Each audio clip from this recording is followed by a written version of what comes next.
Hello guys, it is Shivam here. So, are you ready to embark on an epic journey into the world of Flutter and Firebase? Well, you are in the right place because today I am beyond excited to introduce you the ultimate Flutter Firebase course for beginner with 5 real projects. So, in this course, we will cover setting up Firebase as our backend, user authentication, payment processing, API integration, admin panel, and many more. So, do not forget to hit that like and subscribe button so that you won't miss out on any of the upcoming videos we upload on this channel. So, now let's get started. Let's move to the first part where I will teach you how to create, read, update, delete the data through Firebase. So this will help to learn the basic about the Flutter Firebase by a basic project. Then we'll keep on increasing the features in our Flutter app by a real project. So let's move to the code. Now you can see the debug banner at the right top of the screen. So to remove the debug banner from the app, we need to go to the main.dart file and in the material app we'll write debug. So checked mode banner to false and making it to false, it will remove the banner from the top. Now we'll create a new folder name pages here, and in the pages folder I will create a new file name home.dart, and inside the home.dart file I will write import flutter material.dart and will create a stateful widget name home here. Now we are going to use a init state, set state, and lots of function in our home.dart file. That's why I am using a stateful widget here. And if there is any case like if you don't want to use a set state init state, then you can use a stateless widget. So I am writing a stateful widget here. Now body. Now we'll write scaffold, body, container, child, column. So now you can see that after writing the widgets, there is a blue line under each widget which doesn't look good when you are coding in the VS Code. So to remove the blue underline from the widgets, I will add two lines in the analysis options.yaml file, and after adding this line it will almost remove the blue lines from our widgets. So this is a small trick that you can use in your app whenever you find a blue lines below your widgets. Now in the rule section you will add two lines. Now save the page and let's move to the home.dart file again, and here you can see that almost blue lines disappear from our widgets. Now in the scaffold widget I will first create a app bar where I will show the company name, though I am using a company name Flutter and Firebase, just a random name here, and in the title I will write row and I will create a first text widget here. Now to show what all things I have wrote in the home.dart file, let's move to the main.dart file, and in the home I will call a home.dart file here so that I can show you what all things I am writing in the home.dart file. Now let's hot restart the app. Now in the row I will first write a text widget, and in the text widget I will write a word flutter and will give the styling to the text widget by using a text style. Now if you are a beginner and getting confused why I'm using a text widget, container widget, etc. in the app, then you can know about these widgets in more detail by following one of my video that I have created on this channel, which tells about these widgets in the more detail, and it will also help you to implement as much function you want in your Flutter app by using these widgets. I will paste the link in the comment box, so you can also refer that video and can know more about Flutter widgets. So we'll write color blue, font size 20.0 and font weight dot bold. Now here you can see the first text. Now just beside of it I will write a second text named Firebase. That's why I have used a row widget here so that I can write two words together. Now we'll write colors dot orange, and here you can see the Flutter Firebase text. Now if I want to move this text to the center, then I will go to the row and will write main axis alignment dot center, and it will quickly center our both the text. Now I will create a floating action button here, because as I've told you, there will be one more screen from where the employee will fill the form and they will add their detail to the Firestore database. So I will go to the scaffold and will write floating action button on pressed, and in the child I will pass icons.add. So here you can see the floating action button with a icon add. Now I want that when I tap to this button, then we'll move to the employee form page. So I will create one more file in our pages folder named employee.dart, and will again create a stateful widget named employee here.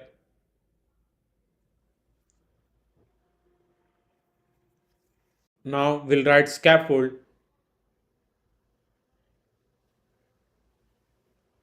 body column children. Now, to push the user to the employee.dart page, let's move to the home.dart file, and in the onPress method, I will write navigator.push context and will write material page route. This function will help us to navigate the user to the employee.dart page so that it can fill the form and can upload to the Firestore database. So by this method, we can successfully move to the employee.dart file. Now let's copy the app bar that we have just wrote in the home.dart file. So it will as it is, and we'll just change the text to employee form here.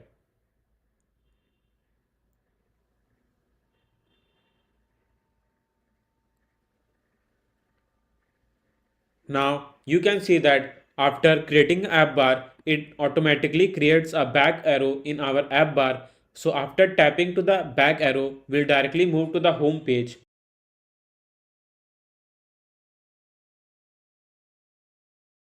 Now in the column widget, I will write the text name here so that employee can upload their name. So we'll write text widget name. So inside the text widget, we'll write name and we'll give the styling by using the text style.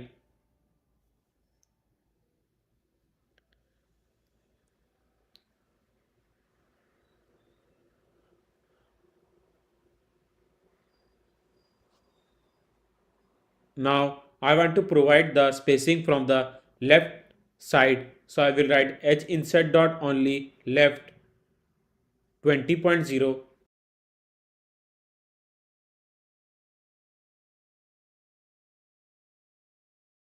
and will also give the margin from the top 30.0. Now let's increase the font size to 24. I am trying to create this app as simple as I can, because I want that someone who is developing their first app through my this video can understand the Flutter code very easily and can follow some more series that we have already uploaded in our channel.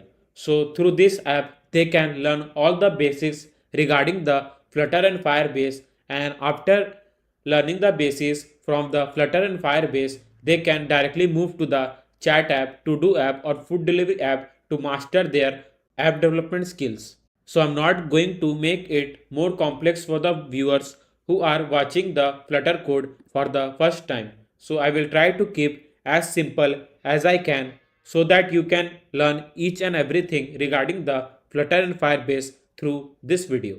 Now in the container I will write text field. Now let's hot reload, and here you can see the text field with a underline. Now I want to move the name to the left side of the screen in our column widget cross axis alignment dot start, and it will directly move the name to the left side of the screen. Now I want to remove this underline from the text field.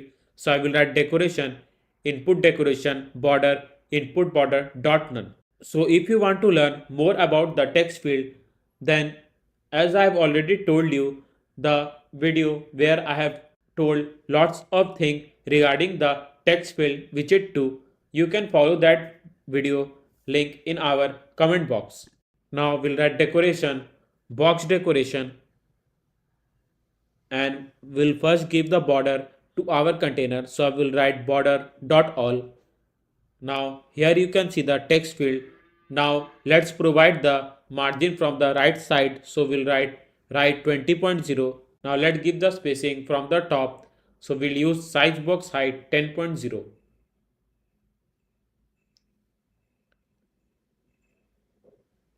Now let's provide the border radius to the container. So we'll write border radius dot circular 10. So here on the text field, we can type as much text we want. So I'm writing my name Shivam Gupta here. Now I want to provide the padding from the left side. So I will write padding edge insert dot only left 5.0. Sorry, 10.0. Now let's create some more text field so that the employee can enter age and location too.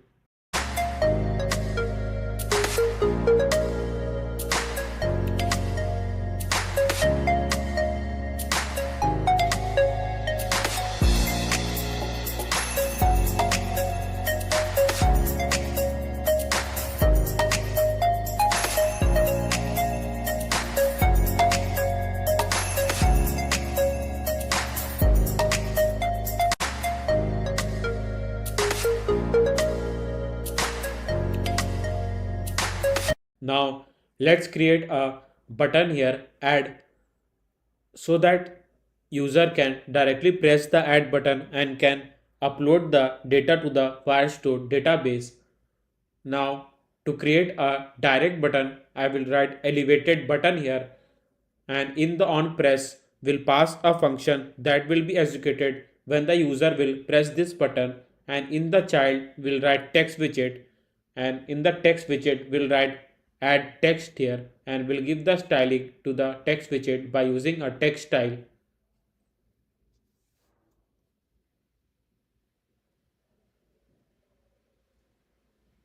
Now let's center the button here. So we'll wrap up with a center widget. Now we'll provide the space. So we'll write size box height 30.0. So we have created a complete UI for our employee form page. Now let's move and add the Firebase to our app so that we can upload the data to the Firestore database. First, I will create a project in our Firebase. So let's move to the Firebase, and we need to enter a project name here. So I'm writing basic app. Now click on continue, again on continue. Now use default account for Firebase, create project. So as you can see, Firebase is creating your project. So wait for a few seconds. So click on continue and we'll directly move to the Firebase.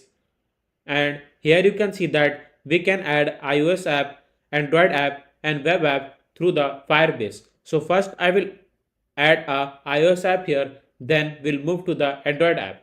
So in the iOS app, first we need a Apple bundle ID. So let's move to the Xcode and we need to copy the bundle identifier from there and paste it in the Firebase.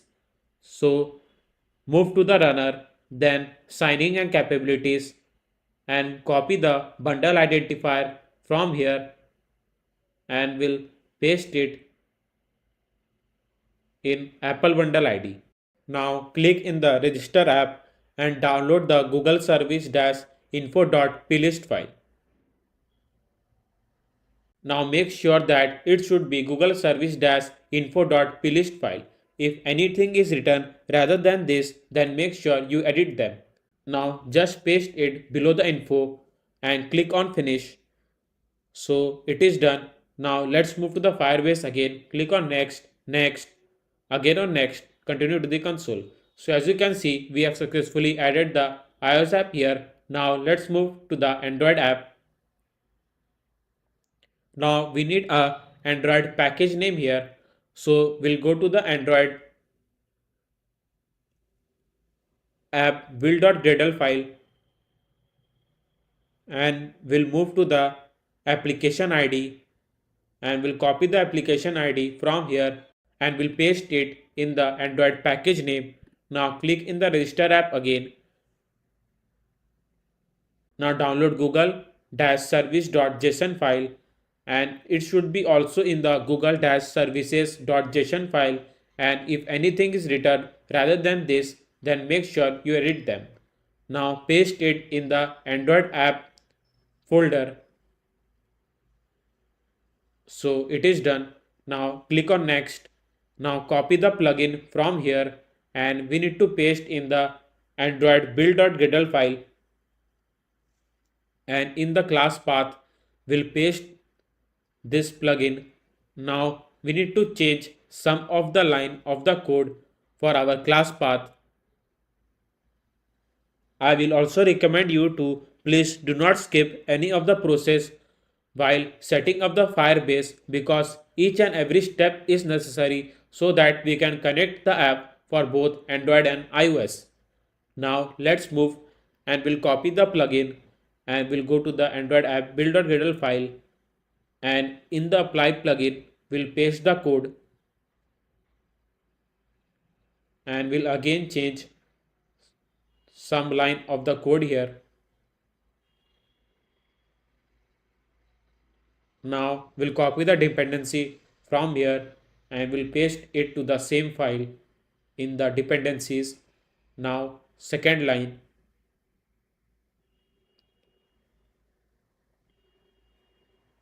Now click to the next, continue to the console. So as you can see, we have successfully added the iOS app and Android app here. Now let's move to the pub.dev because we need to copy some of the packages from here and paste it inside the perspec.yaml file. So here comes our first package name, Firebase core, to enable the Firebase in our Flutter app. So move to the installing, copy the dependency from here and paste it in the perspec.yaml file. Now to access the Cloud Firestore from our Flutter app, here comes our second package name, Cloud Firestore. Now move to the installing again and we'll copy the same dependency and paste it inside the perspec.yaml file. So it is done. Now run all the packages in our Flutter app. Now let's move to the Firebase again because we need to enable some of the function for our Cloud Firestore so that we can upload the data from our Flutter app. So we'll move to the Firestore database, click on Get Started button, click on Next, then in the Enable button. So as you can see, Firestore is setting up some security rules. So wait for a few seconds. Now let's move to the rules and we need to change it to false to true. Please do not skip this process because if you don't change the rule from the Firestore, then you can't upload the data to the Firestore database. So do not forget to change the rules from the Cloud Firestore. So we have successfully added a Firebase in our Flutter app. So in the Firebase, here it will be the collection name and the document ID, and we will upload one by one employee detail here. Do not need to worry. I will make it very easy for the beginners who are learning the Flutter Firebase for the first time so that they can upload the details to the Firestore database in just few seconds. Now in the lib folder, I will create a new folder name service here, and inside the service folder, I will create new file name database.dart file. So many of the developers might do that. They will write all the functions regarding the Firebase in the same file where they have created the UI. But I always recommend you to create a separate file like database.dart file or any other file from where you can write all the Firebase function and can call them by using a single code. This will make your code really clean and you can customize your app very easily, and it will also save lots of time while writing a Flutter app in the VS Code. Now in the database.dart file, I will create a class named database methods. Now we'll write future and we'll write add employee detail function here, which will be called when the user will click in the add button here, and will pass a map string dynamic. Now you might be thinking that why I've used a map string dynamic here. Basically, map string dynamic help us to upload the user form easily to the cloud Firestore. So in the string we'll pass name, age, location, and in the dynamic method you can pass anything like string, integer, boolean character, etc.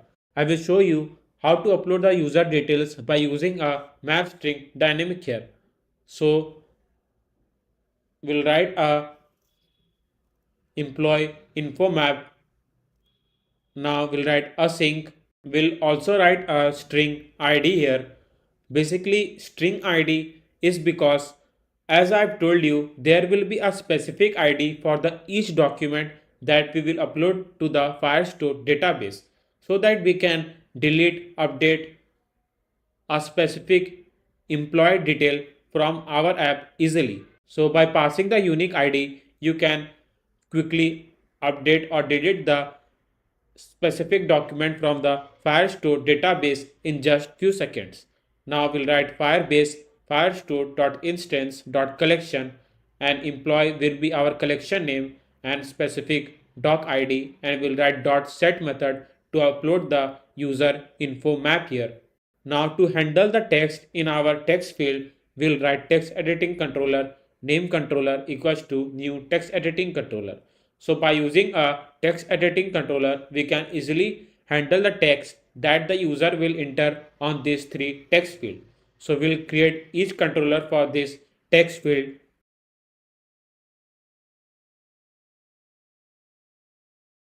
Now let's pass the controller in our text field. So we'll write controller name controller, and same for the age. We'll write controller age controller, and for the location controller.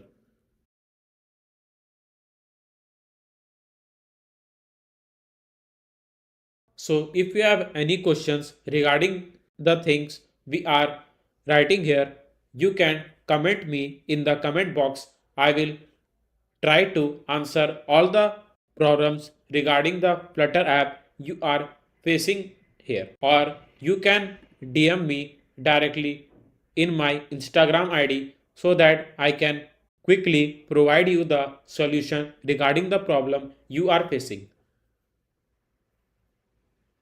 Now we'll write map string dynamic here, and as I've told you, I will show you how to upload the user detail by using a map string dynamic. So our string will be the name, and through the name controller.text we will get the text that the user will enter in this text field. So to get the text from the specific text field, we need to write first the controller, then dot text to get all the text that the user will enter on this text field. So same for the age and the location.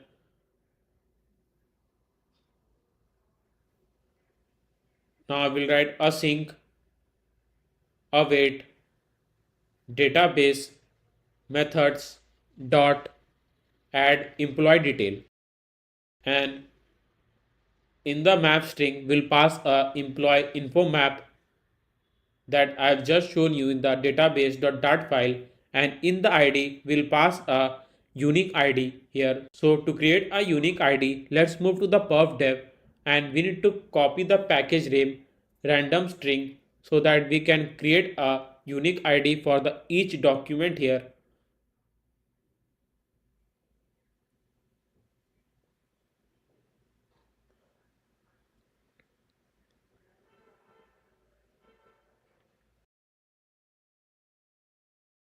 Now we'll write string id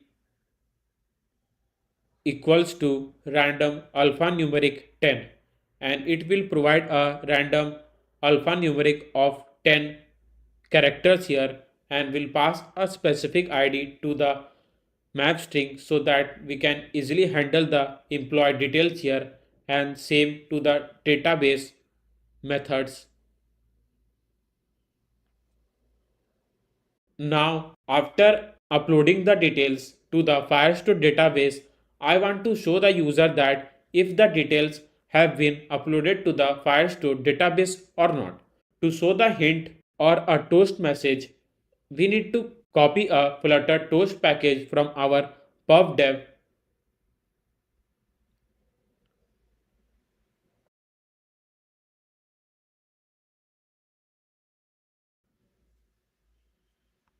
Now go to the readme section, and here you can copy the code for both Android and iOS, and will paste after writing dot then method.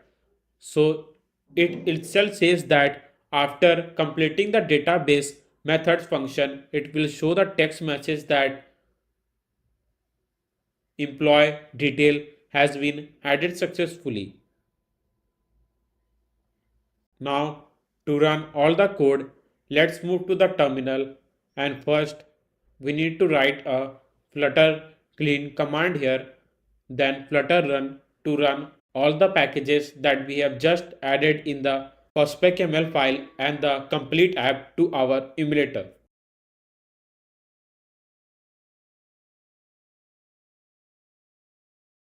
So our app has launched successfully. Now, before uploading the details to the Firestore database, we need to go to the main.dart file and add the few lines to enable the Firebase in our Flutter app.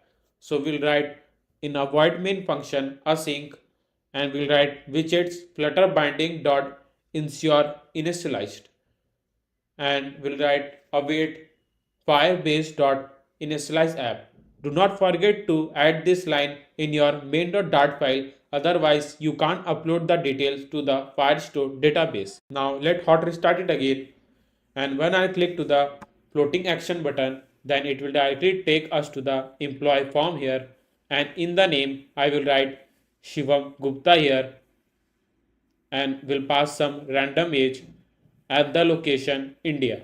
Now I will click to the add button, and as you can see, employee detail has been added successfully. Now let's move to the Firebase, and let's check if the detail has been added to the Firebase or not. So we'll refresh the page, and here you can see the collection name employee and the specific ID with a age 30, location India, and the name that we have just uploaded from our device. So we can successfully add the detail to the Firestore database. So let's upload a second employee name Rahul Sharma, and will pass age 50 and location United States. Now click in the add button.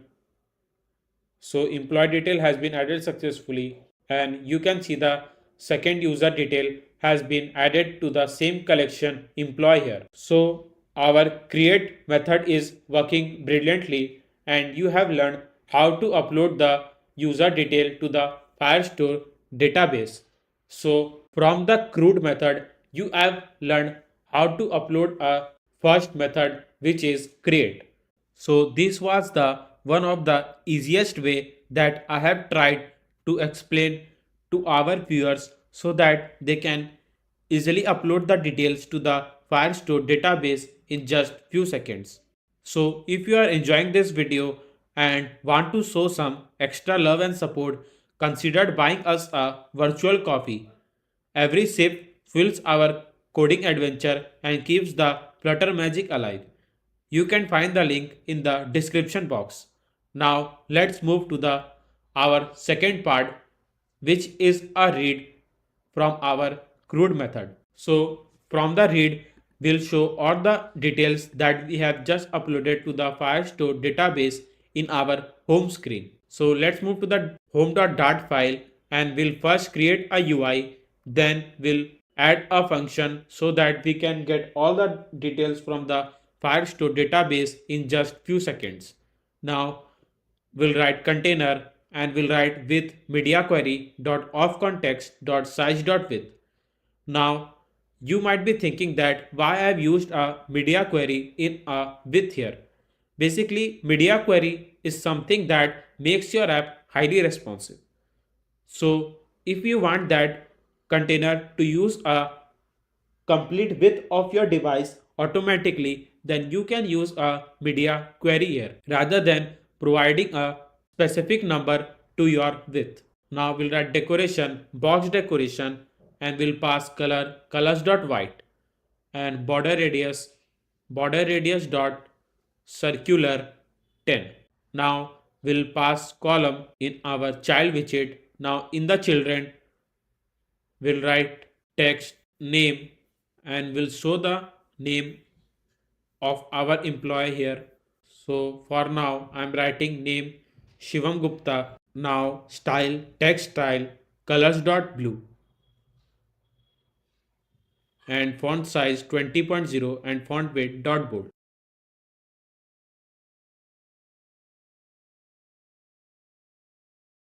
Now hot reload and here you can see the name of that employee. Now we'll wrap up a container with a material widget so that we can clearly see the container widget here, and we'll provide a border radius to the material widget, and here you can see the container widget clearly. So let's provide the margin from the left and right side of the screen.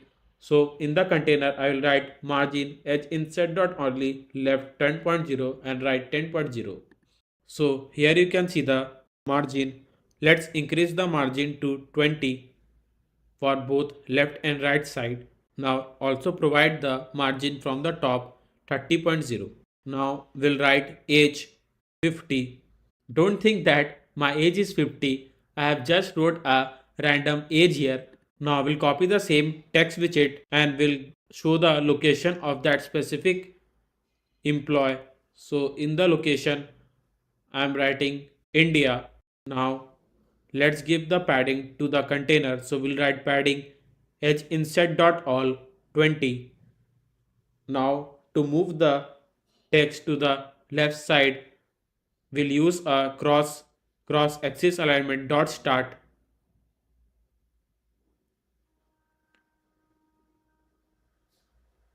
So this is just a UI. Now we'll show all the details from the Firestore database by using a stream builder function.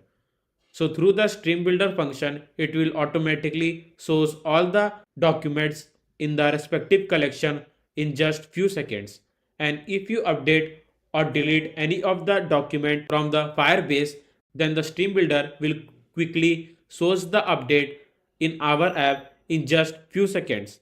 So I will always recommend you that when you want to show the documents from the Firestore database, then always use a stream builder here. Now let's move to the database.dart file and we'll create a function get employee detail, because by using this function we'll get all the details from the Firestore database. So we'll write future stream query snapshot. Basically query snapshot will help us to read all the documents for that respective collection. Now we'll write Firebase Firestore dot collection and we'll pass a collection name employee and dot snapshot so that we can get all the documents from the respective collection. So we have created a get employee details function so that we can read all the employee details from the Firestore database. Now let's move to the home.dart file, and here I will write stream employee stream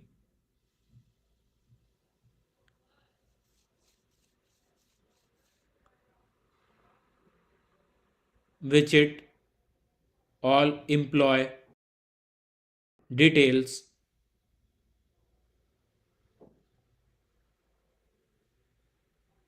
and in the return I will create a stream builder here, and in the builder I will write context,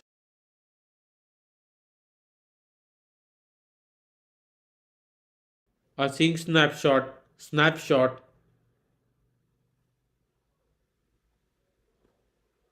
and return snapshot.hasData. So snapshot will check that if the data present in a respective collection or not. So if there will be a data or a document in the respective collection, then it will show all the data by using a list view.builder.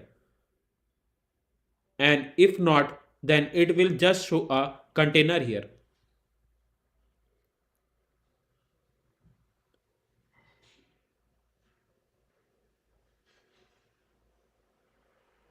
Now in the stream builder, I will create a stream, employee stream, that we have just wrote above. Now in our list view.builder, I will first get the count of all the documents that present in our respective collection so that we can handle all the document one by using the index of that respective document. Now in the item builder, I will write document snapshot ds equals to snapshot dot data dot docs index,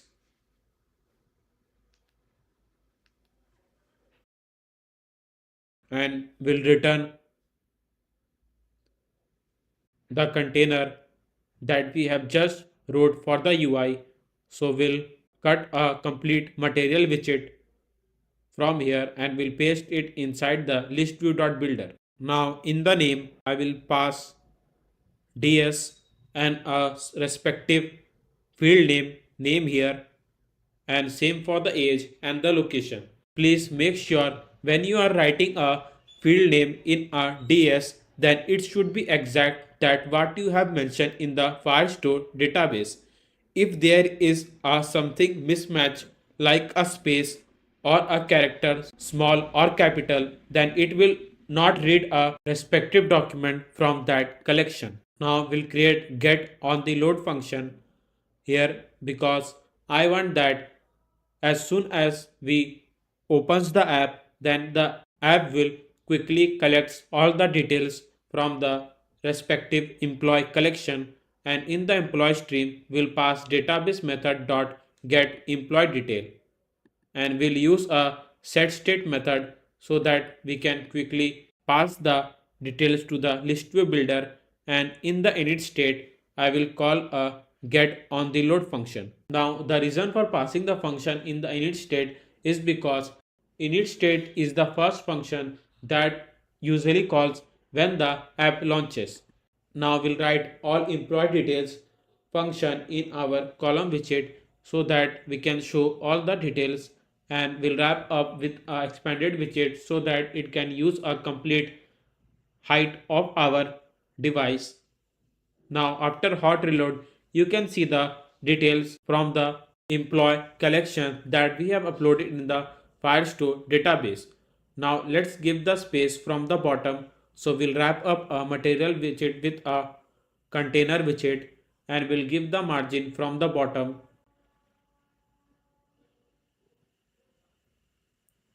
So here you can see the first document name Rahul Sharma, age 50 and location United States, and a second document Shivam Gupta, India, 30.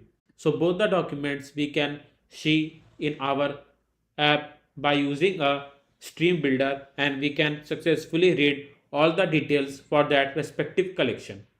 So let's move and add one more users, and it will show the details of that user in the home page in just few seconds. So in the name I will write Manoj De and age 34 and location India. Now click on add. So details has been uploaded successfully. Now let's move to the home page again, and here you can see that it just take a few seconds to show the details from the Firestore database. So we have done the second part of our CRUD method, which is read. So if you got to know how to read the data from the Firestore database, then do not forget to hit that like button down below. Now let's move to the third part of our CRUD, which is update. So we'll move to the text widget and we'll wrap up with a row widget, and in the row widget I will provide a icon edit so that user can directly edit the employee detail from the home page. Now I will create a show dialog box here so that user can see all the details of that respective employee and can edit one by one through the text field. So in the future I will write edit employee detail, which will be the our function name, and in the string id will pass a respective id of that document, and in the builder I will write context, and in the context I will write alert dialog. Now content, container, child, column, children, and in the children will write row widget here because I will also create a close button so that they can close the show dialog box by using this icon and a to text that we have already wrote in the app bar,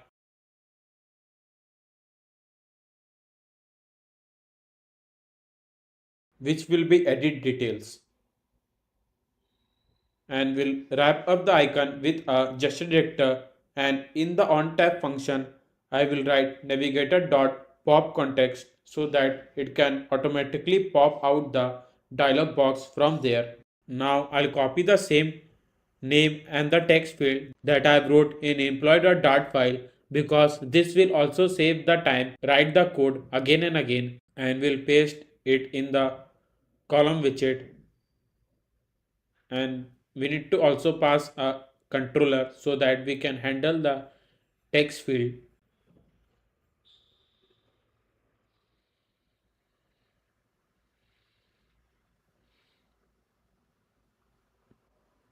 Now let me show you what all things I have wrote in the dialog box. So we'll wrap up the icon with a gesture director and we'll call a function edit employee detail. Now in the id we'll pass a respective id of that document so that we can update that document in just few seconds. Now when I'll tap the edit icon here, you can see the dialog box that I'm talking about. So here the font size is too large, so let me decrease the font size to 20.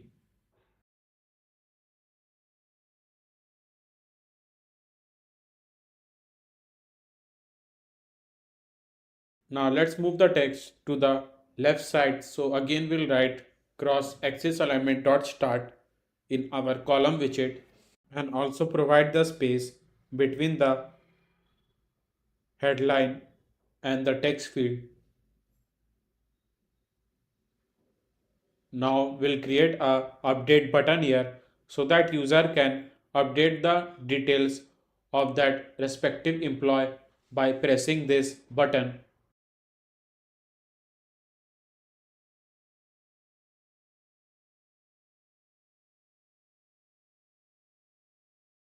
Now to show the text in the text field so that user can update the details of that respective employee, we need to assign the text field with the text that has been already shown in the Firestore database.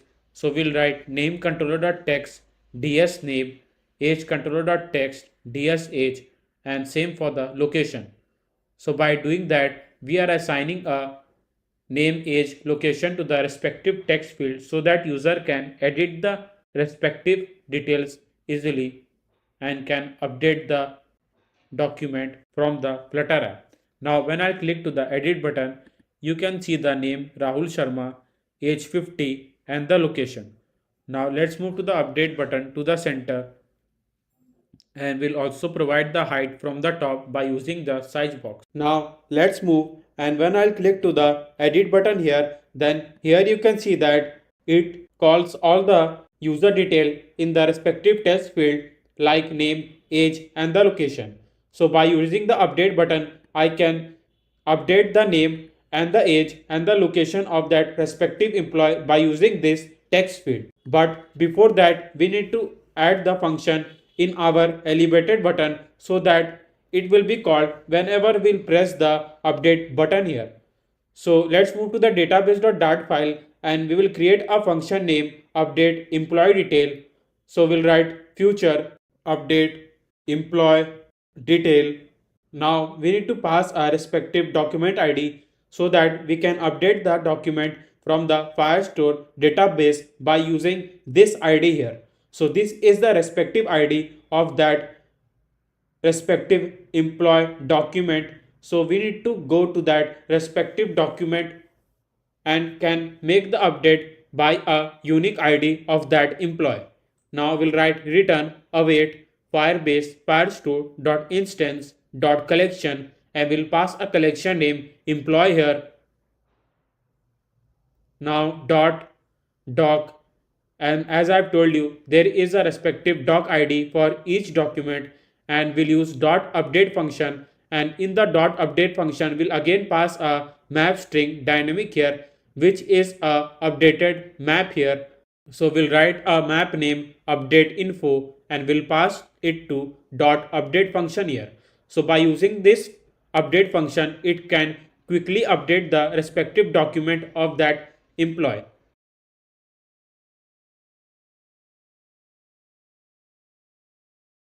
Now let's move to the home.dart file, and now on the onPress function, first I will create a map string dynamic, and will pass a map name update info, and will pass name, age, location.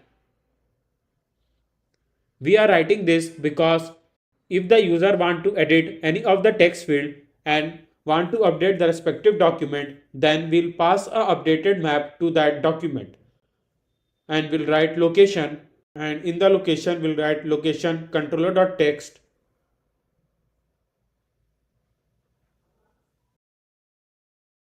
and we'll also pass the respective ID.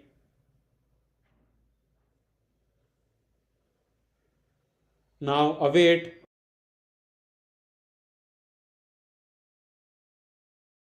database methods dot update employee detail, and in the ID, which will be the respective ID, and update info, which will be the map string dynamic, and through the dot then method will directly pop out the dialog box here by using navigator dot pop context. Now let's hot restart it again. Now let's update the Manoj Day age to 20 here. Now we'll click to the pencil icon, and we'll change the age from 30 to 20. Now I'll click on the update button, and you can see that it just take a few seconds to update the age in our Firestore database. Now let's update the user name here. So I will write Rahul Gupta here, and we'll click on the update button, and you can see that it just take a few seconds to update the name from Rahul Sharma to Rahul Gupta here. And let's also update the location of that employee to England, and again you can see the update in the Firestore database. So our update part is done, and we have successfully executed the third part of our CRUD method, which is update. Now let's move to the fourth part of our CRUD method, which is delete. So now we'll create a icon delete here. So when the user will press a delete icon, then it will delete the respective document from the collection name employee. So we'll first create icons.delete. Now we'll give the color to our icon. So we'll write colors.orange. Now remove the main axis alignment dot space between, and we'll give a spacer here, and through the spacer it will provide a maximum space between the widgets here. Now We'll give a size box with 5.0 between our two icons so that we can easily get a minimum space between the two icons to execute the update and delete function. Now let's move to the database.dart file, and here I will create a function name delete employee detail. So we'll copy the same update function here and we'll just change some of the code for our delete employee detail, and we'll call a dot delete function here. Now let's move to the home.dart file and we'll wrap up the icon with a gesture detector, and in the onTap method we'll pass a database methods dot delete employee detail, and will pass a respective document ID by DSID.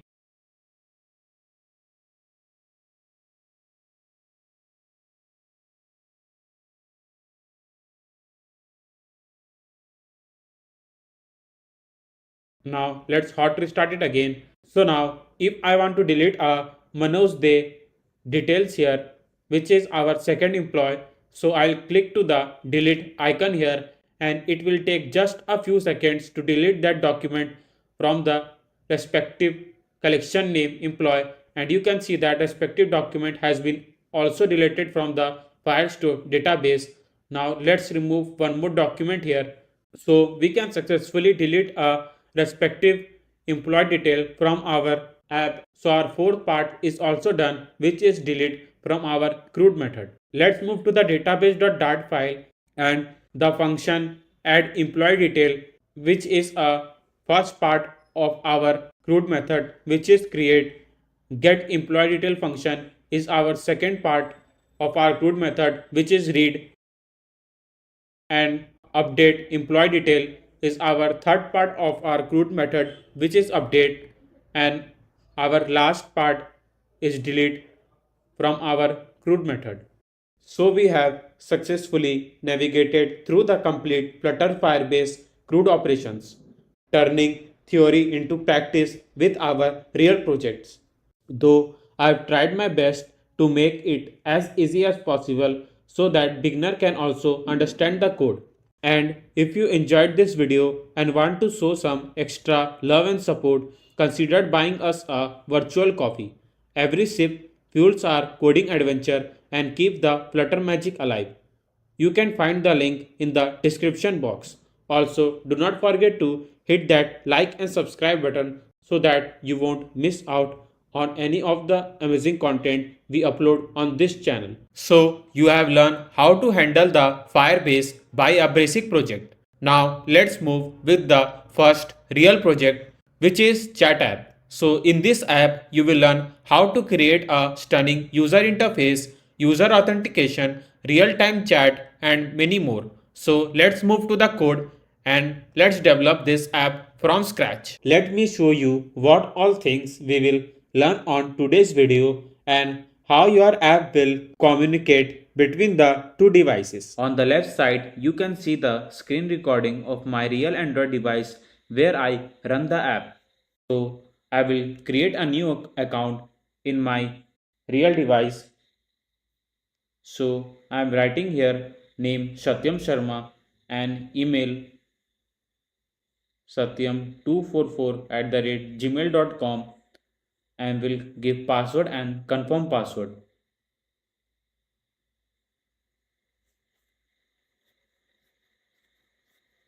Now I will click on the sign up button, wait for a few seconds. So as you can see, we have registered successfully. Now I will move to the our iPhone emulator and I will create a new account to this device. So in name I am writing Prem Sharma, and email I will give prem345@gmail.com. Now password and confirm password. Click on the sign up button. Wait for a few seconds. So as you can see, we have registered successfully. Now I will search for the username Satyam here that we have created the account on my real device. So I will search Satyam here. Now you can see the username here. I will click to the username and will move to the chat page. Now I will write the text inside the text field. So hey, now after sending the message, you can see that Satyam have received the message from Prem in just few seconds. Now I will reply to the Prem, which is our emulator. So as you can see, we have received the message, hey here. Now I will write how are you doing and will send the message, and we receive the message in our emulator in few seconds.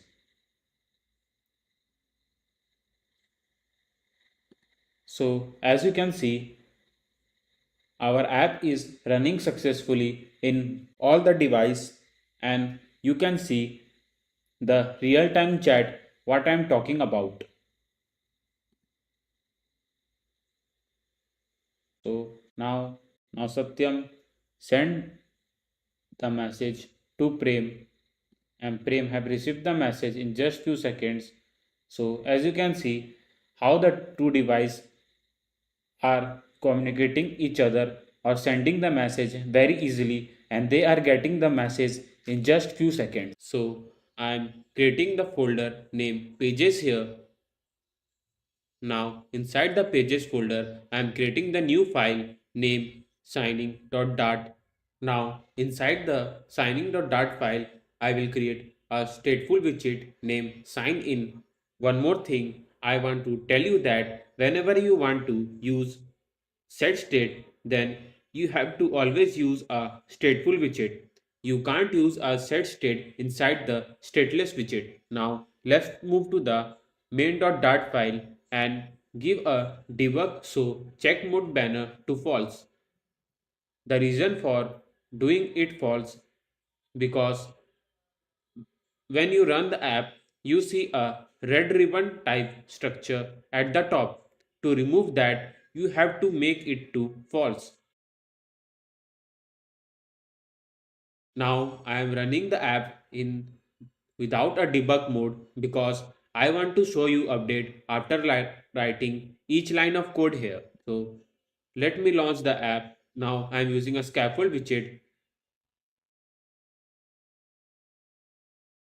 body, container, child, column. As you can see here, some blue lines are appearing below the widget. To remove these blue lines, in my case, I am using two lines of code in analysis options.yml file and paste that two lines below the rules. As you can see here, after using the two lines of code here, the blue lines below a widget disappears. Sorry, I need a stack widget here. So I am removing the column and writing the stack here. The reason for using a stack here because as you seen, I have to overlap a two container over the container.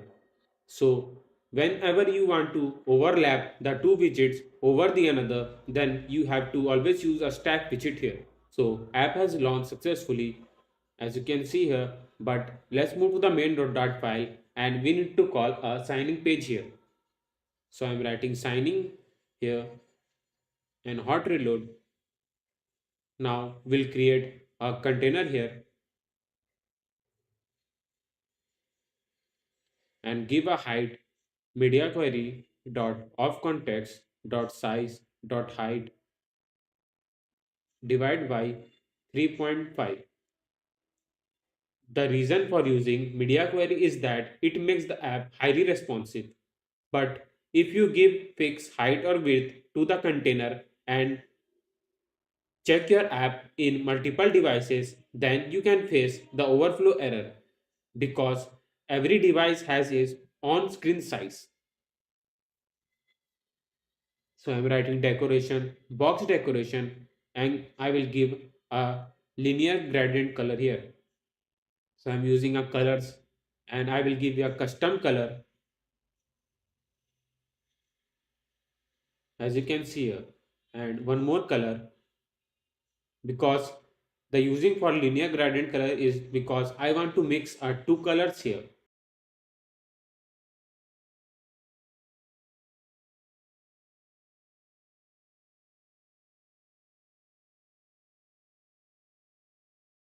So as you can see here, we have got a container and we have mixed a two color here. But I want to begin the two colors from the top left and end at bottom right. I want to also tell you the reason for using a begin and end here. Basically, as you can see here in colors, I have provided a two color here. So if you use a begin, then it will begin a first color from the top left position and end the second color in the bottom right position. So as you saw on the UI that we need a curve container here. So I will use a border radius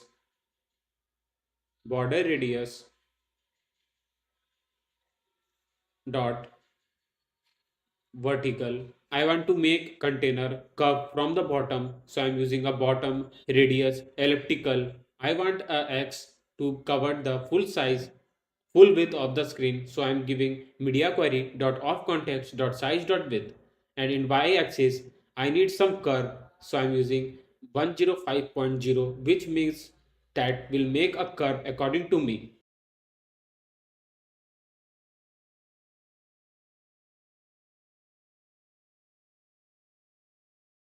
I am fixing a height here. I am doing it 4.0. So now it is perfect.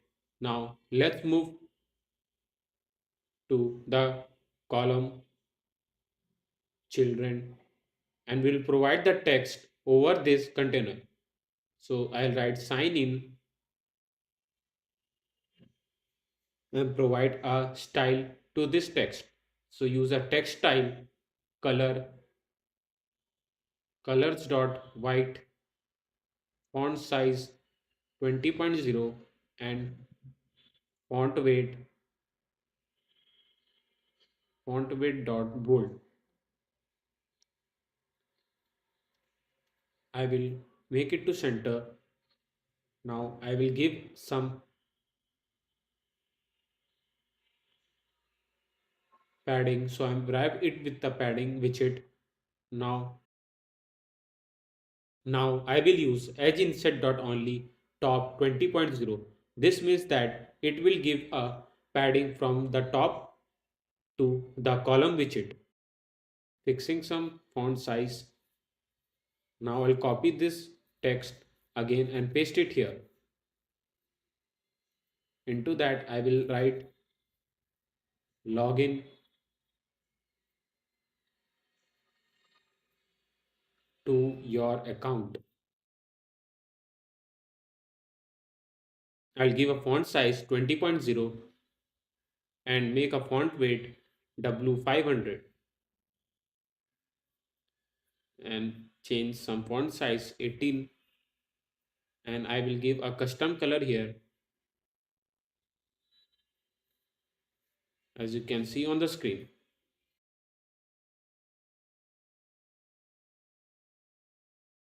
Now I will write a container here and want to provide a container over this curved container. That's why I have used a stack widget here.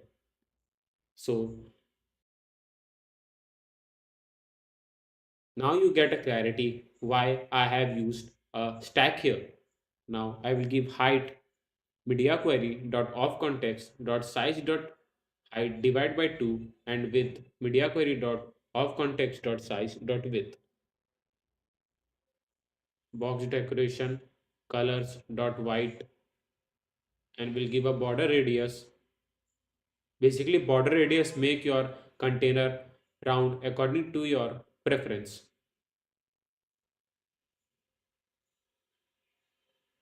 We'll give some margin here. Edge inset dot symmetric vertical 20.0.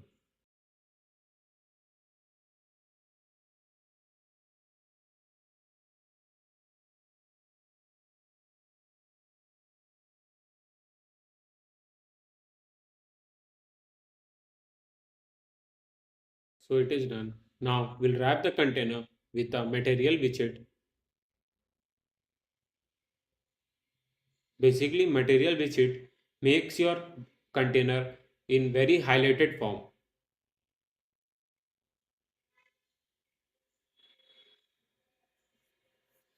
So let's give a border radius to a material widget and we'll wrap the material widget with a container because we want to provide a margin over the material widget here. So as you can see, we have got a perfect container here. Now over the container, I will write a child, column, children, and will provide a two text field name, email and password here. So container child will write text field so the user can write a text using a text field widget. So now decoration, box decoration, border.all with color black 38.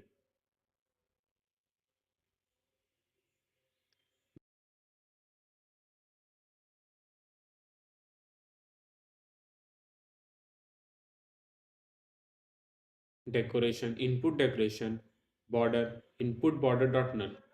Basically, I've used input border.none because whenever you run a text field, you always find some line in that text field.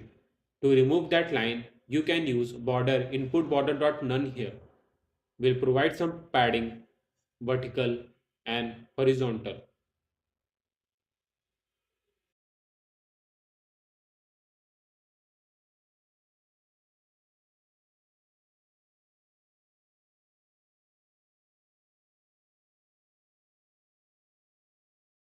We'll also provide some border radius to a container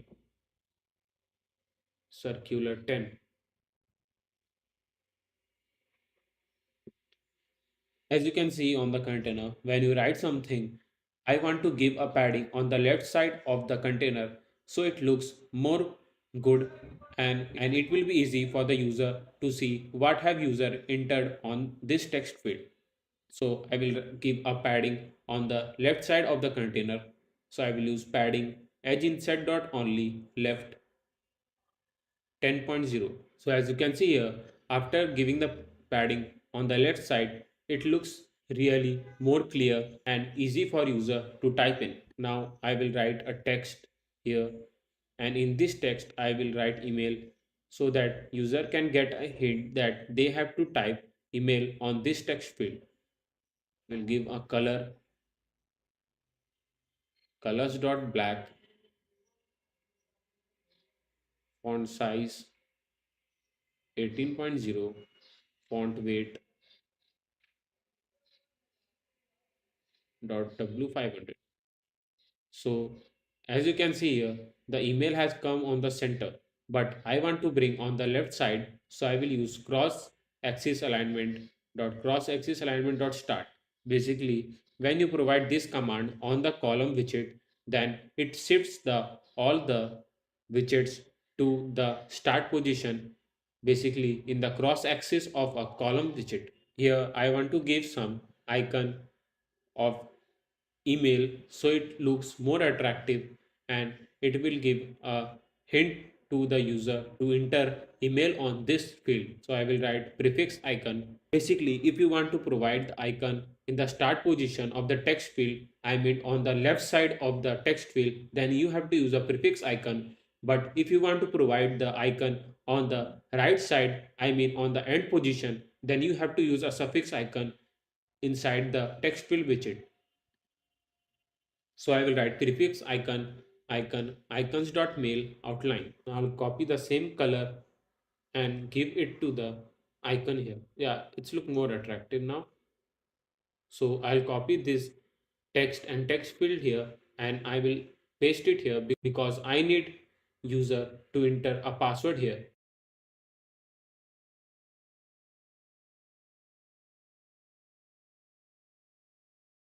So I will write password, also change the icon to password. So icons dot password in text field, in password text field, I want that whenever the user types the password, then it doesn't appear on the text form. It should be appear in the dotted form. This is how usually password works in all the apps. So in the text field, you need to use auth secure text to true. Basically, making the auth secure text to true, you are securing the text by showing the text in the dotted form. So here it is done. Now I'm writing the text here, and as you can see, the text are appearing in the dotted form. Now I will give a size box height 20.0. I provided the height above the container to look it more clear and attractive. I have provided text name forgot password.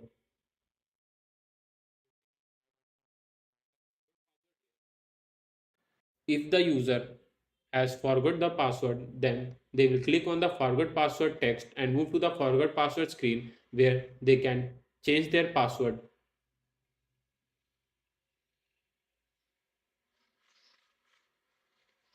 Now I will write a text name forgot password here and wrap with a container.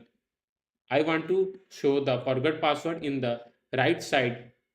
So I will use a container and give alignment dot bottom right, which makes a forget password on the right side of the screen. Now I'll give a size box height 10.0 and fix some size. Now I will make a custom button name sign in here. So I'll use a container text name sign in, give some style to a text widget here.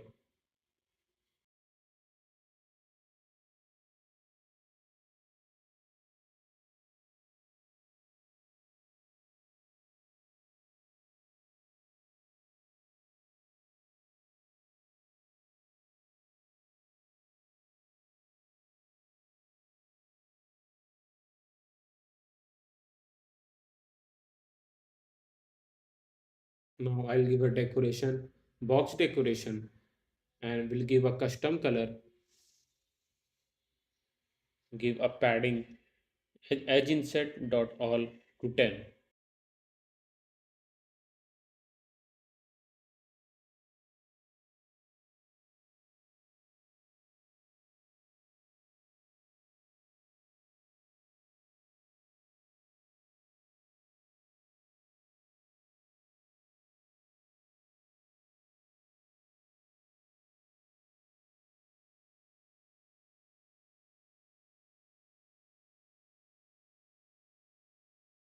Now I'll provide a size box name 40.0 and will give a space according to the your convenience.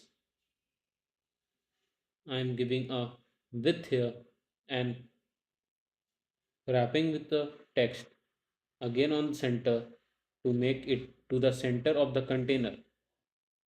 Now we'll wrap it with the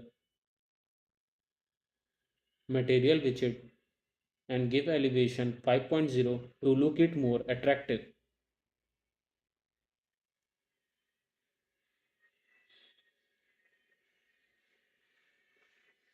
Wrapping with the container again and giving the width to this container and wrapping with a center widget to make a material widget again on the center.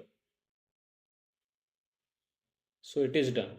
Now we'll also provide a border radius to the material widget. Now you must be thinking why I don't use a elevated button here. You can use the elevated button here. There is no problem in that, but usually I need to create a customized button. So I usually use a container to make a customized button according to my choice because using a container will allow me to give a width, color, border radius and many more things according to my choice, which help me to make a customized button more easily rather than using a elevated button here.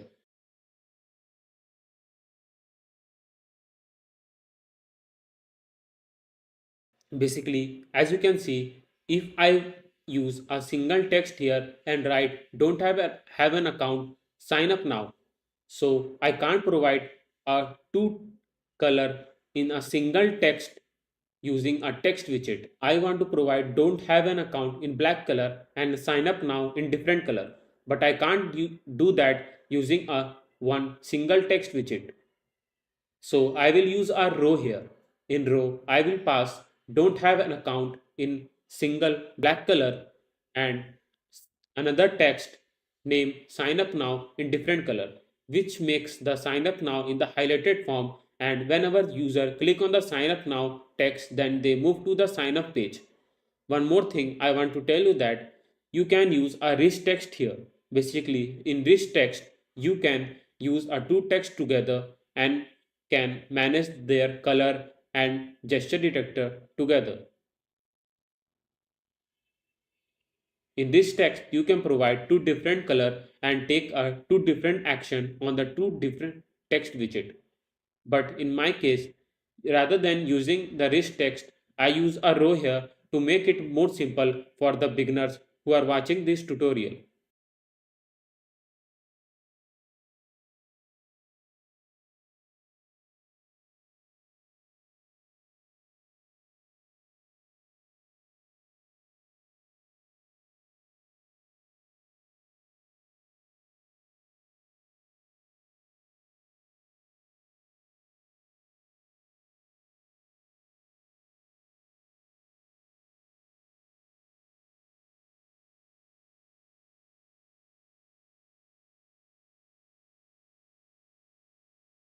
Now I'll use main axis alignment dot center to center the row.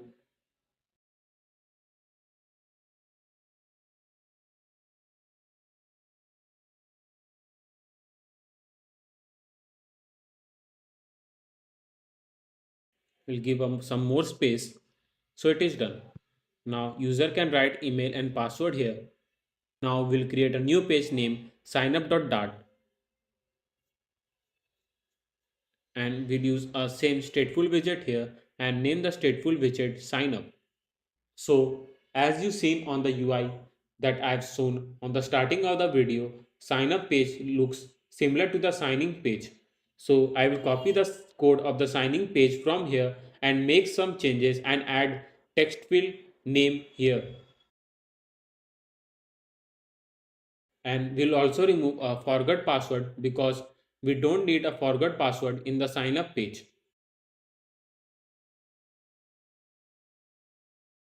So I'll copy the complete code from here and paste it on signup.dart page,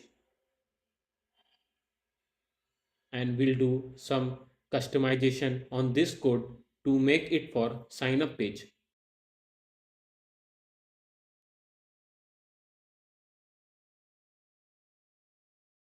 I will write sign up, login into your account. I will remove that and write a create a new account as you can see here.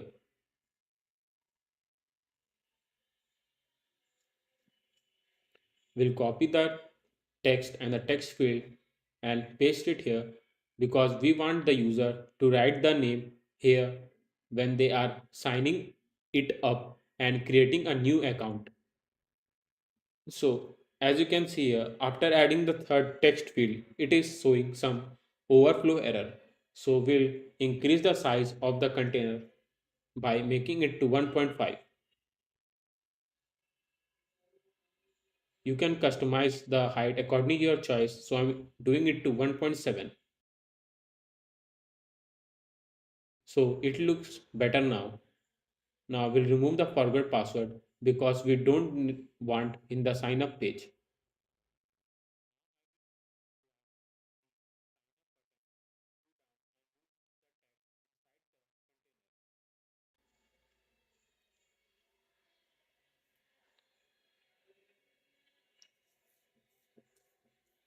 I will use one more text field so that user can confirm the password what they have entered here.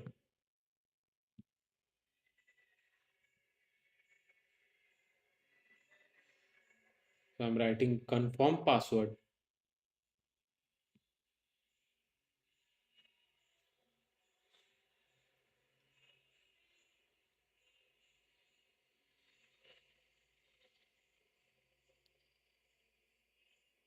and give a height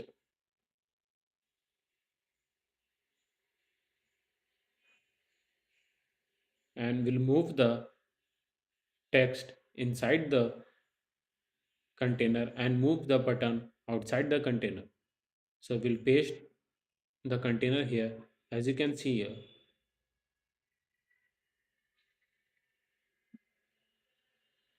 So we'll fix some height.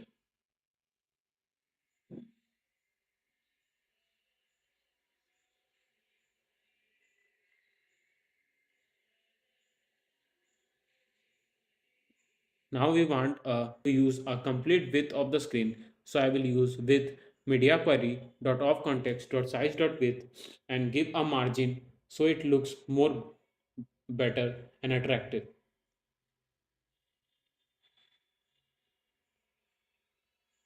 and name it to sign up.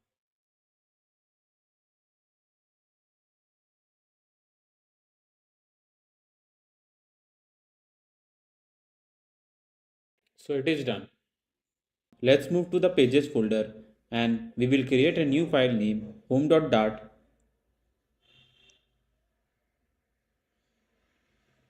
Now inside the home.dart file, I will create a stateful widget named home here.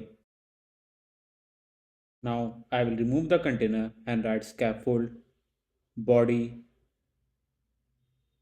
container child column children.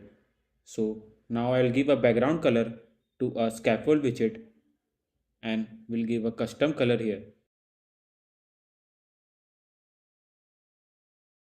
Now I will call the home page and I will show how it looks here. So as you can see, giving the background color to a scaffold widgets covers the complete screen here. Now I will give row children. Inside the row widget, I will use a text widget and I will write a app name. So I'm giving a random app name. So I'm writing chat. Now I will give a style to this text widget. So I'm writing text style, color. So I will give a custom color here.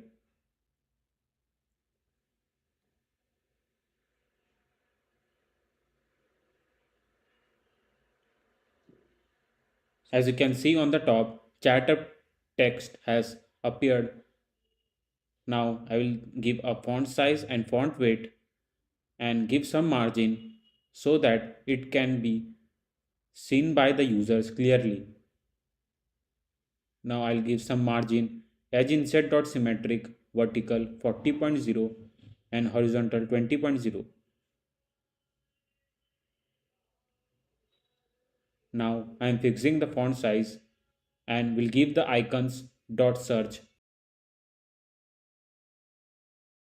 As I told you, the reason for giving icons dot search is that whenever the user wants to search the username, they will click on the search icon and can type the username and can have the chat with them. Main axis dot alignment dot space between provides a maximum space between the widgets. Now I'll write the icon with the container and write decoration, box decoration, color, and we'll give a custom color here.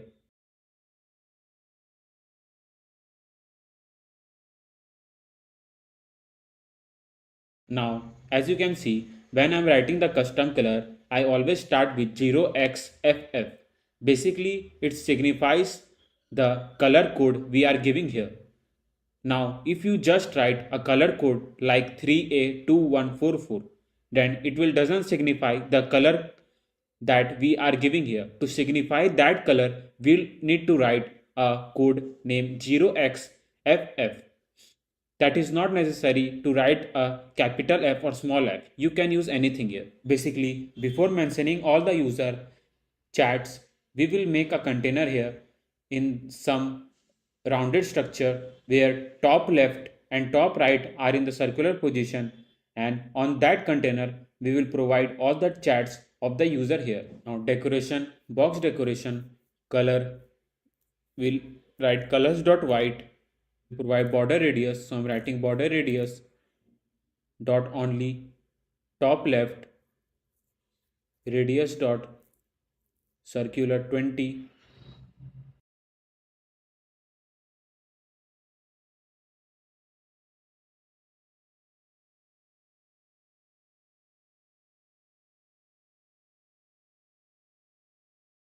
So I'm giving a hide media query dot of context dot size dot height divide by 3.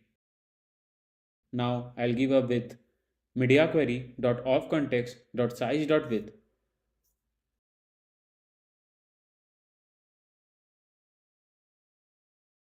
So as you can see the container here with the rounded top left and top right. Now I will remove the margin here because I want this container to complete the whole width of the screen. So I will go to the container and remove the margin from here. Now I'll wrap a row with the padding widget and use edge insert dot only left 20.0 and right 20.0 and top 40.0. So as you can see, now our container is covering the whole width of the screen.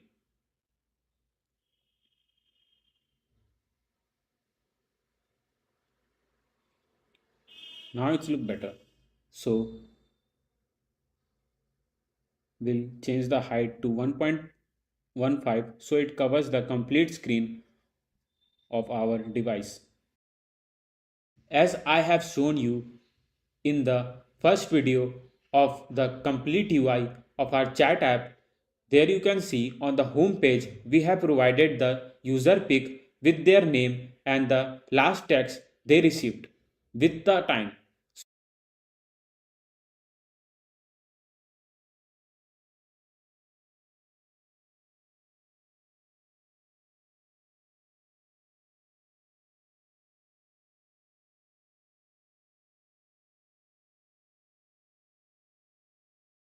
Now I will show you how to show the images in the app if the images are saved in the local file. So I will write here image.asset. Basically, I am using asset here because whenever you want to call the images from the local file, then you need to write image.asset here.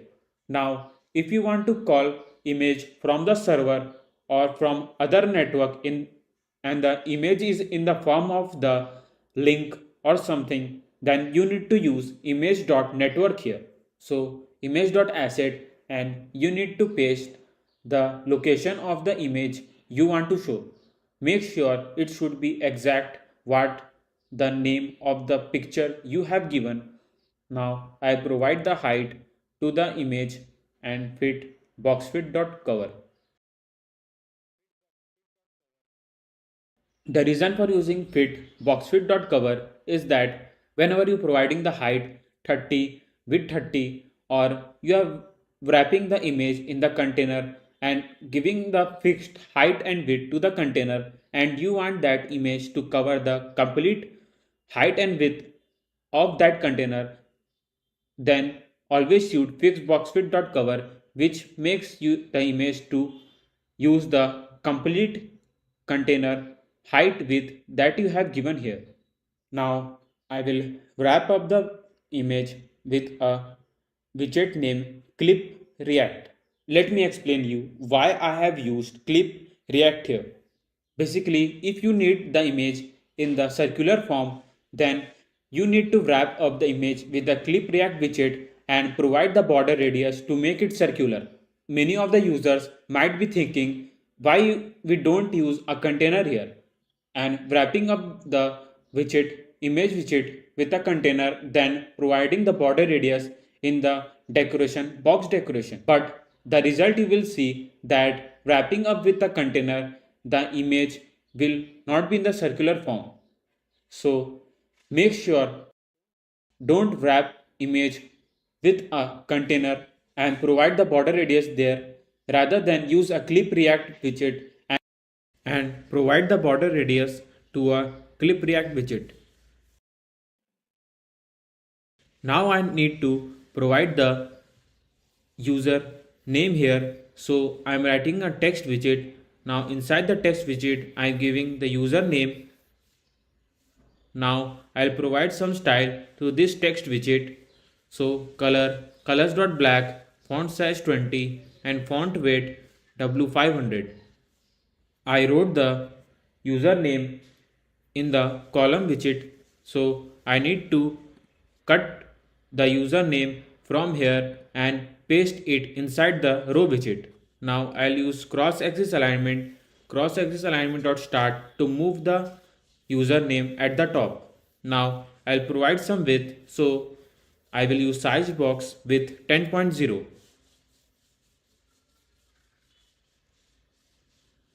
Now I will change the font size. Now I'll wrap up the text widget with the column widget because I want to provide the last text that user received below the username. So I am copying the text widget and pasting it inside the column widget. Now I will write the last text here. I want name and last text should be in the start position in the column widget. So I am using cross axis alignment dot start. Now I'll change the color of the last text. We'll change the font size to.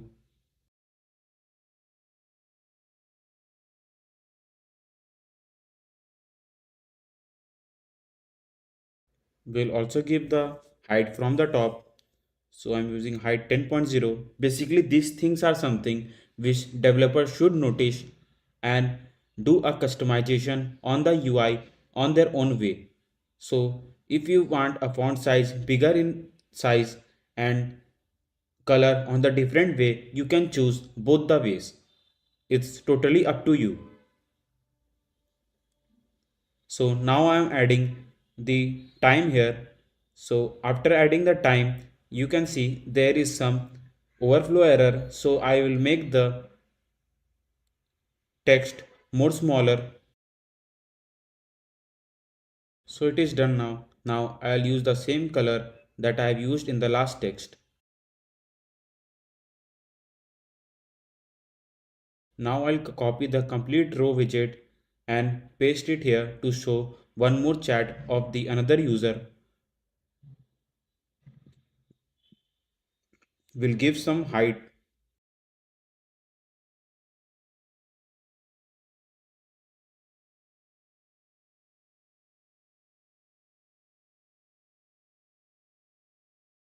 We'll change the image, name and last text here. So as you can see, after writing the text, the time is not in the complete alignment according to the first user chat. So I will use a spacer here to provide me the maximum space between the two widgets. So our home page is done. Now let's move to the chat page.dart where we'll make the UI of the complete screen where the user will have the chat with the specific user. So I'm writing a stateful widget named chat page. Now scaffold, body, container, child, column. We will use the same background color that we used on the home page. So I'll copy the background color from here and paste it inside the scaffold widget.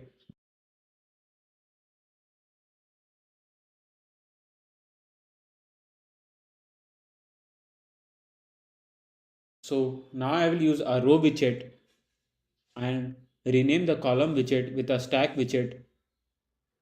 And inside the row widget, I am giving a icons dot arrow back iOS new outline because I want to make the user after having the chat they click on the back button and comes to the home page where they can have the chat with the other user too.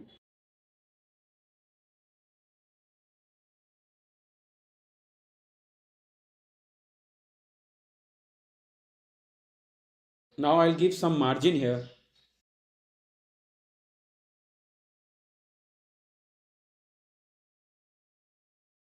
Now I'll copy the same color and paste it here. Instead of writing the text widget again and again, I will go to the home page, copy the text from widget from here, paste it here, and we will write the username to whom we are having a chat. So I'm writing Shivam Gupta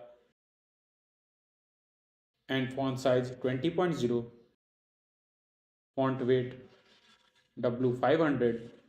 Basically, I'm customizing the text widget according to my choice.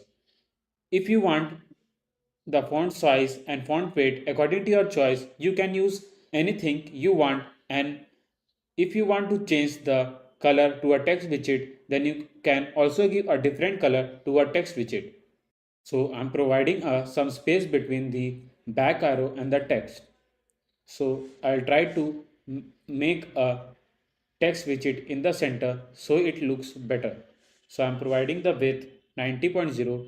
Now I will write a text in the container form and I will show you how the text will be shown when the user will send a text. Sorry, I did a small mistake. I don't need a stack widget here. So I'm removing that and writing the column widget. Now I'm writing the container decoration, box decoration.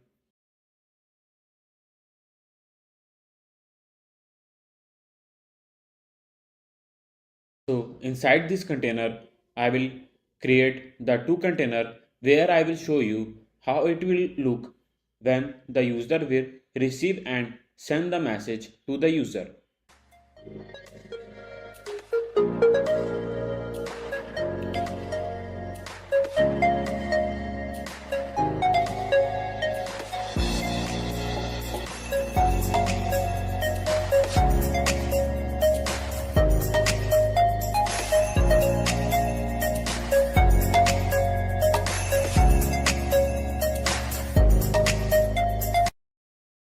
So I am creating a child column. Now inside the column widget, I will write container, decoration, box decoration, color, where I will give a custom color inside the border radius. I will use border radius dot only, top left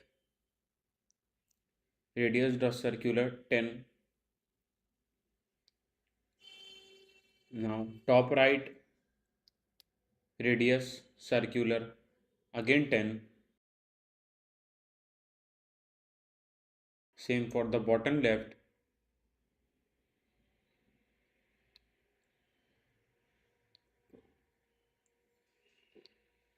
Now inside the container widget, I will write child text.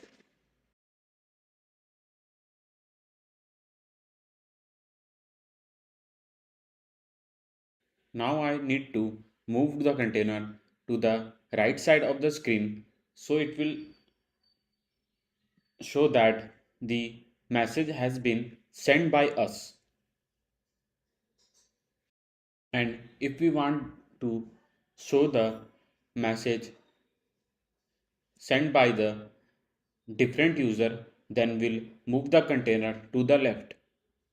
So I'm giving a margin edge insert dot only left media query dot of context dot size divide by 2.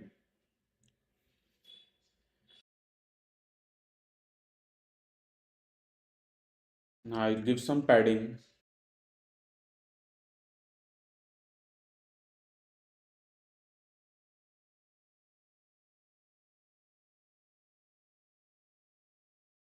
Now we will give a style to the text widget according to the choice. Text widget and container widget according to my choice. If you have any better idea or better design, you can do by in own way. There is no need to use exactly what color and what font size I'm using in the container and text widget. If you have any better color or better idea, you can use that. So it is done.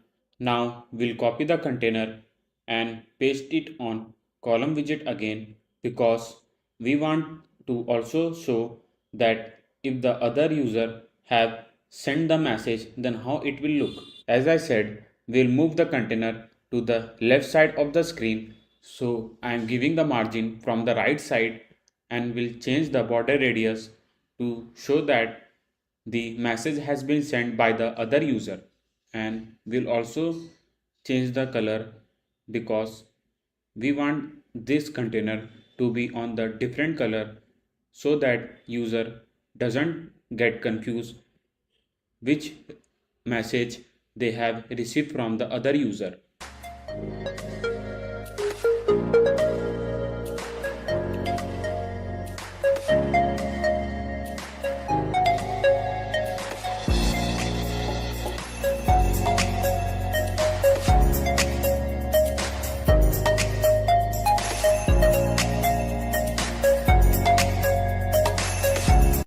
Now I'll create a section where from the user can type a message and can send the message to the other user. This can be done by using a text field here. So I'm writing container child row. Inside the row widget, I am writing a text field.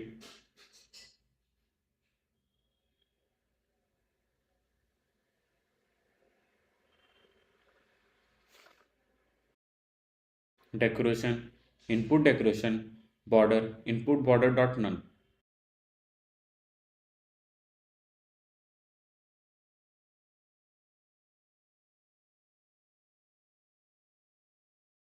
Now I am wrapping up the text field with the expanded widget because we are using the text field inside the row widget.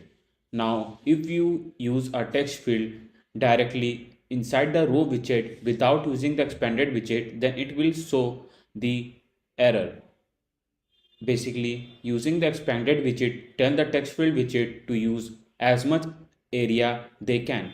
So I'm providing some decoration to the container widget. So I'm writing decoration, box decoration, color, colors.white, border radius, border radius dot circular 20. Now I am wrapping up the container with the material widget to show that in the highlighted form so that the user gets the hint to type the message and send the message from here. I am using a spacer.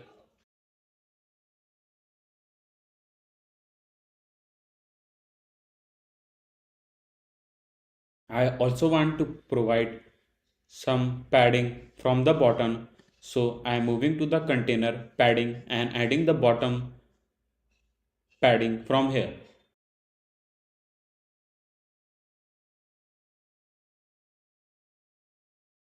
I am copying the border radius and using the same border radius in the material widget, so it makes the border circular according to the material widget here. So it looks better now. Now I will provide some hint text and write type a message,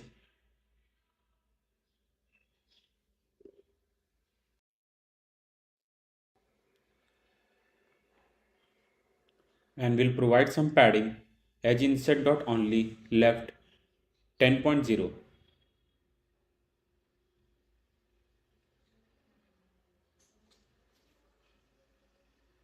Will also provide some style to the hint.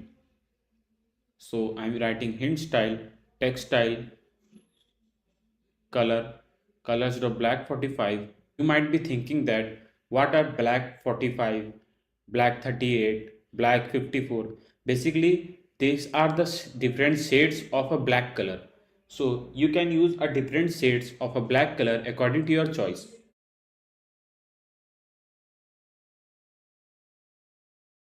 So now it's look perfect. Now we'll write icon, icons dot send, and we'll provide a custom color to this icon. So I'm writing color and providing the custom color here. Basically, this is a section from where you can provide a customized color according to your choice. You just need to move the circle into the different shades and you can use the color according to your choice.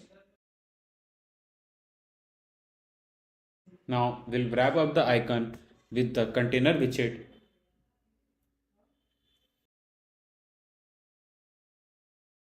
and we'll add decoration, box decoration, color, and we'll provide the customized color here.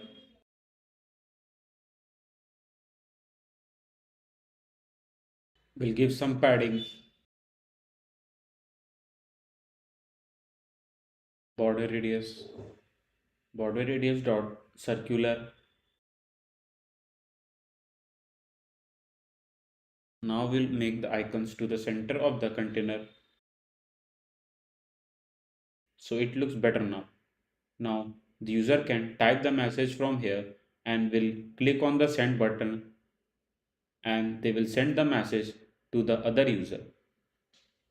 So now let's move to the Firebase and connect our app with the Firebase. Now we need to give a project name here. So I'm writing chat app. Click on continue. Again on continue. Now use default account for Firebase create project.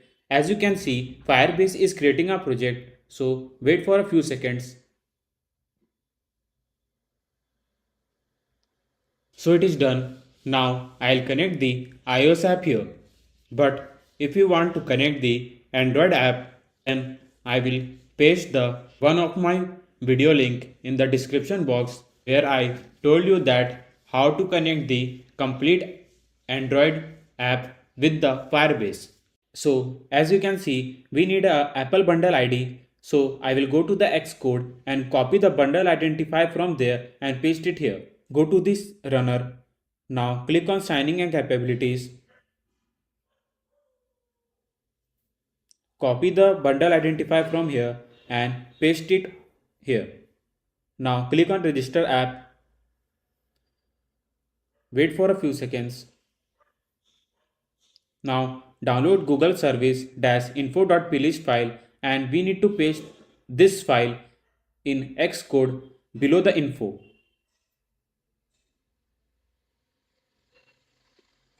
And make sure it should be Google service -info.plist file. If anything is written rather than this, then make sure you edit them. Now click on finish. So it is done. Now click on next. Again on next. Now continue to the console. So as you can see, we have connected the iOS app successfully.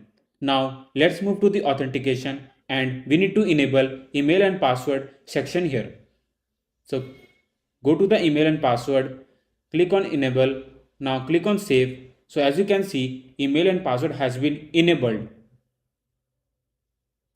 Now let's move to the Firestore database because we need to upload the user data in Firestore database. Now click on create database, select the production mode, click on next. Now click on enable button again. So as you can see, Firestore is setting up the security rules. So wait for a few seconds.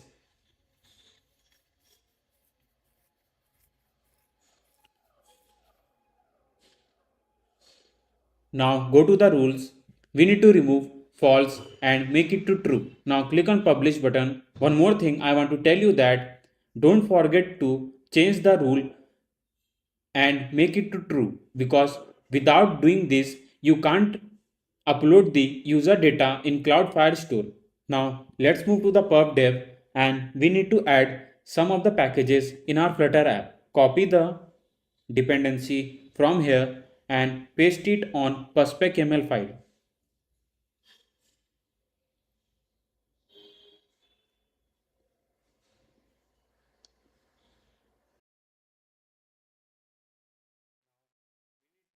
Now we need Firebase auth package here because as we need the authentication in our Flutter app, so we need a Firebase auth package here. Let's move to the dependencies and copy the dependency from here and same paste it on perspec.yaml file.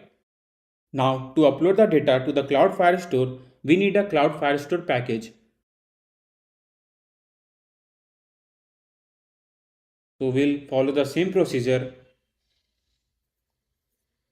So it is done. Now run the packages. Now let's move to the main.dart file because we need to initialize the Firebase core function here.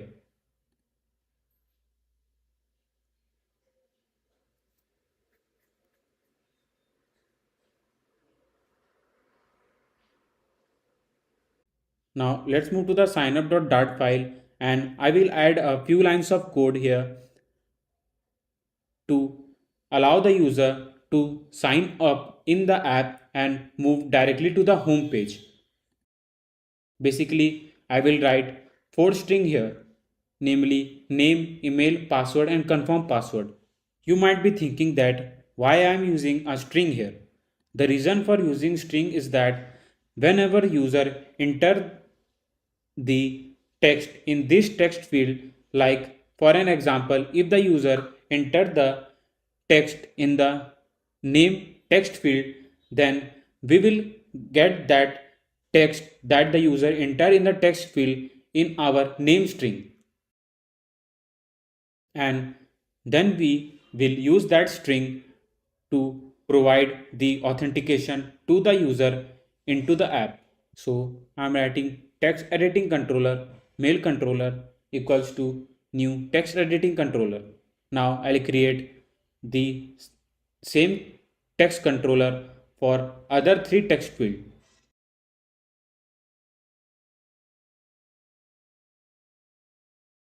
So it is done.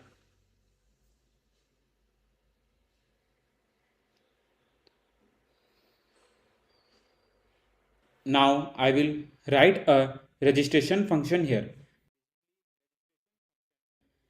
Basically, when the user will click on the sign up button, then we will call the registration function and allow the user to sign up into the app.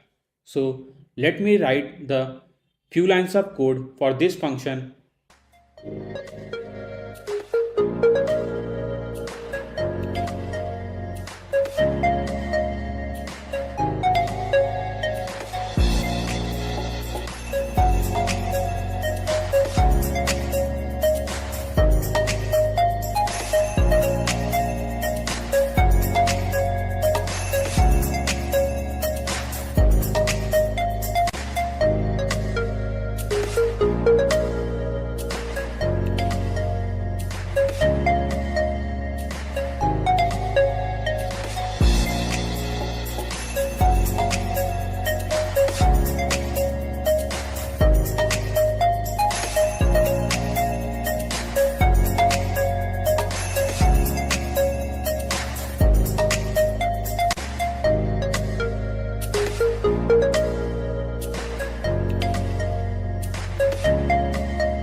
So it is done.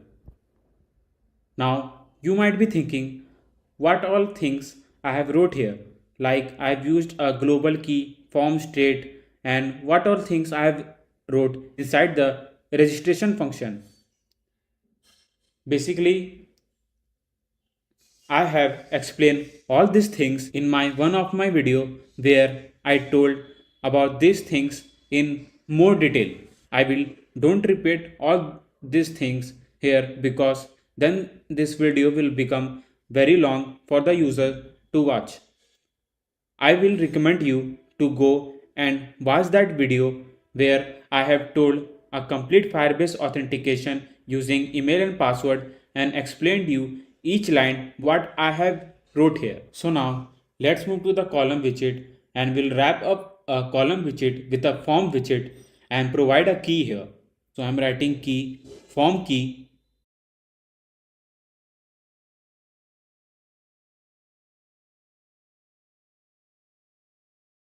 and writing text form field controller will provide mail controller and validator. Basically, I want to tell you the reason why I am using validator here. Basically, it checks the value if it is null or empty. If the value is null or empty, it will pass a text that please enter your mail here.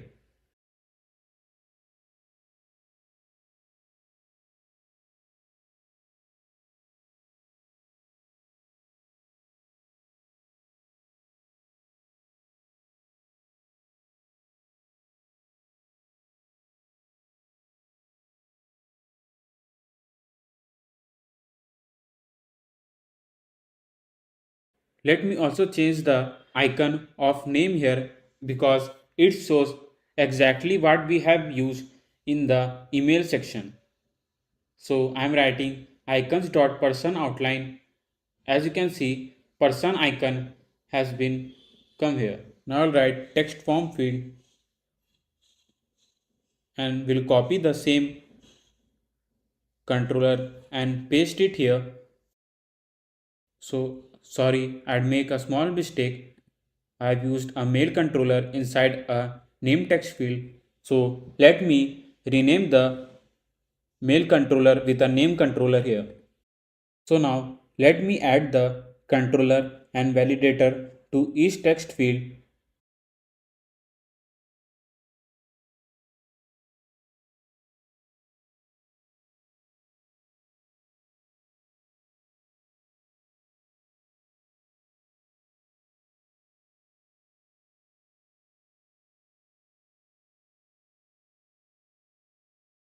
So it is done. Now let's move to the sign up button and we'll call a registration function here.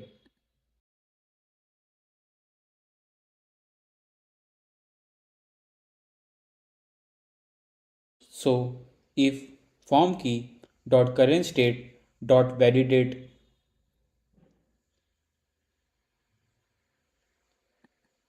basically I am using a form key dot current state dot validate function here because so that I wrote validator on each text field. So if each text field return us that there is some text has written on each text field like name, email, password, confirm password, then it will go to the set state method and will rename the each string here.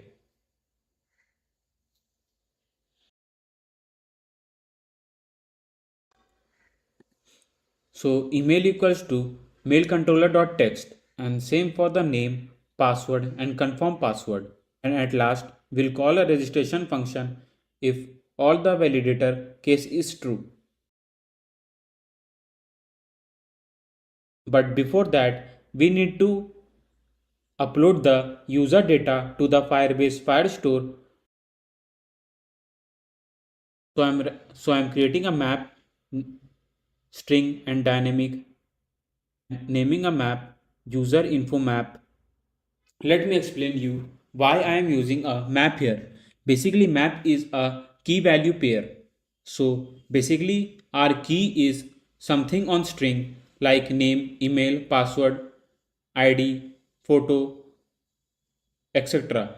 And dynamic is something where we can pass anything like string, integer, float, double, anything. So I'm writing name and we are writing name controller.text. So basically name is a string here and name controller.text is a dynamic here. Name controller.text gets the name from the text field in the text form and pass to the string name here. Basically we need a username here. The reason for uploading the username is that because we need to provide a specific username to each user here. So they can be justified with the specific username here. So each user have their own specific username. So I'm writing here mail controller dot text dot replace all at the rate gmail.com and will replace this with a space. let me explain you what really this command does. So when I am writing a mail like shivam234 at the rate gmail.com, so this command will remove at the rate gmail.com and replace with a space we have provided here. So your username will become shivam234. Now we'll provide a picture of the user here. So basically I am uploading some random picture of the user here in the form of a link, so that whenever we call the picture from the server, then so it will easy for you us to use image.network function to call the image in our app. Though now we are giving a specific picture to a user, but after sign up into the app, user can change their picture and can add any picture they want. So as you can see, I have pasted some link here. Now let me press on this link, and as you can see, a random user image has been shown here, and this image will show when the user sign up into the app, but they can change when they want. Now I will create a string id. Basically I want to provide some random id to the user, because when we will track the user details in Firebase, then we just need this ID, so that it will easy for us to track the user detail in Firebase. But before that, we need to add a package name random string here. Basically, random string provide a random alphanumeric character to a string.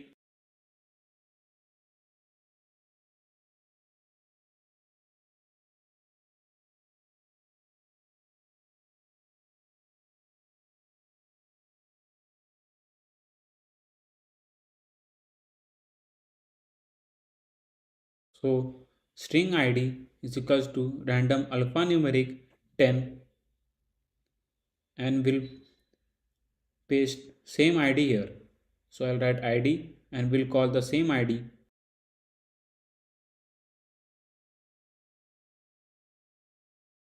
Now we need to create a file name database.dart, where we call all the function from that file, and we'll upload the data to the Firebase Firestore. Let me show how we will do that. So, but before that, I am creating a new folder named service here, and inside the service folder I will create a file name database.dart. I will write class name database methods. Basically in this project I will write all the function related to the Firebase in class name database methods here. The reason for doing that, if I will write all the function in the same page, then it will be easy for the user to change the function they want in their way. For now, if the user write all the function at the same place where they are calling a map, then it will become something messy for the user to change the function according to their way. I'm writing future add user detail, and will create a map string dynamic, and in string we will pass a specific ID that we have wrote using a random alphanumeric function. Now Firebase Firestore dot instance dot collection, and we'll give a collection name users here. We will give a specific id to the doc here, so we'll write dot doc id, and we'll use a set method to upload our map to Firebase Firestore. So it is done. Now let me call this function here. So I will write await database methods dot add user detail, and will pass the user info map and that id here. So this function will help the user to upload the data to Firebase Firestore. Now, one more thing I want to tell you that we want to save the user data locally too. The reason for saving the user data locally is that we need user name, email, and his picture and ID again and again. Now, to get the all the data, we need to save some of the data locally, so we don't have to call the function again and again and get the data from the server. So to save the data, I am using a package name share preference here, which allow us to save the data locally in our Flutter app. So I'm creating a new file name shared pref.dart, where we will write all the code related to the shared preference. Now let's move to the shared pref.dart file, and we'll create a class name shared preference helper here. And inside that, basically I am writing a string name user id key, where we will save the specific id that we are giving to each user here. And we will create other string also, name, email, username, user's picture.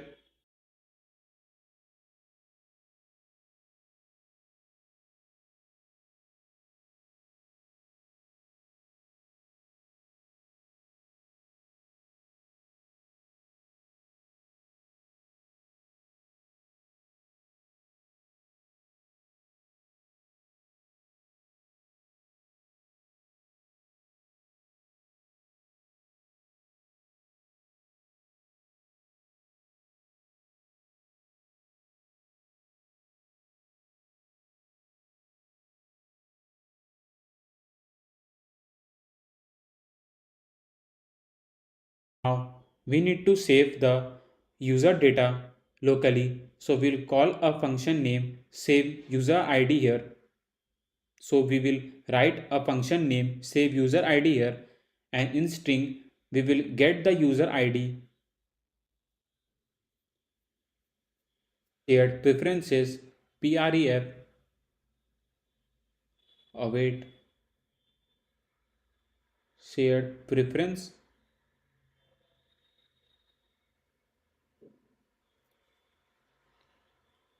await share preference dot get instance. Now using the pref key, we will save the user data here. Now using the pref key, will set a string. So first we are writing a string name here. So I am writing user id key, and we will save the id to a user id key. So I am writing the string name get user id here. Now I will write the other function for all the other strings like name, email.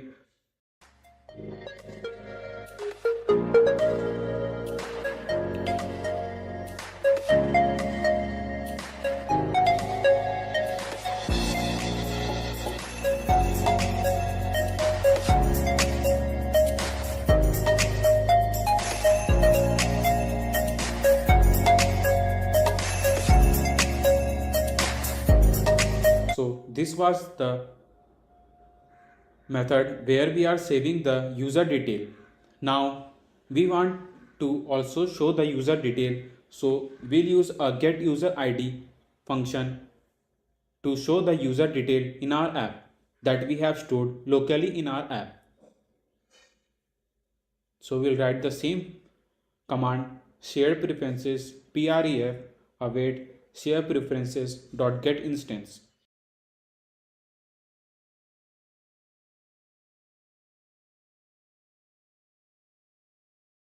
Now we'll get the string from the user id key.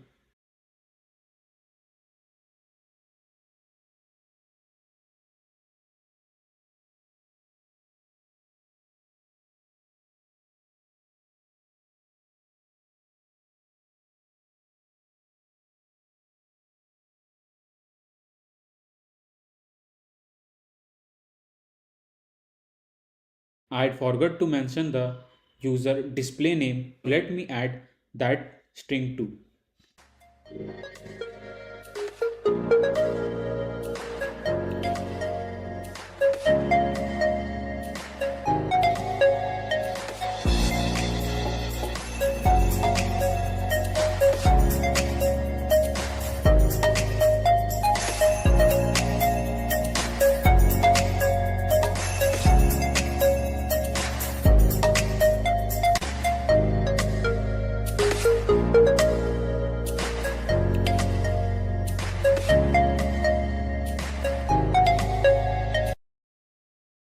So it is done. Now let's move and we'll use a save method to save all the user data locally in our Flutter app. So I'm writing await shared preferences helper dot save user ID and we'll pass the ID here. We'll write same function for other strings too.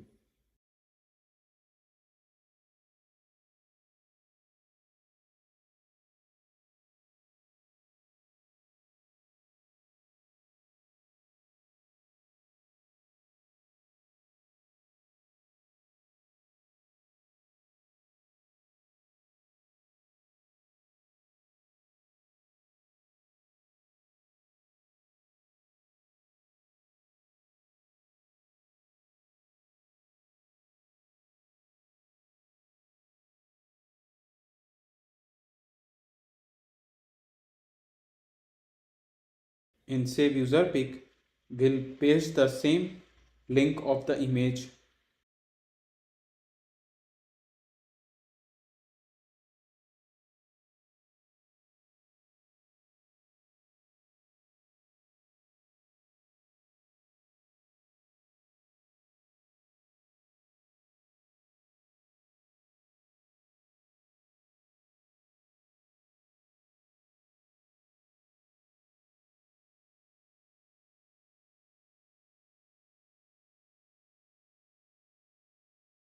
So it is done. Now let's move to the terminal and run our app.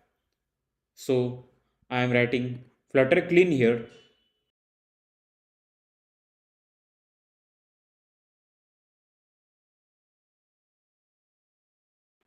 Now flutter pub get to get all the packages in our app.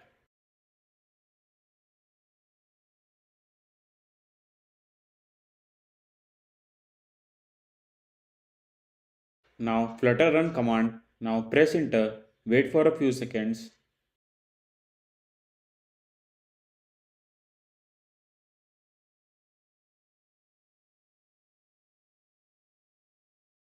So as you can see, our app has launched successfully.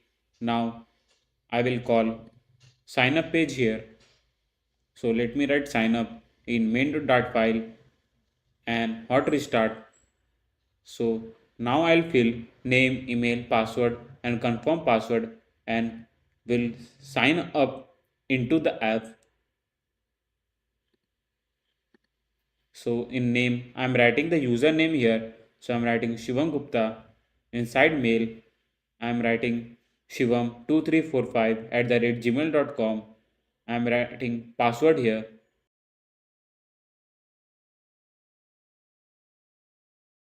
and same password in confirm password. So it is done. Now click on the sign up button, wait for a few seconds. But before clicking on the sign up button, we need to push the user to the home page. So I am using navigator.push replacement here. Let me explain you why I don't hear navigator.push here.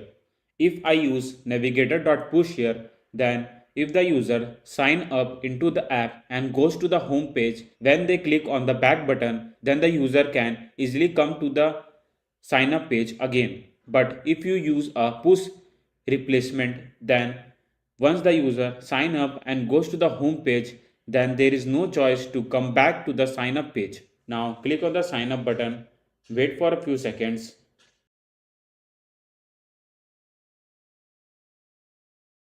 So as you can see, we have registered successfully and moved to the home page of the app.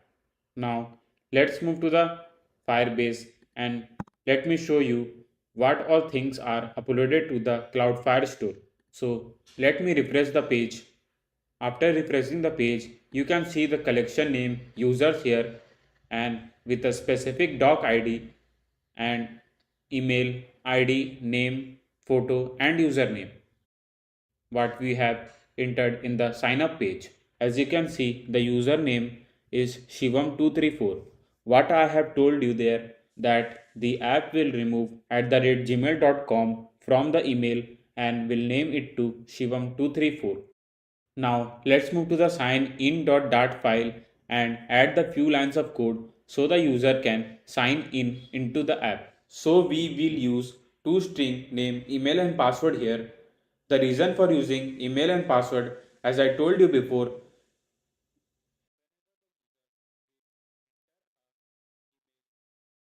so whenever the user will enter the email using a text editing controller, then we'll get the text from the text field and will save the text into the these two strings. Now text editing controller user mail controller equal to new text editing controller. The reason for using text editing controller is that we can manage whatever the user write on this text field using a text editing controller. Basically, whenever the user type the email or password in this text field, then we can handle the text using this text controller.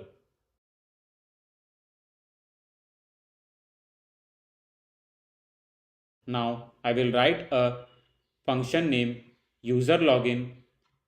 So whenever the user click on the signing button, then the user login function will be called and the user can successfully sign in into the app and will move to the home page of the app. So let me write the few lines of code into this function.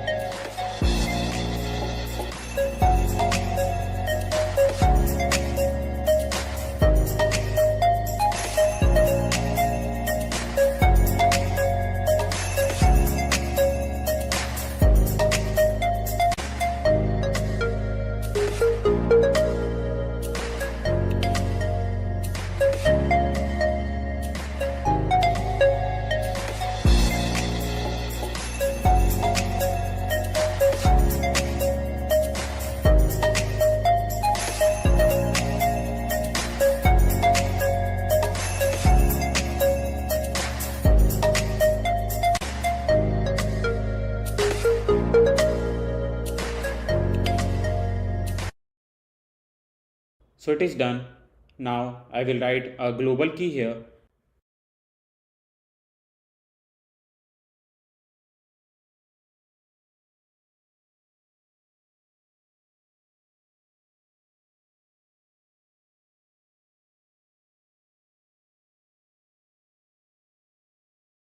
Now we'll go to the column and wrap up the column widget with a form widget and we'll give the key name form key.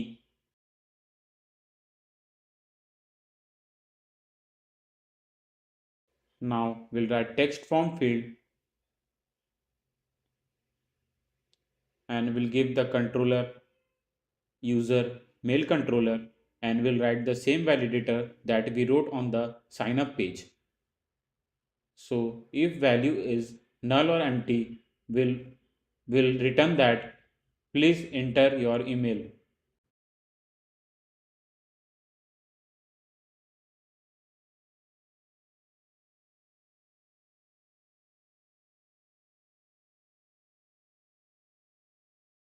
Now we'll copy the same thing and we'll paste in the password text field. So I'm writing text form field and will rename the controller to user password controller validator will be same, just will rename the text and write please enter password. So it is done.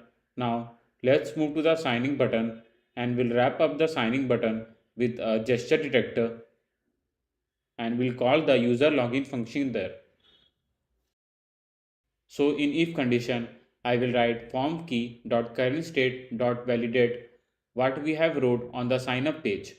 The reason for using is that we will check the each text field through a validator and will check that if it is null or empty.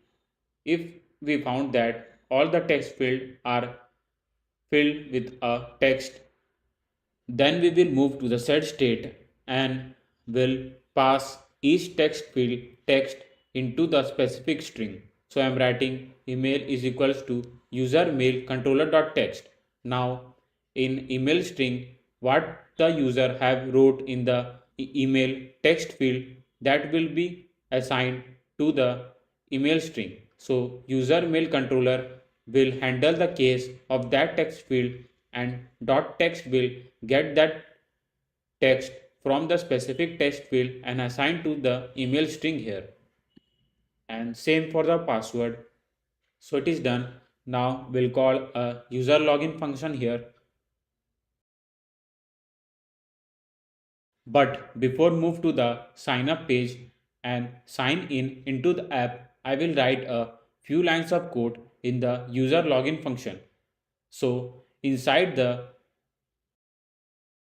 so after calling the sign in with email and password function inside the user login function, we want that the user details to be saved in the shared preferences because as I told you before, we need the username, email, username again and again into the app. So if the user is login into the app, then we'll call the user details from the server and will save the each detail into the shared preference. For example, if I want to save the user name here, then I will first call the username from the server and will save the user name into the shared preference, then will sign in into the app.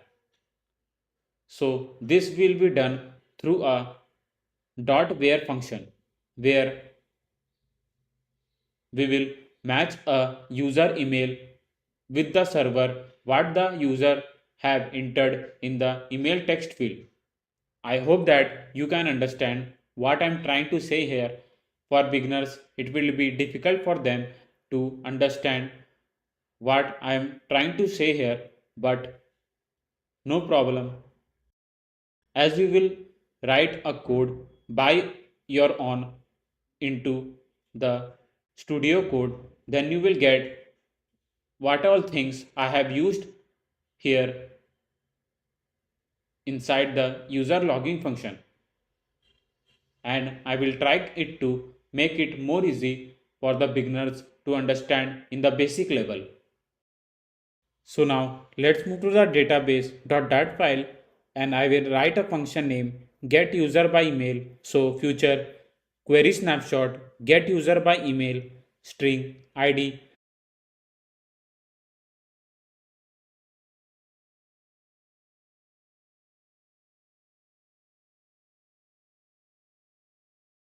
Firebase firestore.instance.collection.users.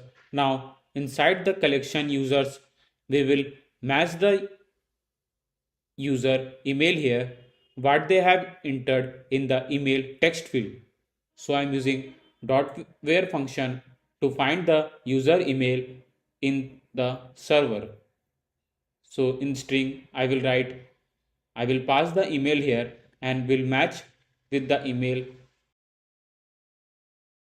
We'll get that user detail using dot get function.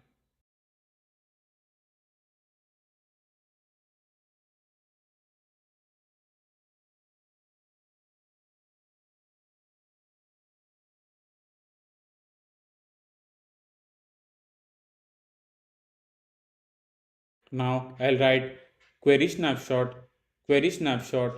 await database methods dot get user by email, and we'll pass the email here.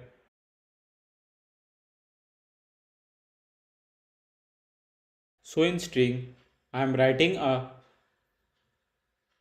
name, username, and picture ID.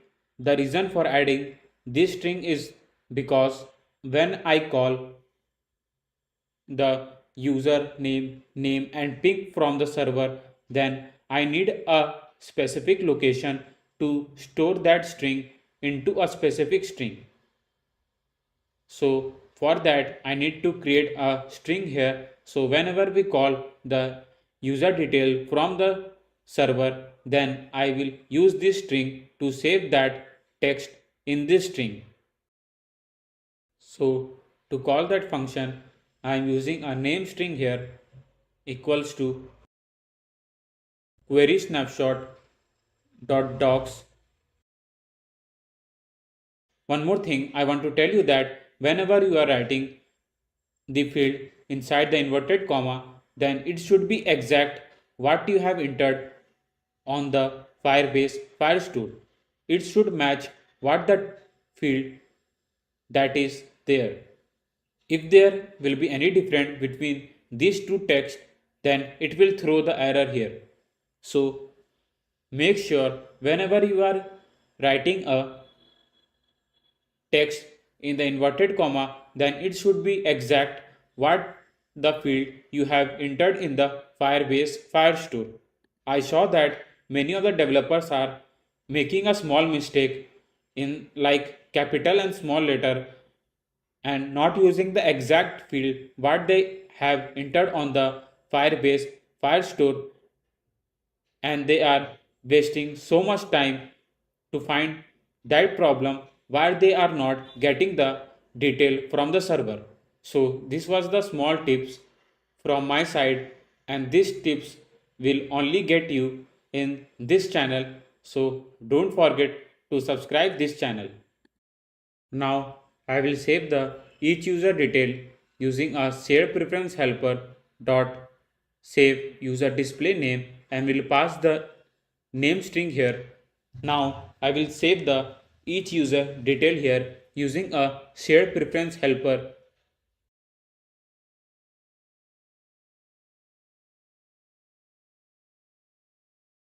Now many of the users might be thinking that why we are saving the user details locally as the details are already saved into the server. As we move more into the app, and when I will write the code for the home page and chat page, you will see that we will be calling a too much detail from the shared preferences, and shared preferences will help us to get the user detail in more easy way rather than calling from the server each time. So in email section, I am writing the email here. Now I'll use the same password that I have used to sign up into the app. Now click on the signing button, wait for a few seconds.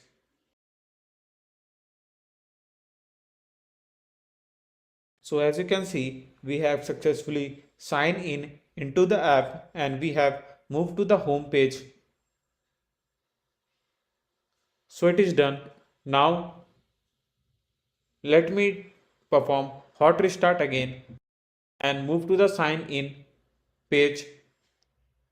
The reason for I'm moving to the sign in page again is that whenever the user will write an email and they have forgot the password, then they will click on the forget password text and move to the forget password screen where they can change the password from there. So now we'll create a new file name forgetpassword.dart here, and we'll write the complete UI and the code for the forgot password screen. So I will create a stateful widget name forgot password, as the forgot password will be same according to the signing page. At the top, we will replace the sign in text with a password recovery and log in to your account with the enter your email, and we'll use a single text field to enter the email of the password they had forgot. Then we'll use a button to get the password email into their email they have entered here. Instead of writing the UI for the forgot password again, I will copy the complete code from the signing page and paste on the forgot password.dart file, and will rename the few text there. Sorry, but I am using some of the shortcuts to write a forgot password screen. Is that if I will code a complete code of forgot password, then it will take a lot of time. So I will copy the code from the signing.dart file and will paste in the forgot password screen, and will make the customization according to our choice. Being a developer, I always used to do a smart work rather than a hard work. We will paste the code here, and let me remove some of the key from here, and I am writing text editing controller because I want a single text field where the user will enter the email. So I will remove a password text field from here. We'll also remove the forgot password text. So let me call the forgot password screen in main.dart file, and I will show you what all customization I have done. So as you can see, a single text field email has been shown here. Now I'll rename the signing to the password recovery.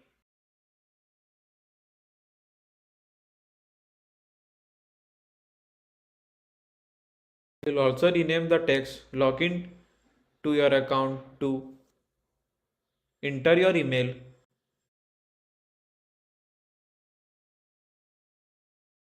We'll also make the container smaller in size.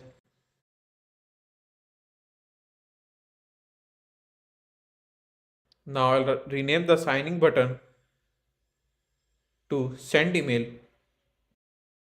Let me also explain you how the password recovery will work. Basically, for an example, if the user have forgot their email, then they will click on the forgot password text and move to the password recovery screen. Now inside the email text field, they will enter the email of the password they had forgot. After clicking on the send email button, they will get a link of the Firebase into their email they have entered here. Now, after clicking to that link, they will redirect to a screen where they can assign a new password to this email. So for that, I need to add the few lines of code here.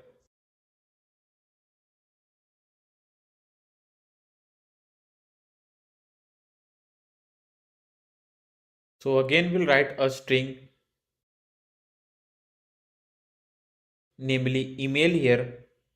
Now we'll create a global key again so that we can text the validator in the text field.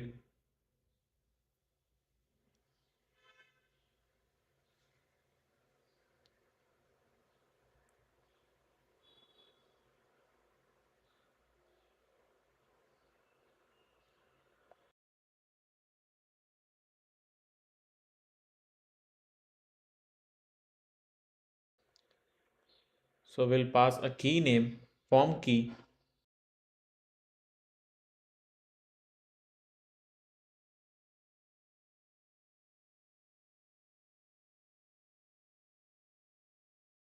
Now I will write a function name reset password here, and this will be called when the user will click on the send email button, so let me add the few lines of code here.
So it is done.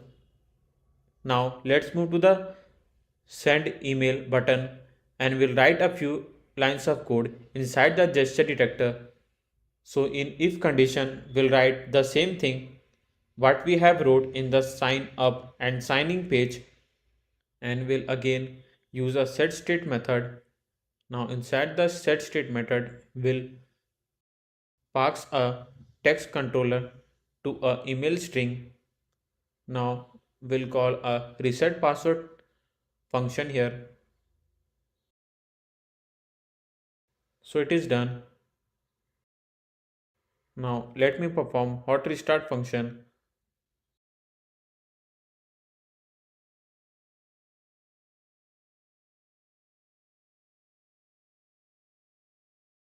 So for an instance, if I had forgot this email password, so I'll click on the forgot password text and move to the password recovery screen, and we'll write the same email here, and we'll click on the send email button and wait for a few seconds. So as you can see, password reset email has been sent. Now let me check my email here. So as you can see, I have got a link to reset my password. So let me click to that link and I will redirect to a page where I can assign a new password. So let me write a new password here and click on save button. Now, so as you can see, now I can sign in with my new password into the app. Now let's move to the home page of the app and I will add the search feature here. But before moving to the app, I want to explain you what really the advanced search feature I am talking about. So we will add the same advanced feature we usually found in the big apps like Amazon, Uber Eats, Flipkart, etc. So let me take you to the Amazon website and I will show you what really search feature we will add. So as you can see, it is a Amazon website. Now I will move to the search bar here at the top and I will search iPhone here. So as you can see here, I have just wrote IPH word inside the search bar. Now after just typing IPH word inside the search bar, you can see that Amazon website are suggesting all the words that start with IPH. Basically, it search on the server all the words that are starts with IPH, and it shows all the result like iPhone 14, iPhone 13, 14 Pro, etc. Now I will write iPhone 14 here. Now it shows me all the word that start with iPhone 14. So as you can see, now it is suggesting me iPhone 14 Pro, iPhone 14 Pro Max, etc. Now I will go back and I will write iPhone 12 here. So again it is suggesting me the word that start with iPhone 12 here. So as you can see, if I type any letter inside the search bar, then the search bar activate automatically and it starts us to show all the keywords that start with a letter we type here. For an example, if I write just a word SNEA, then it shows me a words like sneakers for girls, sneakers training kit, and sneaker, sneaks, etc. Now I type a complete keyword sneaker here, so it shows me all the words that start with the sneaker. So you might be thinking what this search feature will really do in our app. So like whenever the user will search for the specific username in the app, like he will search for the guy whose name is Shivans, then he will just write SHI and the app will suggest him all the keywords that start with SHI. So might be that there will be a two user whose name will be Shivans and Shivam, whose both username word start with SHI, and this will be helpful for the user to search the user quickly and have the real-time chat with that specific user. So now let's execute this function in our app. Let me explain you how I will add this feature to the home page. So when the user will click on the search icon, then the chat up text will be replaced with the text field here, and then the user can search for the specific username and can have the real time chat with that user. So I am writing a boolean here and naming the search to false. The reason for doing that, so when the user will click on the search icon, then we will make the search to true, and using a set state we will rerun the app again. So I am using a gesture detector and writing both the cases inside the onType function. So now once the search becomes true, then we'll write a function. If search is true, then we will show a text field. If search is false, then we will show chat up text here.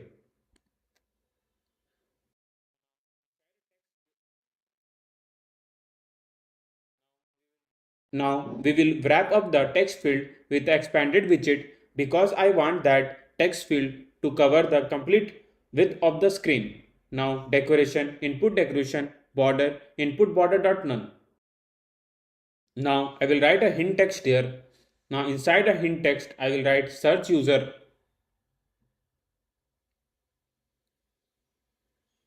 We will give some styling to the hint text. So I am using a hint style here.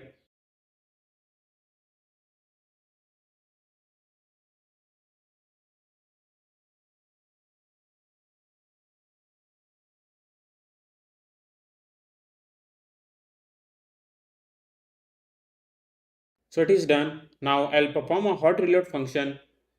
But before that, I am also giving a style widget is because I want that whenever the user will write on the text field, then they can see the word clearly. So I'm writing colors.black, font size 18.0, font weight W500. Now we will also change the height whenever the search is true. The reason for doing that is because whenever we will click on the search icon, then the text field will appear here. Basically, text field covers some of the space from top and bottom.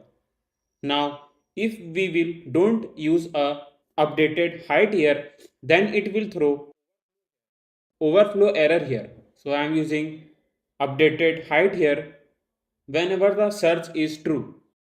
Now let's perform the hot restart function, and now I will click on the search icon. So as you can see, the text field has been appeared here from where the user can search the specific username and can have the real-time chat with him. Now I will create a list name query result set, and I will make one more list name temp search store here. The reason for making this two list is because I want that whenever the user will search for the specific username, so when the user will search for the specific username, for example, if they are if there are two username like Shivans and Shivam, so if I will write SHI here, then the result will show that there are two username present whose username starts with SHI. Basically, a two username would be Shivans and Shivam. So these two username will get stored on this list and will provide the list later, and the app will allow us to click on one of the user and move to the chat page. Hope it's clear the point why I am using a to list here. Initiate search function where I will use this to list here. You will get the clear cut clarity of why I have used a to list here. So in initiate search, I have wrote a value here. Basically in value, we will pass the username here.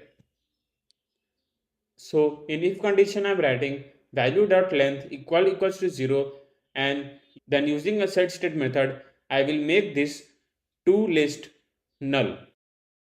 Now I'm using a set state again. The reason for using a set state again is that I am making the search to true. So whenever the user will start to type on this text field, then this all the chats will be replaced with the username that we are searching on the text field.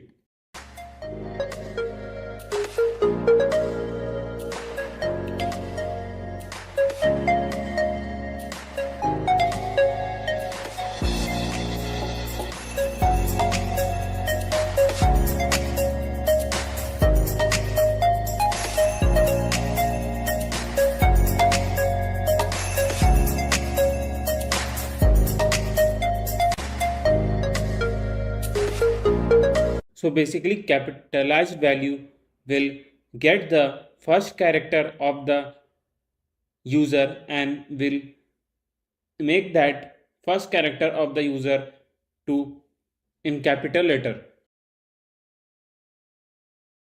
Many users might be thinking why we are taking a first character from a username we are typing on the text field.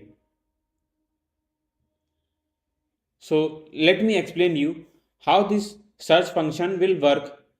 So for an example, if there are two username like Shivam, and first username is Shivam and second username is Harsh. So for the first username, his key will be a first character named S, and for the second character, his key will be H. So, like whenever we will type the first username like S, then the app will show all the username whose key matches with the first character name S, and that username will be shown in the app. But we haven't uploaded the key here, so let me move to the sign up page and upload the value of the key to Firebase Firestore.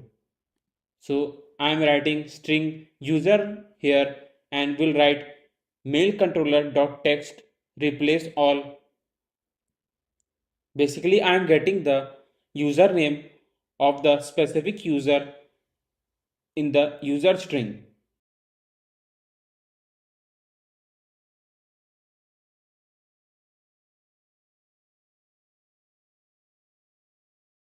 In update username, as you can see, we are updating the username first character to the uppercase. So we'll pass the update username and upload this username to Firebase Firestore, where the first character of the username should be capital. Now we are writing us one more string named first letter. So we will try to get the first letter of our username in the uppercase. That will be a search key for us to get the username in the app. I know that it might be very confusing for the beginners to understand the each line of code here, but if you are having any questions or any problem, you can comment it out on this video and I will try to read all the comments and I will try my best to explain you in more easy way. As this my YouTube channel name Shivam Gupta, main purpose is that for the beginners to understand the code and they can move to the advanced level step by step. Each time my best is to provide the code in most easy way for the users to understand what I am typing here, and I'm trying my best to explain in most easiest way so that it will be easy for all the users to understand what really we are developing here. So now let's move to the database.dart file and I will write a function name search here. So future query snapshot search string username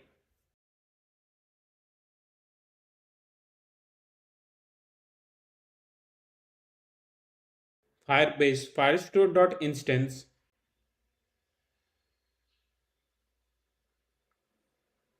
dot collection users dot where. So let me explain you what string username does here. So like when the user will type a username on the text field, then the app will take the first character of that string that we have typed on the text field and pass to the string username here. So for an example, as you can see here, our first username is Shivam123. So in username, it will pass the first character name as share and will check all the users whose search key matches with the first character. So if it matches, then it will return all the username in the app.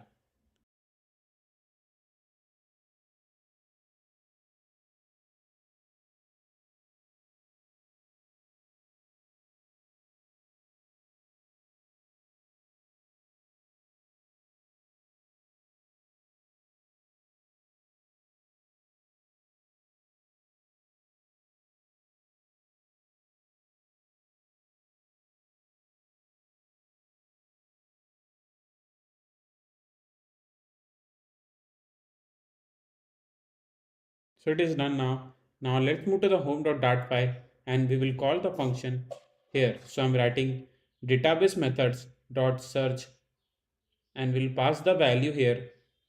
After passing the value, we will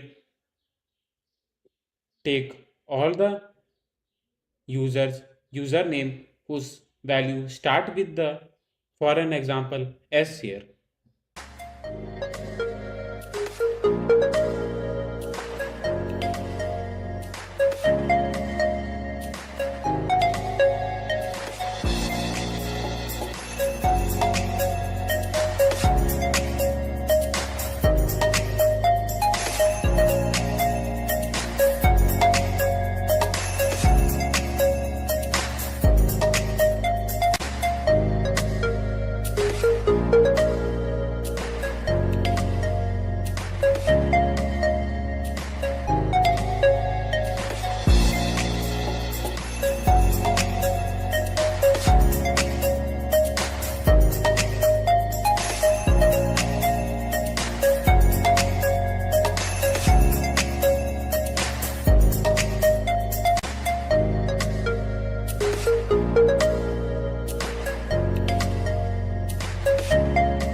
So as you can see, we will add the all the user name in the list we have provided here. Now in the text field, I will write on change property here. Basically, on change property is something like whenever the user will write any of the character and starts writing in this text field, then on change function will call here and will pass the value to initiate search function here.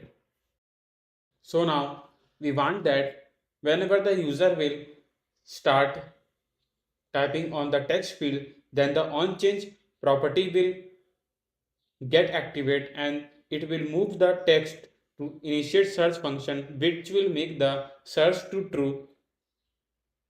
And if the search will be true, then all the last text that are on the home page will replace with the username we are looking here.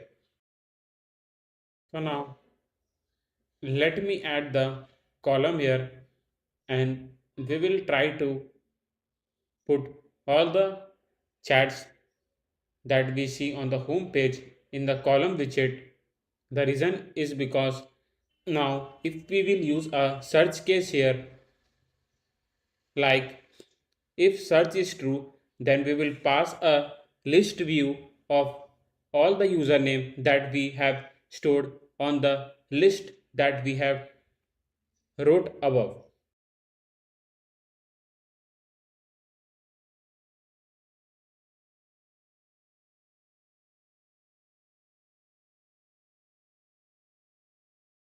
Now I am providing some padding here.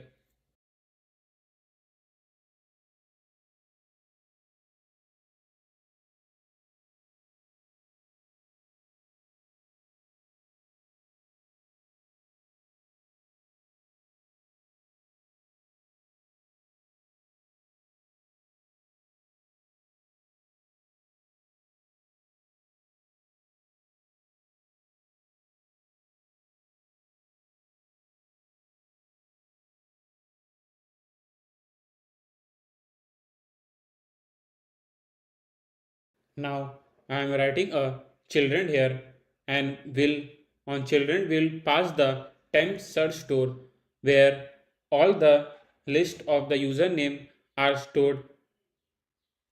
So with the map method we will call the each element here and will perform a we will show a list here, so we'll change that to a toList function.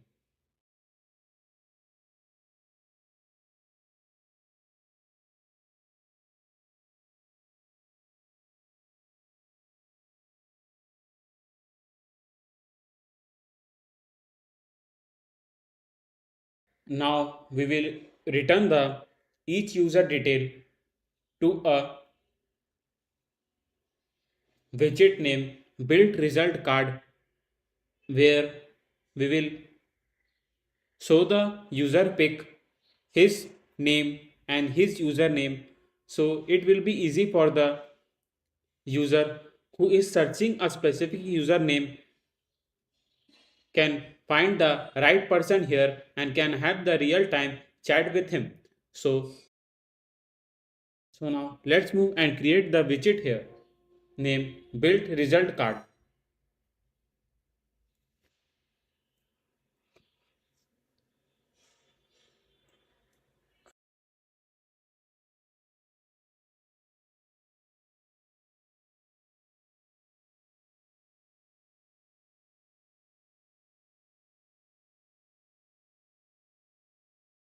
So now I'm writing container here and giving some margin here.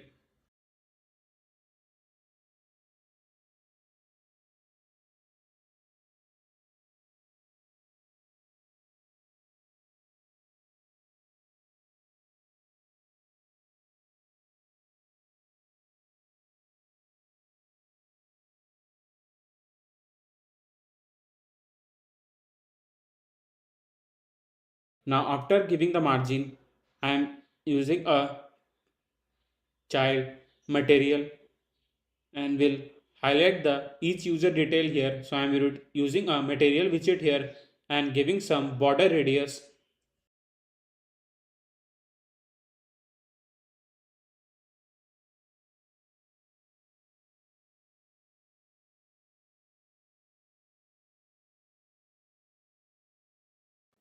Now we will write a container again and will provide a padding to the container.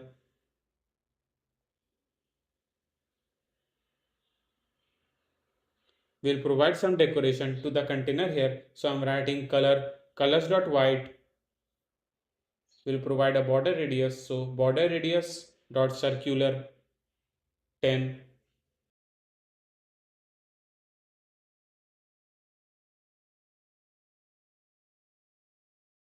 Now child, row, children.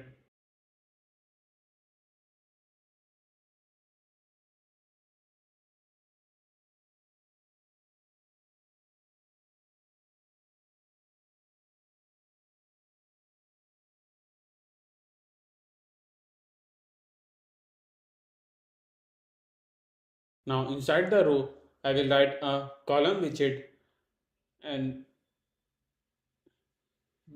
we will give a user display name here, and after that we will provide a username.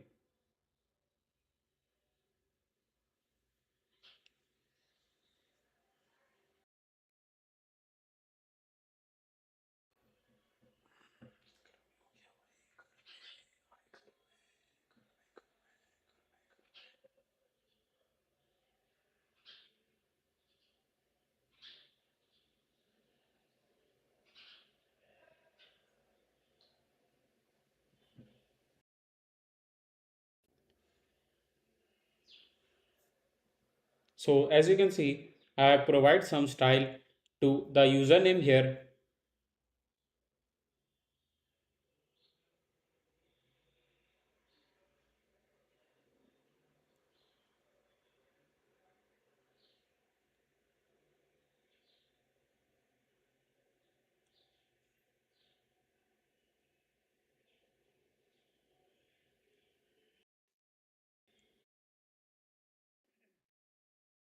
So let me rename the username and we will pass a specific user display name as you can see on the Firebase. So I'm writing name here, and on below of that I will write a username. So let me provide some style to this text widget where we are passing the username.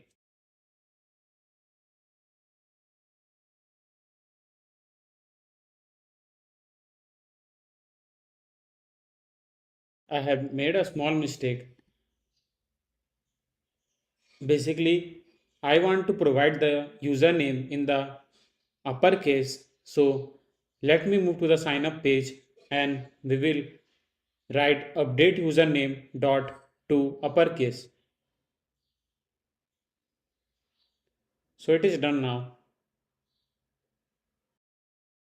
So perform the hot restart function and let me write the username here inside the text field. So as you can see, I have wrote the username SHI. So it will go to the Firebase Firestore and it will search all the username whose value starts with a word SHI and it display here. Now I will go back and as you can see, basically it will update me in a few seconds. So as you can see, now I have wrote sh. So it takes a few seconds to update the app and it will show all the username whose username starts with sh. So there are three username whose username start with sh. Now I write shi. Now to username.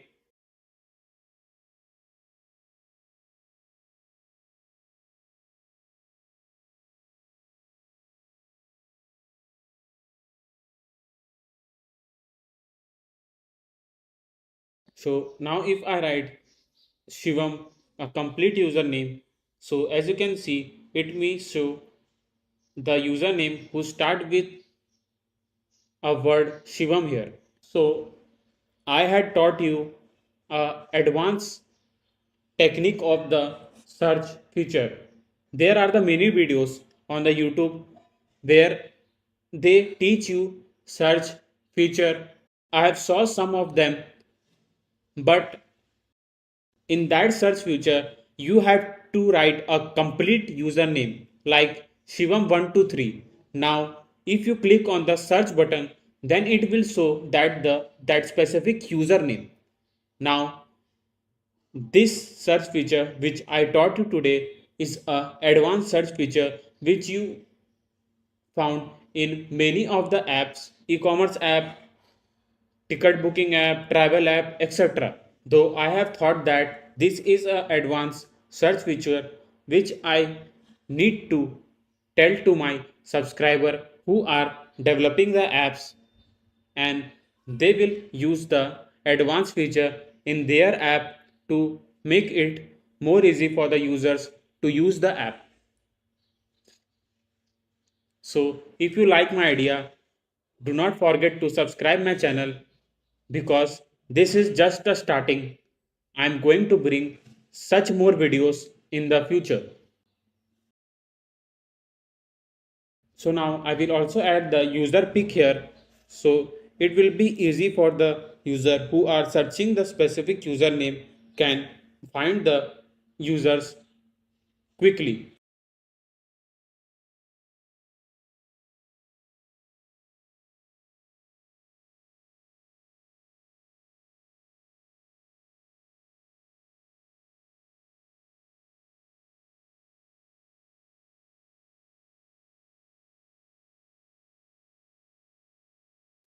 I am using image.network because I am getting the user pick from the Firebase Firestore. So on data, I will write a photo here and will wrap up the image with a clip react widget and will provide some border radius,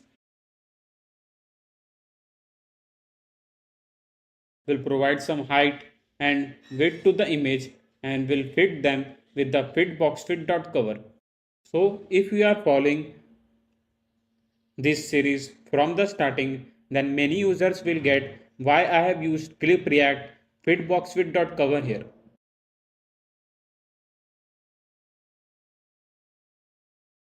Now we will also highlight the username in the different way. So I am changing the style of the username here.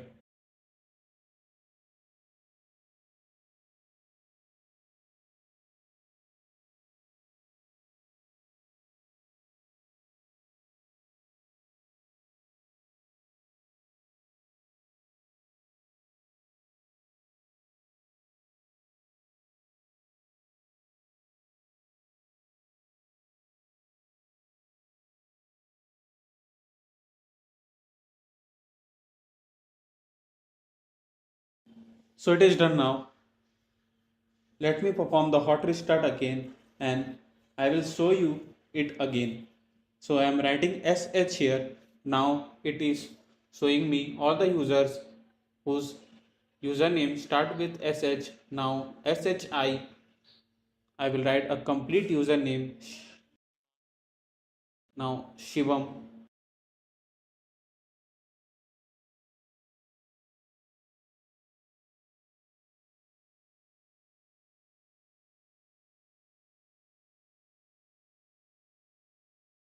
So like if the user now don't want to search the username and he clears all the text from the text field, then as you can see he can't move back to the home page where he can see all the chats.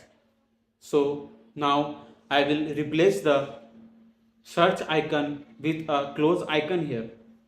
So the user will get the hint that when we will click on the close icon, then we can move back to the home page of the app. So I'm writing If search is true, then we will show a close icon here, and we'll wrap up the close icon with a gesture detector, and will make the search to false, and will provide a set state.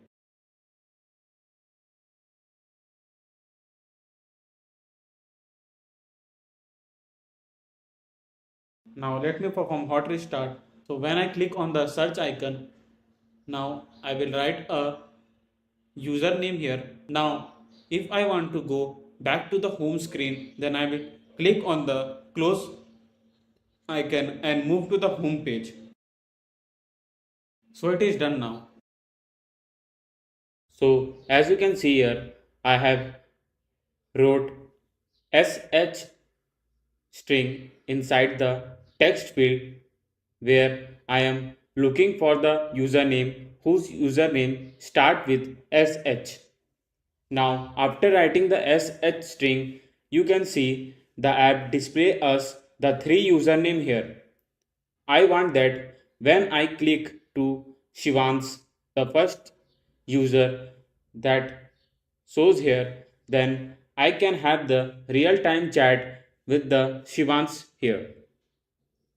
So for that, I need to move to the chat page after clicking the Shivans username here. So what I have thought to how to execute that, let me explain you.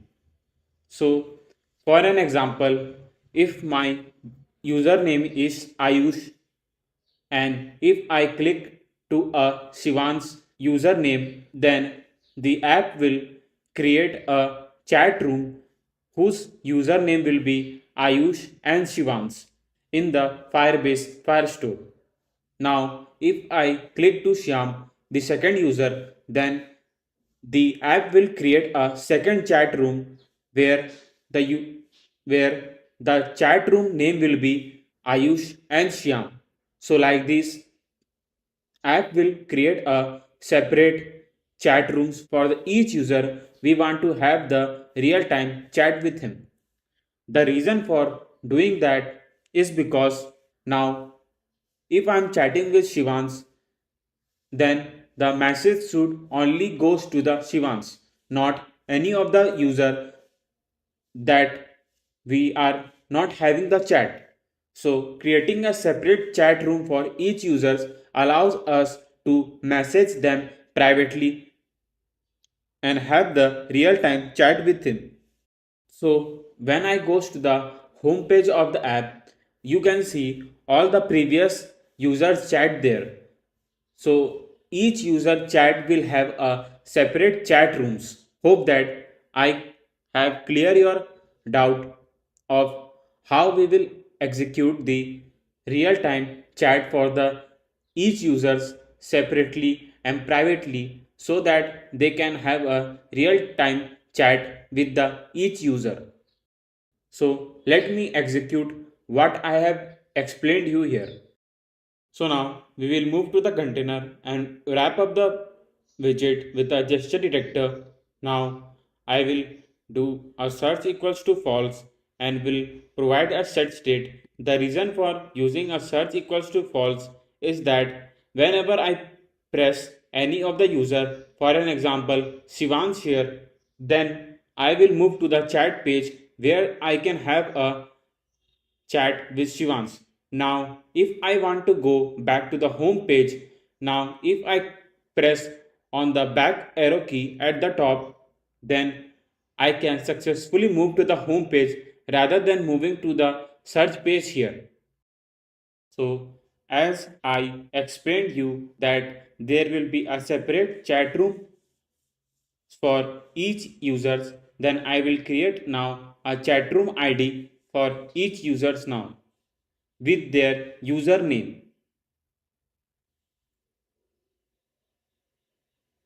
So I will create now chatroom ID by username function to create a unique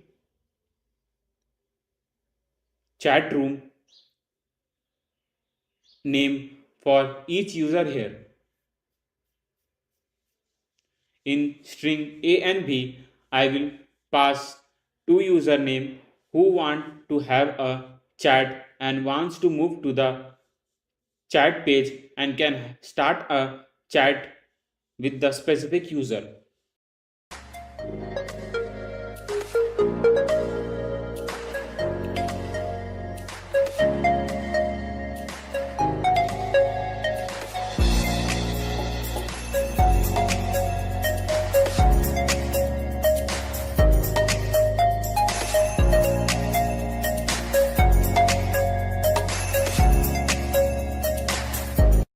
You might be thinking that what all things I have wrote inside a get chatroom ID by username function. But do not need to worry.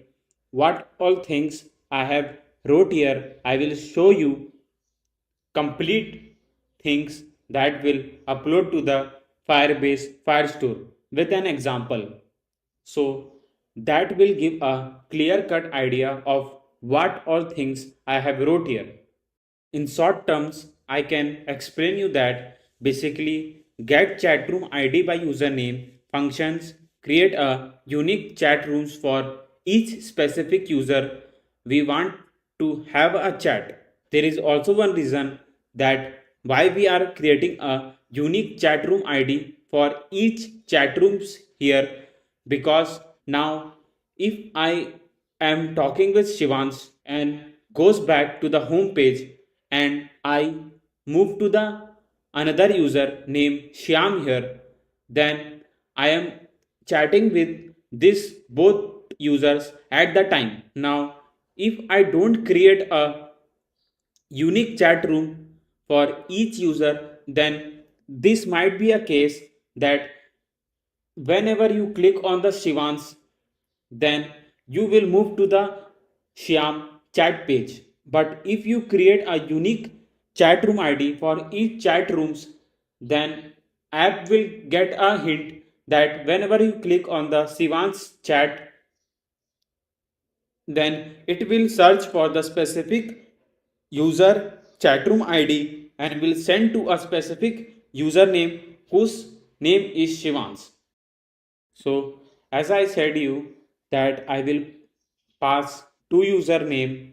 One username will be of mine and second will be of the username that we want to have a chat. Now to get my username, here comes a role of the shared preference. This is why I have stored the username locally in the shared preference. So now I will show you how to call the username, name, pick, etc. from the shared preference here. So now I'll create a string name, my profile pic, my username, and my email. Now I will create a function name get the shared pref. Now I will write a string my name, and will get the my display name here. So we'll write await shared preference helper.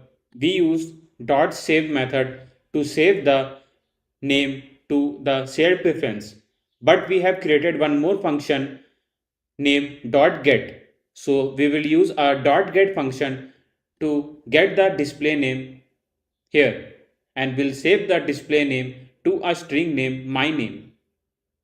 Now we'll do a same case for my profile pic, username and email.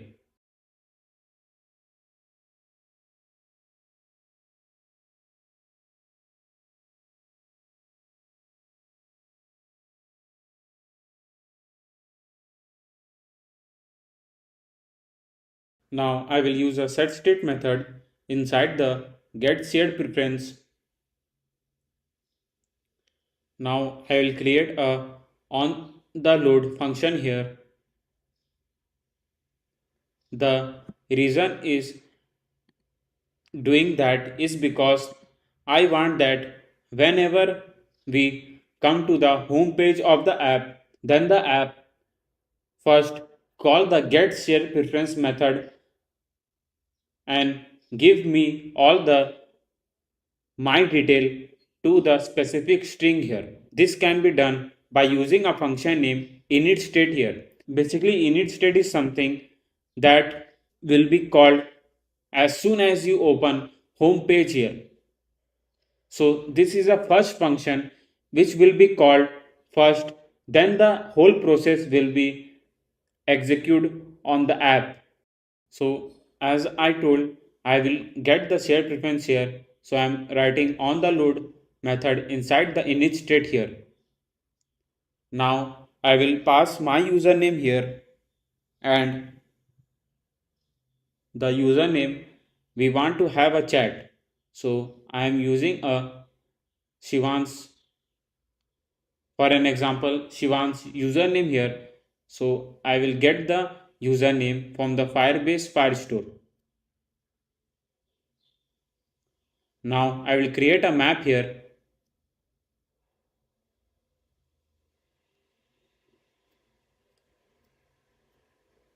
and map name will be chatroom info map. The reason for creating the map here, because in the specific chat room I want the two users to have the chat whose username will be matched here.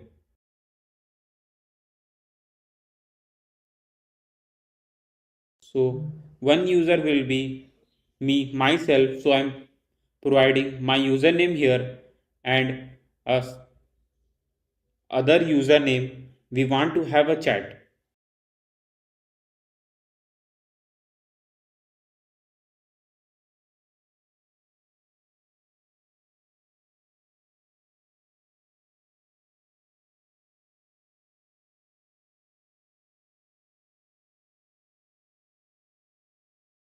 Now let's move to the database.dart file, and we'll create a function named create chat room, which will help us to create a specific chat room with the unique chat room ID.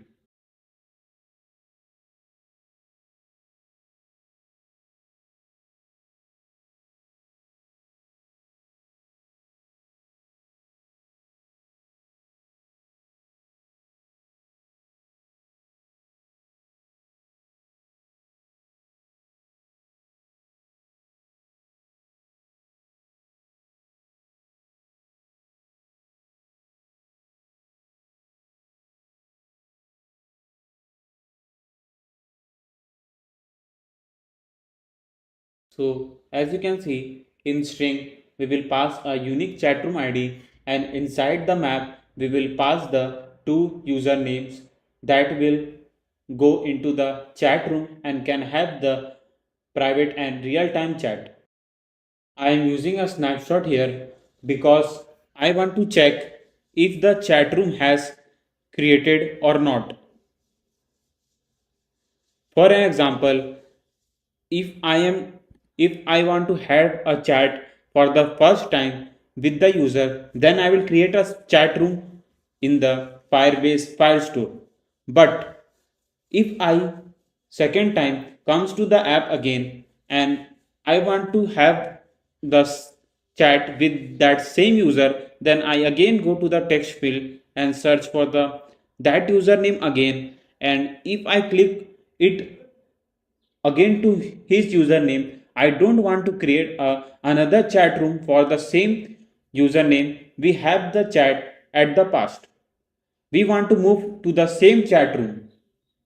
If I will create a separate chat room again and again whenever the user is searching for the same username, then might be the case then the last chat we have with the specific user will be removed from there, and that will give a very bad experience for the users having a conversation in the chat app. So this case you have found in many of the apps like Facebook, Instagram, Messenger, etc. So we are using a same procedure of what this app does. So with the if method, if it will check if the data is exist. If the data is exist means if the chat room is exist, then will return true, and we will not create a chat room here. Now in else case, if the chat room is not there, then I will create a collection named chat rooms here, and inside the collection we will give a chat room id and upload the username, and we'll create a separate chat room for each user here. Now we'll call a database method and we'll create a chat room here. I hope that I am giving my best to explain you each line why I am writing here, because I am looking for the beginners who are first time developing the app and can have the complete knowledge of why I am writing the code here. If you simply copy and paste the code from the GitHub or any of the source where I upload the source code, then beginners might face the problem in futures and they will not get why these functions are called here. So if you are liking my video and way of the explanation, you can support me by subscribing my channel to get more videos we have in a store. Now, after creating the chat room, we want that user to move to the chat page and can start a real-time chat with that user. But before that, I will move to the chat page and I will pass a name of that user, profile pic, and his username here. The reason for doing that is because we can get the hint of to whom we are having a chat on the chat page here.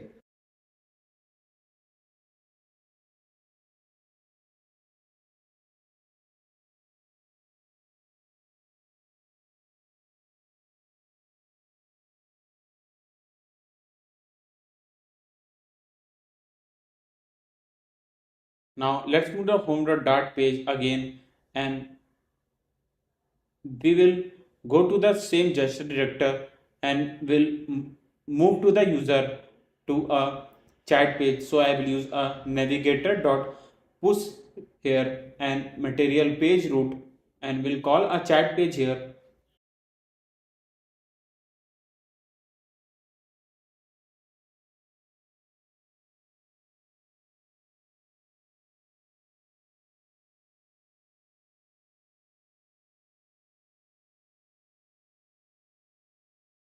And in name we will pass that user name here. So I'm writing name. Let me check on the Firebase. Okay, it is capital N, so I'm replacing it with capital N. Now profile URL and same for the username.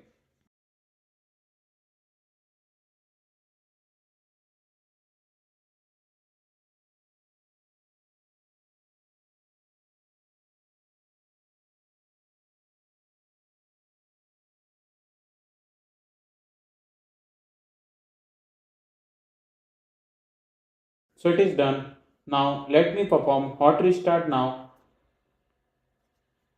and will search the user again. So I'm writing sh here. Now I will press on the Shivan's username here. Now as you can see, we have successfully moved to the chat page here. Now let me check to the Firebase Firestore whether he had created a chat room with a specific chat room ID there. Now refresh the page. So as you can see, the collection name chat rooms has appeared. Now after clicking to the chat room, you can see that there is a specific ID which I am talking about. Basically, this is a Shivan's username, and my username is also seen here. And here are the two users username who can have a chat on this specific chat room. So now let's move to the home page of the app. Now I will search a Shivan's username using a search text field here. So I will write Shivan's here. Now I will click on the Shivan's username and will move to the chat room where me and Shivans can have the real-time chat. Now I will move to the text field at the bottom where I can send the chat or message directly to the Shivans. So I am writing a text inside the text field and I want that when I click on the send button, then this text I have wrote inside the text field should move to the Shivans and this message will be seen inside the chat room. So to handle the text inside the text field, I will need a text editing controller here. So I will move to the chat page.dart file here and will write text editing controller message controller equals to new text editing controller. So now let's move to the text field and I will write controller message controller.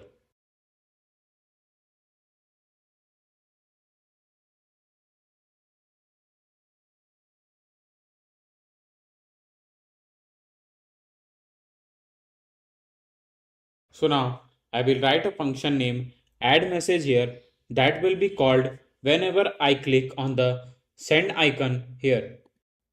Inside the add message, I have mentioned bool send clicked. Now, if the user click on this send icon here, then we'll make the send clicked to true and we can use a function inside the add message according to that. So I am writing if message controller dot text is not equals to null, then we will store a text inside the text field in the message string using message controller dot text. Now after storing the message, I will make message controller dot text equals to space.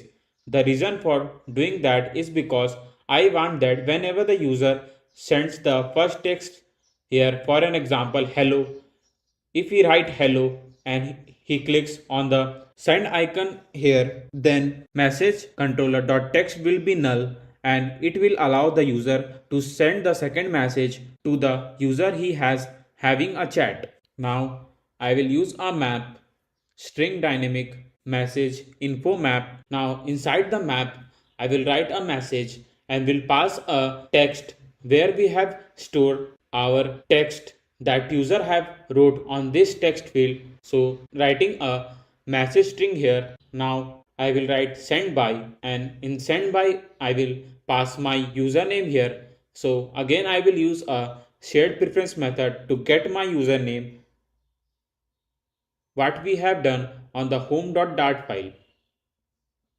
So I am writing a string here my username and will try to get all the details about me in those strings through a shared preference method.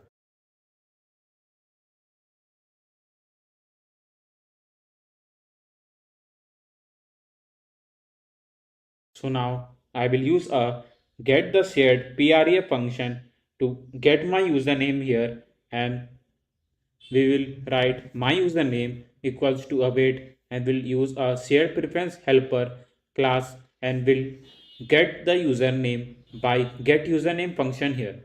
Now I will get my all details one by one using a get user function here.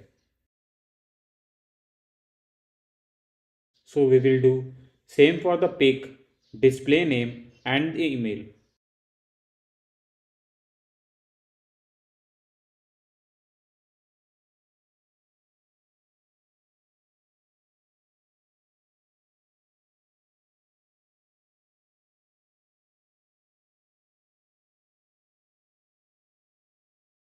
And we will use a set state here so that whenever we call a get shared preference method and we can store all the details on each string here and using a set state method we can rerun the app again. Now we will again use a on the load function that we have used same on the home.dart page and we'll call a shared preference method here and we'll use a set state method again.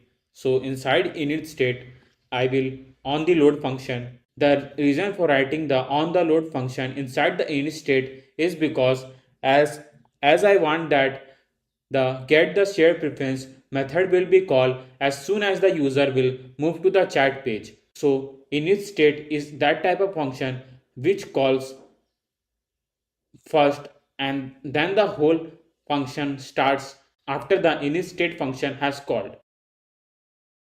Now in send by I will write my username here.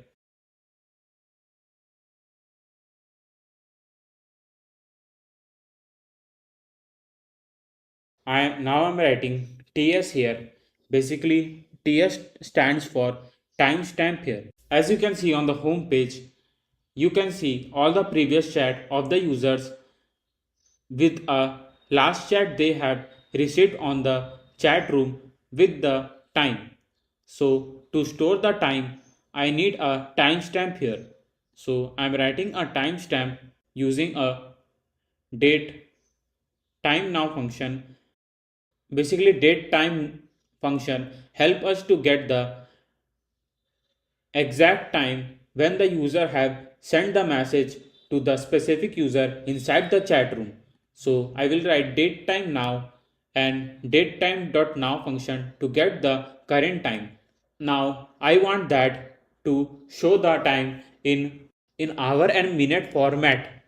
So I need to write a string named formatted date here and will pass a date in the way we want. So I'm writing date format here and will pass a formatted date how we want in our formatted date string.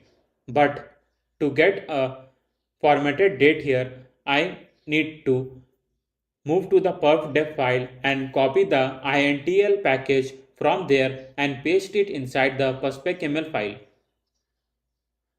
Basically, intl is that type of package which help us to format a date according to our choice. Like it help us to write the date in terms of year, minutes, seconds, milliseconds, etc. So now inside the date format, I want in hour and minute form. So inside the inverted commas, I will write hour colon and in minute format. This will help us to get the format in hour and minute form. So now I'll copy that string inside the TS. Now I am writing the time again. Basically this time will help us to arrange the text according to our choice. For example, as you have seen on the server that whenever we are sending a text here inside the chat room, then all the text are mixing together. But we don't want them in the random order. Now we want that the new text should be appear first, then the text we have texted before. So we will do that by using a server timestamp here so that we can manage the server time according to our choice. Don't need to worry if you are getting confused why I am using a time here. As we move on with the app, you will get why I have wrote time here inside the map. In short, I can tell you that writing time is very important inside the map function to display our message in some sequence so that user can know what chat they have received rather than getting the all the chats in the random form. Now inside the image URL I will pass my profile pic here.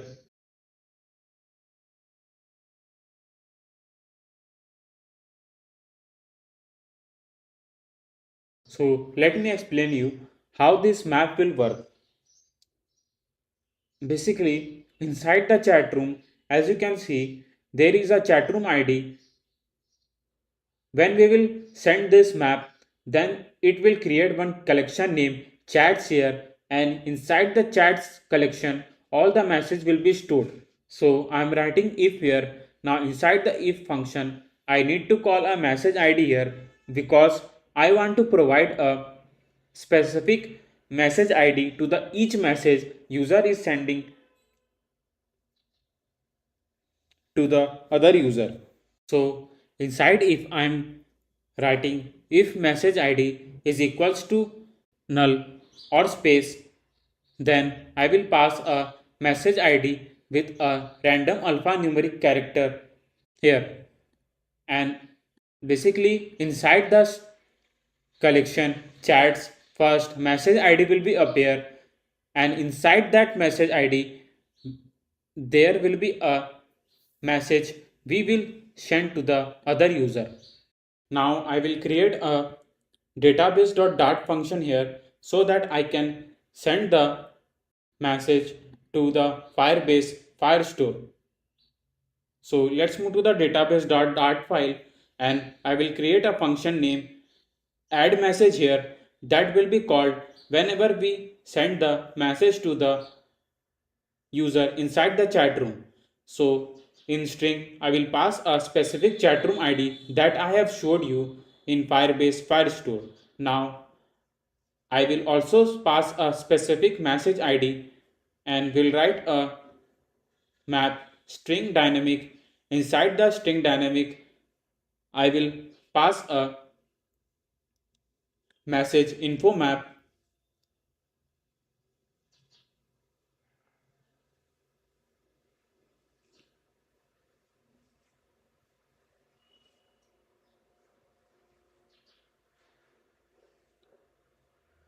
Firebase Firestore dot instance dot collection.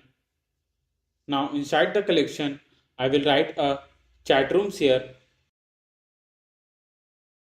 Basically, this is what I'm talking about. Now in doc, we'll pass a chat room ID.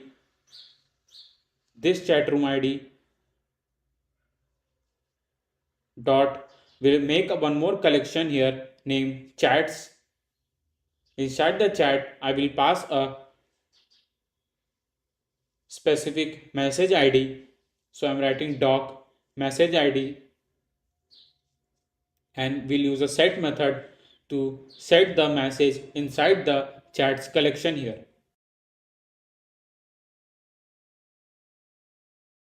Now let's move to the chat page again. So now database methods dot add message, and inside the chat room ID I will pass a chat room ID here. So the chat room ID will be same what we have wrote on the home.dart file, but before that I am writing a string name chatroom ID here, and we will move to the home.dart page and will copy the same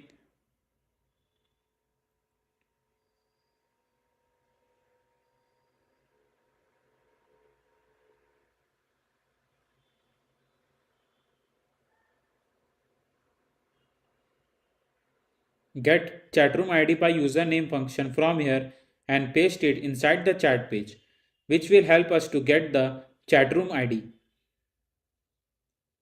So now inside the chatroom ID string, I will store my chatroom ID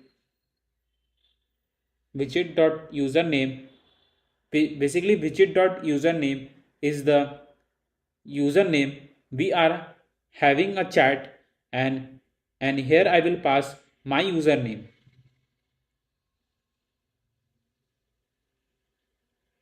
So I will write chatroom ID. Now message ID, and same for the message info map.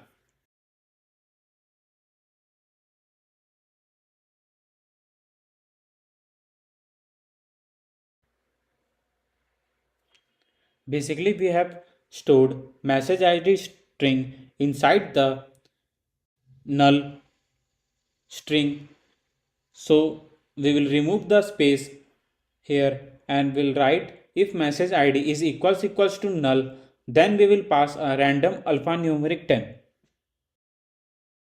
So after passing the add message function, I want to update the last message sent by the user. So I will use a dot then method here so that it will be called once the add message function is done. So I will write again a map string dynamic and will write a last message info map. So let me explain you why I have wrote last message info map here.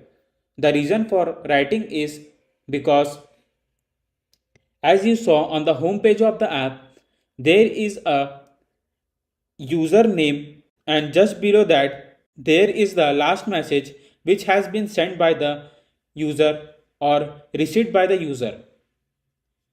So to show the last message there on the home page, we need to keep updating the last message that has been sent inside this chat room. So to do that, I will pass last message inside the chat rooms.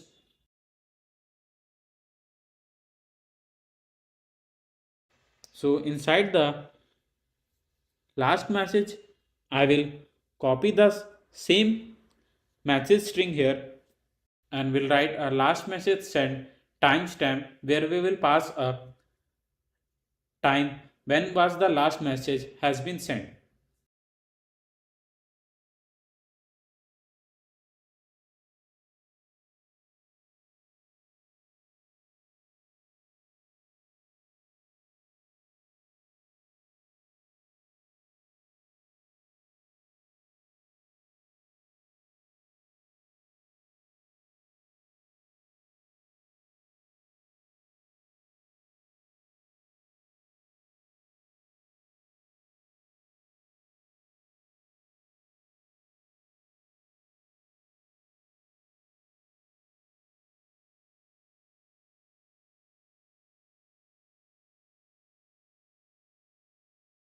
So now as we need to upload the last message inside the chat room, so I will write a function name update last message send.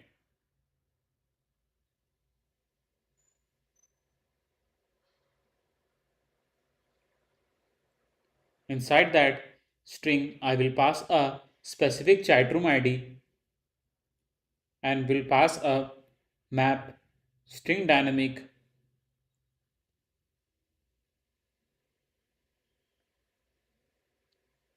last message info map.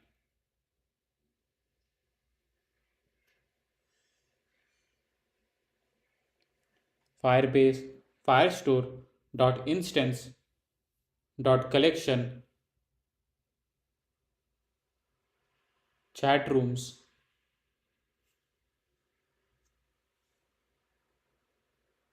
dot doc will pass a specific chat room ID and will use a dot update method here.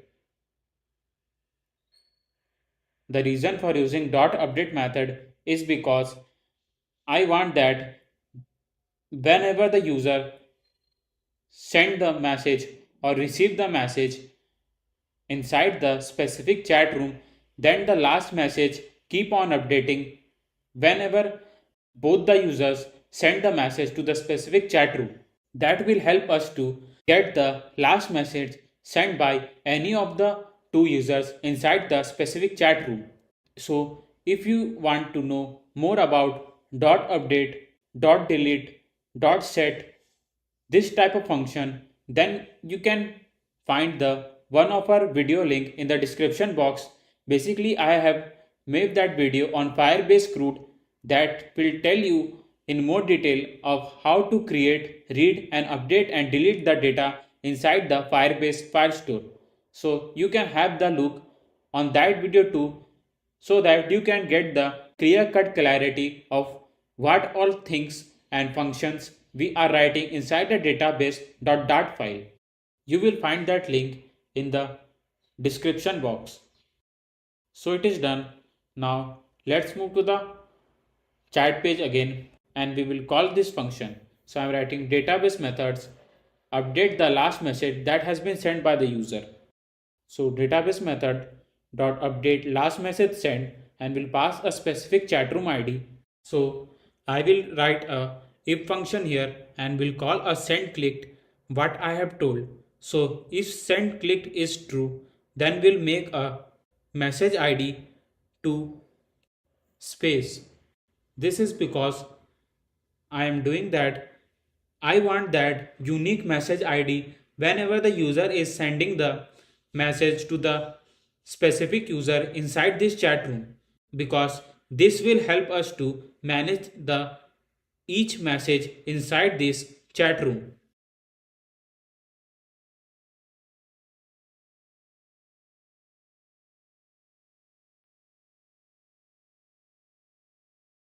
Now we'll wrap up the container with a gesture detector.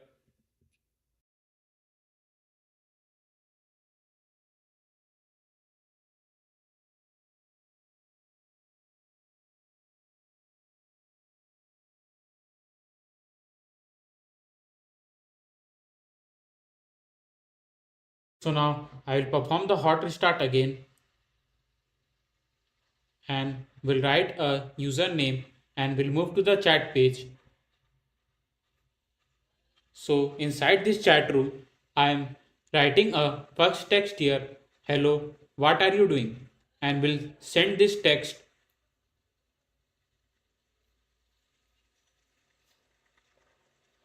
For now, you can't see the text inside the chat page, but because we have didn't call the function to get the chat message inside the chat page, but message has been sent to the Firebase Firestore. So let's move to the Firebase Firestore. So after refreshing the page, as you can see, here is the last message what I am talking about. So in last message sent by, you can see my username and the time when I have sent the last message, and you can see the chats collection here, and this is a unique message ID I am talking about. Inside this message ID there is a specific chat we have sent to the other user. So I made a small mistake here. As I told you, message ID has been stored inside the string where it is null.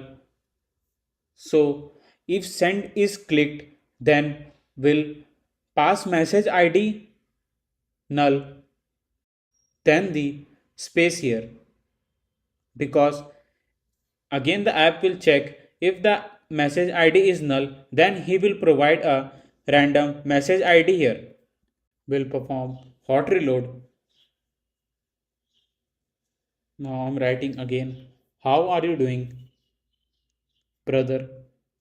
Now we'll click on the send icon, and as you can see, last message has been updated here with how are you doing, brother, and you can see that the we have added the message ID inside the chats collection, and you can see the message here.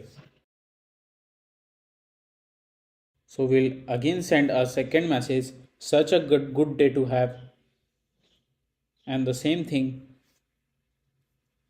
happens in the Firebase Firestore.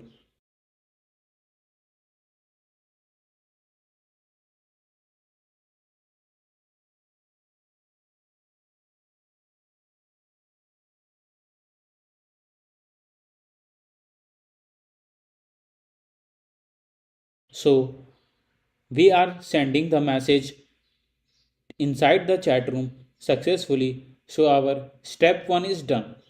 Now we will call each message inside the chat room, and we will display that inside the chat page here.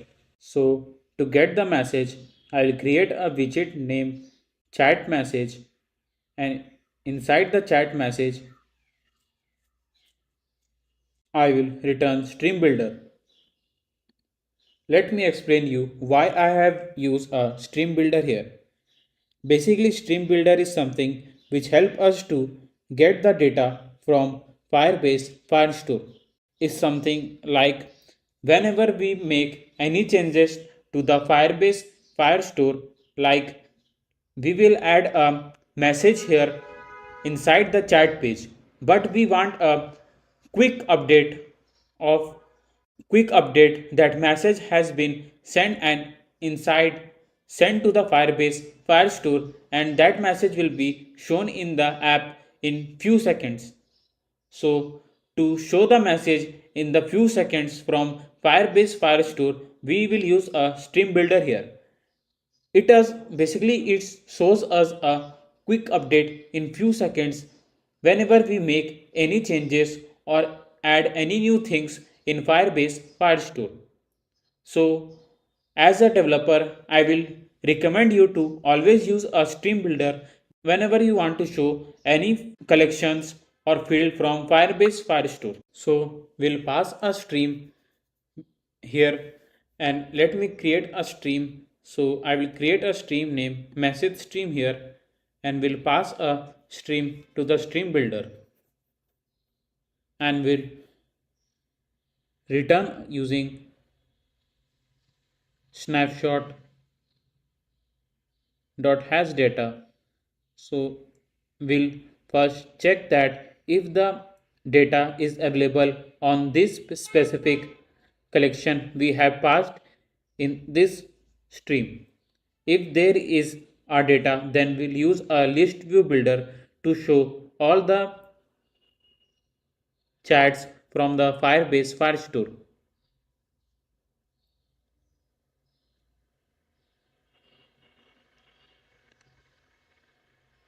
So I will keep some padding here.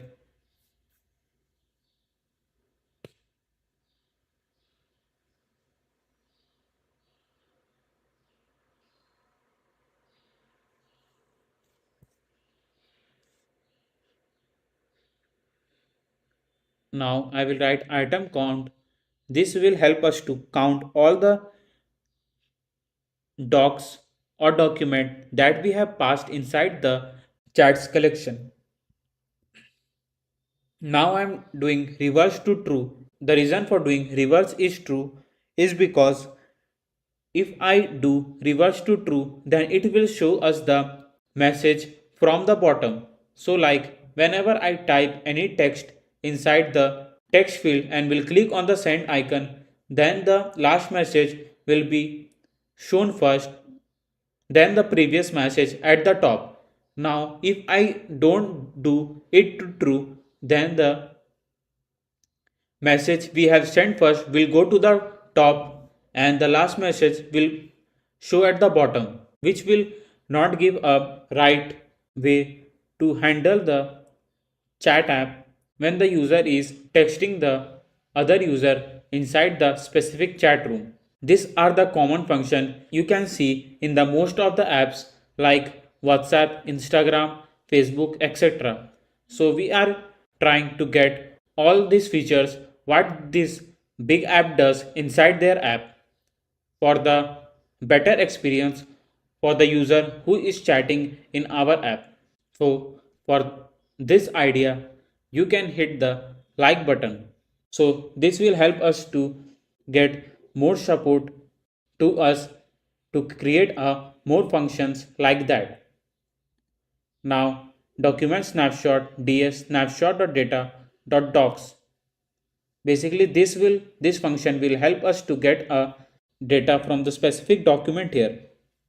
Now I will create a widget name chat message tile here and will write string message and bool sent by me.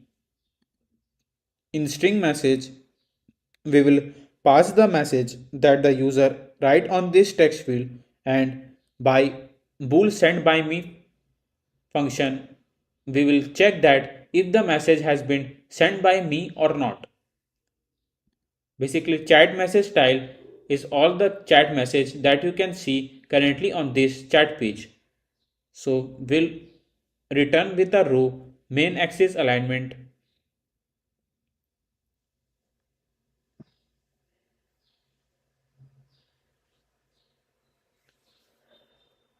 and we will check the if the message has been sent by me or not. If the message is sent by me, then we will move to the row at the end, I mean at the right side of the screen. And if it is not, then we'll move to the left side of the screen. So this will help the user to get to know what message has been sent by him and what message he has get from the other user he has having a chat. And I will pass a container and will wrap up the container with a flexible widget here. Basically, flexible widget is something that makes our container flexible. Basically, when there is text inside the specific container, as you can see on the chat page, might be that the some text would be of just 2 word or 5 word or 6 word. So it will make the our container flexible and will provide the width of the container according to his choice. Basically, flexible is something which makes your app very responsive and give a better experience to the user. So I am providing a margin from horizontal and vertical.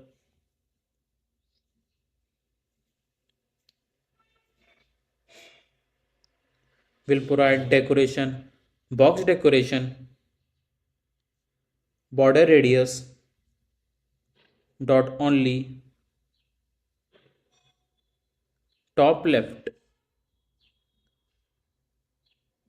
and will provide a radius to the container and bottom right. And here I am using a send by me here is because, as you can see, if the message is sent by me, I mean the message who are in the right position, there we don't need any circular container from the bottom right position. But if the message is sent by the other user, then we need the circular from the bottom right position. So I am writing a send by me and will provide a radius 0. That means that we don't need any circular radius when the message has been sent by me. In both the cases, top right is circular, so I am providing it to 24. Now, bottom left. So, if the message is sent by me, then we'll make it to circular, and if not, then we will not make the radius to circular and will provide the value 0.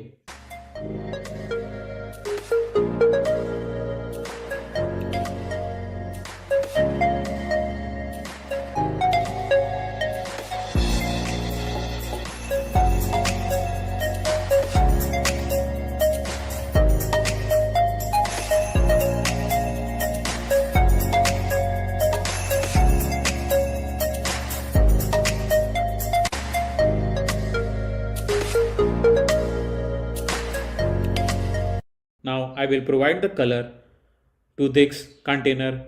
So as you can see, if the message is sent by me, then there is a different color, and if the message is sent by the other user, then it is a different color. So I will use a send by me function inside the color here and will pass the two color using a send by me boolean character. Now I will provide a text inside the container so that we can show all our text. So I will copy the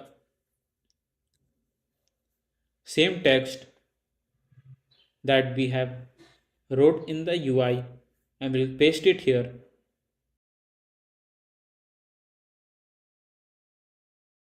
I will remove this message and will write a message string here so that I can get all the message from the Firebase. So we'll pass the message here that we have wrote inside the chat collection, and if my username matches with the sent by me that we have wrote inside the Firebase, then it will true, and if not, then it will pass false.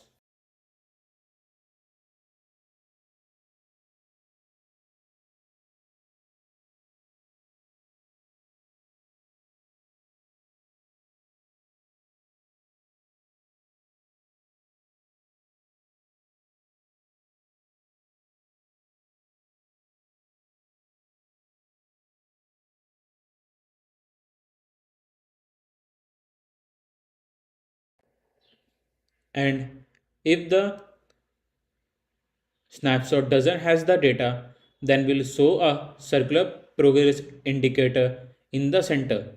Now it is done. Let me call the function inside the scaffold widget we have wrote. But before that, I will call a get and set message function here is because I have to pass a database method function inside our message stream here so that he can get the data from Firebase Firestore. So let's move the database.dart file and we'll create a function name get chatroom message. So I am writing future stream query snapshot to get the all the chat and will pass a chatroom ID inside the get chatroom messages.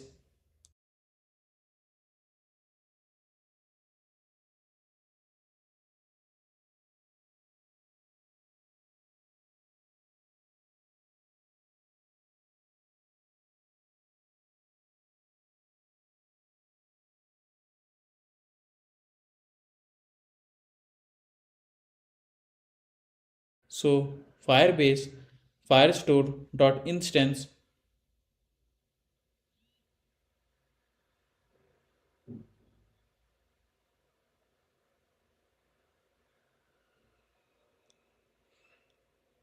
dot collection chat rooms and will pass a specific chat room ID inside the doc file. Now we'll pass a collection name chats here so that we can get all the chat and we will use dot order by method. So now here comes why I have used a time inside the map. Basically, time is something that will help us to get the message in the sequence manner rather than in the random order. I don't want to show all the message in the random order in our chat page. I want each message to show in the sequence form according to the time when they have sent to the server. Hope that it's clear your point why I have used a time here and will make a descending to true because I want to show the message which has been sent first rather than the message which has been sent late.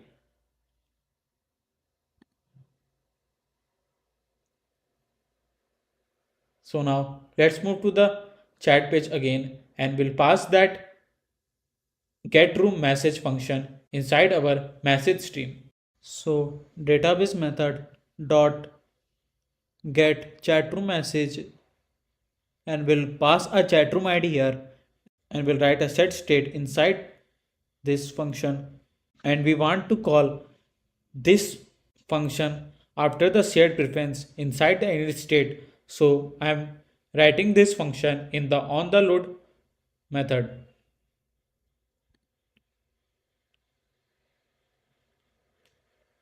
So it is done. Now let's move to the scaffold widget and let me call the chat messages here.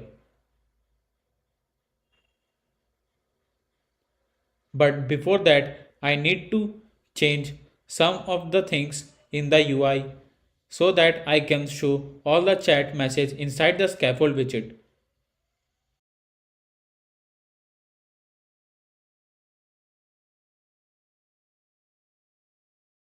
So I will remove all the chats from the chat page that we have wrote just for the UI because now our Firebase Firestore is ready. So I will get the message directly from the Firebase. So now I will replace a column widget with a stack widget because first I want to show a chat message, then I want to show the top app bar and bottom text field. So now inside the stack I will pass a chat message here.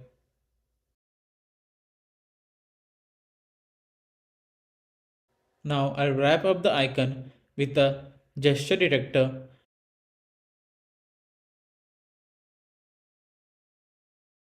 So when the user will click on the back arrow, then we will move the user to the home page using a push replacement method here.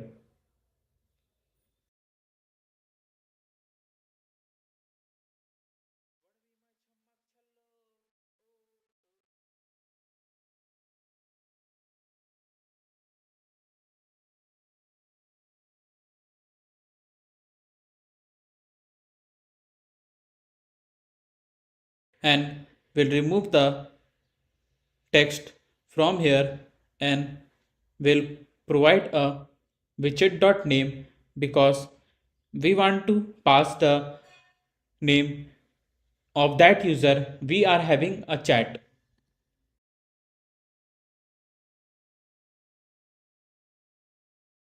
So now I'll wrap up the text field with a container here. The reason for wrapping up the container is because when I'm using a stack here, so if I don't move the container in the bottom, then the text field will be shows in the center. So using a container, I will tell the text field to move at the bottom center. Now, as we are using expanded widget here, so the text field will cover the complete width and height of the screen. So we don't want that, so I will remove the expanded widget. These all things I have wrote just for the UI so that to get the hint to all the users how we are going to display the text field.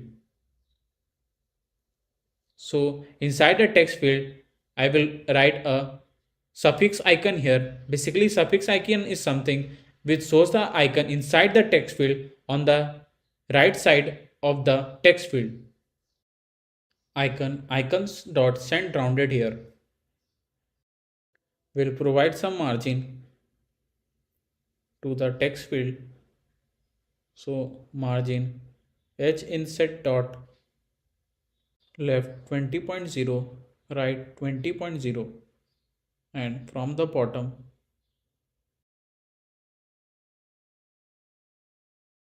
we will wrap up the chat message with a container here and we will provide some width and height and color to the chat message as I have shown you in the UI. All things will be like that. I'm not doing any changes in the UI, just I am replacing all the functions that we are getting from the Firebase Firestore.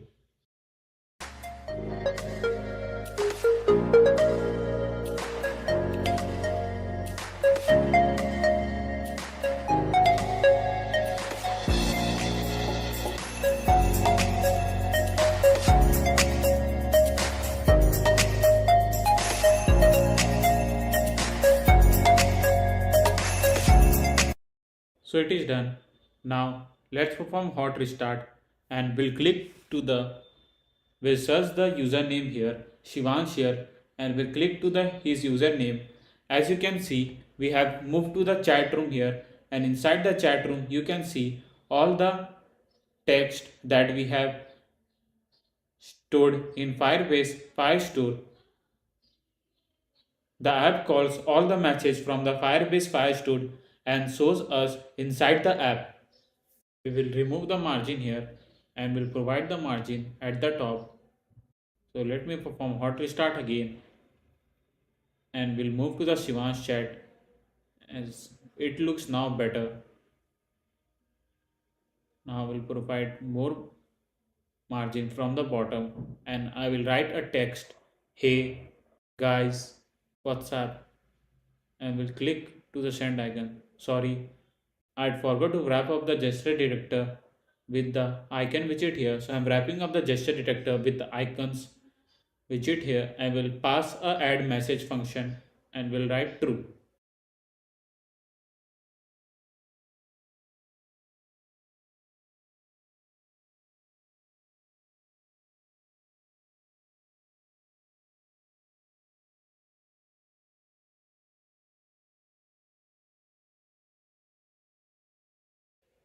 We'll perform hot reload again. And when I click to the send icon here. As you can see, the message has been appeared. So now let's move to the Firebase Firestore and check that message has been come on the chat section or not. So as you can see, the last message has been updated successfully. So it is done. The message has been successfully sent to the other user and we can see all the message inside our chat page. So our chat page work is done. Now let's move to the homepage.dart file again and we want to show all the last chat or previous chat inside our home page. So now let's call all the chat rooms where from the Firebase Firestore where I have the chat with the specific user. So I will create a widget name chat room list here to get all the chat rooms inside our home page. So I will again use a stream builder here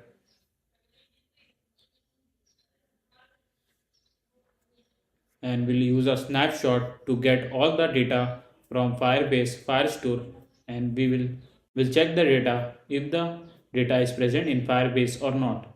So I'll create a stream here and will write a chat rooms stream and we'll pass this stream in our stream builder.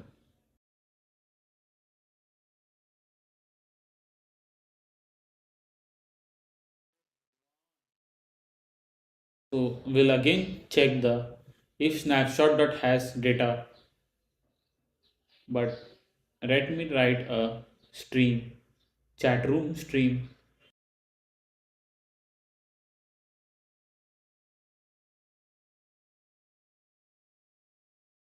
We'll pass a list view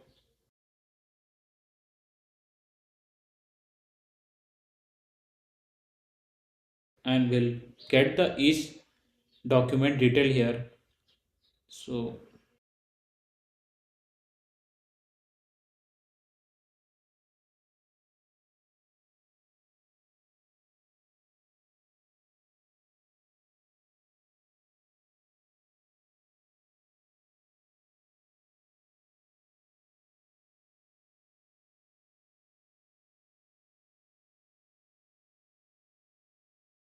document ds snapshot.data.docs so that we can get the data from each doc here and we can store the length in our document ds file.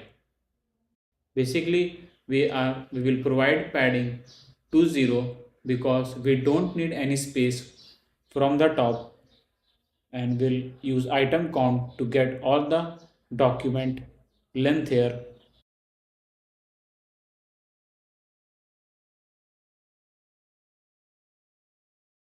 So in return, I need to pass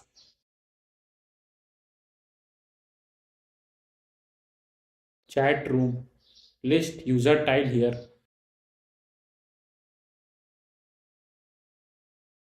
Basically, each user detail. So I will create a stateful widget name chat room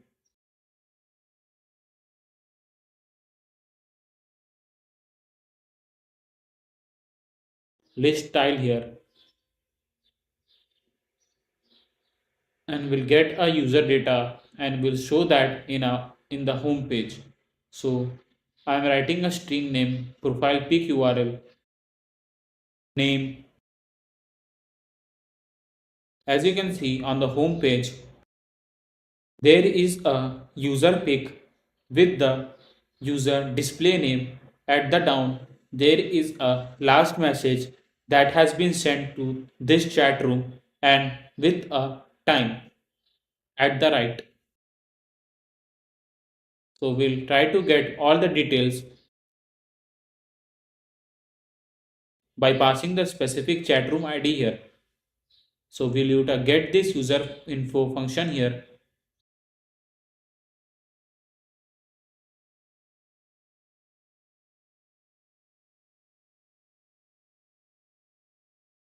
So inside the get this user info function, I will try to get the username using a chatroom ID. So to get the chatroom ID inside the chatroom list style, I will create a string here. So I'm getting the string from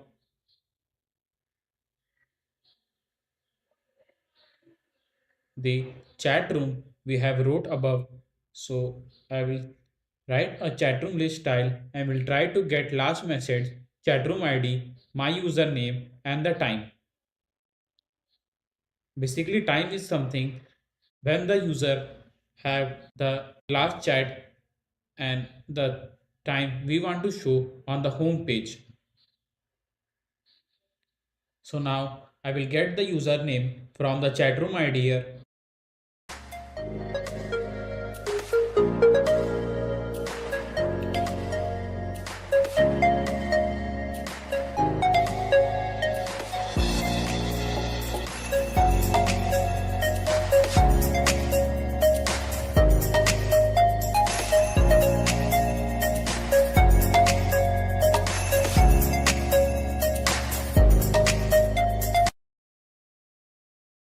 Basically, this is a what chatroom ID I'm talking about and will get the specific username from this chatroom. For example, it will remove the space and hyphen and will replace the my username with the space and will provide the username like Shivans 456. So it is providing the username whose username we don't know from the other side. And with this username, we will go to the users collection and we'll get the all details from the users collection. Let me show how I will do that. So now let's move to the database.dart file and I'm creating the file name get this user info from the users collection that I have shown you in Firebase. So I am creating a future query snapshot get user by username. So we'll get the user detail from the username and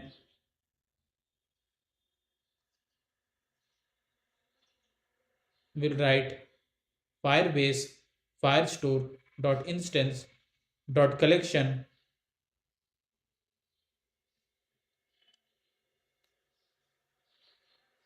users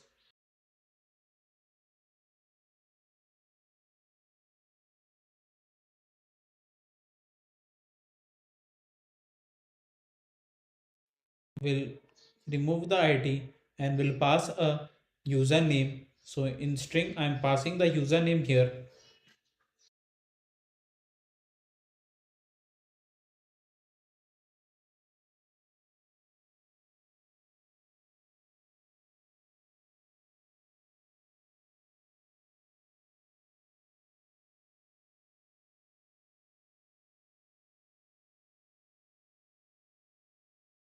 And by dot where method, we will check that if the user is present on the user's collection or not. So if the username matches with the any of the user data inside the user's collection, then we'll get all the details using a dot get method here. So now I will save the each user detail inside the string we have wrote. So for that I have to write a query snapshot equals to await and we'll pass a database method here to get all the data of the specific user.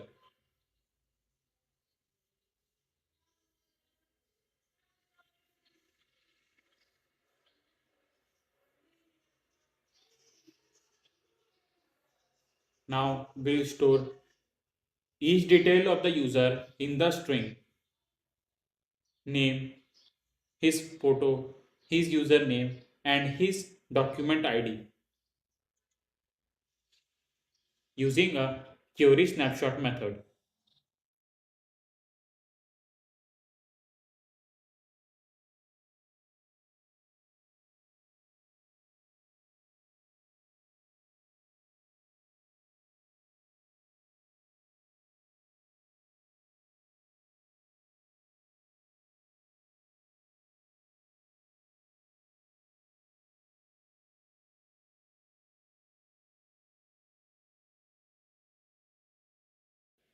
So it is done.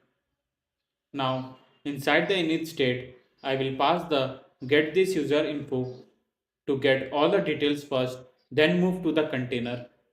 So now I will copy the same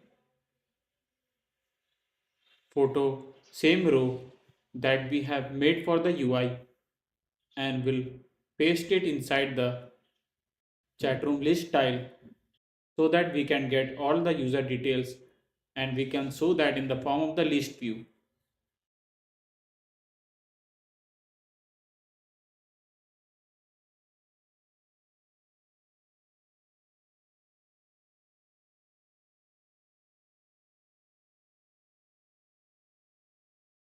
Now, if profile pic is null, I'm writing this function because for an instance, if we didn't get the profile pic of the user from the users collection, then it may take some time to load.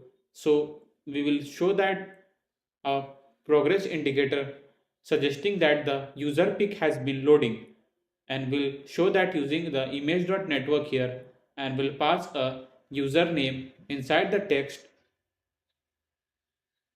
We'll show the last message and the time when they have sent the last message.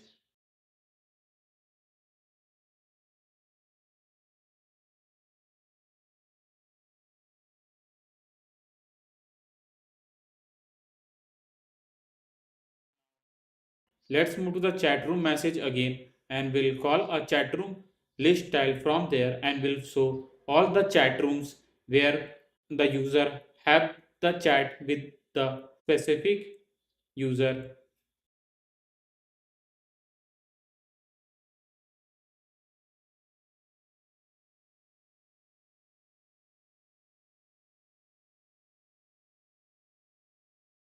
So chat room list tile will pass a chat room ID here, and the last message we will get from the Firebase.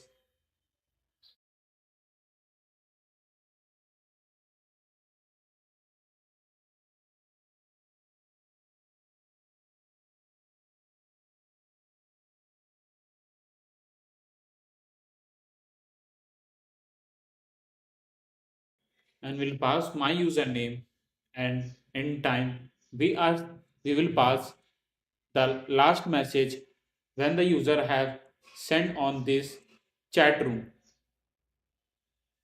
and will pass a ds.id to get the specific id of that chat room.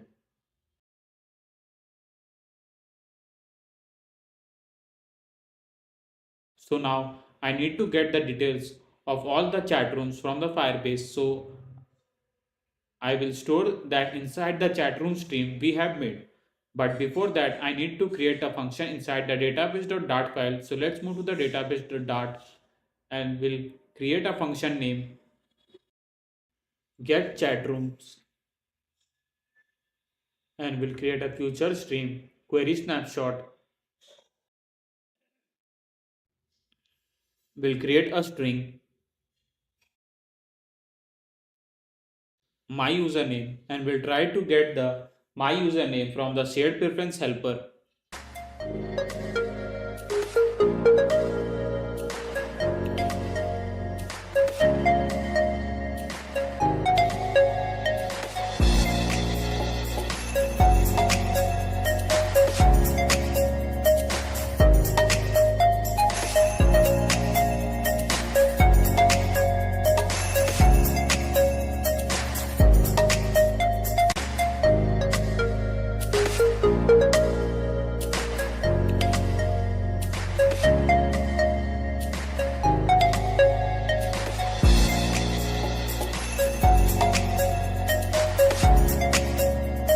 So Firebase firestore.instance.collection chat rooms, and will order all the chat room in the server time. So I'm using a time descending to true.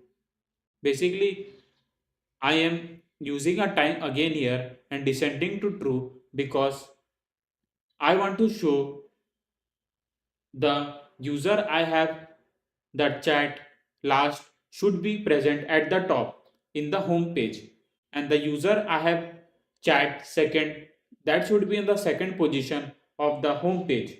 So basically, as you can see on the screen, Shivam Gupta is the first user, that we have the last chat first, then the Ayush Sharma is the second user, we have the last chat at the second. This function you see on the bigger apps like WhatsApp Messenger, what I'm talking about. We are trying to add all the feature that this app does to make our app more functional and easy for the user to use. So if you like my idea, do like and subscribe my channel for more videos we have in the store. So by array content, this means in the users array, we will check my username is present or not. If the username is present, then we'll pass that specific chat room here. And if the username is not present in that specific chat room, then we'll don't show that chat room inside our home page.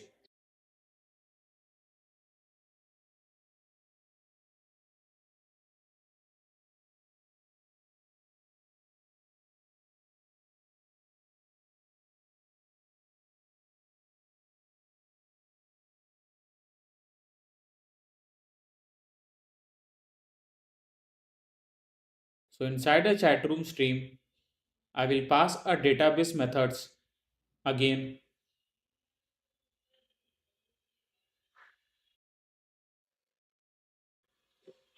get chat rooms.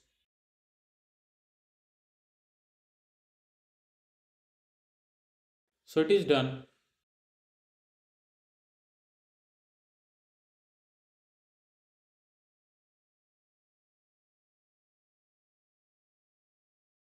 Now I'll remove the column from here that we have made just for the UI, and will try to call the real data from the Firebase. So I will write chat room list here to get all the chat rooms where I have the chat.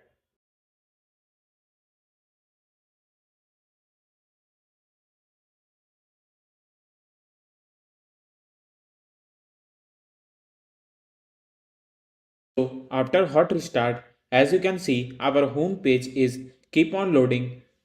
We can see a circular progress indicator here. So we'll rerun the app again using Flutter run command. Rerunning the app, you will find a link inside the terminal as you can see here. So just click to the link. This link will direct you to the Firebase, and there he will tell you to create some composite index for our app. Basically, composite index will help us to manage the users array time together. It is very necessary to run our home page because we are managing the arrays and time at the same time from the home page. So if you are using a composite index here, then we need to add this index here. So in status, as you can see, it is building. So wait for a few seconds until it gets enabled.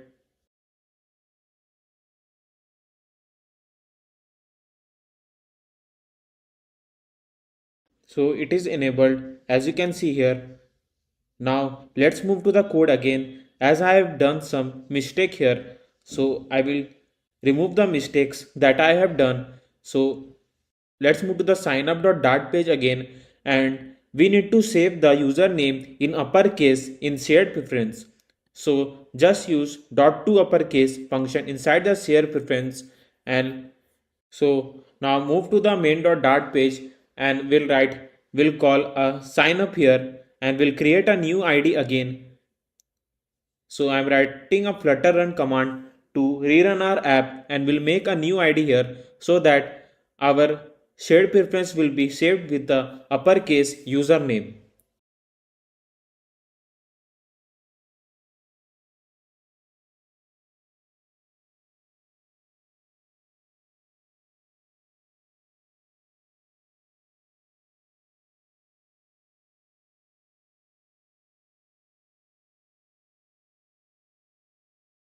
So as you can see, our app has launched successfully. Now in sign up page, I will create a new ID here. So in name, I will write Abhay Sharma here and will give the email,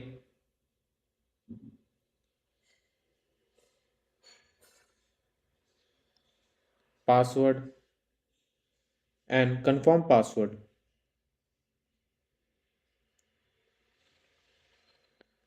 We'll click on the sign up button, wait for a few seconds.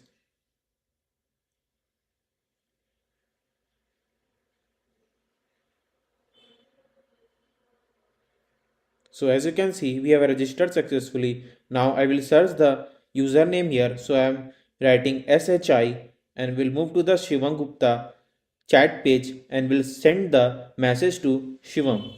So I am writing hello here and will send the message. As you can see, the message has been sent successfully. Now move to the home page again.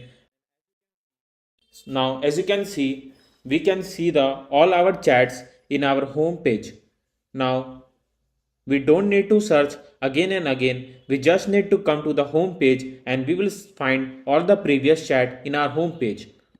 Now I will search one more username. I will write Shivansh here and move to the chat room and will send the message again to him. So I'm writing hello. How are you doing? We'll click on send button. So as you can see, message has been sent successfully. Now let's move to the home page again. And now you can see the two users we have the chat are shown in the home page with the timestamp.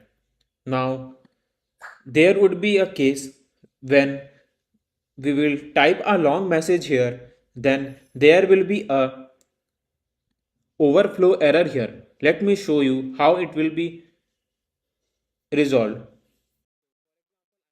So for an example, I am sending a long chat to Shivam here. So I am writing hello, such a good day brother. How was your? As I send the message to the Shivam, we'll go to the back to the home page and as you can see, here is some overflow error. Now we need to fix this error here because it will give a bad experience to the user whenever someone send the long text or receive the long text in the chat room.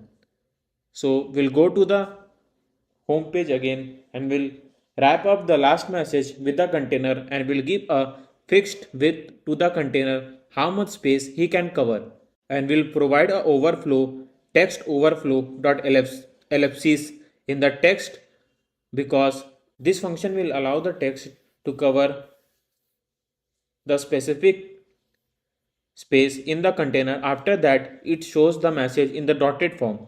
If you close this app and if you again open the app from the home screen of your device, then you want to come directly on the home page and click on any of the previous chat and want to start the chat with the specific user rather than signing up again and again and moving to the home page and searching the user and start the chat.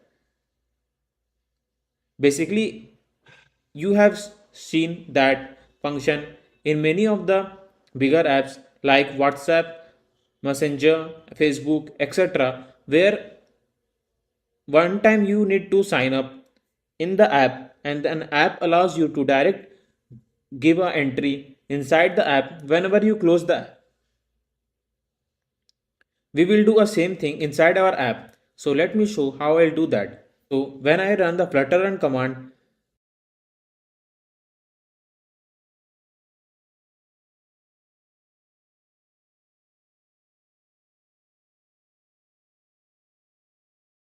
as you can see, we move to the sign up page rather than the home page. We have already signed up in the app. We don't need to sign up again and again. So let me close this app again and I will show you it again.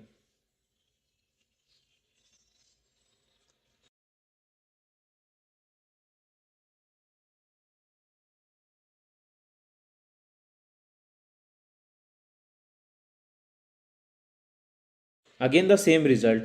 So let me add the few function to solve that. So in service file I will create odd.dart function and we'll give a class name auth method here. Basically, auth methods will check that if I sign up into the app or not. If I sign up into the app and I have the ID in this app, then it will allow me to directly go to the home page and start the chat. But if not, he will move me to the sign up page and tell me to create the account first and then move to the home page.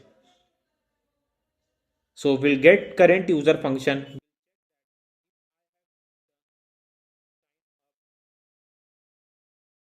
So get user function will check if I have the account in this app or not.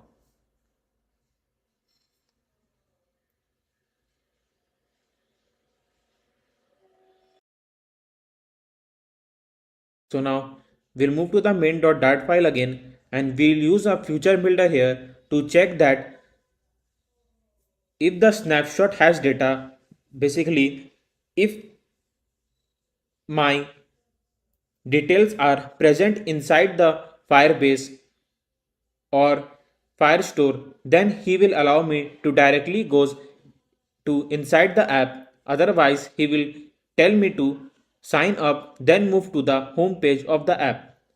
So this function will be handled by the snapshot here.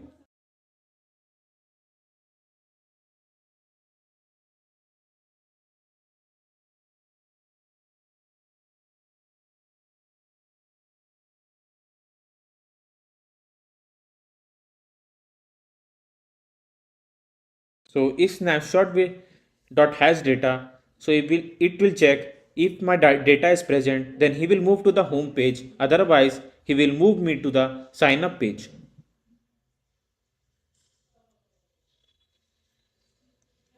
And will in future will pass the auth methods what we have wrote inside the service file.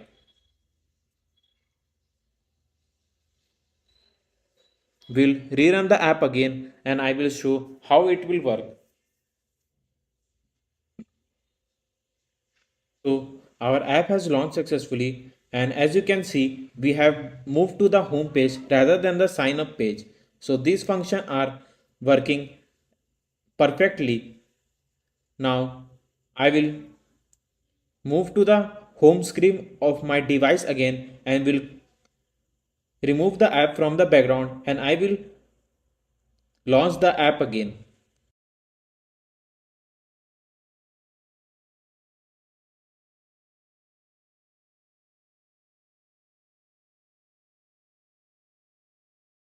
So now as you can see, we directly move to the home page rather than moving the sign up page again and again. So it is done. So now I will show you how the two devices will communicate each other using our app when they are having real-time chat inside the same chat room.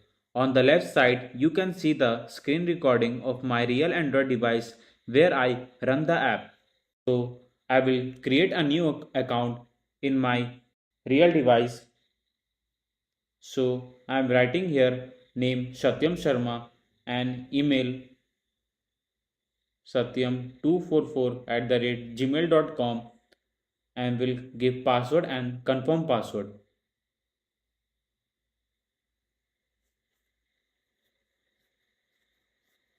Now I will click on the sign up button, wait for a few seconds.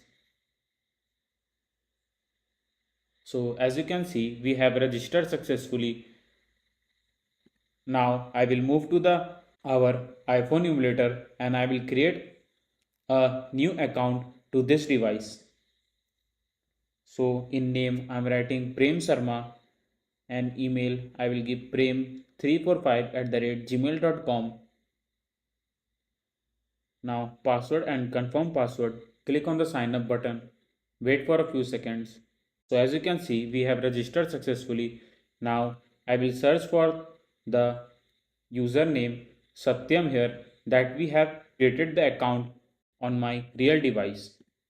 So I will search Satyam here. Now you can see the username here. I will click to the username and will move to the chat page. Now I will write the text inside the text field. So hey, now after sending the message, you can see that Satyam have received the message from Prem in just few seconds. Now I will reply to the Prem, which is our emulator. So as you can see, we have received the message. Hey here. Now I will write how are you doing and will send the message, and we receive the message in our emulator in few seconds.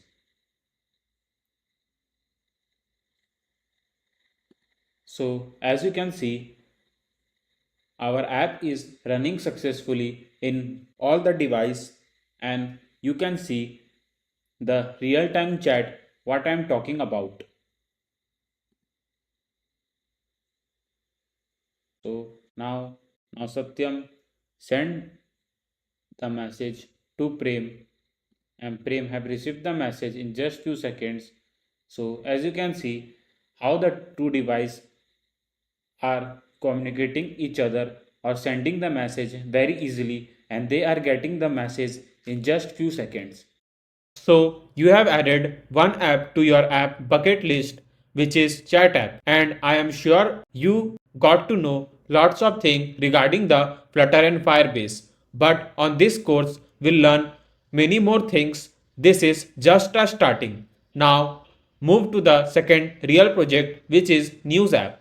So in this app, you will learn the use of carousel slider, web view, API integration, and many more. So let's move to the code and develop the second app from the scratch. So here is my complete news app. So it is a landing page now, and you can see the image and the text. We have written news from around the world for you. Now I will click on the get started button, and we will move to the home page of the app. So at the top you can see the different category like business, entertainment, general, health, sports.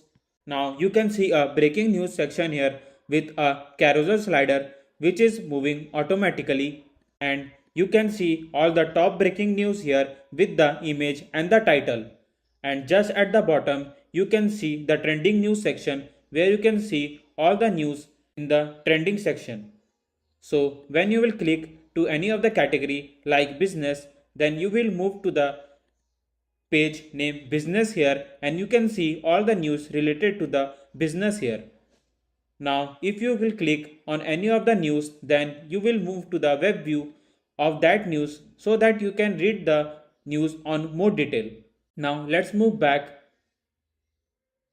to the home page again, and when I will click on the sports, then it will show me all the news related to the sports here, and will click it on again and can read the news on more detail. Now let's go back.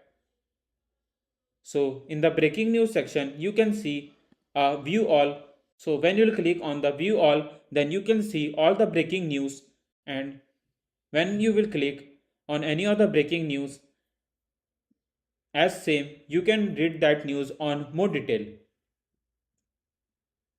Now let's go back, and in the trending news section you can see the different news, and when we'll click on the news again, then you can read that news also in more detail.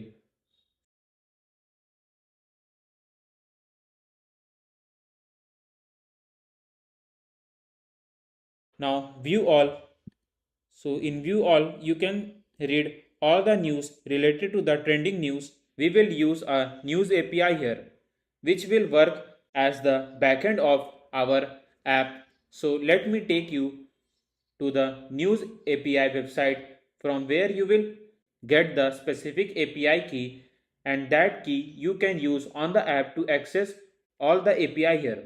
So now as you can see here, if we need all the articles about Tesla from the last month, then we can use this API and can see all the news related to the Tesla in our app. Now we have added the different category in our app. So from here we can set the category according to our choice. Now it is showing a business, so it will show all the news related to business here. Now if you are looking for the specific source, then you can use this API on the app. So now let's move to the code and develop the app from scratch. So let's move and we'll create a folder named pages here. Inside the pages folder, I will create a new file named home.dart here. Now inside the home.dart file, I will create a stateful widget named home here.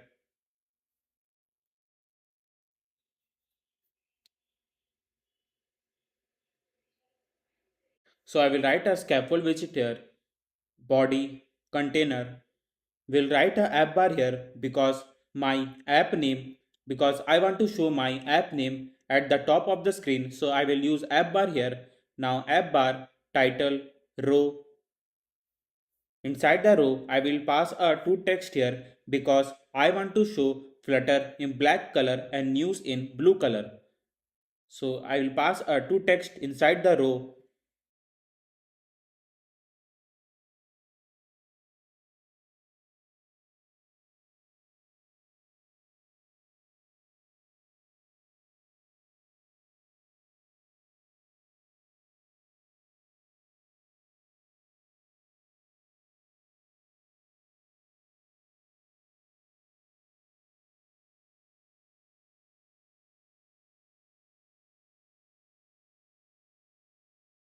Now I'll give some styling to a news text here. So style, text style. I will pass the color here blue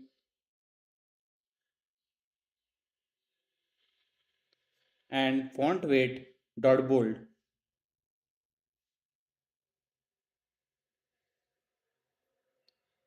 So as you can see, the text appear on our emulator, but it is on the left side of the screen. So I need to move this text bottom of the screen. So I will make the app bar center title to true. Also, we'll make the elevation to 0 because I want to remove any default elevation given by the app bar here. Now we also need to write main axis alignment makes main axis alignment dot center to center the text here. So as you can see, the text are on the center of the screen now. So after the app bar, I want to show all the list of categories here. So I will create a stateless widget named category tile here. Basically in category tile, we'll give some styling to a category we want to show in and we'll pass image and category name here. As I have shown you in the UI, there will be a image and at the top of that using a stack widget we'll write a category name. So in container I will pass a child stack here and we'll write image.asset and we'll get the images from the asset folder we'll create in this VS code. So I'm writing image.asset image and we'll pass a width and height of the image. So to get the image, I will create a list here and we will call that list in the home page and through that we will show all the category in the home page. So I will create a new folder name model here. Now inside the models folder, I will create a new file name category model.dart. In category model.dart, we'll create a class and we'll pass a string name, image and name, which will be the image of the category and the name we want to pass.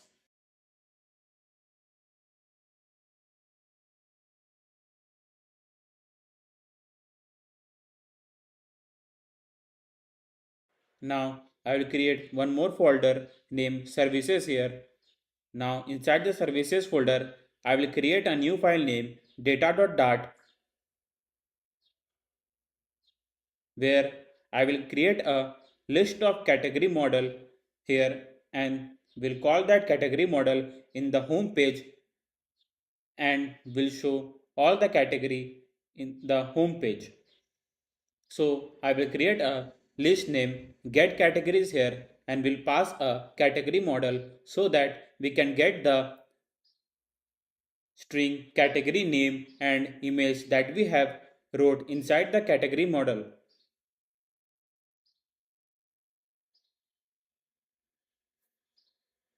Now I will add the category name and image one by one and will store them in the list name category here. So our first category name is business and in category model dot image I will pass the images that we have saved on the images folder here. So let me save some of the images for the each category here. So as you can see in the images folder, I had saved all the category images that we will needed to create a category inside our home page, and we'll save that in the list name category here. So let me save all the category name and image inside the category list.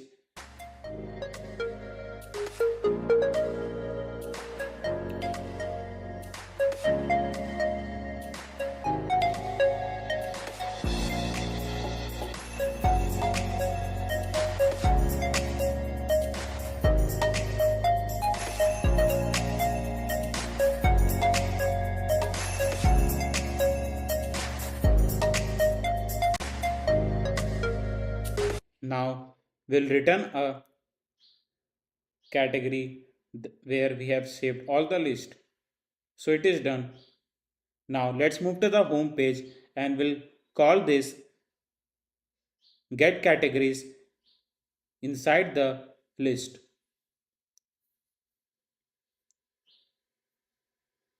So I make a list name categories here and will pass a category model, and in the init state I will assign the all the list to a categories that we have saved on get categories function.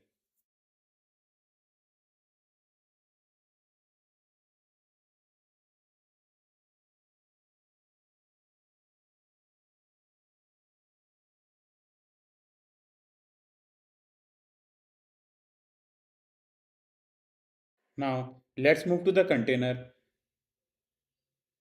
and we'll create a column widget here. Now we'll create a container and we'll pass a list view dot builder. The reason for writing the list view dot builder is because I want to show all the list that we have saved on categories here, and will pass the each list that we have saved in the categories to a category tile where it will show us the category name and category image in the form of container. So in item count I am passing a categories length and will return a category tile, and image will pass a one by one images that we have saved in the categories here, and same for the name. Let me also explain you what does categories index.image does here. So categories, if the index is 0, then it will take the first list that we have saved in the categories section here, which will be a business image. As you can see on the top that we have saved first business list here. So it will get the image of the business.jpg inside the image and will pass to a category tile and will show the image and name according to that. So let me do hot restart. So as you can see, our app is not reading the image that we have saved inside the images folder. Basically, we need to start the complete app again and relaunch the project again. So give me a second. Let me relaunch the project again. So as you can see, we have successfully relaunched the project and you can now see the all the images that we have saved inside the images folder in the form of list view. But as you can see, the images are in the vertical position, but I want to show all the images in the horizontal portion. So I will move to the list view dot builder and will write inside the scroll direction that axis dot horizontal. Now we'll hot restart it again. So we are facing some error here. We had forgot to pass the height inside the container. So I'm passing the height to the container here. Now you can see the images in the horizontal position. But we need to fix some height and width of the images here. So I will use a fit boxfit.cover and it is now using the complete width that we have provided. Now the images are stuck with each another. So we'll provide some margin here.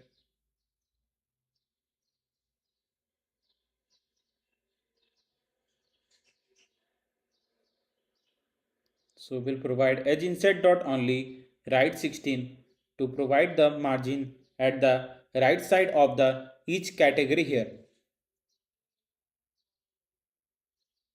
Now I'll wrap up the image.asset with the clip react to provide some border radius to a image here and we'll pass a border radius.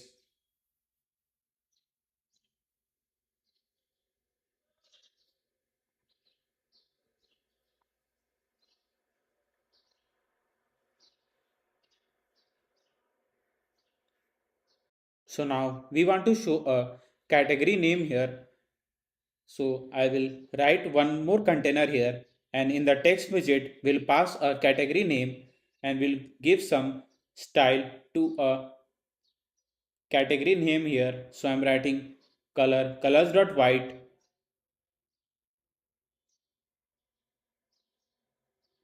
We'll pass some color to a container to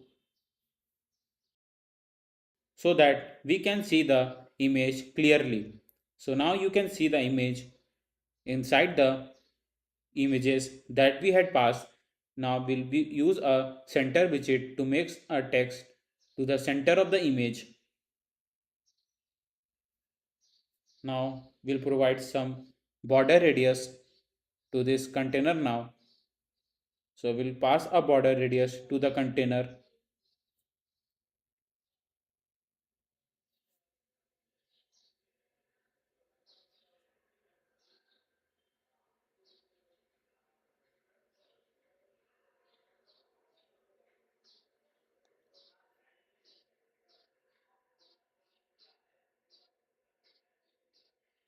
Now we'll give some font size to a text here and we'll write font size 14 and we'll pass a font weight W500.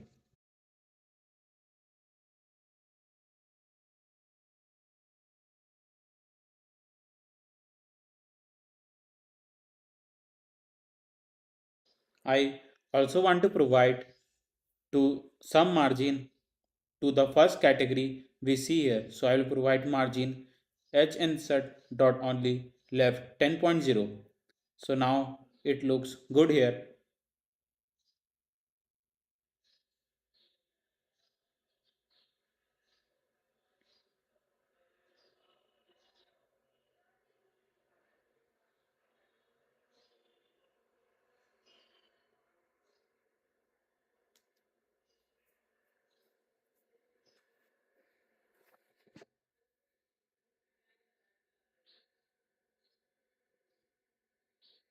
So now I am doing some more customization to a category tile here to look it more attractive for the user who are using the app. If you have any other idea to provide more styling to a category tile here, then you can go in your way too. So our category section is done. Now I want to provide the breaking news that I have shown you in the UI. So that is a moving container which will be shown one after the another. The moving container which I have shown you on the UI is known as carousel slider here. So we need to go to the pub dev and we need to copy the carousel slider package from the pub dev and we need to paste it inside the perspecaml file. Now run this package.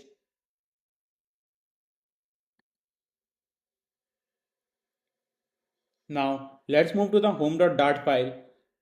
Now just below the category I will write carousel slider.builder to show all the slider that we want to show inside the breaking news.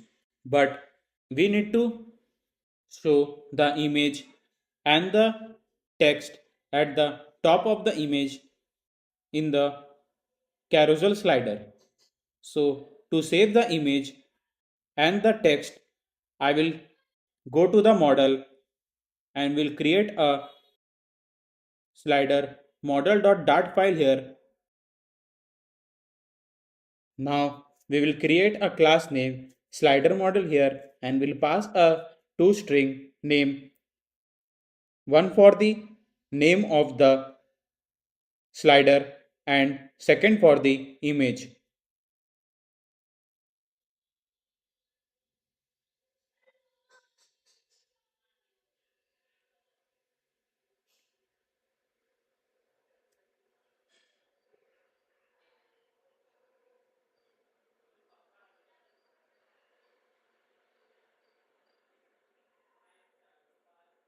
Now inside the services folder, I will create a slider data.dart file where I will save all the data in the list that we want to show in the carousel slider. So I will move to the data.dart file and copy the all the data from here and paste it inside the slider data.dart file because it will be same just like the what we have shown in the category section. I will just make some changes to the code here and will give a get slider function here and will pass a list name slider and will save the list one by one that we want to show in the carousel slider. So let me save all the three lists inside the slider list that we have created.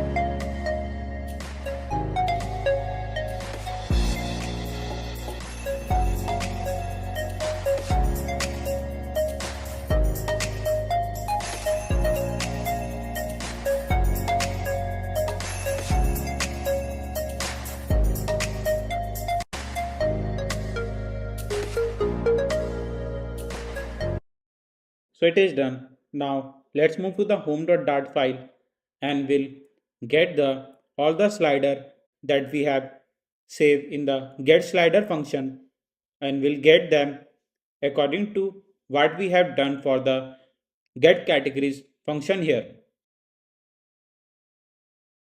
and we'll pass a list name slider here, and in init state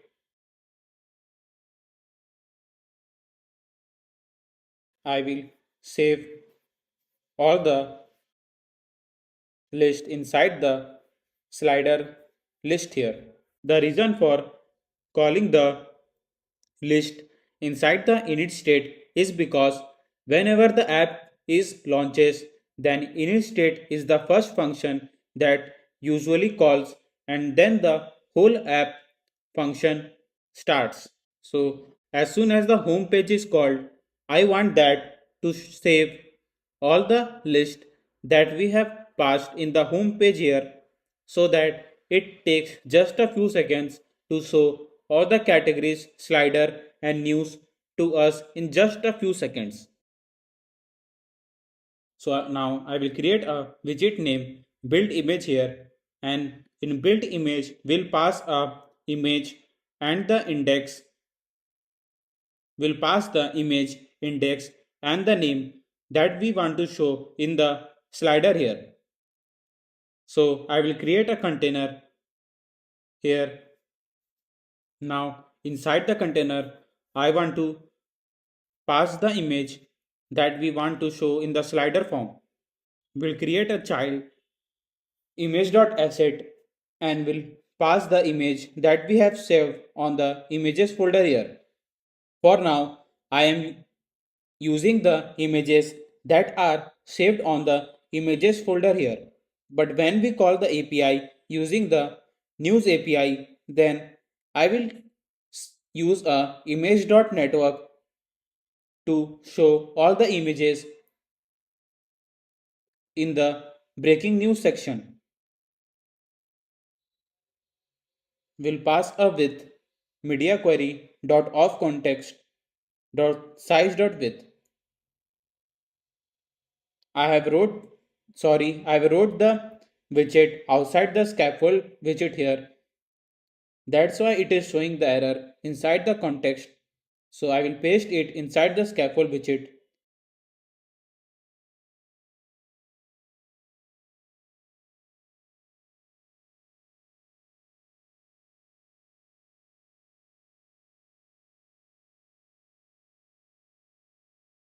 So it is done.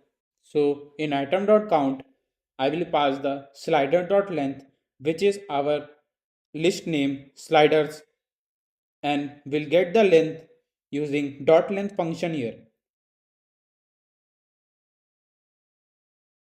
And item builder will pass the each index of the list, and will use a variable name res here, and in res variable will pass a each string,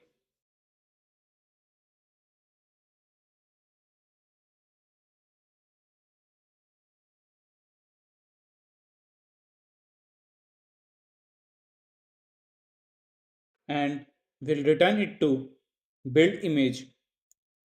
So first we need the image here.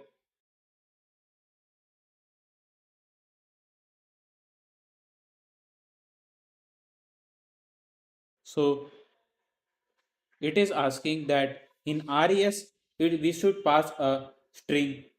So slider.index.image, and will remove a final and will write a string. So it is done. Now we'll do same for the name. So I've created a string name res1, and through the index we'll get the name of the each list here, and we'll pass it to the widget name build image.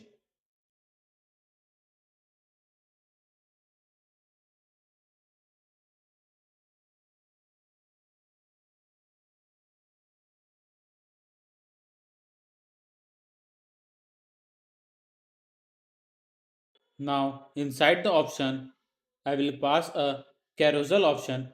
Basically carousel option is something which help us to provide the many features how we want to show the carousel slider here. So I give a height 200 because I want to show the slider with the height 200 here. Viewport fraction 1. Viewport fraction 1 because I want to show one image at a time in our home screen and want to enlarge the center page, so I will make it to true.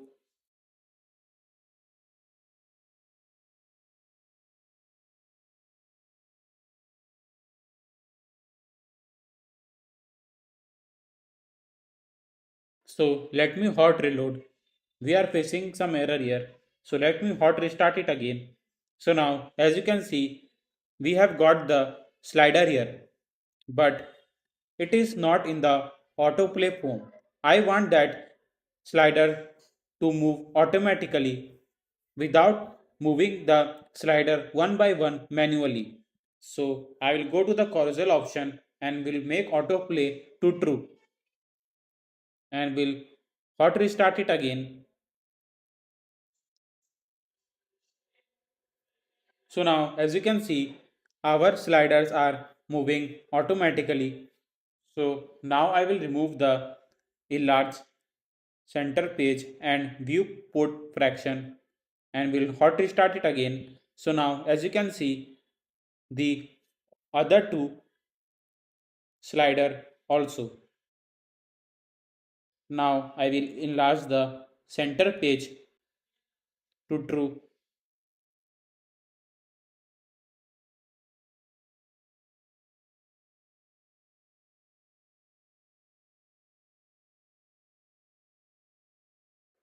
Now you can see it is enlarging the center page.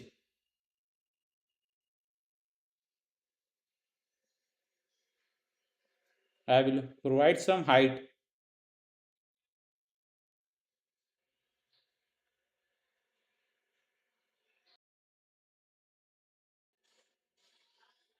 So now let's move to the build image widget here. Now we'll wrap up the image.asset with the clip react to provide some border radius to the image here, and we'll provide some margin because as you can see each slider has been stuck with each another. We'll hot restart it again. Now it's look good.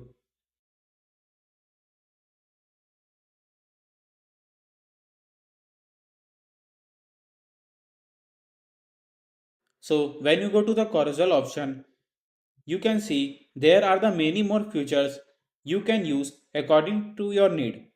You can see reverse, false true, and autoplay interval, autoplay animation duration, in how much time you want to move to the next slider. You can also give the duration here and many more things you can try according to your need.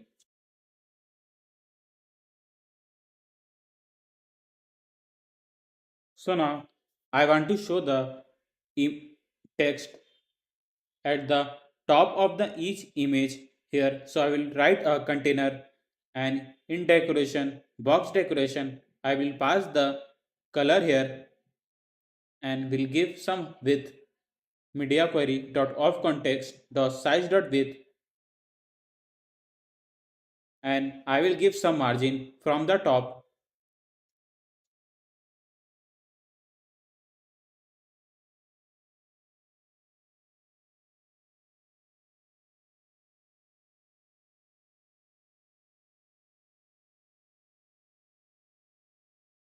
So as you can see the black container here, so I'll provide the margin from the top according to my choice.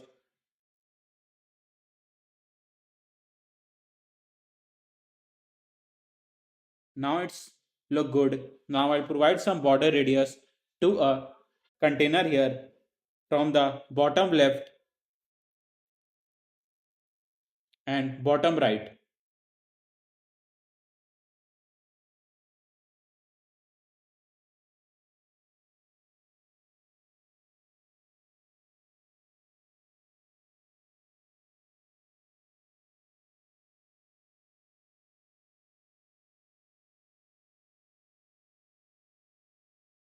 Let me provide some more height to the slider here because the user can see what all text we have wrote inside the slider clearly.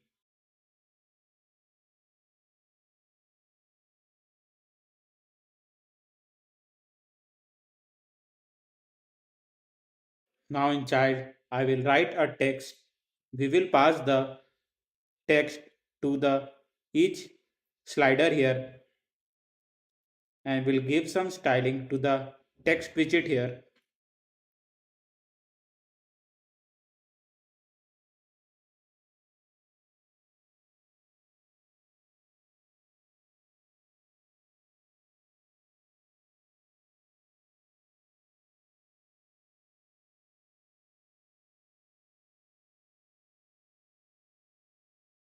So as you can see, the text on the each slider. Now we'll do some customization to show the text in more clear form. So I provide some height to the container here.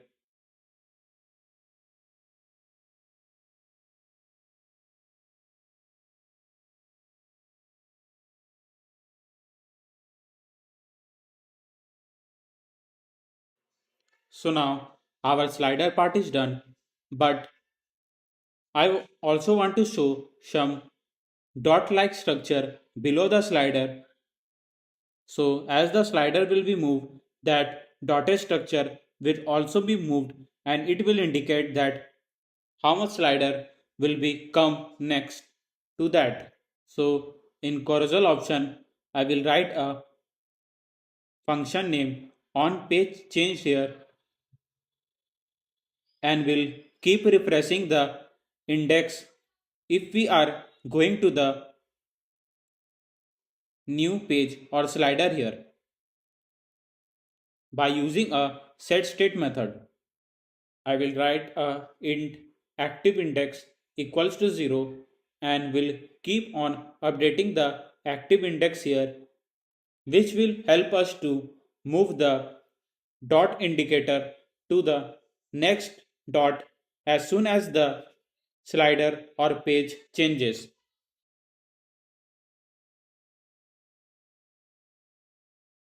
So now I will move to the pub dev and will copy the smooth page indicator package from here and paste it on inside the perspec.ml file.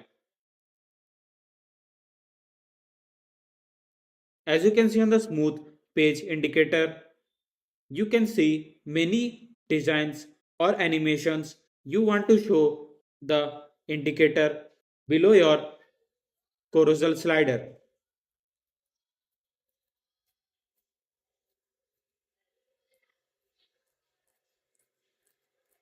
You can use any of the effect you want to show inside the app. There are many effects in the smooth page indicator package.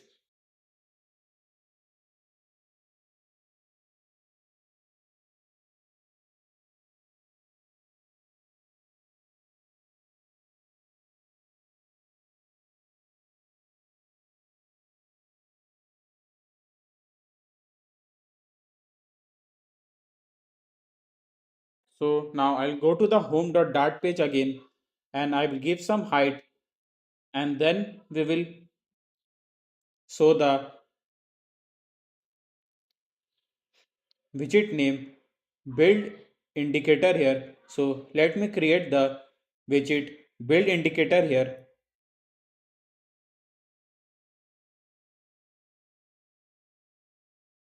So I've created a widget name build indicator here and so I want to show animated container here. So I will write an animated container and active index will pass the active index that we have wrote that will change as soon as the slider or page has been changed and then the on page function will be called and update the active index here.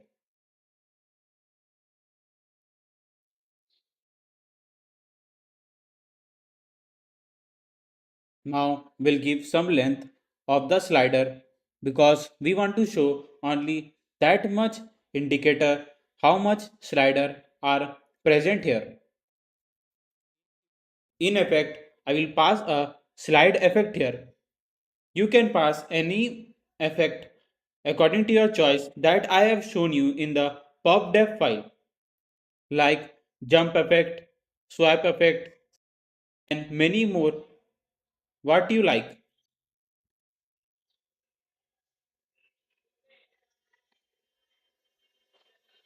Now I'll give some width and height of the dot how I want here, and will give a active dot color. So when the dot is active, then the active dot color will show what color we have passed here.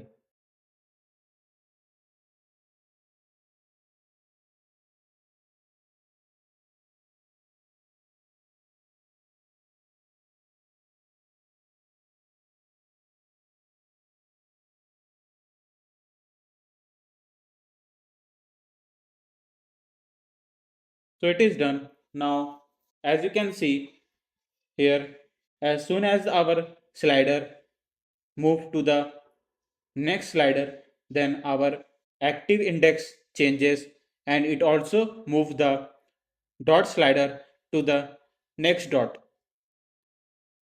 So now I'll move to the column again and will pass a text breaking news here. The slider I have shown here are all the breaking news that we will get from the news API.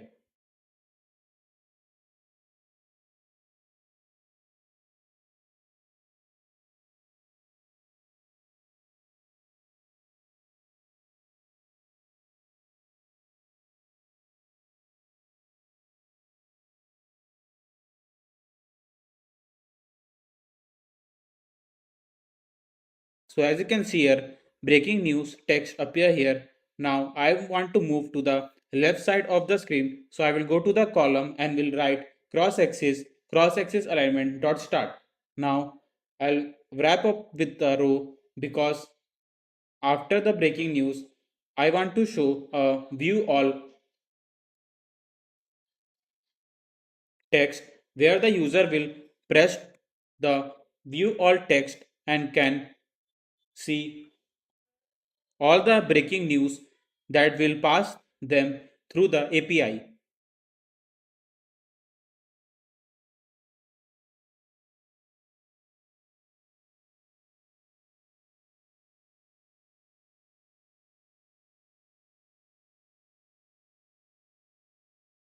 So it is done. I will change the color of the view all here,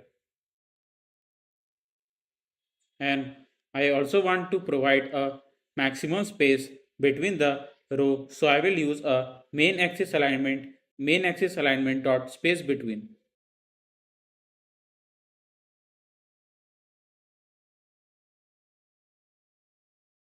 So using a cross-axis alignment, our build indicator is on the left side. So I will use a center widget to make it to the center of the screen. So it is done. Now I will copy the row again where we have passed the to text and will show a trending news now.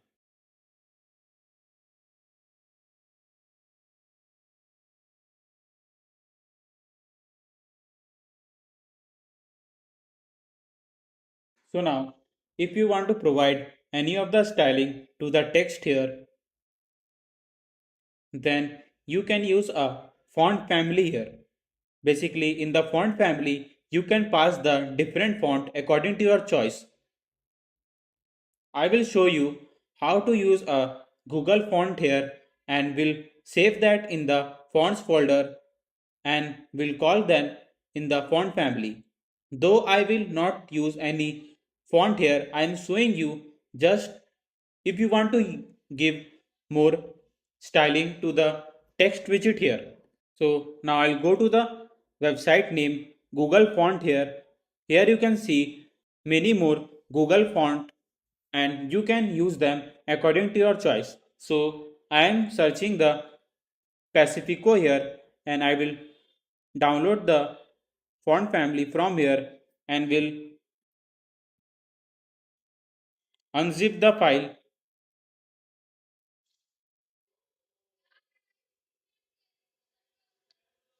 and will create a new folder named fonts here where we will save all the fonts that we will use on our app and will paste inside the fonts folder.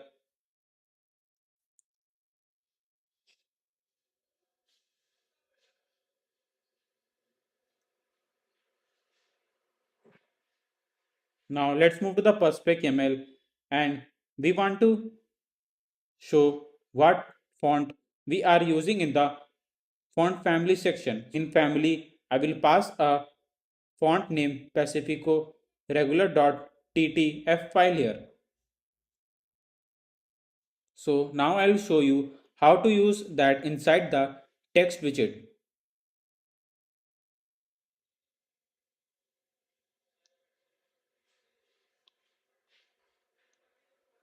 In font family, I will just write a Pacifico here that we have wrote inside the family of the Perspec ML.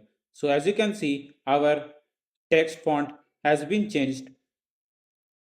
So now this I wrote just to show how to use a font inside the different text, and you can give the more styling to your text widget according to your choice. Though I will don't use any of the font family here, I will remove the fonts folder from the app. So now let's move to the home page again. We'll add the trending news section here. So first I will make the UI of the trending news. Then we'll use the news API to get the news in our trending news section. So here I will use the row. Now inside the row I will write the container. Now I will show the image using the image.asset here and we'll call the image that we have saved in the images folder.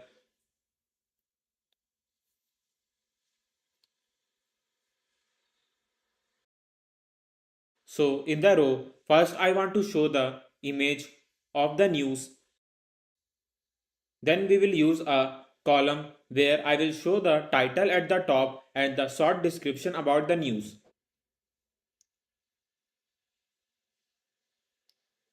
I also want to tell you that so when the user will click on this news then they will redirect to a web view through which they can read the news in more detail. So as you can see, I have wrote a container here and in container I have gave a image using the image.asset and we got the images that we have saved in the images folder. Now we used a clip react to provide the border radius to the image.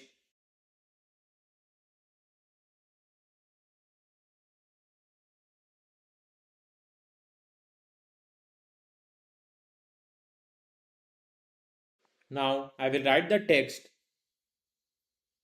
inside the row and I will write some news here and will provide some styling to the text widget here. Now as you can see it is showing some overflow error, so I will wrap up with a container and provide some fixed width to the container so that it takes only that much space that we want to provide in the container. So as you can see, as soon as we provide the width to the container, it changes the line automatically.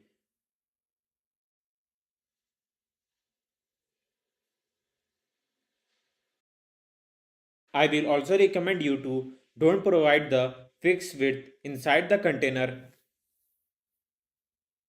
because if you check the app on the multiple device, then because of the different screen size, you may face the overflow error on the different devices. So to make the app more responsive, you must use media query inside the width. Now I want that the title should be at the top, so I'll provide cross axis cross axis alignment dot start in the row. Now I'll provide some width between the image and the title. So as I've told you, just below the title, I want to provide a short description about the news. Then I will wrap up the container with the column here. Inside the column, I will write the container again and will provide a short description about the news here. Now you can also give the width to the description. We are providing the text widget to avoid the overflow error. Now let me provide the height between the title and the description.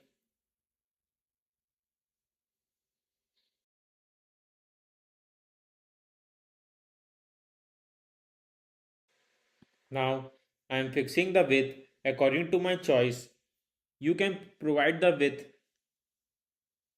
according to your choice. Just make sure how much space you want to give at the right side of the screen so it will be more clear for the user to read the news. So now I will wrap up the row with a material widget here and will provide some elevation to look it more clear for the user to read the title and description about the news,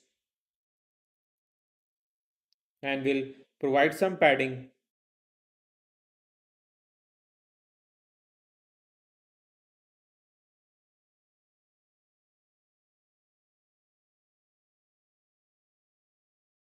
Now we'll provide some border radius to a material widget.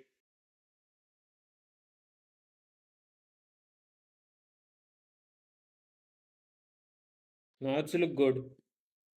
Let me write one more section inside the trending news so I can show you how it will be in the form of the list view. I am just writing the UI here. As I have told you before, I will use a news API and will call all the news in the form of the list and will use a list view.builder to show all the news here. So it is showing some overflow error here. So I will wrap up the container with a single child scroll view so that user can scroll the screen according to his choice and there will be no overflow error. So now let's move to the pages folder and we'll create a file name landing page.dart here. Now inside the landing page.dart file, I will create a stateful widget name landing page,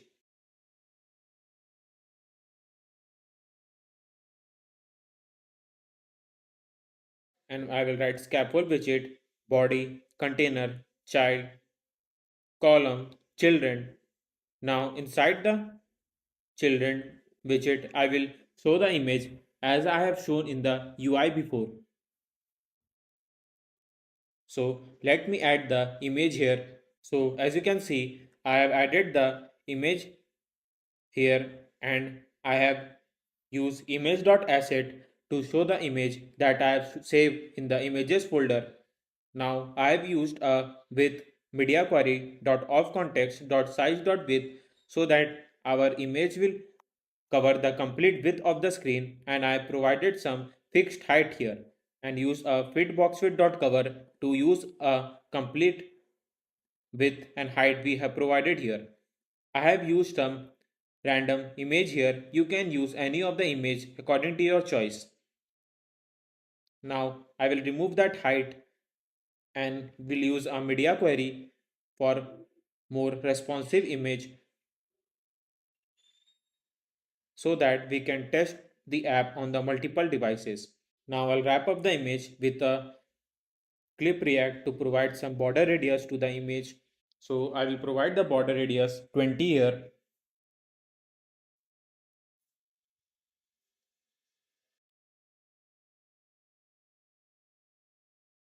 Now I'll provide some margin from the horizontal direction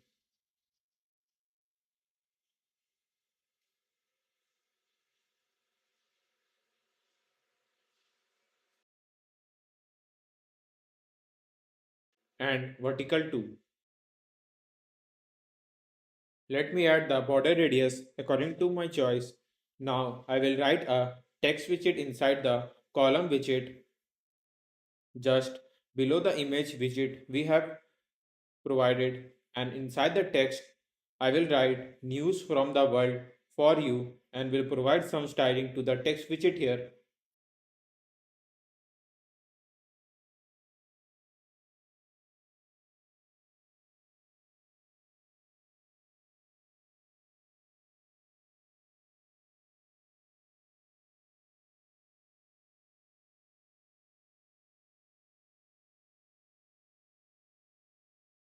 I want that world for you should be in the center, so I'll provide the space between the words in the text widget and will make it to the center using a slash n here.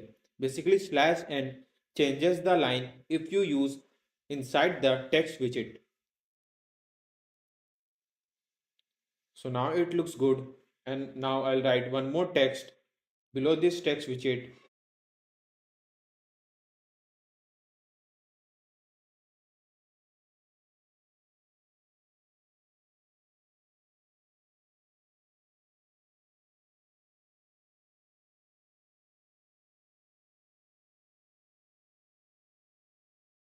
So inside the text widget, I have wrote best time to read. Take your time to read a little more of this world.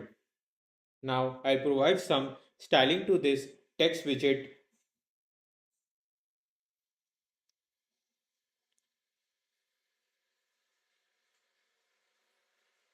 Now I'll use again slash n method so that I can provide some space between the text here and will make it to the center.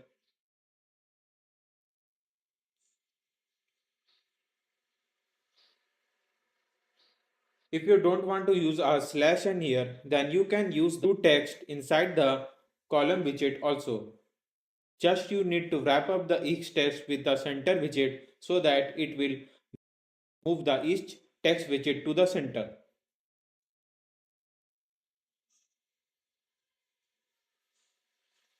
Now I'll make a customize button name get started here so that when the user will click on the get started button, then they will directly move to the home page.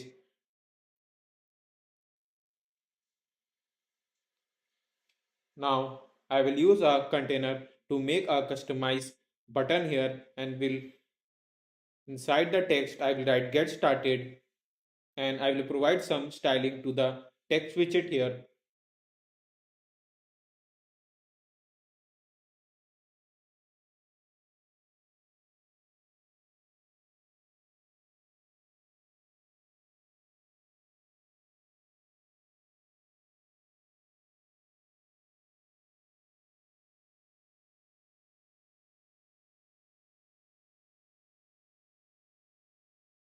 Now I'll make the width media query dot of context dot size dot width and will center the text widget.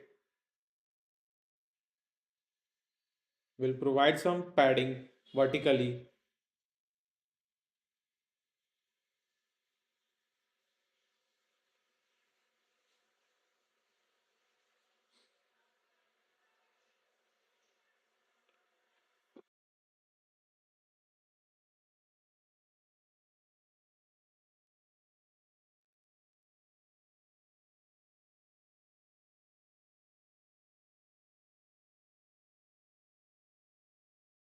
Now I will provide some height between the text widget and the customize button we have created.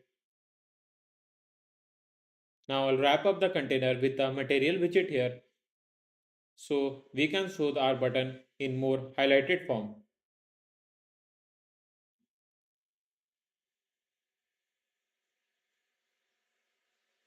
Now I'm wrapping up the material widget with the container widget again because I want to also provide the width to the material widget we are providing here and will provide some elevation to the material widget here.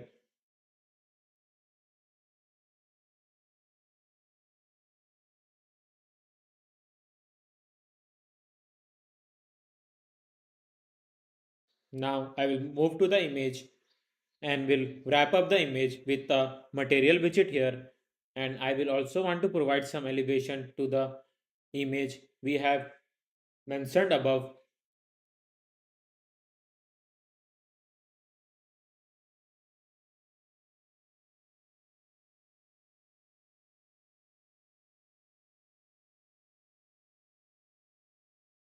So our UI part is done.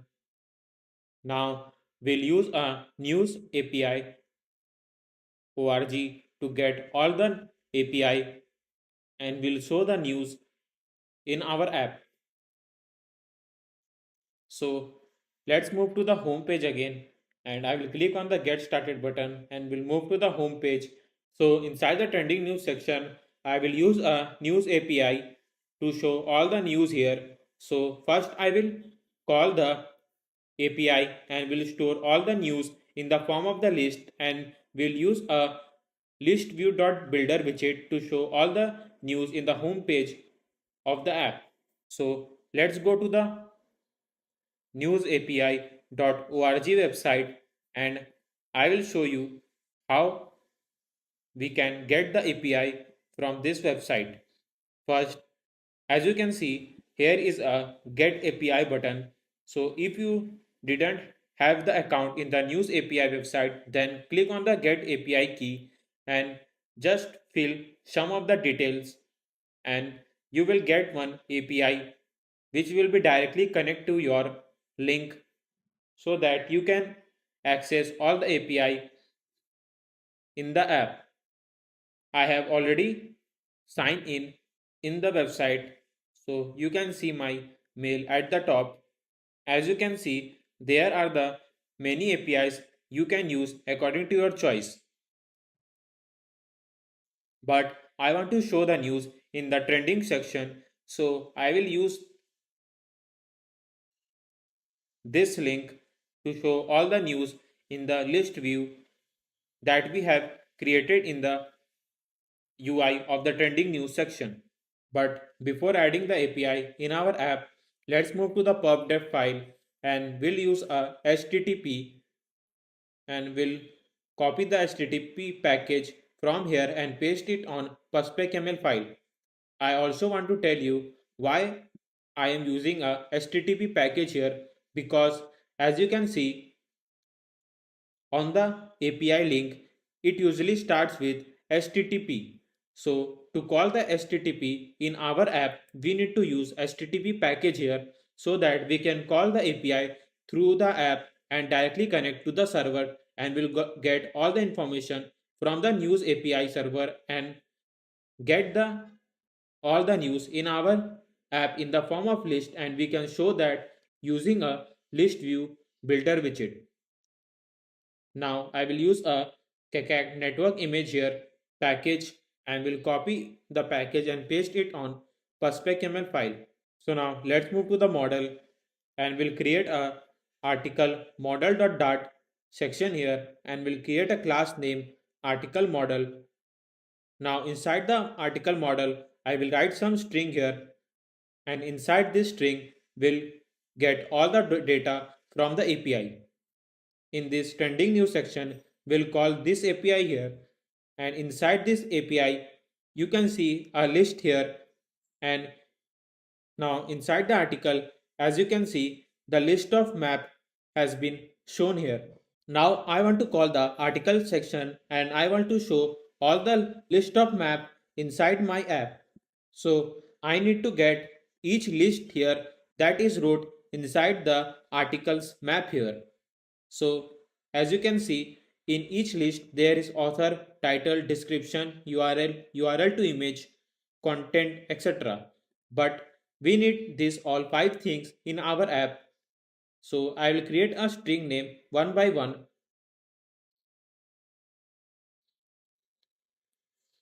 So string author, title,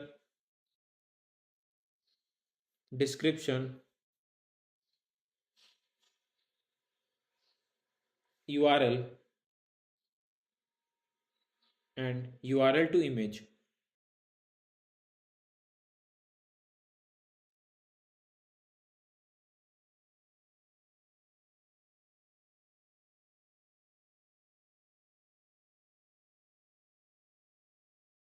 and last content.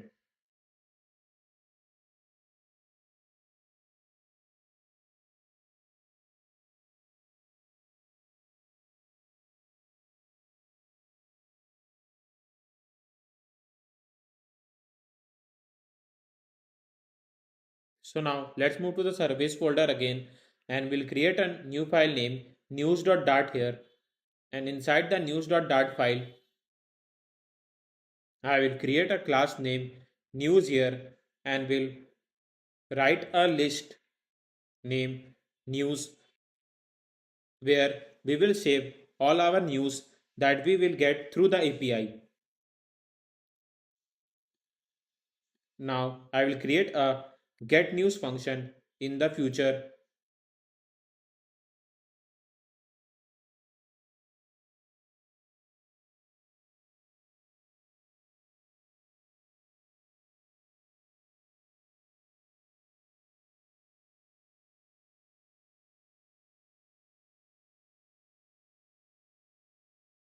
and we'll use a string URL, and inside the URL string I will copy the API or URL that we want to call through the app and get all the details or the list that have shown inside the article section.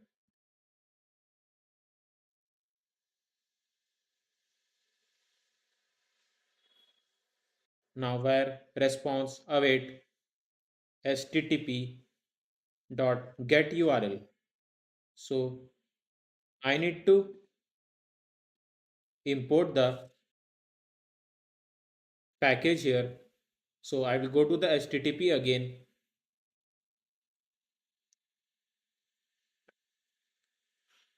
and will copy the package link here and will paste it here. So inside this I will write URI dot parse URL.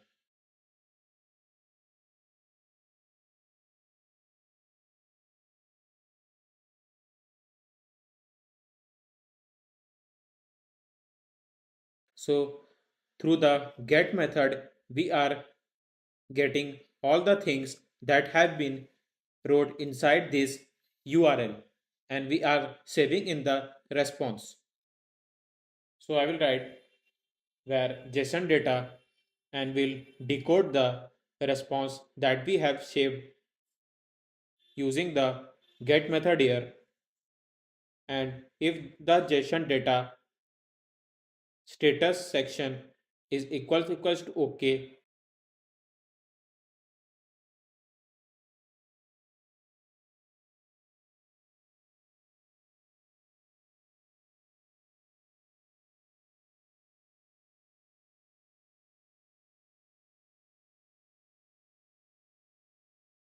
this is what I mean. So as you can see, if the status is OK, then it is calling the article map here. Now JSON data articles for each. Basically, I have told you articles are the list of map, and inside this map there are the list of source that we want to get here.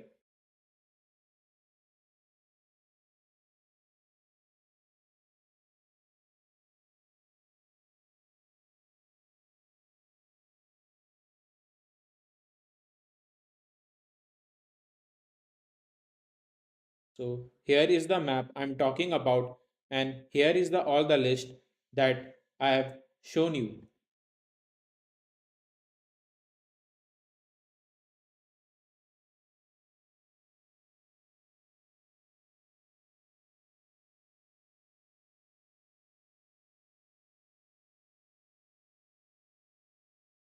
So if the element URL to image is not equals to null and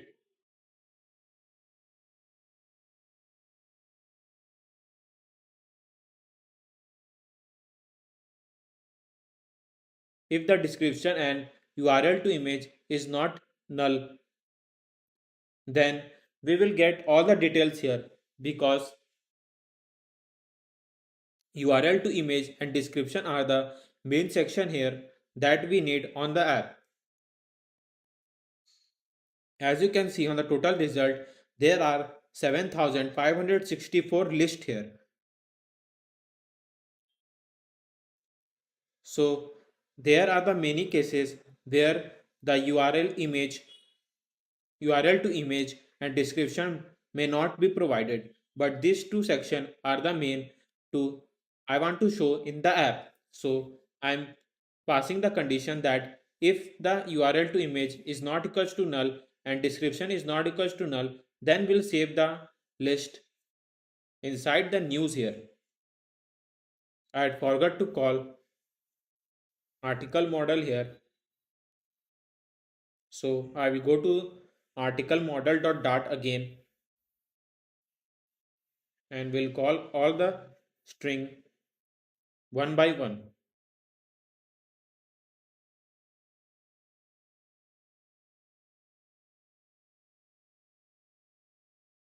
So now title. So I will get the title as you can see here. Now element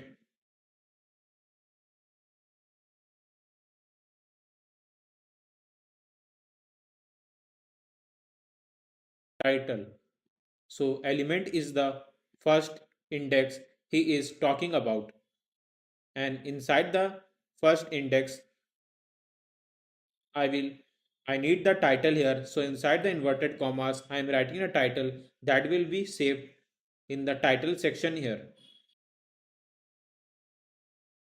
And we'll do same for the description, URL to image, URL, content, etc.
So it is done. Now I will use news.add article model to save all the articles one by one.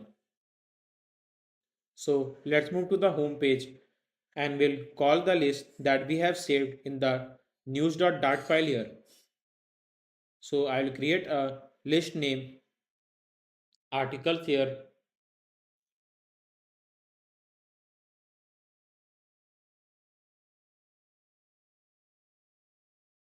So now I will write a get news function here to get all the news that we have saved on the news list in the news.dart file.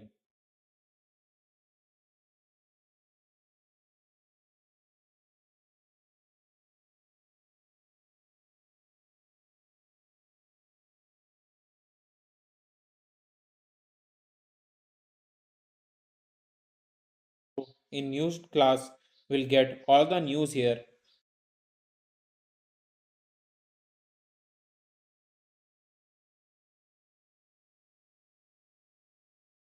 And in the set state method, so I'm writing a bool loading is because when the app will go to the home page, then it will call the API and get all the news in the trending news section. So it may take some time to load all the news and save on the list, then show on the home page of the app. So if it takes some time, then rather than showing the error here, I will use a circular progress indicator here to show that all the news are loading and will get that news from the API in just few seconds. So inside the set state, I will make the loading false because once we get all the news, then I want to show the news, so I will make it to false using a set state method here. So now I will create a stateless widget named block tile here and will paste the UI that we have wrote just for the trending news section so that we can call each time we want to show a list of the trending news. Then we can call the block tile here and we'll pass the image URL and title to show the each news one by one in the form of the list. So I need image URL, title, description here.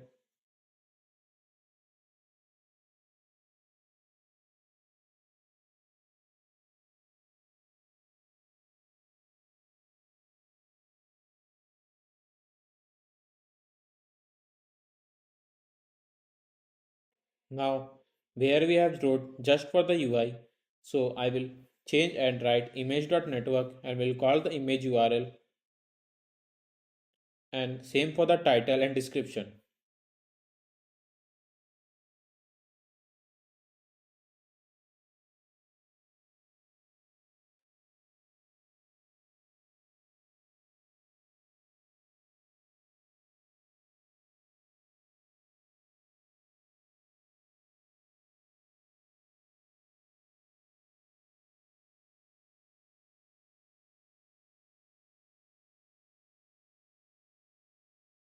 Now inside the body, I will write if the loading is true, then we want to show a circular progress indicator here, and if it is false, then we'll show all the news that we have shown in the home page. Now inside the container, I will write the list view builder so that we can show all the news that we have saved in the news.dart file.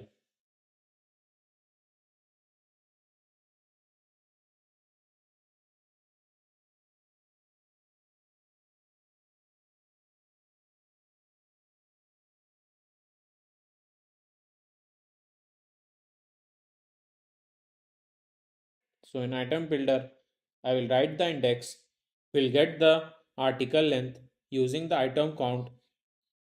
Now return block tile and will return the each list, description, image and the title one by one. So article index dot description,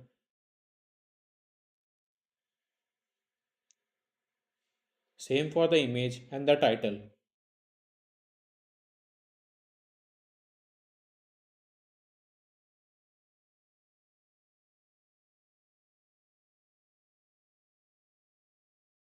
So it is done. Now let's move to the init state and we need to call a get news function here so that whenever the home page is called, get news function will be called and it will save all the list in the news list we have created here, and with the help of that list we can see all the news in our trending news section.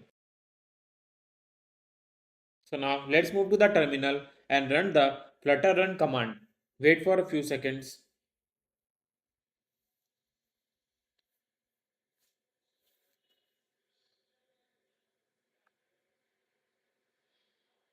So our app has launched successfully. As you can see, we are facing some overflow pixel error here. So the image we have called from the API is not loading inside the trending news section. This is because I have used image.network in our block tile to load the image from the API. But we have also copy one of the package named Kekek network here. For this reason, I have copied the package before in the perspec.ml file because I want to show you that whenever you call the URL of the image from the API never use image.network there. It will not load the image or it will take too much time to load the image. So for better experience, use always KKG network in place of image.network. Now I'll move to the block tile and will change the image.network with a KKG network.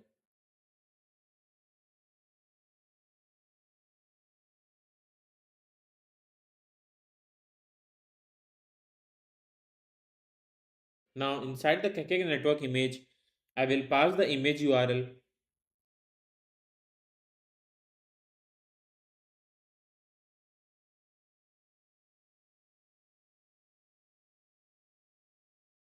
Okay, we have wrote the KKG network here and hot restart it again, but we are still facing some error. So I made a small mistake here. Inside the image URL, we need to call URL to image here. So we need to change it to URL to image here. Now hot restart it again. So as you can see, the image has been appeared now. So we are facing some scroll problem here. So inside the list view builder, I will write physics and clamping scroll physics. This will give a better experience whenever the user will scroll the news in the trending news section. Now it's look good. We need to give some margin from the bottom. So there will be a space between the two news that we have shown here.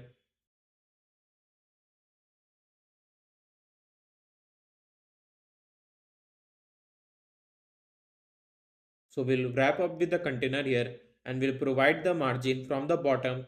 So I'm writing edge insert dot only bottom 10.0. Now, as you can see here in the title and description, it is providing us all the title and description that has been wrote for the specific news from the API. But I don't want to show this much line in the title and description. So I will move to the text widget and will give the max line to show how much maximum line we want to show in the text widget. So I will write in title max 2, so it will show maximum 2 line here, and in the description I will write maximum line 3, so it will show us 3 lines in the description. So now it's look good. So as you can see, the user can read how much news they want to read in the trending news section. Now, I want that whenever the user will click on any of the news, then they will redirect to a web view where they can read a news in more detail. So I will move to the pages folder and will create a new file name article view.dart and will create a stateful widget name article view. Now we'll move to the perspec.ml file and we'll call a web view package here. Now you can use the updated web view version from the pubdev also, but in the updated version of the WebView Flutter there are lot many changes, so you need to create a controller and many more files again and again. So I will refer you to use exact this version 3.0.1 that I wrote here, so that it will be easier for you to use a web view in Flutter. The newer version is more complex than this version.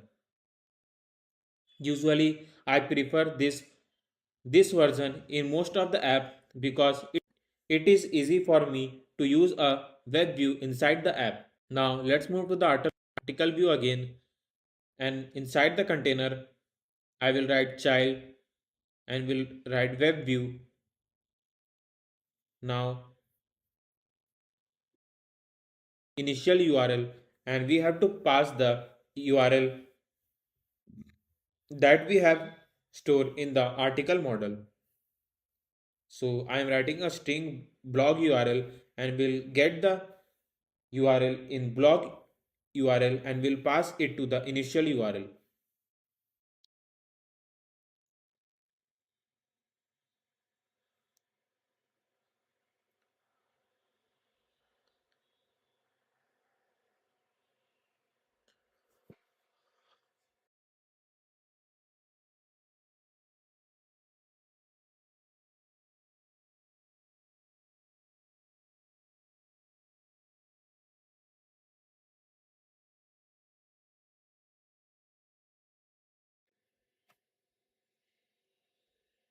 So now let's move to the home dart again, and we need to write on gesture detector navigator dot push method so that we can move the user to the web view. Now in article view, we need to pass the URL here. So I will write a URL in the string and we'll get the URL from the news list. Now we'll pass this URL to the blog URL.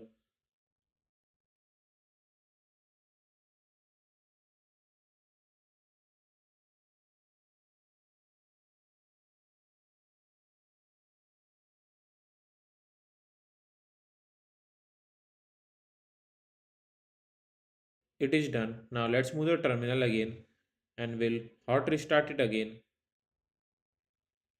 Click on the get started button, and when I click any of the news from here, then as you can see, we have successfully moved to the web view where we can read the news in more detail. But I want to provide some app bar at the top, so I will remove the container and will write a scaffold widget and will give a body as a container.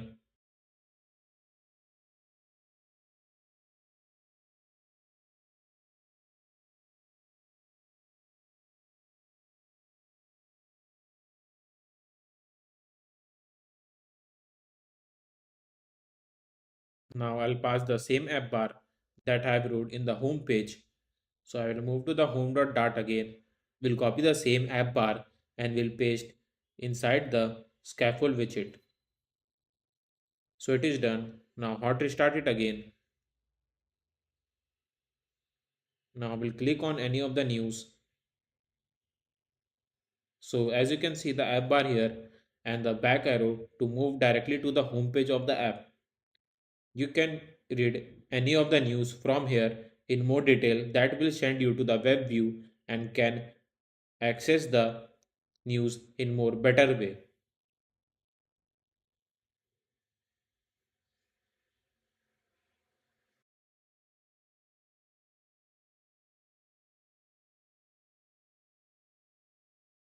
We will move to the carousel slider, I mean breaking news section, and we'll call the API and we'll show the API in our slider. So let's move to the slider data.dart, and here we will call the API through news API.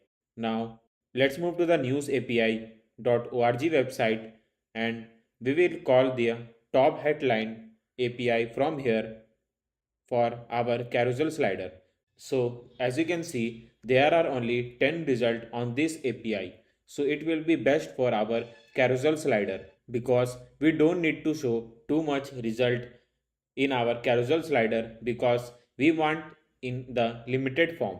Though as you can see on the API, there are the 10 result, but I want to show only 5 result in our carousel slider. So now let's move to the slider data.dart and we will remove all the list that we have made just for the UI. And here we will call the API that I have just shown you in the news API website. So let's move to the news.dart file and I will copy the same function that we have wrote inside the news.dart file and we will paste it inside the slider data.dart. All the things will be remain same. We just need to change the some of the function name and we need to call the different API in our URL. So now I will change the class name here and we'll name it to slider, and we will also change the slider model here because we need to call the URL to image, description, and title here. So I will need all the things from the API that we have wrote for the other section. So I will move to the article model.dart file and will copy the same class from here and paste it inside the slider model.dart file.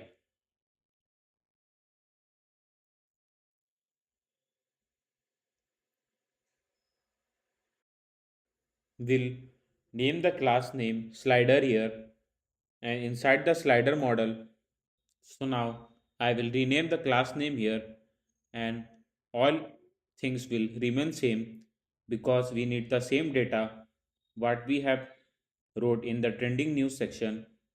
So I will change the list name to sliders here.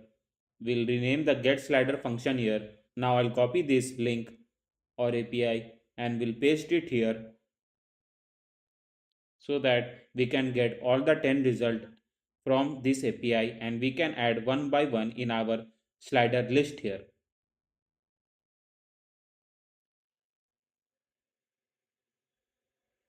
So I will rename all the things like slider model, etc.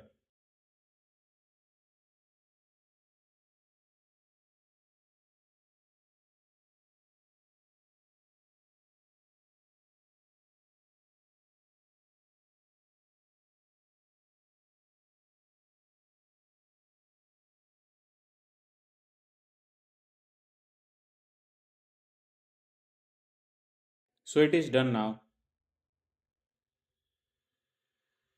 Now let's move to the home dot file again. We need to create a function name get slider here, as same as we had created a function name get news here. So I will change all the things according to the slider list we have created in slider data.dart file.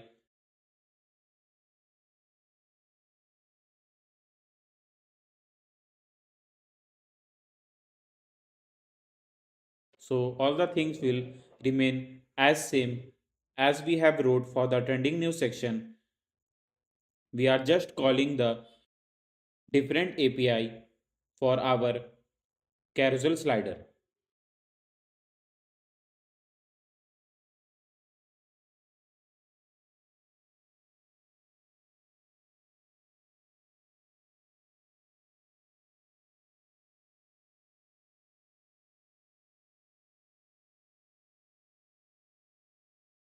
So I have wrote the complete get slider function here. Now I will call the get slider function in the init state. Now let's move to the carousel slider dot builder file, and we will pass the image and title here. So let's move to the build image widget, and we need to make some of the changes here because it is calling the image from the asset, but we are calling the image from the network, I mean in the HTTP format. So as you have watched the second part, you know that why we have don't use image.network here rather than we are using a kekek network image here. So I will remove the image.asset and will pass a kekek network image here, and inside the image URL will pass the image that we'll get from the API. Now in the res folder I will make some changes, and in slider.index I will call the URL to image here. In res1 I will call the title. So it is done. Now hot restart it again, and as you can see, we can see now all the news that we have got from the news API. Here are all the 10 results that I have shown you in the total result. So we are saving all the 10 result from the API in the sliders list, and in item count we are passing the slider.length to 10, and then we are telling the dot indicator to make it to 10 so that it can indicate that there are the 10 sliders which are present now in the carousel slider. But I don't want to show all the 10 slider here. I need to show only 5 slider. So in item count, I will remove the slider dot length here and will write it to 5, and will do same for the dot indicator.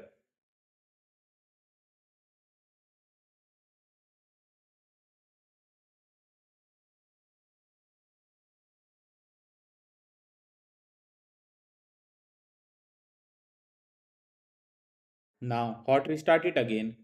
So as you can see, we can now only see the top 5 list that we have saved in our sliders list here.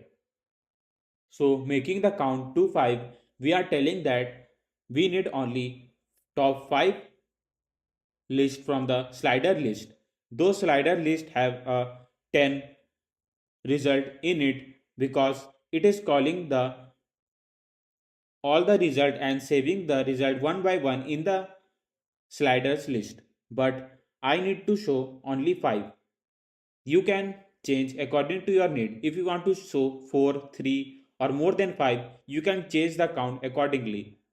So now it's look good. So our breaking news part is done and we can see all the news that we are getting from the news API in our carousel slider. Now let's move to the category section. So in our category section, I want that whenever the user will click on the any of the category, then it will show them all the news related to that category.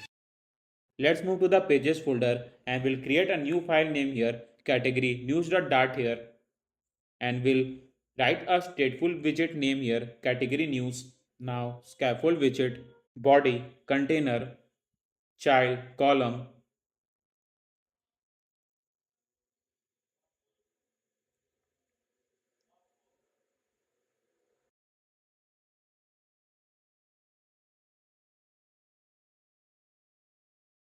Now I will copy the same app bar and will paste it inside the category news section.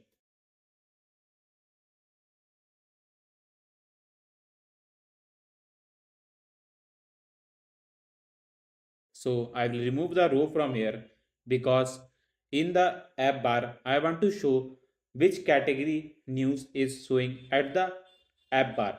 So when the user will click on the business, then in the app bar I will show the business. If the user click on entertainment, then in the app bar I will show the entertainment.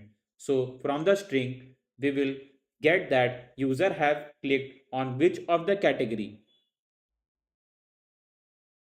So I writing the string name here and in category news will get that the name of the category that the user have selected,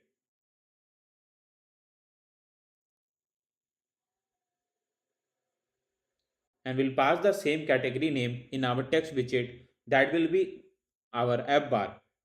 Many of the users might be thinking that there are the 5 categories in our app.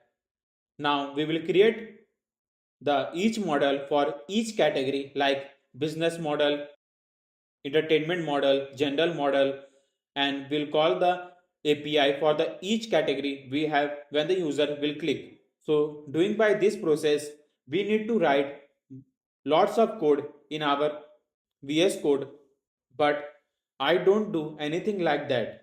So through one API, I will tell you how to call all the 5 categories, and we will create only one model through which we will get all the news of the specific category one by one. So we don't need to create 5 model for the each category we want to show. I will create one model and I will pass one API and I will keep on changing when the user will click on any of the category, and he can see the news of the respective category one by one. So by this process and through the less code, we can get all the news for the specific category we are looking for.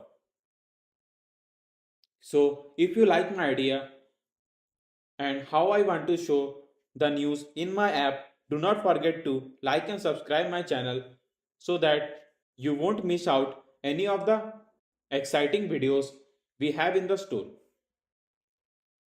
So let's go and implement that I have just explained you. So I will create a stateless widget name. So category here, and here at the top I will show my image, then the description and the title. So I will create a column children and will pass the image using a KKK network here.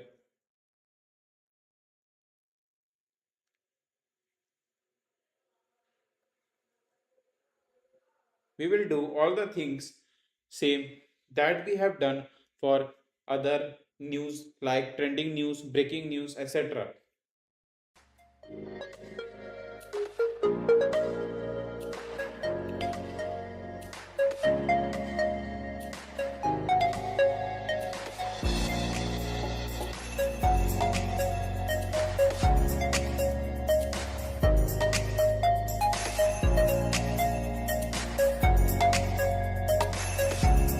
So it is done.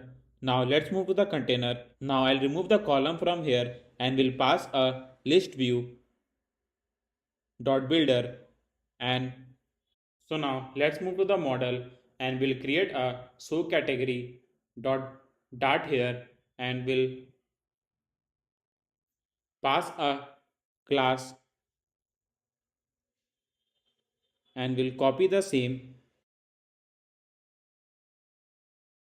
article model class here and paste it here and we'll rename the class name to show category model here and all the string will be remain same.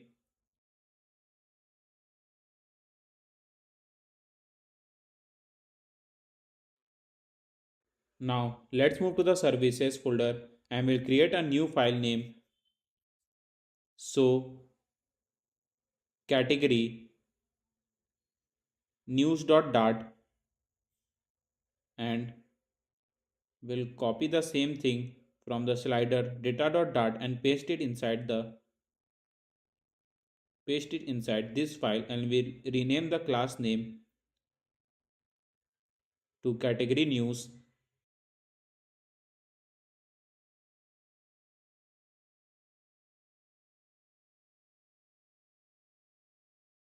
to show category news because we have already used a category news name in our different dart file, so we can't use the same name in our class here. So I will also rewrite the list name here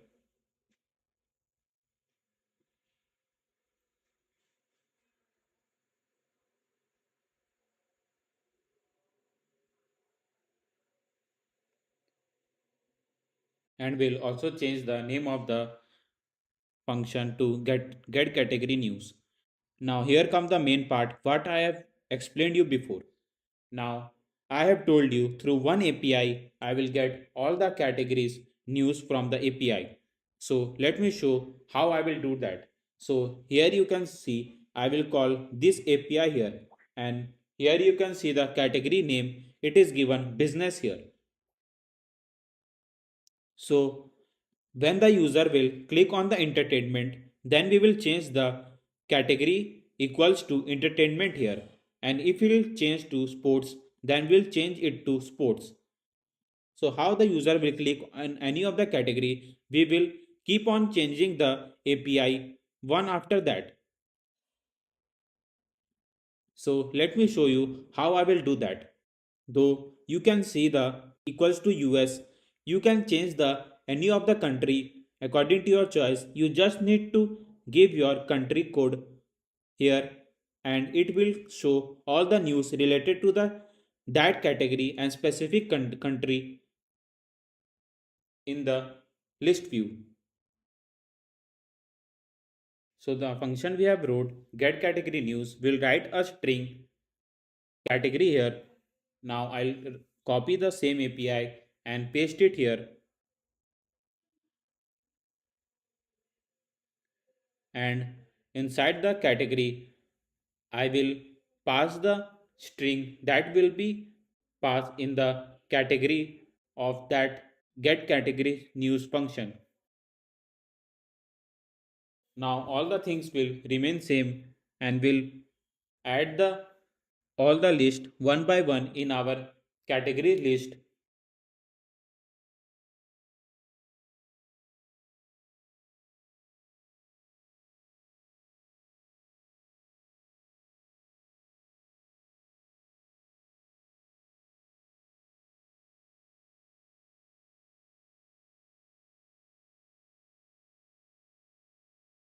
So it is done. Now I'll copy the same get news function and will paste in inside the get category news.dart file and we'll do the customization according to our choice and we'll just rename all the things will be remain same. We just need to rename the sum of the list and the model that we have passed here.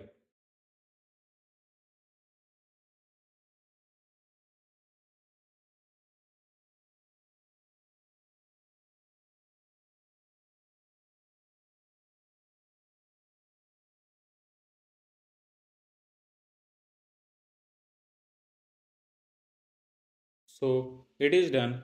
Now as you can see on the get category news function we have wrote widget.name here.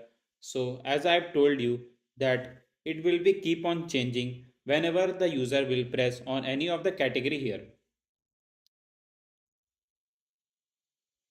Now in the init state I will call the get news function here.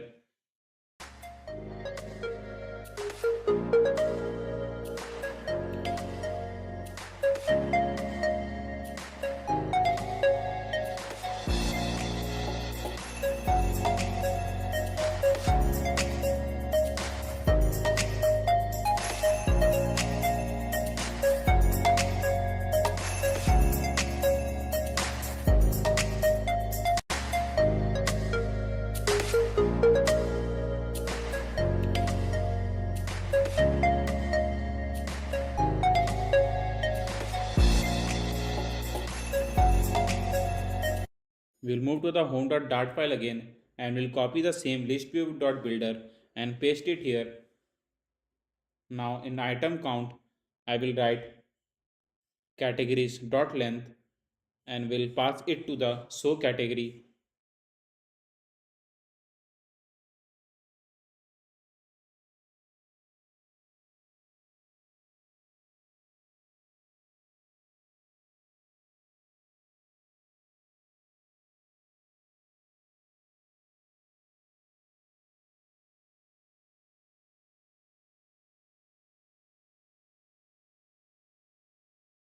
We'll pass the image, description and title.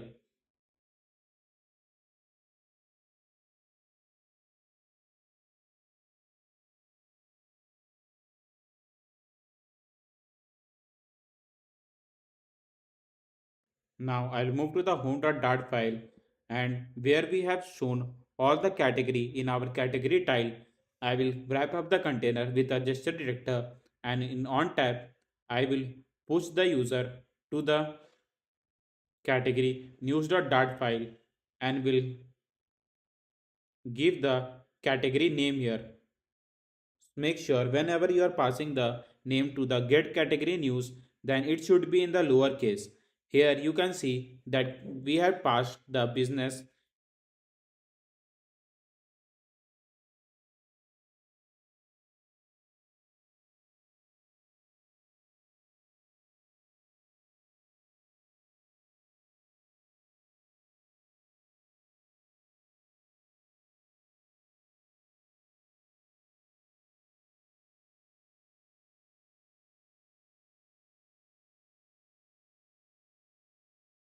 B in capital letter, but in the API there should be all in the small letter. Otherwise, you will get the error and you can't get the things from the API according to the user chooses the category in the app.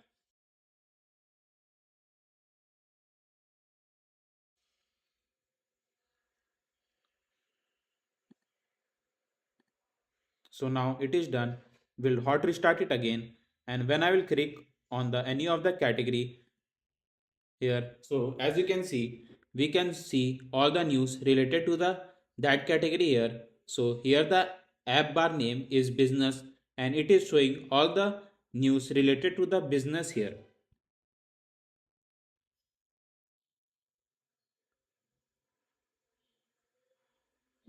Now let's move to the category news section again and we will give some styling to the image and text here.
Now it's look good. Now I want that whenever the user will press in any of the news from here, then they will redirect to a web view where they can read the news in more detail. That we have done same for the trending news section. Wrap up the container with a gesture editor here and we'll move it to the article view and we'll pass the URL in a blog URL.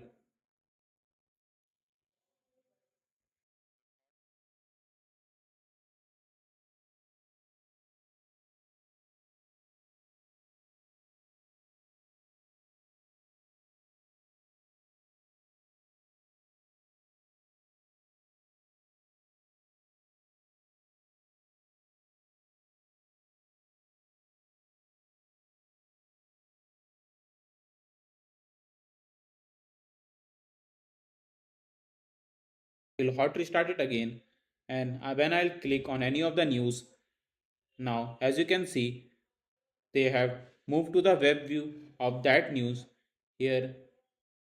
So now as you can see, if I will click on any of the news in the business news, then they will redirect me to the web view of that specific news.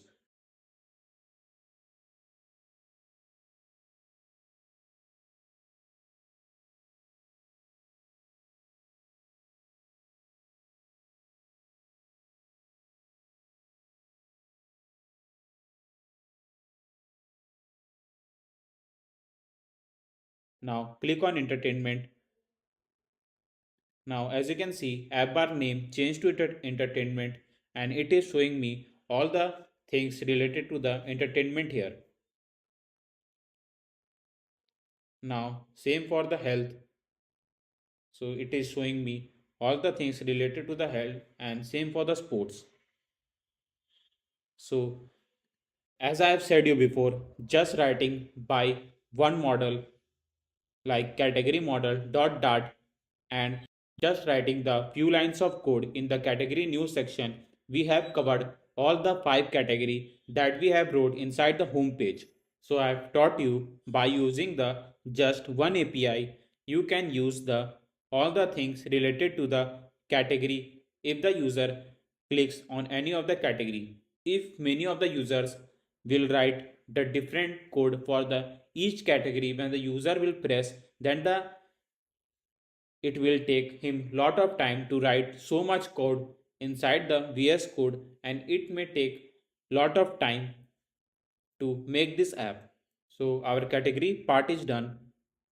Now let's move to the breaking news and trending news section again, because as you can see on the breaking news where we have wrote the text breaking news, at just right side you can see the view all section.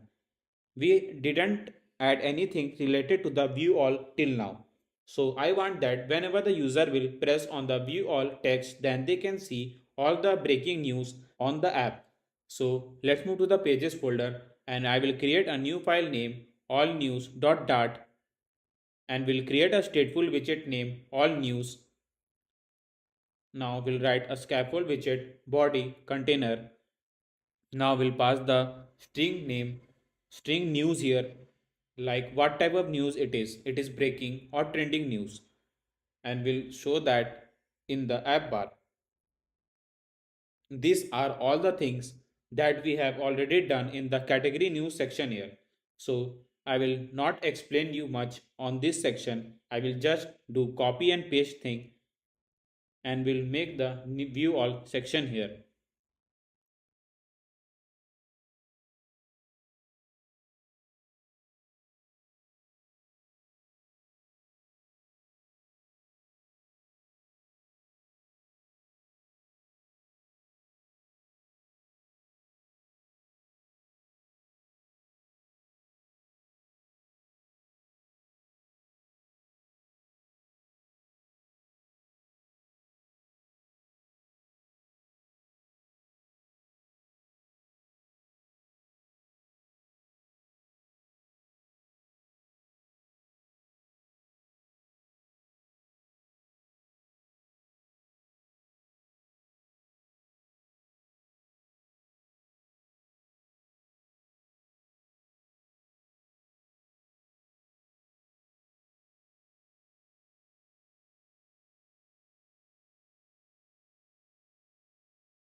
So it is done.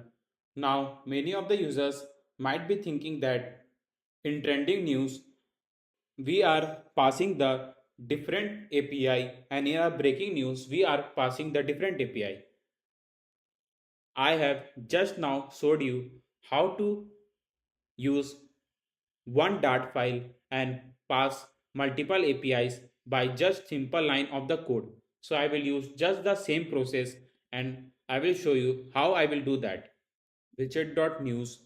In widget.news, I will get either breaking or trending and I will add the news at the last. So it will become breaking news and trending news. I will copy the same list view builder here. Now it comes the main thing like how I will show two APIs in just one Dart file. So inside the item count, I will write widget.news. If is equals to breaking, then we'll show slider length, because if it is breaking news, then we will show the all the news that in our slider, and if it is category, if it is trending news, then it will automatically take the news that we have saved in the articles list.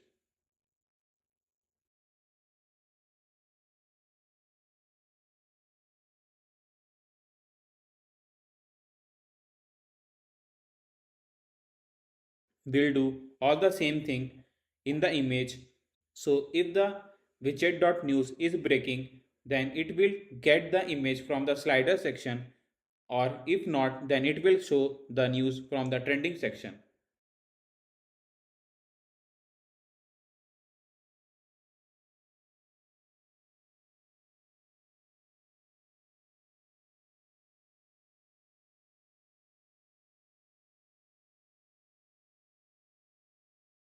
So many of the users might create a two Dart file inside the pages folder where they will write breaking news.dart and trending news.dart.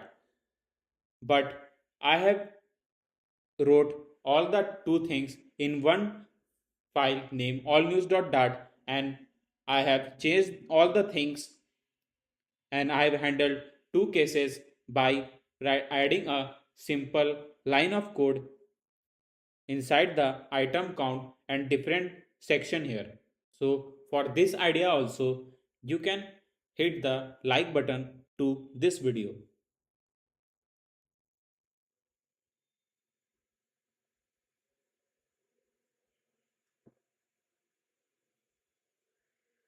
So we have passed all the condition to image, description, title and URL.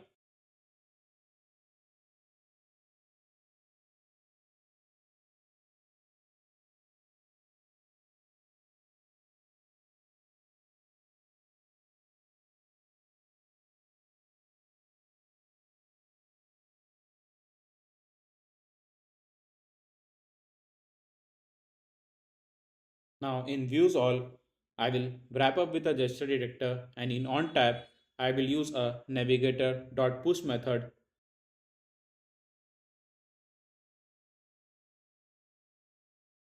and in material page root will write all news, and in all news I will pass a news name breaking,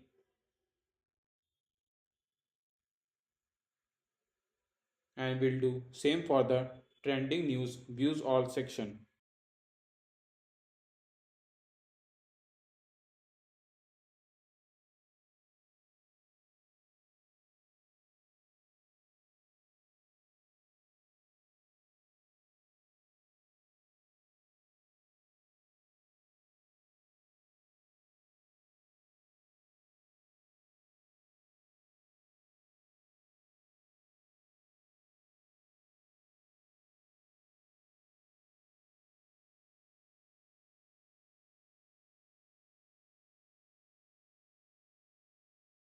So after hot restart, we need to go to all news dart file again, and we need to write a set state function in get news and get slider function. Now hot restart it again, and when I will click on the view all, then you can see the app bar name breaking news here and all the news related to the breaking news section, and we'll do same for the trending news, and you can see the app bar name trending news and same all the news related to the trending news. And now I want to give some margin, so I will give the margin inside the container and will give horizontal 10.0 here. Now I will hot reload it again and now it's look more good. Now we'll check the breaking news again and you can see all the breaking news here. So our complete app is done. Now I will walk you through the app we have built from the scratch. So here is my complete news app. So it is a landing page now and you can see the image and the text we have written news from around the world for you. Now I will click on the get started button and we will move to the home page of the app. So at the top you can see the different category like business, entertainment, general, health, sports. Now you can see a breaking news section here with a carousel slider which is moving automatically, and you can see all the top breaking news here with the image and the title. And just at the bottom you can see the trending news section where you can see all the news in the trending section. So when you will click to any of the category like business, then you will move to the page named business here and you can see all the news related to the business here. Now if you will click on any of the news, then you will move to the web view of that news so that you can read the news on more detail. Now let's move back to the home page again, and when I will click on the sports, then it will show me all the news related to the sports here, and will click it on again and can read the news on more detail. Now let's go back. So in the breaking news section you can see view all. So when you will click on the view all, then you can see all the breaking news, and when you will click on any other breaking news, as same you can read that news on more detail. Now let's go back, and in the trending news section you can see the different news, and when we'll click on the news again, then you can read that news also in more detail.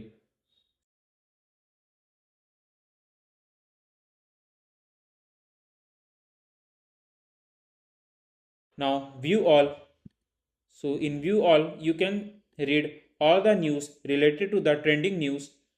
Thank you for joining us in this Flutter News app development journey. Let's quickly recap what we have covered today. We set up our Flutter environment for app development, explored how to fetch real-time news data with the News API org, created a beautiful and interactive news app interface, and most importantly, you have gained the skills to build your own news app. If you found the video valuable, please consider subscribing to our channel and giving it a thumbs up. Your support keeps us going. Got questions or feedback? Drop them in the comment below.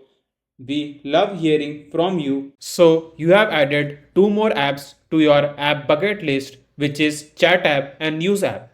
So let's move to the third app, which is quiz app. So in this app, you will learn to know setting up Firebase as our backend, designing stunning user interface, quiz categories, quiz creation, and many more. So let's move to the code and add the third app to our app bucket list from this course. But before moving to the code, let me show you what all things we will learn on today's video and how your app will look alike at the end of this video. So here you can see the home page of our quiz app where I have shown the username with the user image, and just below of it you can see the image of play and win with a text play quiz by guessing the image. So we gave a small hint about the app where the user have to play the quiz by guessing the image, and here after the container you can see the top quiz categories where I have shown all the categories related to our quiz app. So here you can see the place, animals, fruits, objects, sports, and random. So let me give you a small hint about the quiz app, how it will really work. So in our quiz app, there will be a image at the top with the four options at the bottom of the image, and the user has to guess the correct answer for that respective image that have been shown on the screen by clicking in any of the options below the image. Now when I'll click to the place category here, then it will redirect me to a place quiz page, and here you can see the image at the top with four options. Now I have to guess a correct answer for this image. So here you can see the Eiffel Tower. So I will click to the Eiffel Tower option here, and you can see that after clicking the correct answer, it changes the container color to green and other to red, indicating that the answer that I have just clicked is a right one and the other is wrong. After guessing the image, you can see the forward arrow. So by clicking to the forward arrow, we can directly move to the next quiz of our place category. So by forward arrow, we can play as many quiz we want for the specific category. So when I click to the forward arrow, then we'll directly move to the second quiz, and here you can see the image and the four options. So here you can see the hills. So I'll click to the correct answer hills here, and again it shows the correct answer by marking it with a green color. So you can see that how brilliantly our quiz app is working, and we can play as many quiz we want for that specific category. Now in the beginning I have told you that there will be also admin panel in the app. So here you can see the admin login page.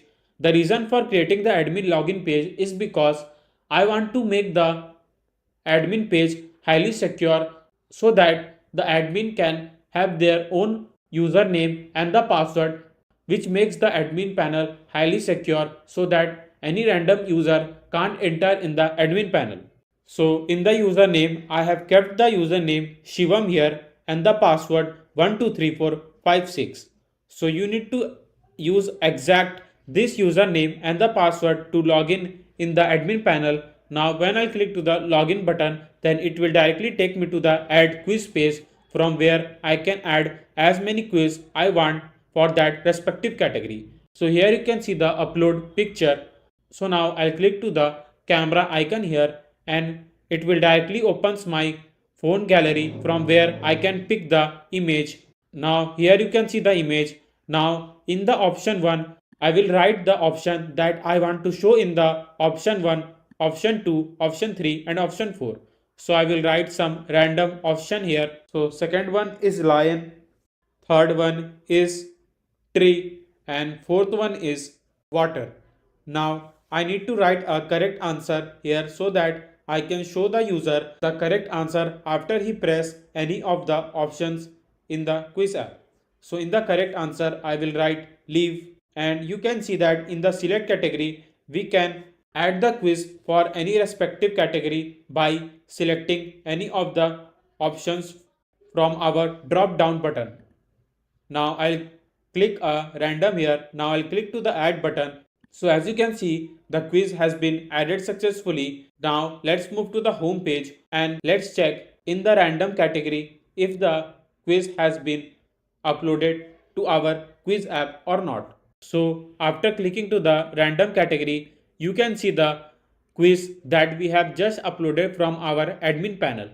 So here you can see the image and the four option leaf, lion, tree and water. Now I'll click to the correct answer leaf here, where we have wrote leaf text in the correct answer text field. So by this way, through the admin panel, we can upload as much quiz we want for that respective category, and user can enjoy the quiz app by guessing the different images and the different categories. But I have a small request from you. Please do not skip any process or part from this video, because each and every process or part is necessary to make this quiz app from the scratch. So if you miss any of the part or process from this video, then you might not get the result that I have just shown you now. I will also show you how to connect the Firebase for both Android and iOS, and I will tell you each and every step that I am writing in the VS Code. So now let's get started. Now let's move to the lib folder and I will create a new folder named pages here, and inside the pages folder I will create a new file named home.dart, and inside the home.dart file I will create a stateful widget named home here. Now scaffold, body, container, child, column, children.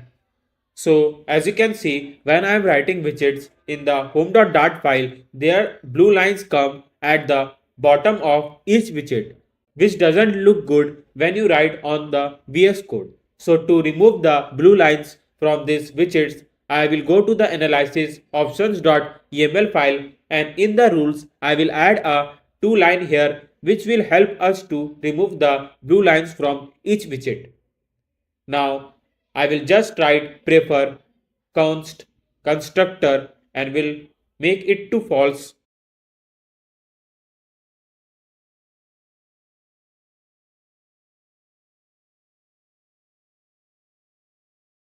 Now we'll write one more line, prefer const literals to create immutables, and will also assign it to false.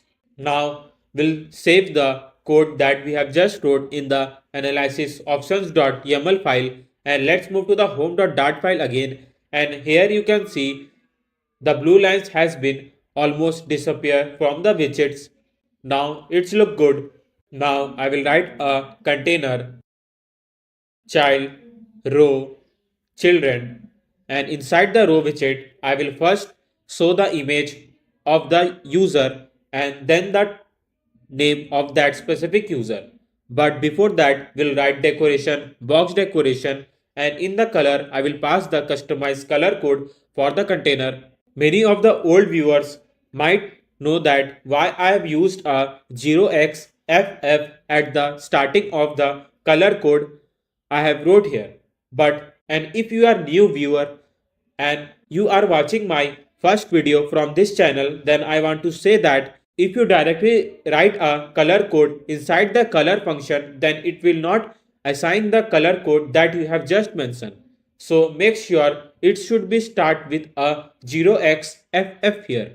Now I will copy the same image that I have saved in the images folder, which will be the random pic of the user. Now to assign the image from the images folder that you have just saved, then you need to go to the perspec YAML file and you need to go to the asset and assign the images folder where you have saved all the image and you want to use in the app.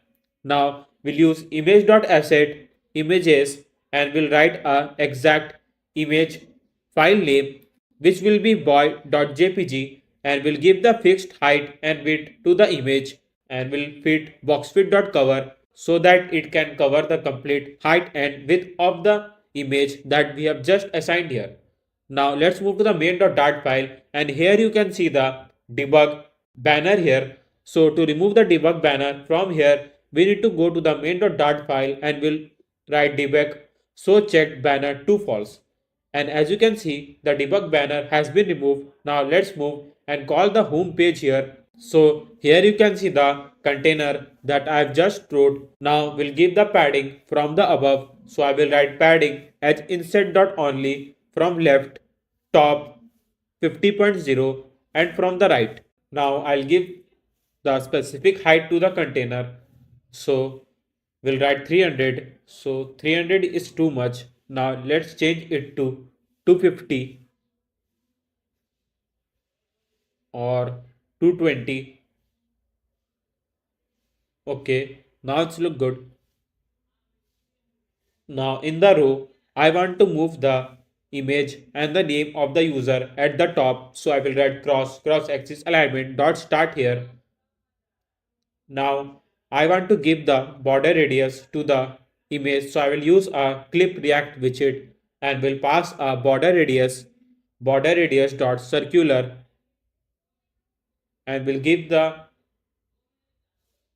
border radius 60 here. So it is done.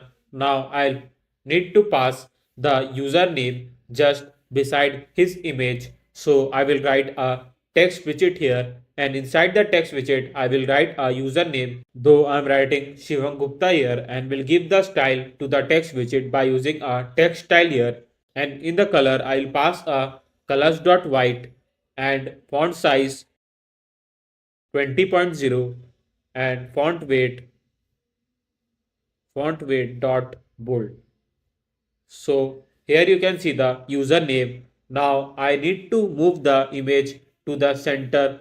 So I will again give the padding to the text widget here. So we'll wrap up the text widget with a padding here, and we'll give the padding from the top position. Now we'll give the width between the image and the name. So I will use a size box here.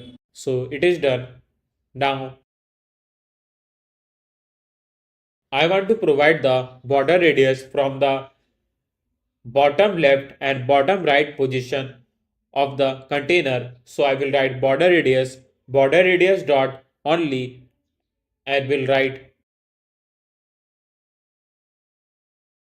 bottom left, and will write radius dot circular 30, and will pass same for the bottom right.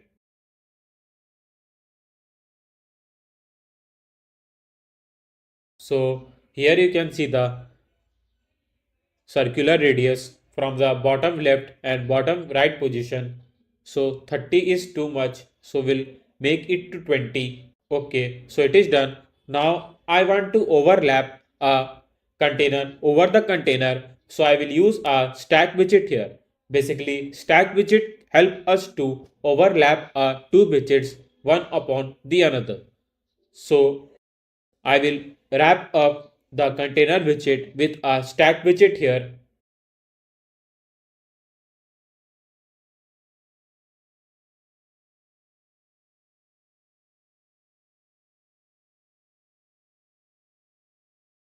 Now I'll pass one more container in the stack widget. So I will write container. Now child, and in the row will pass a children. So in the row I will pass this image that I have just saved in the images folder, and will use image.asset function again to get the image from the images folder. So here you can see the image that I've just shown by image.asset function. Now I want to give the margin from the top position. So I will write edge insert.only top 120, and also from the left.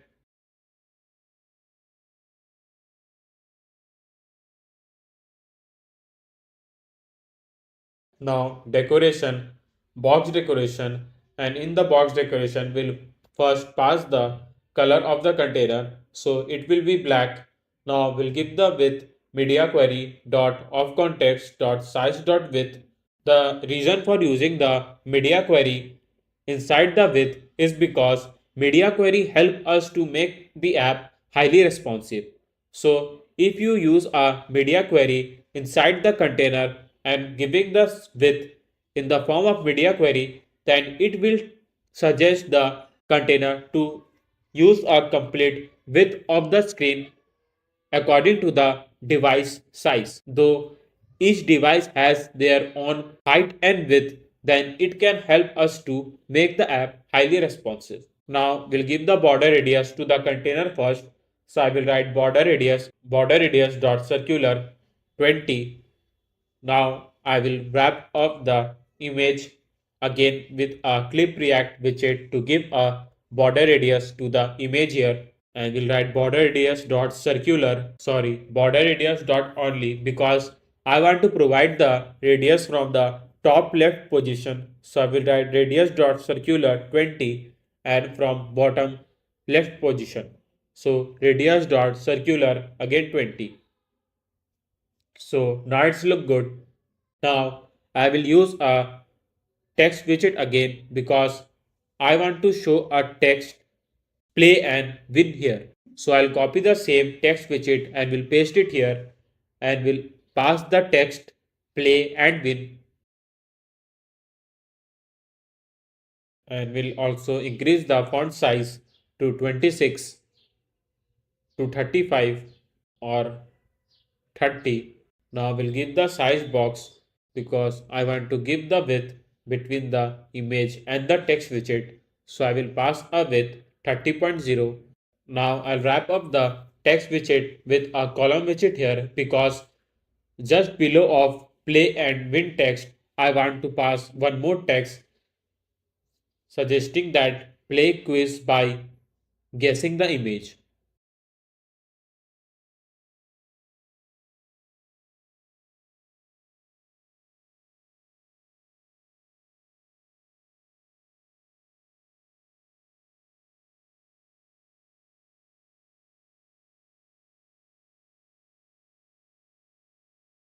We'll also pass a customized color code again.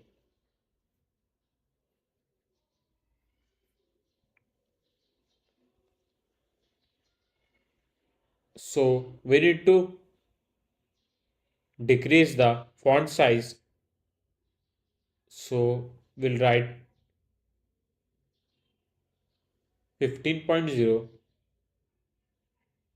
Now I want to move all the text to the left position. So I will write cross axis alignment dot start.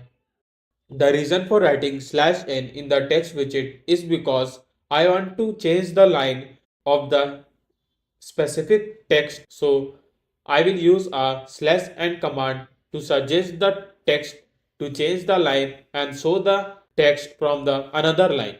So whenever you want to change a line, then you can use a /n in the text widget.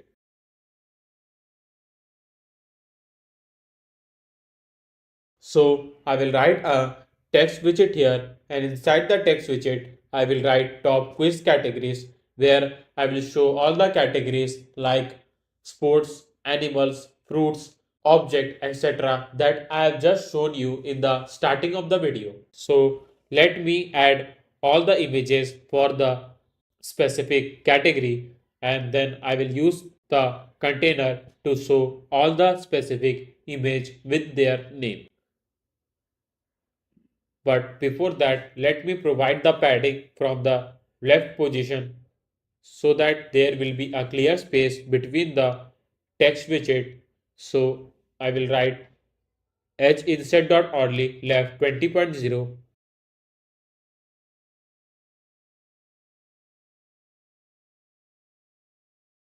So as you can see, I have saved all the images for the specific category.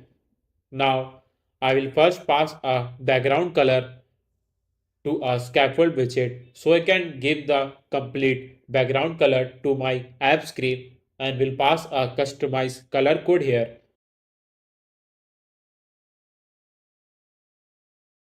So it is done. Now we'll write row children and inside the children we'll write image.asset and we'll get the image from the images folder. So I will write images and will paste the exact image file name. So I will write place.png and will give the specific height and width to the image and will use fit boxfit.cover so that image can cover the complete height and width of the image. Now we'll wrap up with a container and we'll write decoration, box decoration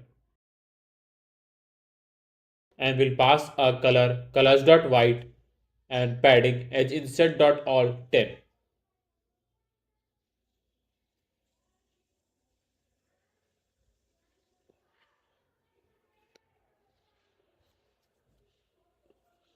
We'll use a text widget inside the column widget and will name the text place here and will pass the font size 22.0 and font width .w 500 and will give the height between the image and the text widget. So I'm writing size box height 20.0.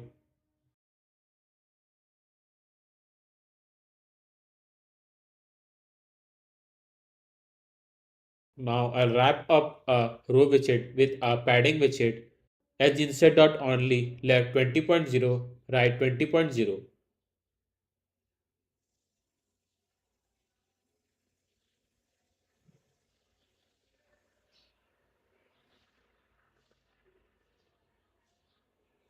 and we'll give the width 150 to the container here. One more thing I want to say you that I am giving the specific height and width of the container according to my choice.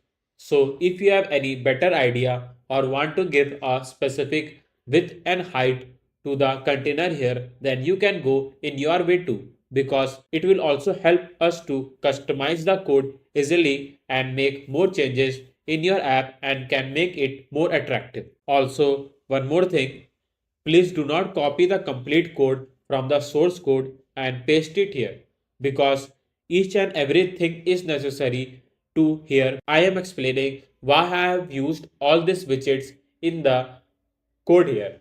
So if you understand each and everything about the widgets, then it will also help you to customize the code easily. So now let's move.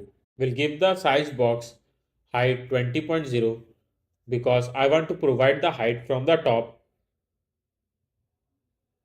Now we'll give the border radius to the container. So I'll write border radius dot circular 20. Now we'll wrap up a container with a material widget here,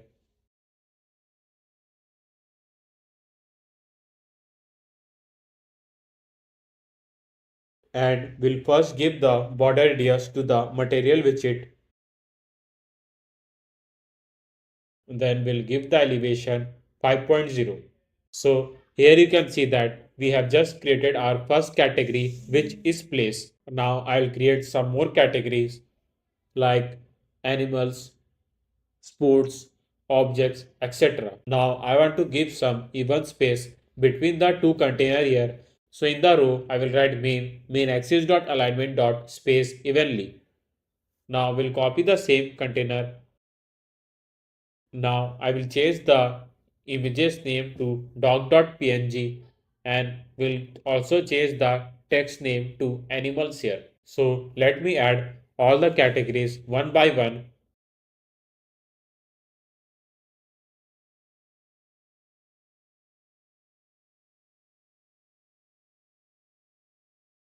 Now as you can see that there is a bottom overflow error because we didn't wrap up a container with a single child scroll view so that we can scroll the our home screen easily.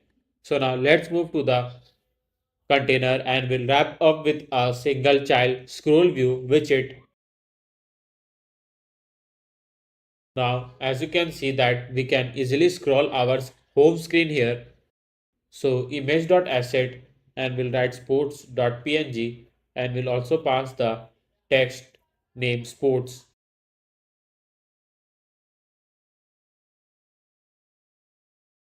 and save for the random. Now, as you can see that we can't see any space from the bottom, so that it can help us to see all the categories easily. So I will go to the container again and will write margin edge insert dot only and will provide the space from the bottom. So I will write bottom 30.0. Now you can see that we can see all the categories clearly. Now, user can select any of the categories and can play the quiz according to his choice. So, I've created the complete UI for our home page, and as I've explained you before, the basic idea of our quiz app is that whenever the user will click on the animals category, then it will show them all the quiz related to the animals. First, they will show the image of the specific animal with a four name of the specific animals, and user have to select the specific image of that animal that they can see on the screen. So, like this, they can get to know more about the animals and can learn many more things from this quiz app. So, in the pages folder, I'll first create a new file name question dot dart where we'll show the specific question of our quiz, and we'll create a stateful name question here.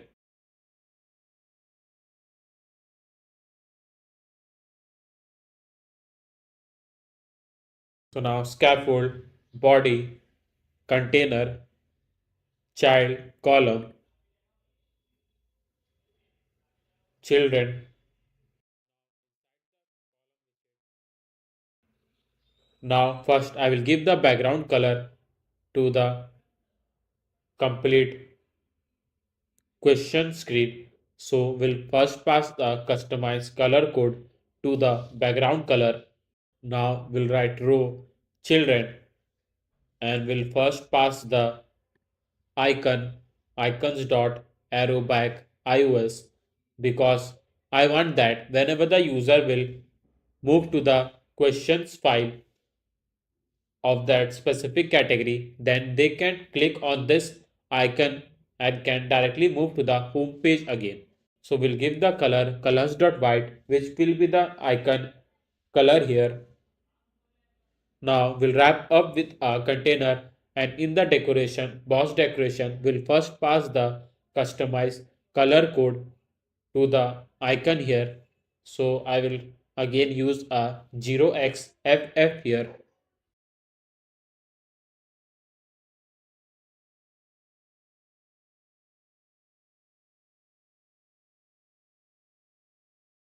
Now let's move to the main.dart file, and I'll first call a question file. So here you can see the screen. Now I will give the margin from the top.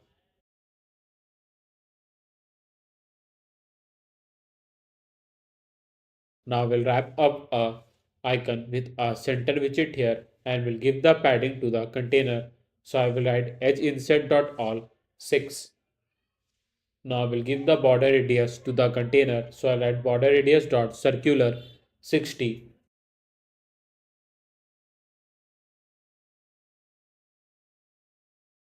Now I want to show a text here because I want to suggest the user that for what specific category they are playing a quiz here. So I will use our text widget and will write a sports style text style, and will first pass the color colors.white, font size 18.0, and font weight dot bold here. So let me increase the size of the text here. So I will assign it to 22. Now we'll give the width between the icon and the text. So I will write size box dot width 120.0. So let make it to 100. So now it's look good, and also increase the size of the text. Now we'll write container decoration box decoration colors dot white here.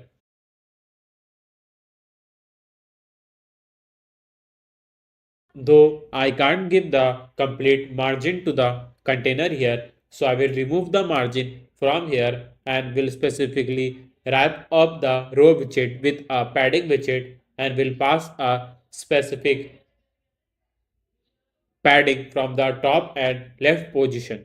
Now inside the container I will write child column children, and in the children and in the container I will use a width, again media query, to use a complete width of the screen. So I will write media query dot of context dot size dot width, and in the decoration I will write border radius And as I want to provide the border radius from the top left position,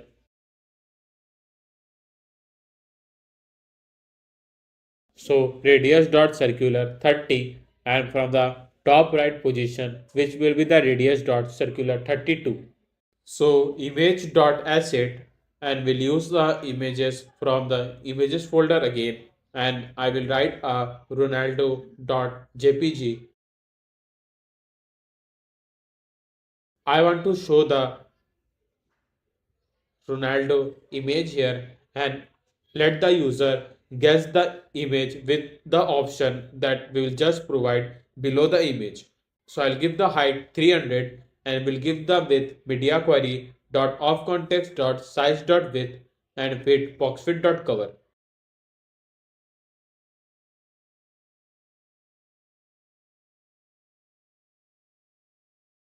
Now I will also give the height to the container. So I will write media query dot of context dot size dot height.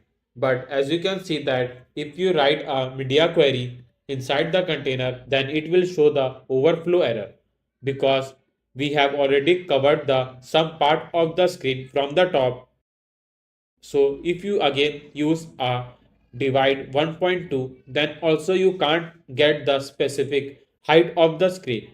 So it may not be highly responsive when you will test the app on the different devices. So to make it highly responsive, I will wrap up a container with a expanded widget here.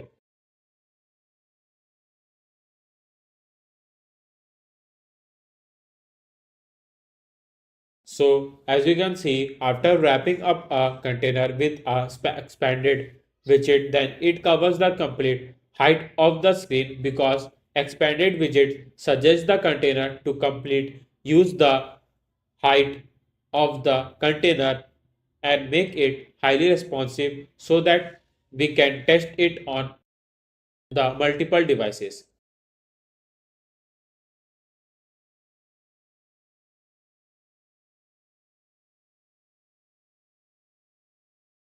Now we'll wrap up a image with a padding widget, and we'll give the padding from the left, right and top 40.0. Now let me provide the space from the top, so I will again use a size box widget here. Now we'll wrap up the image widget with a clip react widget. Now I'll write border radius dot circular 20. Now I'll write container with media query dot of context dot size dot width, and we'll write decoration box decoration, and we'll pass a border dot all, and we'll pass a customized color code to the border here.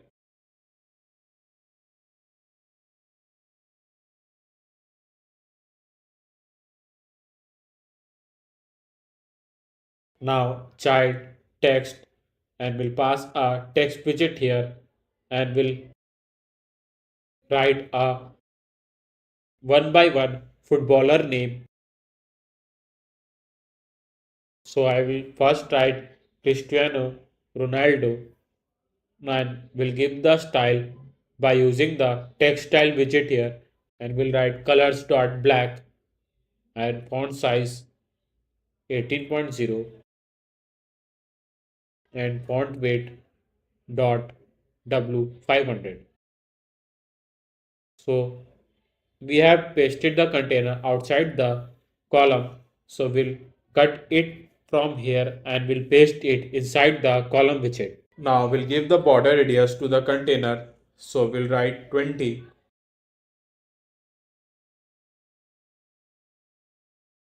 and we'll give the padding edge inset dot all 10.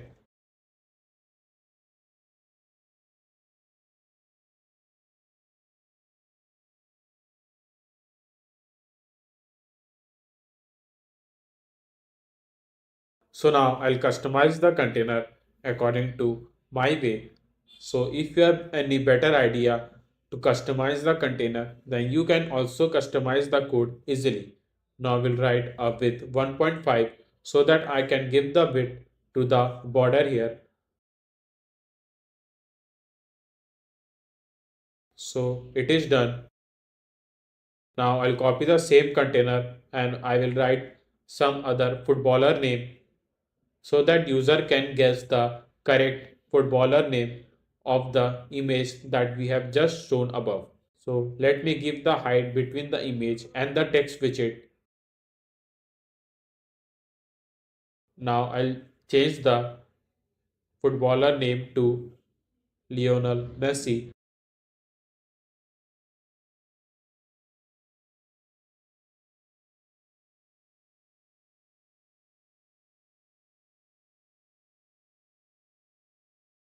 So I've added two more footballer name here. So when the user will click on the correct footballer name, then will make the container to green so that user can guess that they have selected the correct name of the image that I've just shown here, and directly they will move to the next screen of the sports category and can play the quiz together. Let's move to the Firebase and we need to add our quiz app with a Firebase.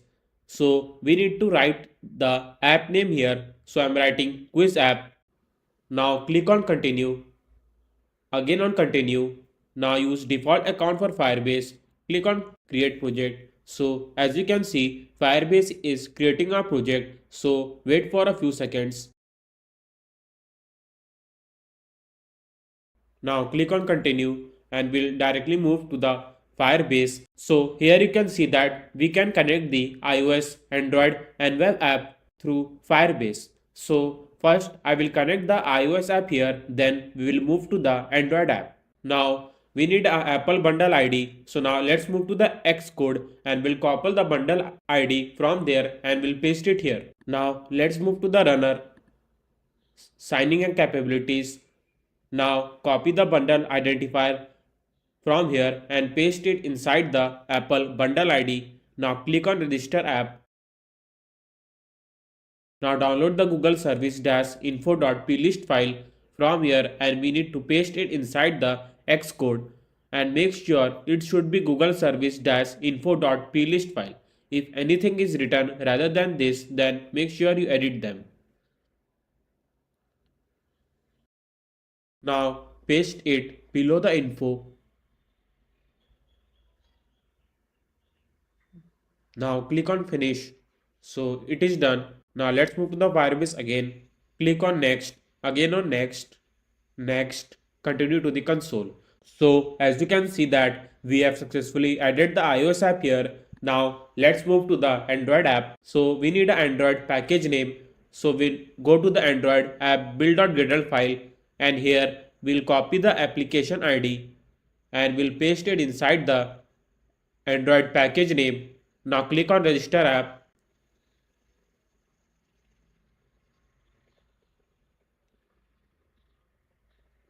Now download the Google-service.json file and we need to paste it in the Android app folder.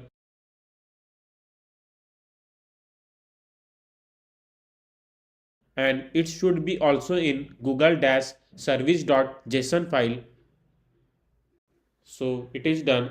Now let's move to the Firebase again. Click on next. Now we need to copy this plugin and we'll go to the Android build.gradle file and we need to paste it in the class path. So we'll paste it here and we'll change some line of the code. I will strongly suggest you that please do not skip any of the process while setting up the Firebase, because if you miss any of the process or step from this video, then you might not connect the Firebase with your Android or iOS app. So it is done. Now let's move to the Firebase again and we'll copy the ID from here and we'll go to the Android build.gradle file and we'll paste in apply plugin and we'll again change some of the line of the code. Now copy the dependencies from here and we'll paste it inside the dependencies. So we'll paste two lines that we copy from the Firebase. Now click on next, continue to the console. So as you can see, we have successfully added the iOS app and Android app with a Firebase. Now let's move to the pub dev, because from the pub dev we need to copy the some Flutter packages and we need to paste it inside the pub.yaml file. So our first package name is Firebase core. So go to the installing, copy the dependency from here, and let's move to the pub.yaml file and we'll paste it below the dependencies. Now let's move to the pub dev again and we need to add our second package name Cloud Firestore. So go to the installing again and we'll copy the dependencies and we'll paste it in the pub.yaml file. Now let's run the packages that I've just pasted inside the pub.yaml file. Basically, Cloud Firestore package help us to connect with a Firestore database and we can successfully update or write or read the data from the Firestore database. Now let's move to the main.dart file and we need to enable the Firebase from our Flutter app. So we'll write two lines here in the void main function. So we'll write widgets flutter binding dot ensure initialized. Now await Firebase dot initialize app. So it is done and we have successfully connected the Firebase with our Flutter app. Now let's move and we'll create a new folder name admin here, and inside the admin folder I will create a new file name admin login.dart. Now we'll create a stateful widget name admin login. Now scaffold, and we'll pass a background color to the scaffold. So we'll write color 0xFF and we'll pass a customized color code. Now body, container, child, stack, children, container. So in the starting of the video, I have shown you that there is a curved container at the bottom in the admin panel. So we'll create that curved container by using the stack widget and a container widget here. So stack widget is because there is a two container which overlap one over the another. So whenever you want to stack up the widgets or overlap the widgets one over the another, always use a stack widget here. Now we'll pass a margin, padding and height to the container.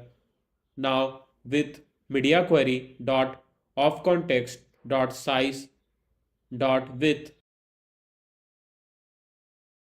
decoration, box decoration. Now gradient, linear gradient, colors, and we'll pass a two color in our linear gradient. Now if you are a new viewer in this channel, then you might not get why I have used a linear gradient color here and what really does linear gradient color do. As if you are following my channel, then you know that what really linear gradient color does here, because I have used many times in our previous apps. So I want to repeat it again, what really does linear gradient color do. So if you want to mix one or more color together in the container, then you can use a linear gradient color here. So linear gradient color can also suggest from where you want to start the first color and end the last color, which help us to mix a two or more color together and give a perfect color to the container. So first I will pass a customized color code. Now colors.black. So these are the two colors that I have been passed on the linear gradient. Now begin alignment.top left, which suggests that the first color will be start from the top left position and will end at the bottom right position. Now border radius dot vertical top radius dot elliptical.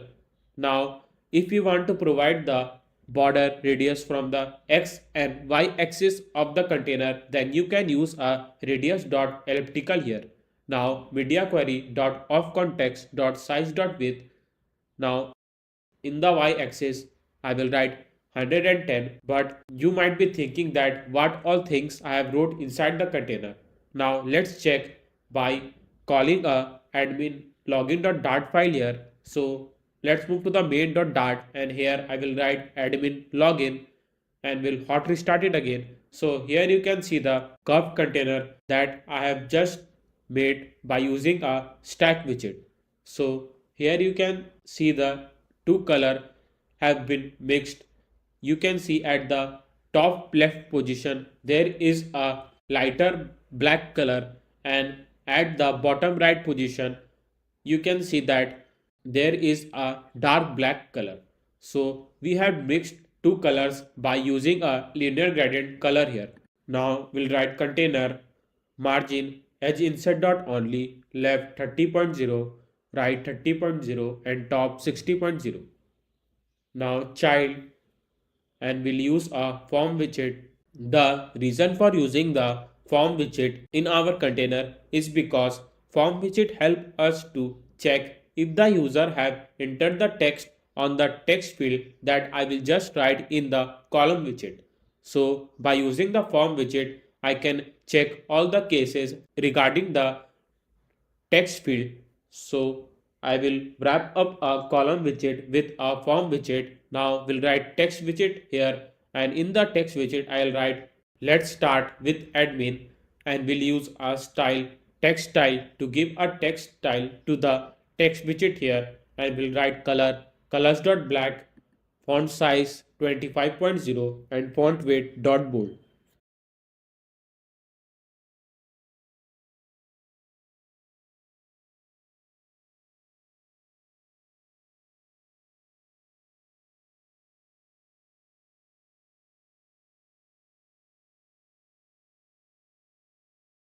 So here you can see the text widget. Now we'll write size box height 30.0.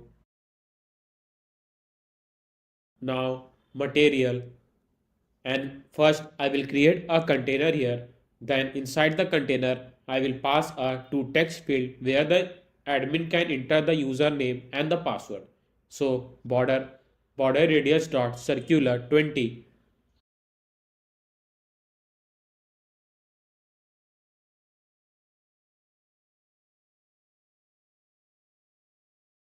child container height media query dot of context dot size dot height divide by 2.2. Now decoration, box decoration, color, colors dot white. We'll give the border radius to the container here. So we'll write border radius dot circular 20.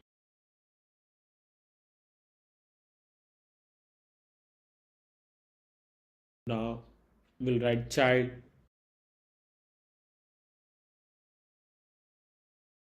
column, children, and we'll write size box height 50.0, and we'll pass one more container, and we'll give the padding edge inset dot only left 20.0 and top 5.0, and same for the bottom.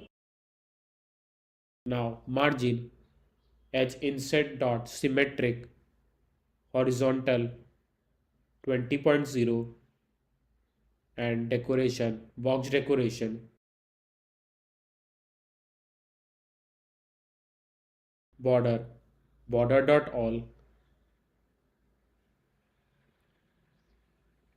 color, and we'll give the color to the border. So we'll write colors dot from ARGB, which will be the customized color code. Now border radius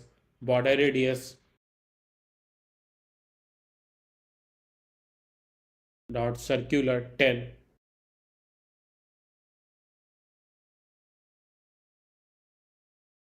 Now again child, and in the child I will write center child text form field controller, and will pass a controller so that we can control the username. So we'll write text editing controller username controller equals to new text editing controller. The reason for creating the username controller is because I want to get the text what the user will enter on this text field so that we can check if the admin has entered the correct username for the admin panel or not. So in the validator I will write value and will check if the value is null or empty, then will suggest the admin to enter the username here, and if we enter the username then will pass null.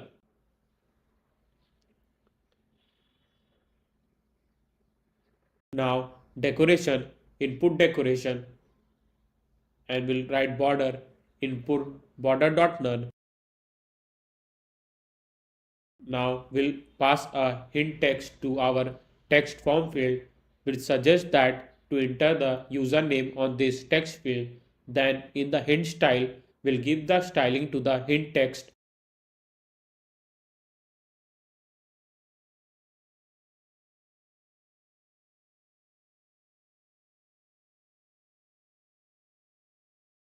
Now we'll hot reload. So here you can see the text field and the container that I have just created by using the container widget here. Now we'll copy the same text field and paste it in below the username where we will suggest the admin to enter the password. So we'll give a space between the username and the password. So I will write size box height 40.0, and we'll create one more text editing controller for the password so that we can get the password from this text field.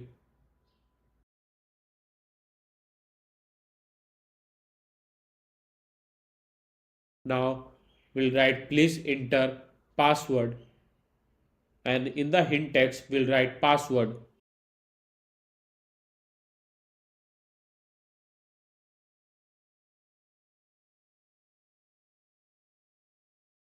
Now size box height 40.0, padding edge inset dot symmetric vertical 20.0, sorry 12.0. Now margin edge inset dot symmetric. We are writing container again because I want to create a customized login button so that after entering the username and the password, admin can directly click to the login button and can directly move to the add quiz page. From there, they can add the quiz according to the selected category he wants. Now we'll write colors.black.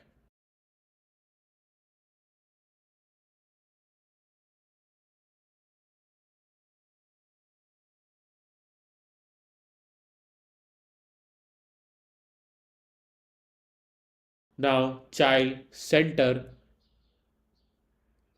and we'll center the text widget here. So we'll write text login and we'll pass a style to the text widget here by using the text style. Now colors dot white, and font size 20.0, and font weight dot bold. So here you can see the customize button. So now let's move and add the username to the text field. So for an instance, I am writing the username Shivam here. So it uses as exact that I wrote in the username because there is a same controller that I passed in the password. So I will write user password controller in the password text field. Now I can pass a separate password for our password text field. Now when I click to the login button, then if I have entered the correct username and the password in these two text field, then we can successfully log in our add quiz page and can directly add the quiz related to the specific category. Now, but before that, let's move to the Firestore database and we need to create the database here because as I have told you that the password and the username that the admin will enter in the admin login page will be unique and it will be only known by the admin. So we'll get that username and the password from the Firestore database and will check if it match by the details that admin have been provided in the login page. And if it is, then we can directly move inside the app. Now, one of the main thing to get the Cloud Firestore in our Flutter app is that don't forget to change the rules from here because if you forget to change the rules to true, then you might not upload the data to the Cloud Firestore and it will be very difficult you to understand why I am facing this problem. So that's why I keep on saying that please follow along with me. Do not copy the complete code from the source code and directly paste it in the source file. Rather than follow along with me because I always teach you each and every step I have used in the Flutter app so that you can also customize the app in your way and can make the app perfect for you to add in your app bucket list. Now in the collection ID, I will write admin and will click on next. Now in the field, I will write ID and the ID for our admin will be Shivam and the password 123456. Now click on save. So as you can see the collection name admin with a random dog ID and the ID and the password for our admin login page. Now let's move and we'll create a function name login admin here which will be called whenever the user will press on the login button. Now we'll write Firebase Firestore dot instance dot collection and we'll get the collection name admin that I have just shown you now in the cloud Firestore. Now we'll get the details from our admin collection.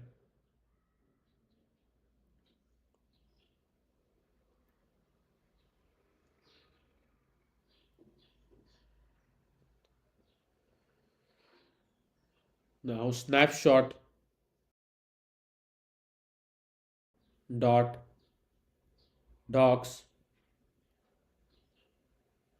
for each. So it will check the first document that we have uploaded in our admin collection here and in the if case will pass if result dot data. I mean that our ID does not matches with a user name controller dot text where the admin have entered the username, then we'll use a snack bar to show that the username that admin have just entered on this text field is not correct. So we'll write your ID is not correct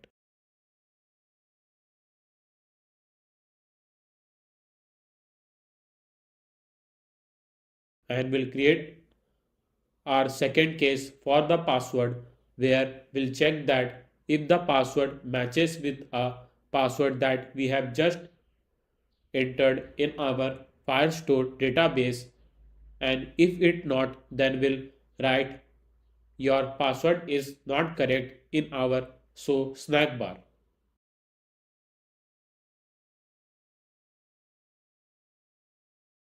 If both the case is false, then we'll directly move to the else case here and we'll directly push the user to the add quiz page. But let's move and create the add quiz dot file here.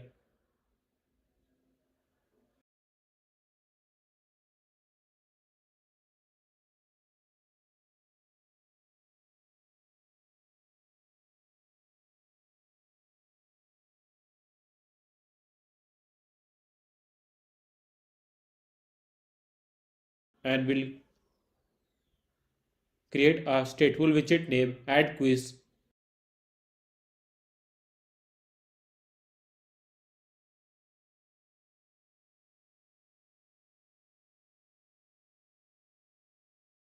Now navigator dot push replacement, and we'll pass a route where we want to directly push the admin.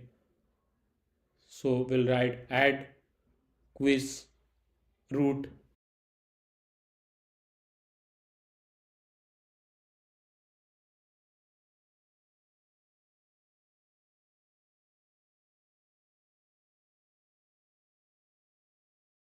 Now we'll write scaffold body container in our add quiz.dart file. So we have wrote a complete code for our admin login page. Now let's check if our admin really works what we have just wrote here. So now let's hot restart the complete app. So our app has launched successfully. Now I will write username Shivam and 123456. Now I'll click to the login button. Here nothing happens because I forgot to wrap up a login button with a gesture director and forgot to pass a login admin function so that it can checks all the case regarding the username and the password and directly push the admin to the add quiz page. Now we have called the login admin function here. Now let's click to the login button.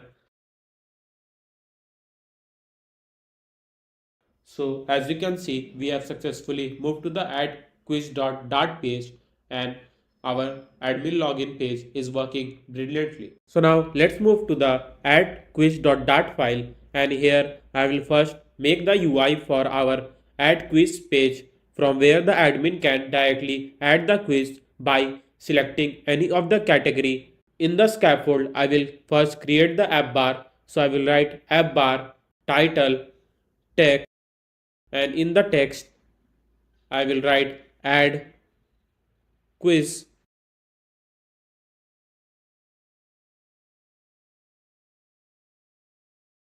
style, text style, colors dot black, font size 20.0 and font weight dot bold. Let me increase the font size, so we'll make it to 30.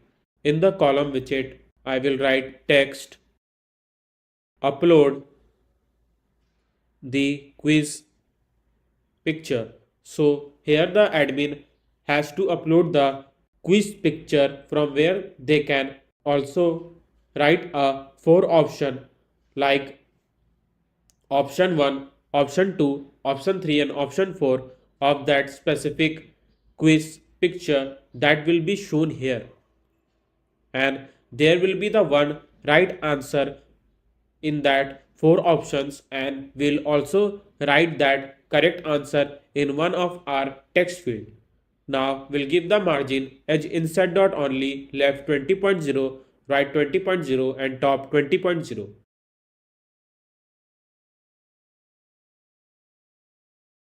So it is done. Now let's show the container here.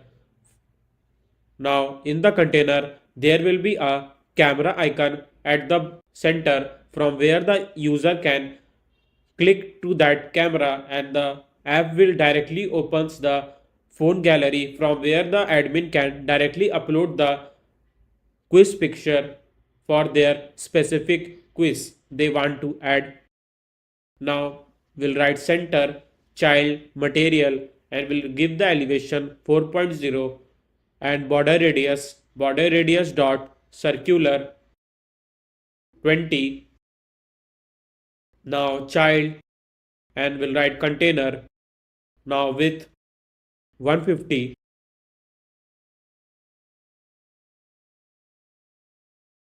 and height 150.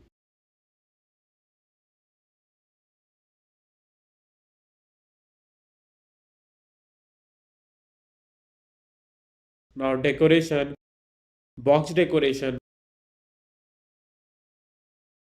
border dot all,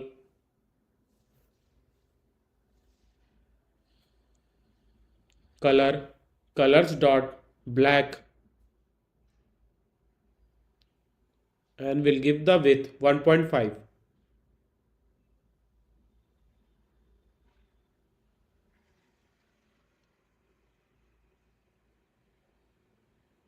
Now we also give the border radius to the container. So we'll write border radius dot circular 20. Now inside the container, I will first create the icon, which will be the icons dot camera alt rounded, and we'll also give the color to our icon. So here you can see the container where the user will upload the image of that specific quiz. Now I want to move the text to the left side, so I'll write cross axis alignment dot start in our column widget. Now here comes our 4 option.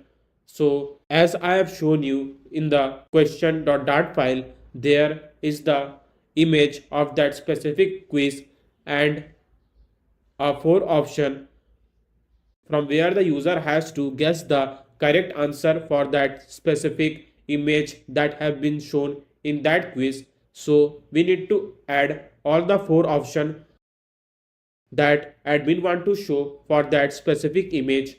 So I will create a text field for each option here. So our first option will be option 1. So we'll write a text here option 1, and we'll give the color, font size and font weight, and we'll give the spacing by using the size box height 20.0.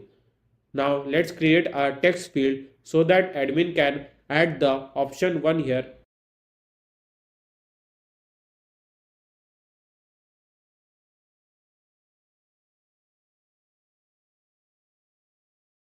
So container padding edge insert dot symmetric horizontal 20.0, and we'll give the width media query dot of context dot size dot width.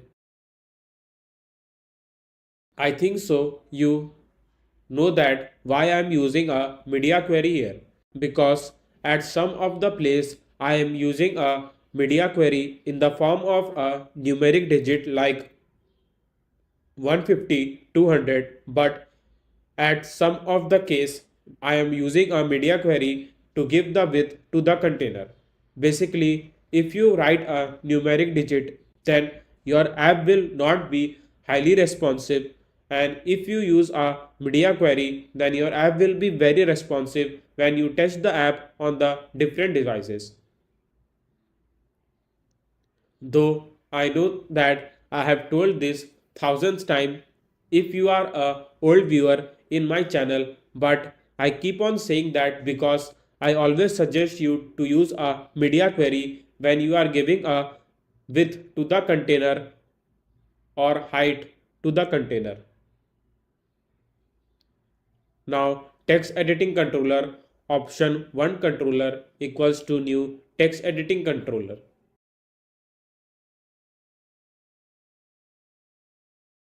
Now we'll create some more controller for option 2, option 3 and option 4.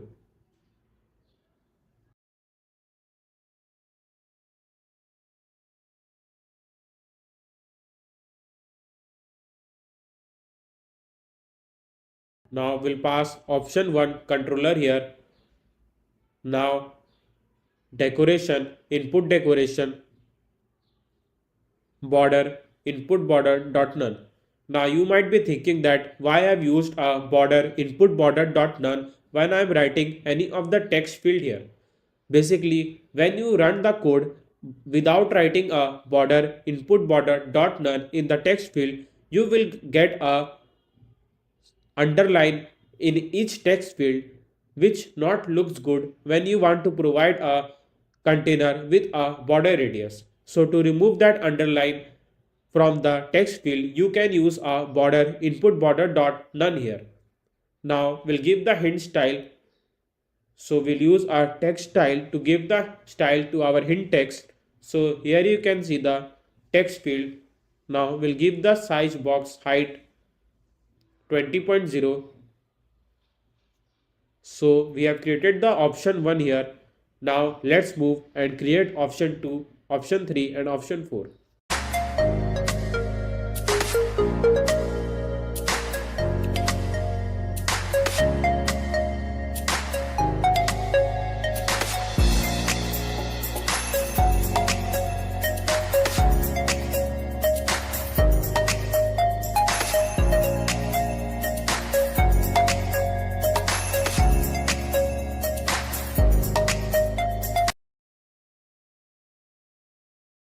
So we have created all the options. Now, as I have told you, there will be one more text field to indicate the correct answer between these four options so that we can show the correct answer when the user will press on any of the option from this quiz. So we'll paste one more text field here, but you can see the overflow error because we have not wrapped up a container with a single child scroll view widget. So we'll wrap up a container with a single child scroll view. So now it is done. Let's give the margin from the bottom. So we'll write bottom and we'll give the margin from the bottom 40.0. Now we'll write on the text correct answer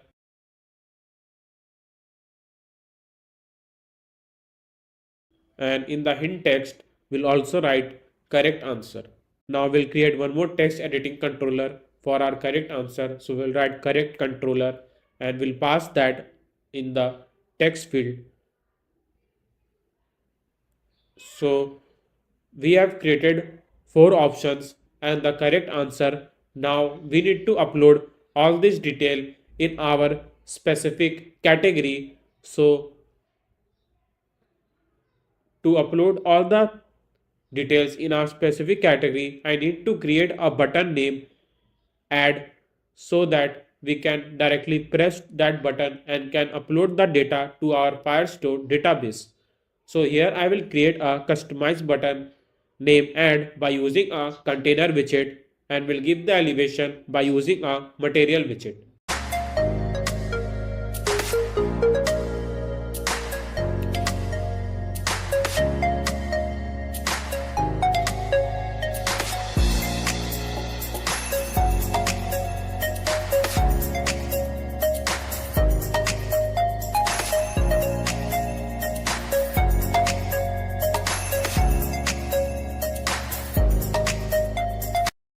So here you can see the customize button add here, but I have forgot to specify a category here because I want that the admin can upload the quiz for the specific category like animal, sports, objects, etc. what I have shown you in the home screen. So here I need to create a drop down button so that user can select a specific category. If you have followed the food delivery app series, then you know that how to create a drop down button and can get all the options in the drop down button so that user can select any of the category and can upload the quiz for the specific category. So if you haven't followed the food delivery app series, then you can go to my channel and in the playlist section you will get a complete food delivery app series where we have done the complete food delivery app from the scratch. Now here I will create a container. So we'll give the padding, width and the customized color code in our decoration, box decoration. Now border radius dot circular 10.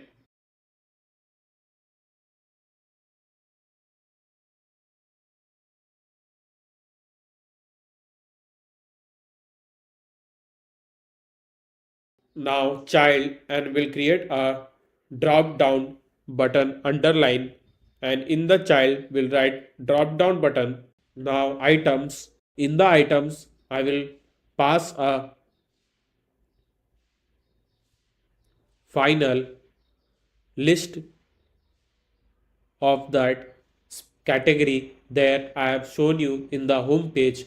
So I will write food items equals to our first category is animal, second is sports, third is random, fourth one is fruits, objects, and our last category is place. So we'll pass that items in our food items. Now we need to create a string value so that we can store all the value that we have just mentioned in our food items whenever the admin will select any of the specific category. So in the items, I will write food items. Sorry, why I wrote a food items in our list. Think so. I am still making a food delivery app here because that was a very long series. It will take some time to get out of a food delivery app series here because I have worked nearly 6 to 7 hours in our food delivery app series. So sorry, I need to change food items to quiz items here. Now in the items, I will write quiz items dot map, and in the map I will pass item. Now drop down menu item, and in the child will pass the text item. Basically, text item is something that the user will select from the specific map or the list that I just mentioned above, which will show that admin which of the specific category he have been selected while using a drop down menu item. Now I will give the style to our text by using a text style.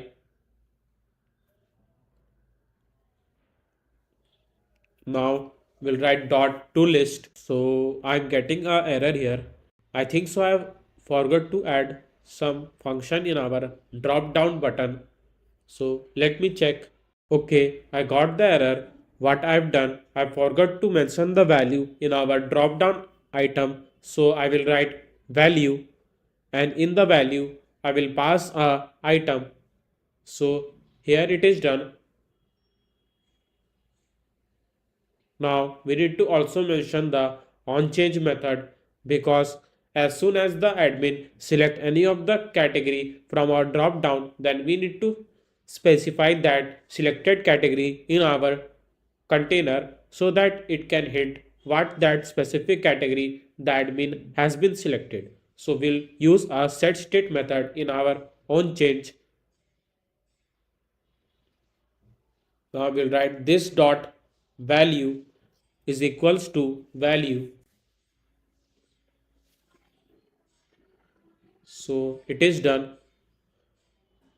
Now let's save the file, and here you can see the drop down button. Let me give the space between the text field and the container. So we'll use size box height 20.0.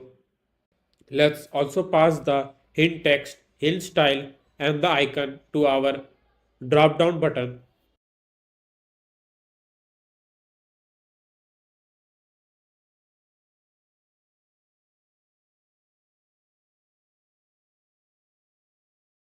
So here it is done. Now we'll pass a value is equals to value. Now after clicking to the drop down button, you can see all the categories that I've just mentioned in our quiz item list.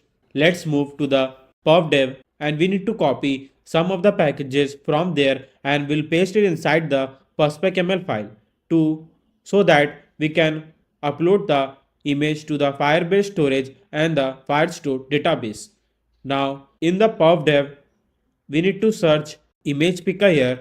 Basically, image picker help us to pick the image from our phone gallery, or we can also pick the image by clicking the image from our phone camera. So we'll copy the dependency from here and we'll paste it inside the perspecaml file. Now our second package name would be Firebase storage. Basically, Firebase storage help us to upload the image to the Firebase storage. So we'll copy the dependency from here and we'll again paste it inside the perspecaml file. So we also need to add our third package name random string. Now you might be thinking that why we need this package in our Flutter app. Basically, random string will help us to give the specific ID to each image we are uploading to the Firebase storage. Do not need to worry, I will show you where we will use a random string in our Flutter code. So we'll copy the same dependency from here and we'll paste it inside the perspecaml file. Now run all the packages that we have just pasted in the perspecaml file. Now if you are using a iOS device and want to run the app in your iPhone, then you need to add some of the code in the info.plist file, because to enable the image picker in our Flutter app for the iOS, you need to copy the some lines of the code and paste it inside the info.plist file. So go to the readme section and you can see that here are the three sections you need to add in your runner info.plist file. So let's move to the info.plist file and I will add these lines here.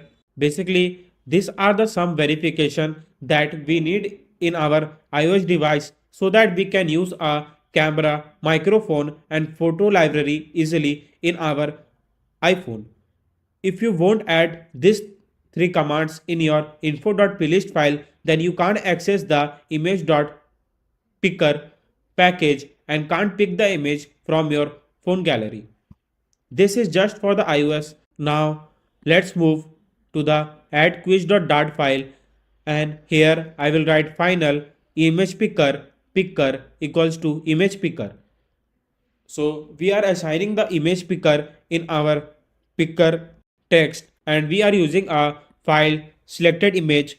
The reason for using a file because the image we will be selecting from our phone gallery will be in the form of the file. So we need a file and give a specific name selected image here so that we can store the specific file in our selected image. Now we'll write future and we'll create a get image function here which will be called whenever the user will press on the camera icon. So we'll write var image is equals to await picker dot pick image and we need to provide the source image source dot. So you can also pick the image from your camera and the gallery. So I want to pick the image from the gallery, so I will select gallery here. Now we'll store the selected image which we had picked from our phone gallery. So we'll write file image path. Now we'll use a set state because as soon as we stored a selected image, then I want to assign the selected image as soon as the user pick the image from their phone gallery. Now if selected image is equals to null, then we'll show a camera icon here, and if the user have picked the image, then we'll show the image by using image.file here. So we'll wrap up with a gesture director and we'll call a get image function here, and if the image is already picked, I mean if the selected image is not equals to null, then we'll show the image by using image.file here. Now if you want to show the image from your file location of your phone gallery, then you need to use a image.file here and feed boxfit.cover so that it can use a complete height and width of the image that I've just provided in the container.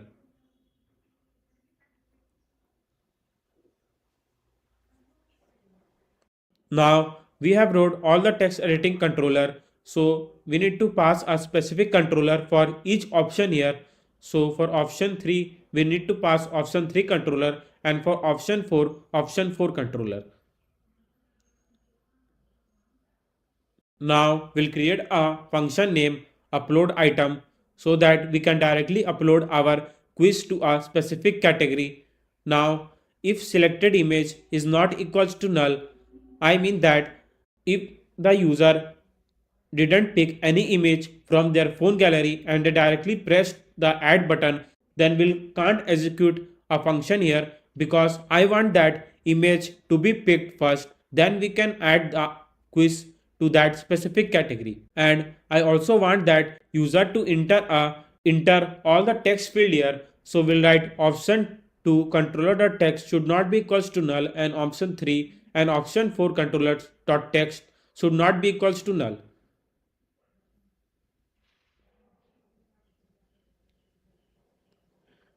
This is necessary part because if you don't write if case here and directly upload the image to the Firebase, then you might face a error in your app. Now string add id. So here we are going to use a random alphanumeric 10. Basically the random string that I have used is because, as I told, I need to assign a random id, so we'll use random alpha numeric 10 here. Now reference, and we gonna upload the image to the Firebase storage now. So we'll write Firebase storage ref equals to Firebase storage dot instance dot ref, and will pass a child. Blog images will be the folder of our storage, and will passing a add id child here.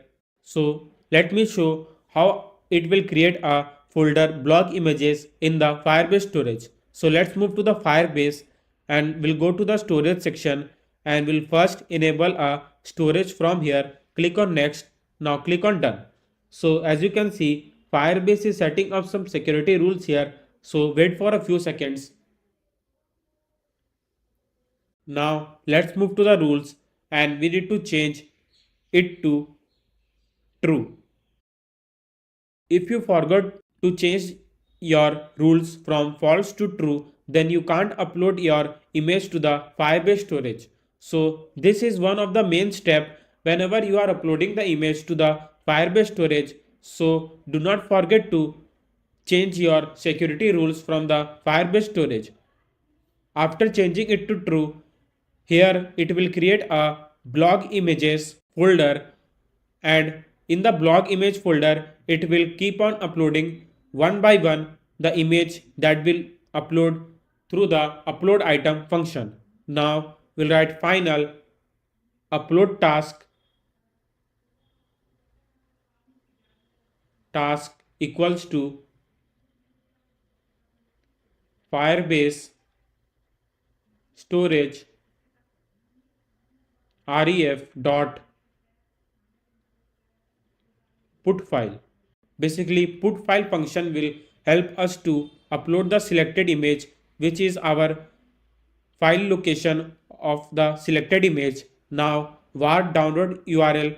So basically download URL will help us to get the URL of the image that we will upload on the Firebase, and we can use that URL in our Firestore database to show the image. Now I will create a map string dynamic method here.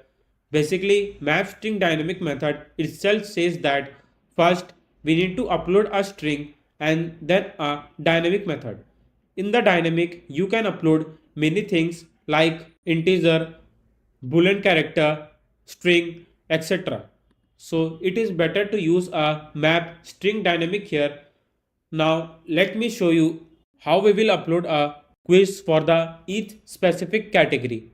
Now many of the developers might do that. There will be a 6 category in our app, so they will create a 6 function for each category, and they will upload one by one quiz for that specific category. But I will do some smart work here which will take less time and less code, and will directly upload the quiz for the each specific category. So I will use only one function and one map string dynamic function to upload a quiz for the each specific category. Now it will automatically create a collection name, objects, place, etc. and it will automatically uploads the quiz for the each specific category from the admin panel. Rather than creating a 6 function for each category, I will just create a one function for all the categories. Now don't be get confused. Let me show you how I will do that, then you will get to know what I am explaining you here. So this is one of the easiest step that I am going to do here. So do not get confused because I will tell you each and every step what I am writing in a Firestore database and how we'll upload a data to the Firestore database and can also upload the image to the Firebase storage. Now map string dynamic here. I've already explained you the reason for using a map string dynamic. Now we'll write a map name add quiz. Now we'll pass a image of that specific quiz that will be the link of our image that I have already explained you, and in the option 1 there will be the text that the user have written in the option 1 field, and we'll get that by using option 1 controller.text, and same for the option 2, option 3 and option 4, and we'll also upload the correct answer of that specific quiz. So we need to create a correct string here and correct controller.text so that we can get a text from our each text field. So if you had followed my old videos related to a chat app, food delivery app, to do app or news app, then you know that what really option 1 controller.text do here. If not, you can follow that complete app that I have developed from the scratch, and it will be very easy for the beginner to understand the complete code that I have just wrote there. So if you are new in this channel, then let me explain you what really option controller.text do here.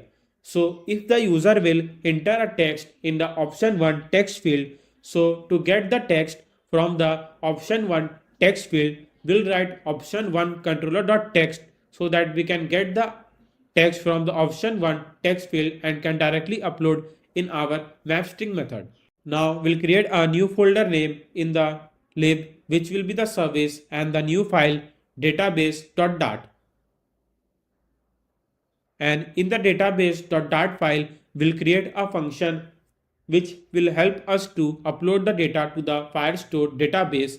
Now we'll create a class name database methods and we'll write future add quiz category and we'll pass a map string dynamic here and we'll give a name to our map user quiz category. Now string category. The reason for using a string category is because, as I have told you, I will use only a single function to upload the quiz for the all 6 categories. So in the string category, we'll get a specific category like random, objects, place, and we'll upload each quiz for that specific category by creating a collection in that category.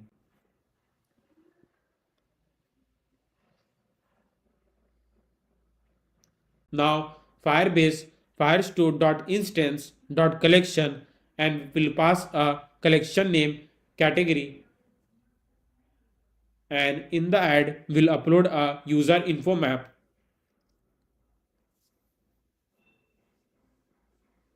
Now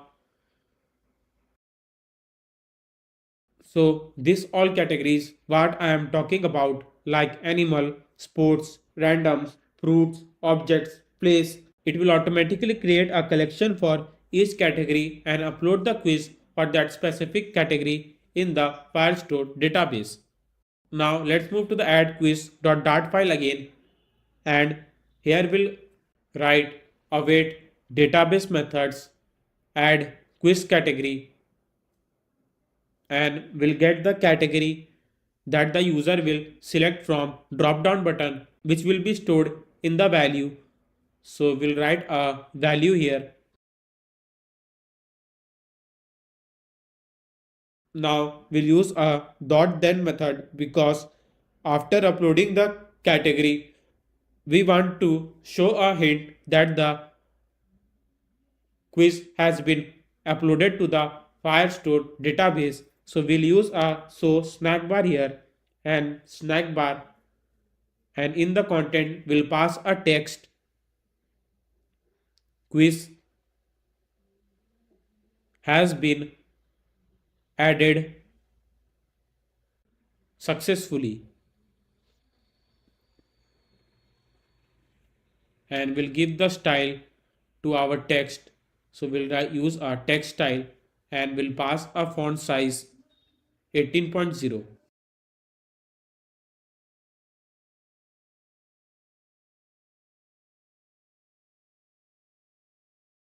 Now we'll also pass a background color colors dot orange accent.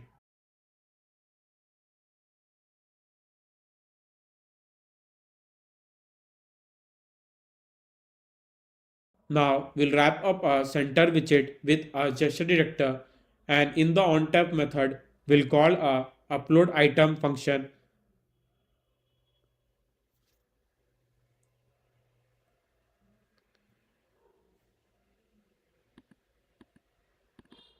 So it is done. Now let's move to the terminal and we'll write first flutter clean command and then flutter run to run the app in our emulator. So our app has launched successfully. Now when I click to the camera icon, then it is suggesting us to pick the image from our phone gallery. So I will pick some random pic from my emulator, and here you can see the image that I've just picked from our phone gallery. Now it doesn't give a border radius to the image because we didn't wrap up a image dot file with a clip react. So let's move and wrap up a image dot file with a clip react widget. So there is a small tips from me. Whenever you want to give a border radius to your image, then always use a clip react widget here. So we'll now wrap up with a clip react and we'll give the border radius dot circular 20. So here you can see the image. Now let's move and we'll pass a option 1 hills, option 2 plain. Though I am passing a random option here, cricket in option 3, and in the option 4 I will write football. Now in the correct answer I will write hills and will select a category, place here, and will click in the add button. So wait for a few seconds. So as you can see, quiz has been added successfully, and let's move to the Firebase and check that our data has been uploaded to the Firestore database. So here you can see the category place that have been created automatically by our one function that I have told you, and here the option 1, option 2, option 3 and option 4, and here is the image link that I have just used by using our download URL. Now let's open the URL link here, and here you can see the image that we have just uploaded from the our emulator. So our add quiz part is working brilliantly and we can successfully upload the quiz for the each specific category here. Now let's move to the storage, and here you can see the block images folder, and here the image that we have uploaded from our emulator. Now let's move and we'll hot restart it again and we'll upload one more quiz to our category. So here I will select some random category and we'll fill our option 1, option 2, option 3 and 4, and we'll select a category random here. Now click on add. So here it is our second category. So let's move and we'll see that if the Firestore create a second collection named random here. So here you can see that it automatically creates a second collection name random, and in the random we have uploaded the first document here, and this is the image that we have just uploaded from the our emulator. So let's move and upload for the objects, and here we create our third category name objects, and this all data we have just uploaded from the Firestore database. Now let's move and upload one more document to our same category objects here. So quiz has been added successfully, and here you can see that we have just uploaded two documents in our same category name objects here. So you can see that by using a single category, we can upload a quiz for all the category, and our add quiz page is also working brilliantly. I have a small request from you. If you enjoying our videos and the apps related to the Flutter and want to show some love and support, consider buying us a virtual coffee. Every sip fuels our coding adventures and keep the Flutter magic alive. You can find the link in the description box. Now let's move. Now let's move to the home page, because we are going to now show all the quiz for that specific category that we have just uploaded in the Firebase through the admin panel. So in the database method, I will create a future stream query snapshot. Basically, query snapshot help us to get all the data from the Firestore database, and will create a function name get category quiz, and will pass a string category here.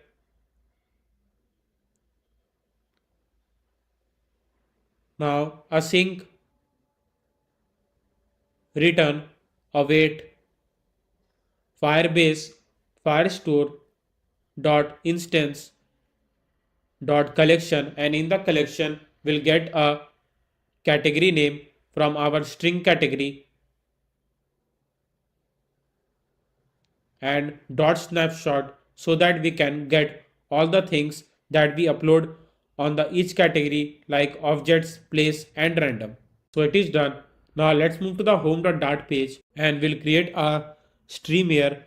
Basically we'll use a stream builder to get all the documents and the details in our quiz app, because stream builder help us to get all the documents in the one flow, and if we are making any changes, then we can also see them in the few seconds by using a stream builder. So I will suggest that whenever you want to show the data from the Firestore database, then always use a stream builder here.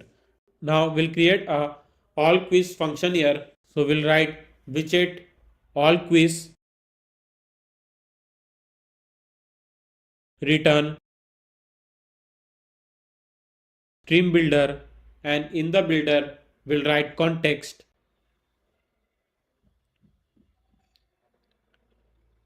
async snapshot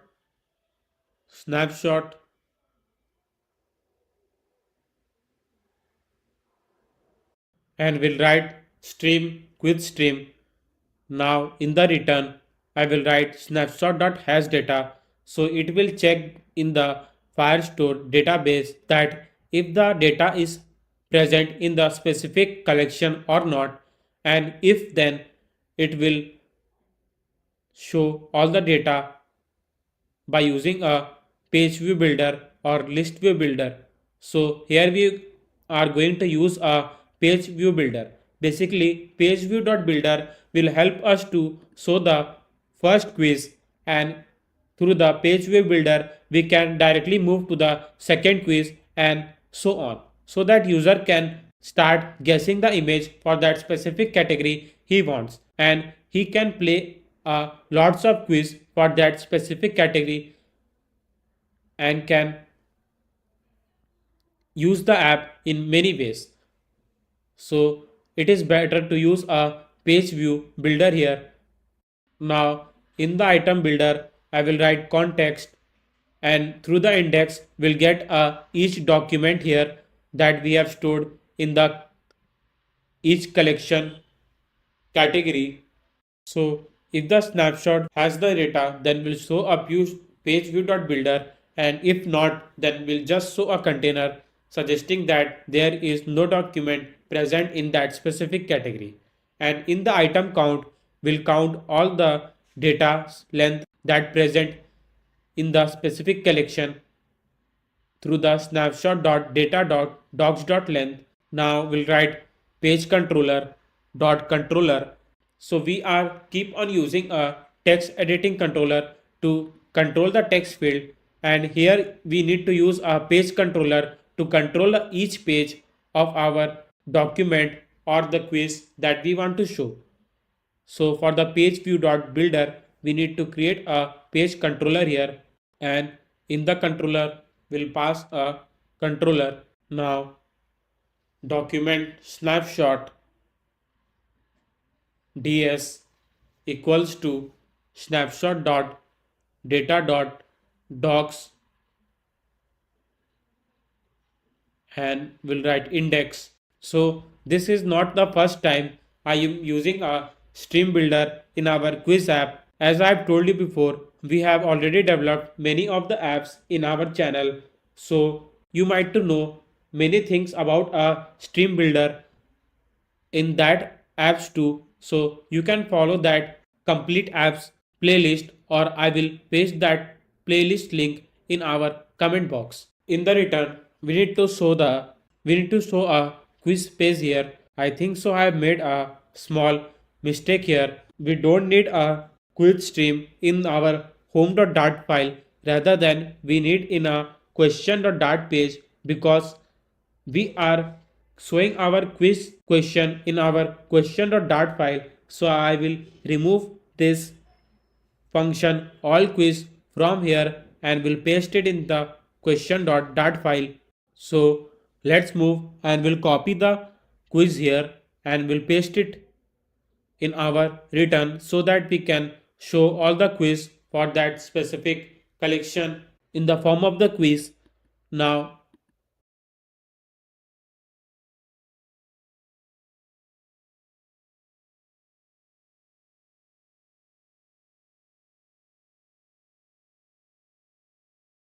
image.network, because as I have told you, our image is in the form of the link, and here is the image.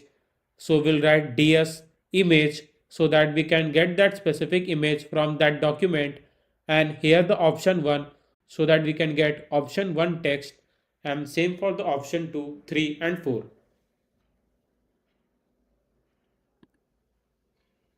Now let's move to the home.dart and we'll wrap up our first category place here with a gesture director, and we will push the user to the question.dart file so that he can start playing the quiz for that category, and we'll write navigator.push context, and we'll write material page root context.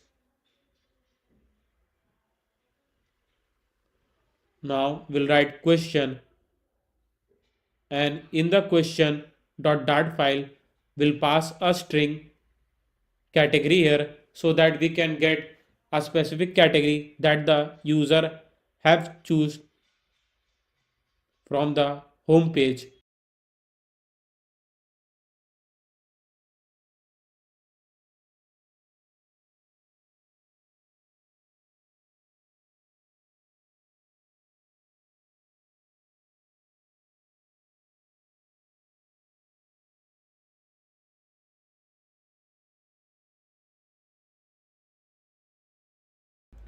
Now let's move to the home, and in the question we'll pass a string name place, which will be our category name.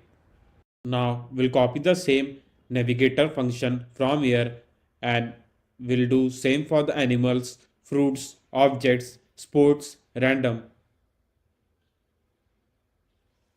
The reason for passing the category name is because, as I have told you, we'll get the quiz for that specific category in our question.dart file. So we need to get what the user has really clicked on a specific category, and we can show that specific quiz in our app and user can start guessing the image. Also, one more thing I want to tell you that whenever you're passing a category name here, then make sure it should be the exact name what collection have you created in the Firebase. If you don't pass the exact word what you wrote in the collection of Firebase, then you won't get the result because it can't get a result from the Firebase and it can't show the quiz for that specific category in the app.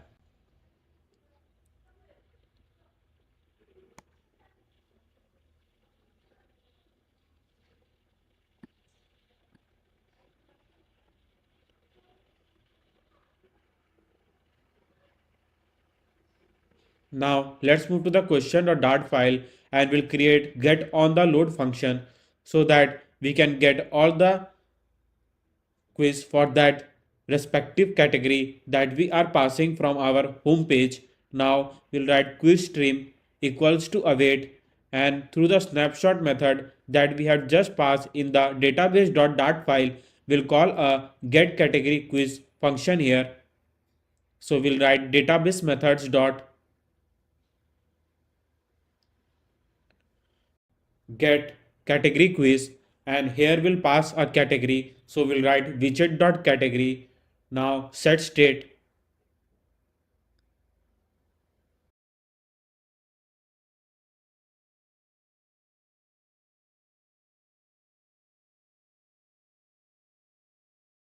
and we'll write init state. The reason for using the init state is because as you know that init state function is the first function that usually calls when the app launches or the page you want to open. Quickly call a get on the load function and it will store all the documents from that respective collection and can show that in our app through the page view.builder. Now do one more thing in our question.dart file is that wrap up a all quiz function with a expanded widget so that it can cover a complete height of the screen. Now we'll hot restart it again and we'll click to the random category here. So as you can see that here I got a image and the quiz that we have just uploaded from the admin panel. Now let's move to the Firebase, and here you can see the random category and this document that have been shown in our random quiz. And here you can see the option 1, option 2, option 3 and option 4. So we are successfully calling all the quiz from our Firebase and showing in our category here. Now I want that when I will tap to the correct answer, which is a flower, then its border radius will change to green so that it can suggest the user that the answer he tapped is correct and will show all the rest options in a red color which suggests the user that the rest answers are not correct. So to show the correct answer, we need to wrap up a option 1 with a gesture, and in the set state we need to pass a boolean character here. So let's create a bool so equals to false. Now in the on tap function we'll write so equals to true. The reason for writing so here because after tapping I want to show the correct and wrong answer. So to get that, if the user have tapped any of the option from our 4 option, then we need to change the so to true here. Don't get confused. Let me show how I'll do that. It is one of the easiest function that I'm using here because it will also help a beginner to understand each line of the code I'm writing here. And you can see if so will be true, it means it will suggest that I want to show the answers right now or not. So if so will be true means if the user have tapped any of the option, then will show the correct or wrong answer. So to show the correct and wrong answer, will match with the answer that the user have been tapped. So we'll write ds correct, which is our correct answer, and if it matches with a answer that the user tapped, then we'll show a container with a green color, and if not, then we'll show a container with a red color. So we'll write ds correct is equals to ds option 1, then we'll pass colors dot green if the answer is true, and if not, then we'll show colors dot red. Now let's pass this case for all the options.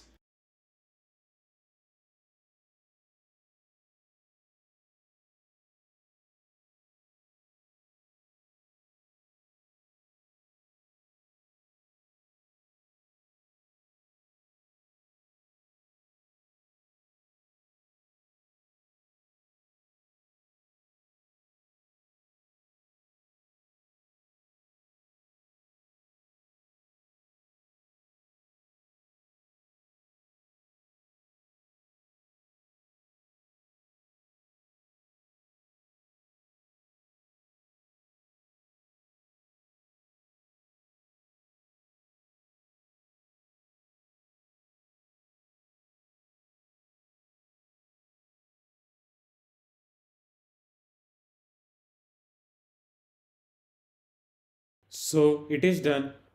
Now let hot restart it again, and we'll click to the random category here.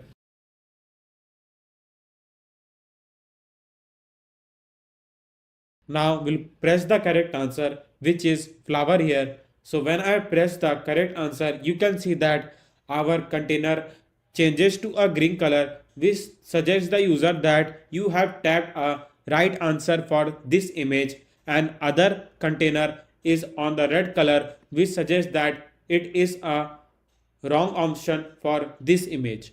So it is working brilliantly, and we can also show the correct answer in our quiz.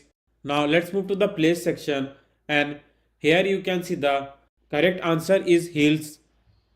Now when I'll tap the correct answer, then it will change it to green and rest to the red. So now let's move, and we'll click to the place category here. So here you can see the first quiz of our place category, but here comes our second thing is that when the user will press the correct answer and he want to move to the next quiz to of the same category place here, then how we'll do that? So let me show. It is a very easy process, and by using a single line of code we can directly move to the next quiz. So here first I will create a icons dot forward iOS, which will suggest the user that by pressing this icon he can directly move to the next quiz. Will provide some random color code to the icon. Now here you can see the icon. Now we'll wrap up with a container so that user can clearly see the forward icon here.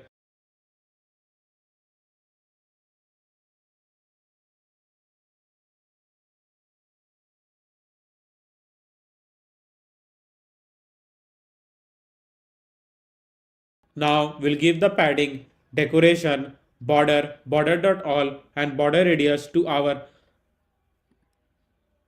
icon, and we'll provide the height from the top by using a size box height 5.0.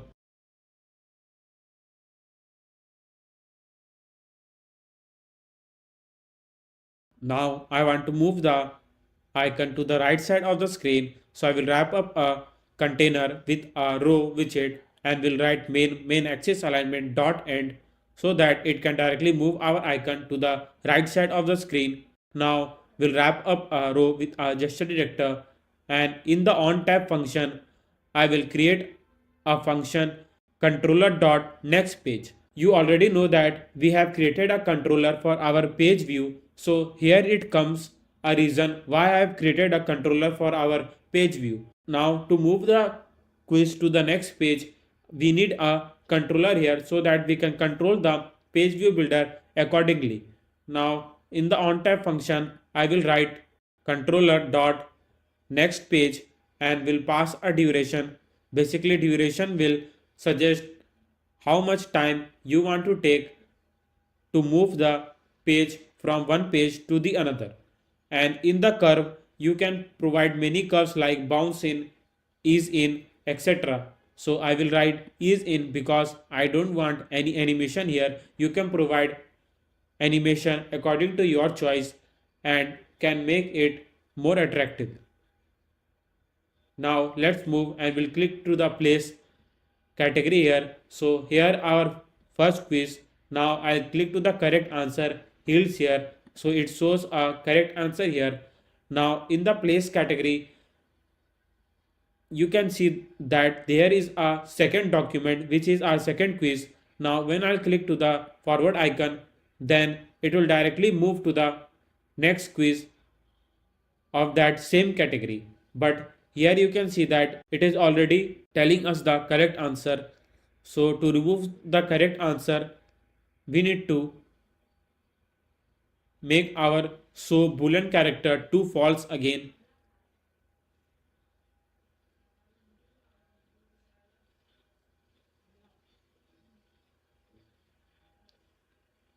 Now let hot restart it again and we'll click to the place category again. Now here is the first quiz. Now let's click the correct answer. Now let's move to the next quiz. So here you can see the next quiz and it is damn, which is our correct answer. Now when I'll click to the correct answer, then it will change that correct to green and other to red.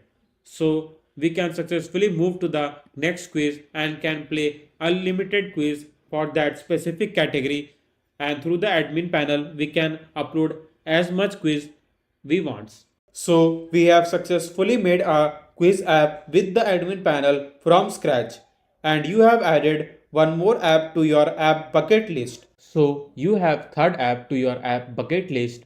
Now let's move to the final app of this course, which is e-commerce app or food delivery app. So in this app you will learn setting up Firebase as our backend, user authentication, payment processing, order tracking and many more. So let's move to the code and develop the final app of this course from scratch. So now let's move and develop the food ordering app from scratch.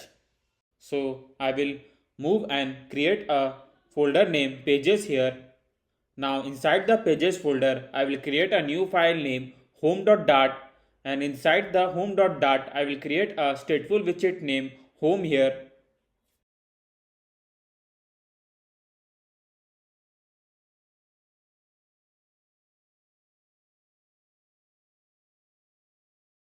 Now I will write a scaffold widget, body, container, child, column, children. Now I will write the text widget. Now inside the text widget, I will write hello and will pass the username. So I'm writing Shivam here.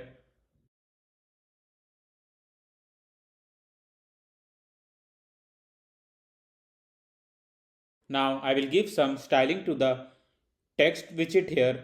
So I will write style text style and I will give a color colors.black, font size 20 and font weight bold.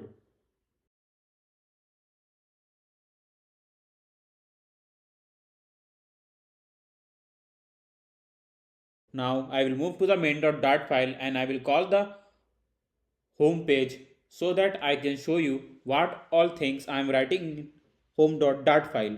Now I will give some margin from the top, left and right.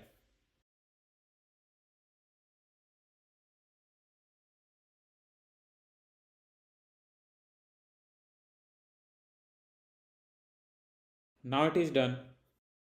Now I want to give some styling to the text widget here using the font family.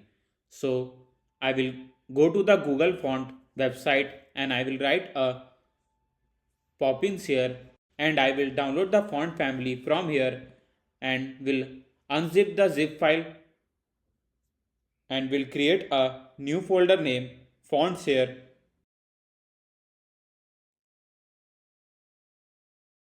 Now inside the fonts folder, I will paste the poppins semi-bold .ttf file, and I will move to the perspec.ml file and will mention the font that we have saved in the fonts folder. So inside the family, I am writing poppins. Now I will write the same font folder name that I have saved in the fonts folder, poppins semi-bold.ttf.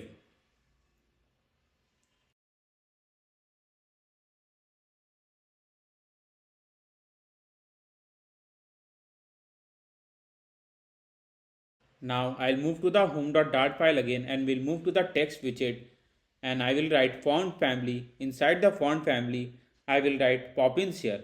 So as you can see, the style of the text widget has been changed according to the font we have provided in the font family section.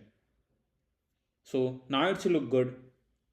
So on this type of app, we need to use a lot of text widget, but we need to give a styling to the each text widget.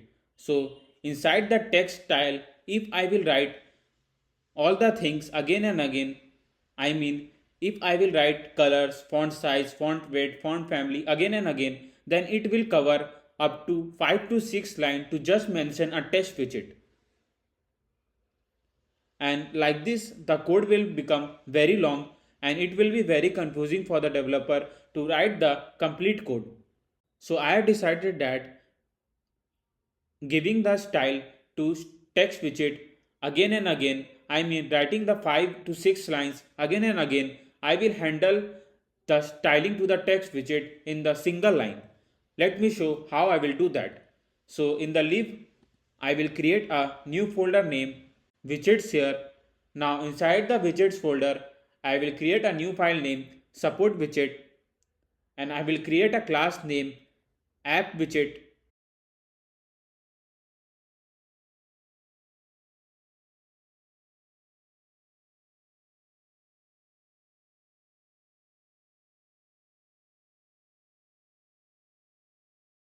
Now inside the app widget class, I will write a static, and I will use a text style and will return the text style in this function name bold text field style.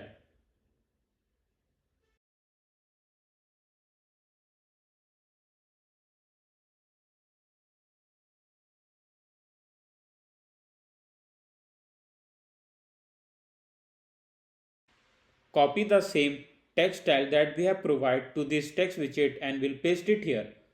So it is done. Now I'll move to the home.dart file again, and in the style I will write app widget dot bold text field style, and I will hot reload it again.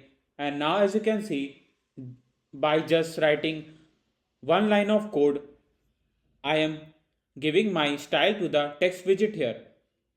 So as you can see, rather than writing the 6 line of code here, I used just a single line code inside the text widget to give my styling to the text here.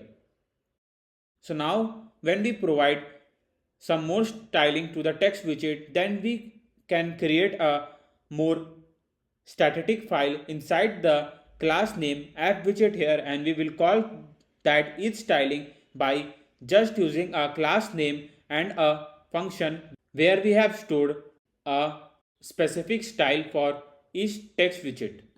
So now I'll wrap up with the row. Now I will write the container, and in the child I will pass the icon, and in the icon I will write icons.shopping cart, and will provide some decoration to the container here. So I'm writing colors.black.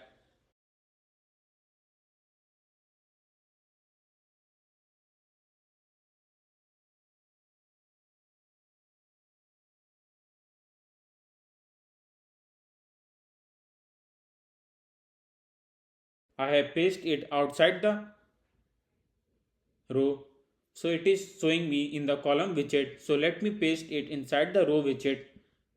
Now I'll give some padding to the container here.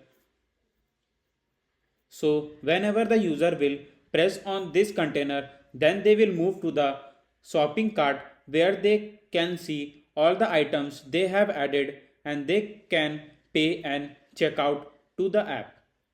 Now I will write main axis alignment dot main axis alignment dot space between to give maximum space between the two widget we have wrote inside the row widget. So now I'll copy the same text and I will paste it below the row and I will write delicious food. Now I want to move this text to the left side of the screen, so I will write cross axis alignment dot start and will give some height between the row and the text widget.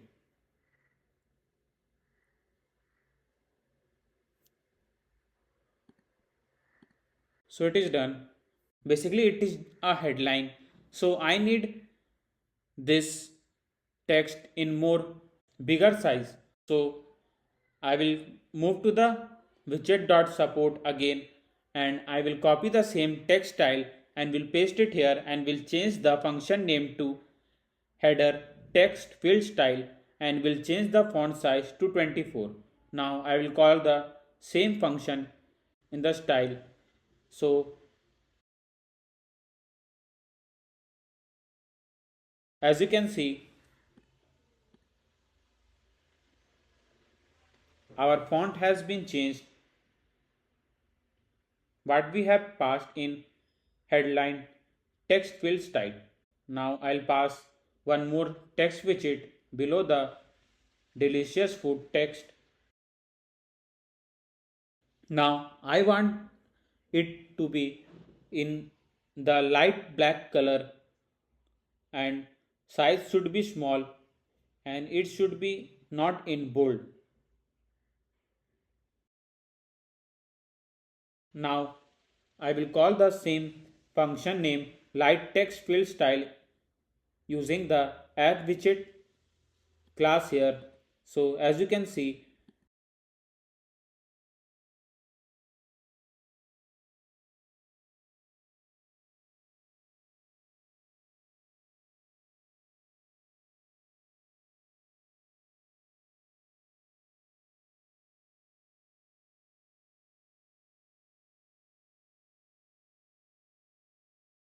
what all things we are writing in the function name light text field style, it is changing our text accordingly. So I am changing the font size according to my choice. So now it should look good. So as I have shown you on the UI before, just below the two text, there is the row where the user can select what food he is looking for, like burger, pizza, salad, drinks, or etc. So now I will write the row here and I will show you how to add a different section where the user can choose what type of food he is looking for. But before that, I need to create a folder name images here where I will get all the images for each section here like burger, ice cream, pizza, salad, etc. So let me make the folder name images here and I will copy all the images here. So as you can see, we have copy and pasted all the images inside the images folder. Now I will call the each image in the form of container in the row widget. So I will write a row and inside the row I will write container and image. I will use image.asset to call the images from the images folder that we have saved. Now let's move to the perspec.yaml file and we need to call the all the images that we have saved in the VS Code. So it is done. Now let's move to the home page again image.asset, I will write images and I will write the exact image file name where which image I want to show here. Now I'll give some height and width to the image and fit boxfit.cover.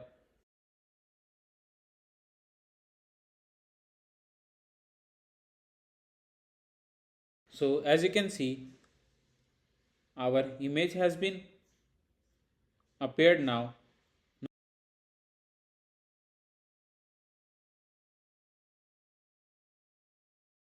Now let me give some height between the two widgets here.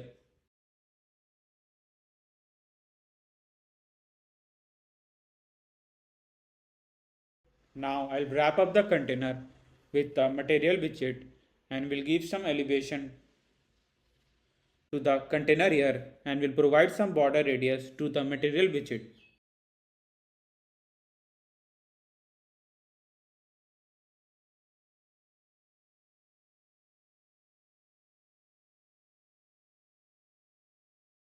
Now I'll give some padding to the container here.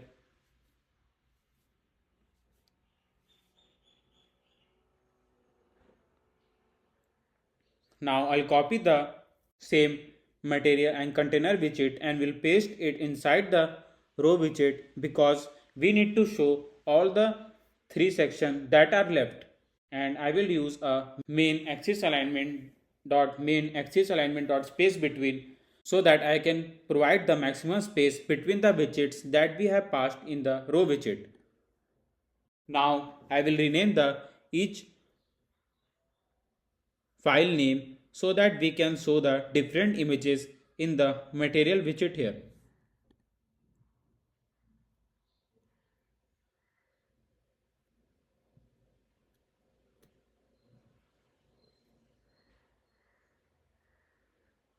Now I will do some customization according to my choice and will change the height and width up to how much I want to show here.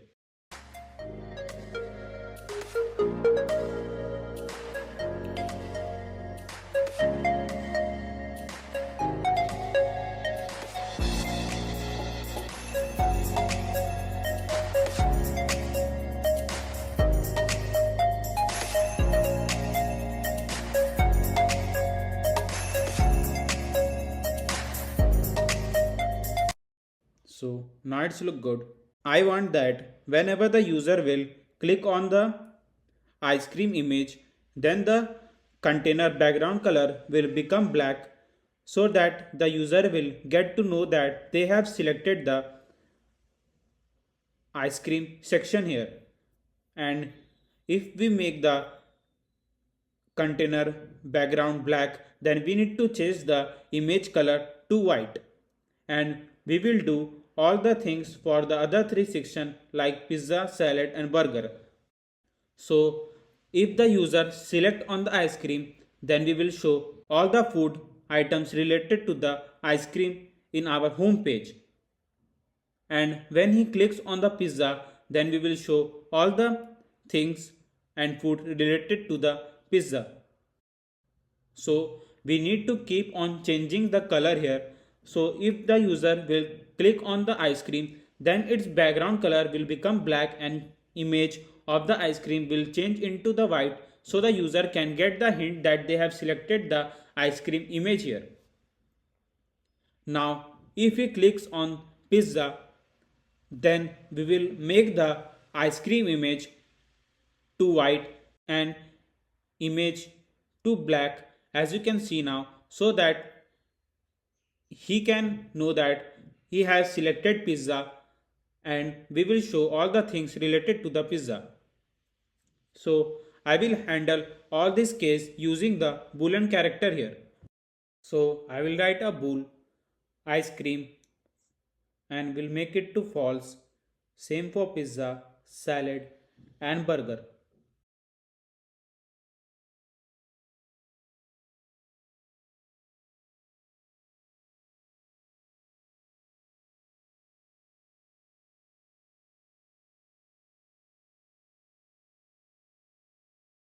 Now I'll move to the row widget again. Now inside the material widget, where I have passed all the images.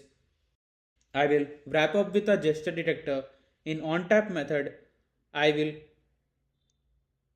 make the ice cream boolean to true and all other to false. So I am doing this is because when the user will click on the ice cream, then I want that all the colors to remain as it is. We just need to change the ice cream color to black, and we'll use a set state method so that we can highlight in few seconds if the user will click on any of the images here.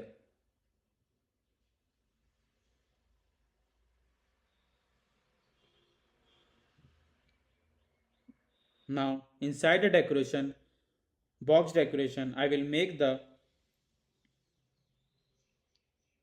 color to black if ice cream boolean is true. If not, then will remain white.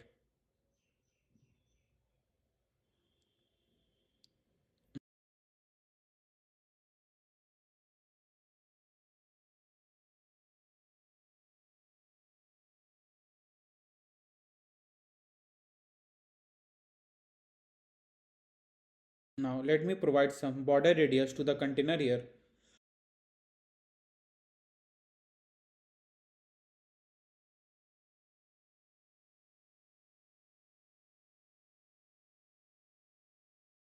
We will also change the color of the image here. So inside the image.asset folder, I will write the color and will write the ice cream boolean here, and if ice cream is true, then we'll make the image color to white, and if not, then we'll remain it to black.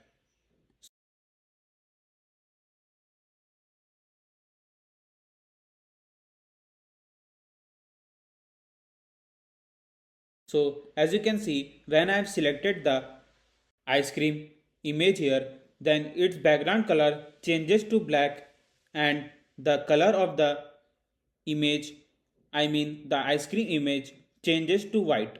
So it highlight in more different way, which will help the user to know what option they have selected. Now I will do same thing for all the other images that we have passed here.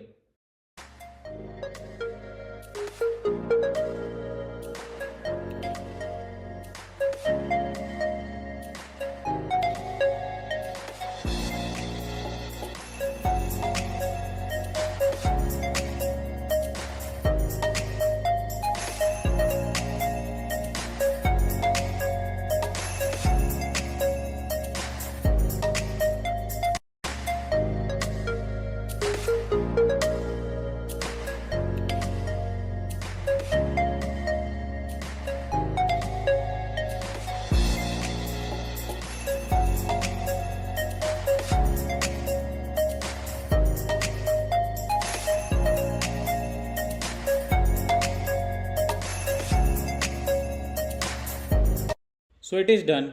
Now let me show you how all the things work. Now I will hot restart it again.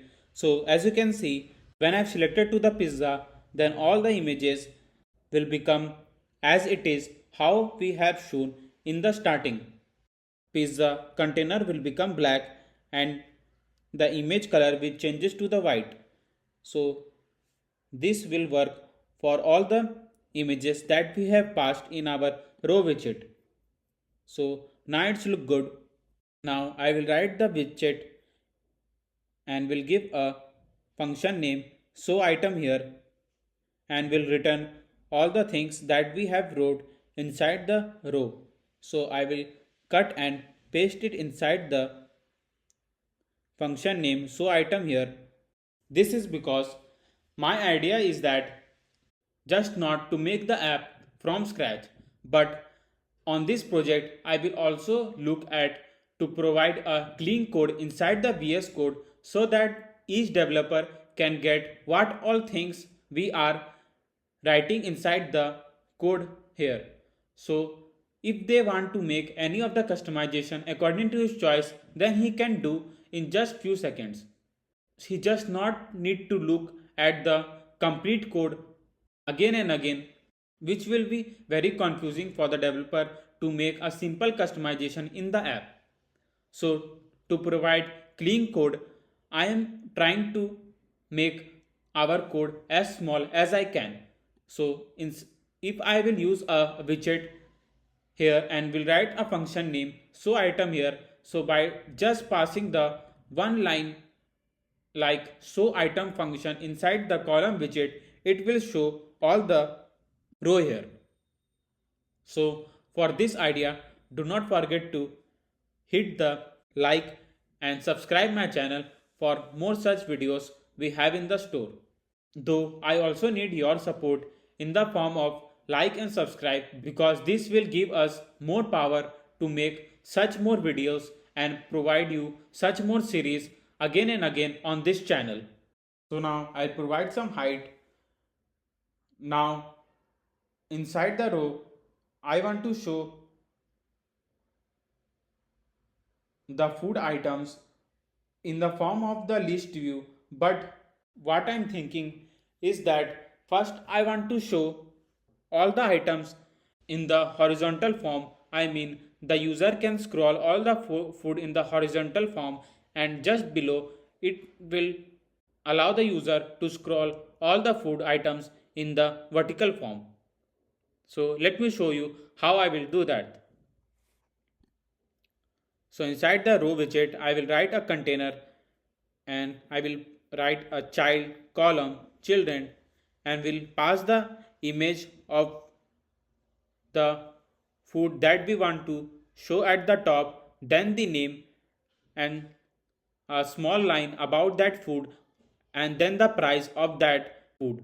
Though now I am adding all the things from the image.asset folder, but do not need to worry. As I've told you before, I am also making the admin panel in the app from where the owner of any of the restaurant can add the food items from the admin panel, and with image.network we can get the images from the server and directly show the food items in our app. So image.asset, now I will get the image that I store in images folder here and will give some height and width to the image according to my choice.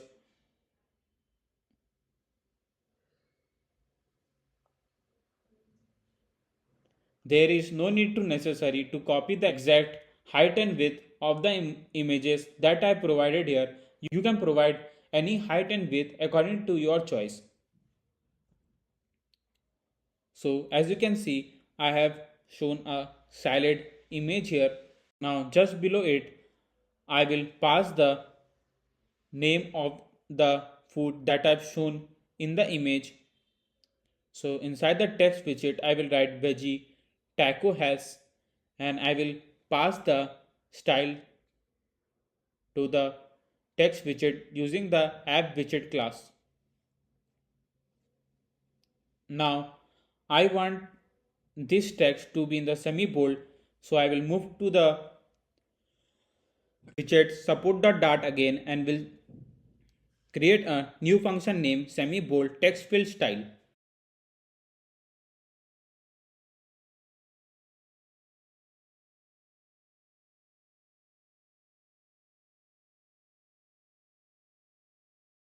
Now I'll copy the same text and will paste it below, where I will pass a simple line just using a light text field style function,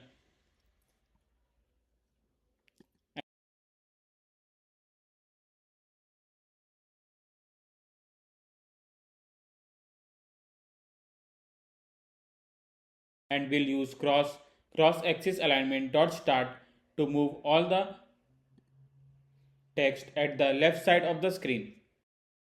Now I'll write the text widget where I will pass the price of the food here, and I will give a same styling using the app widget class. and we'll use a semi-bold text field style function.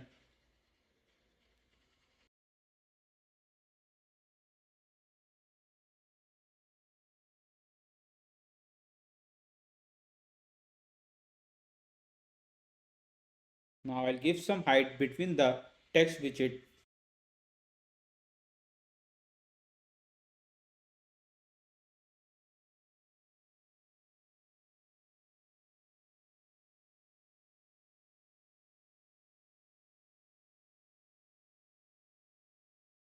Now I'll wrap up the container with the material widget here and we'll provide some elevation to the material widget.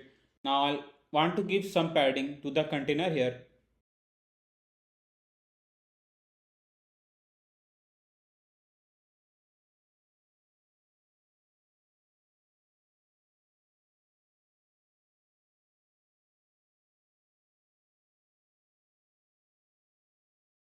Now just beside of that I want to show one more food item, and this will be in the form of the list view so that the user can scroll and can see all the food items in the horizontal direction.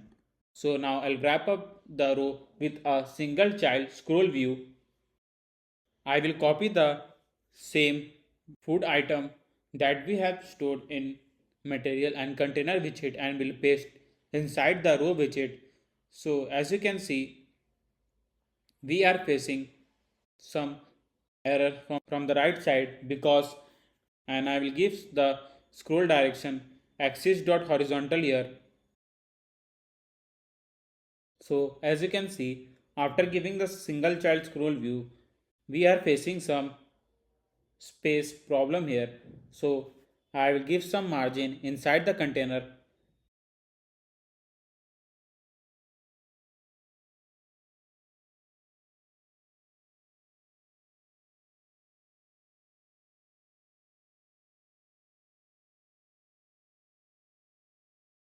and will do same for the different container.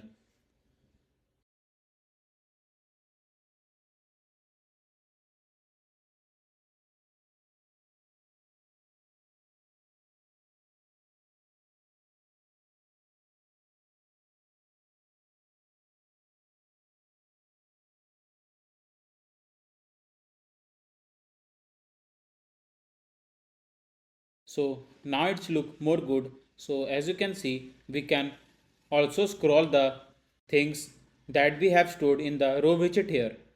So as you can see from the right side, our food item is being cut because of the margin we have provided in the container.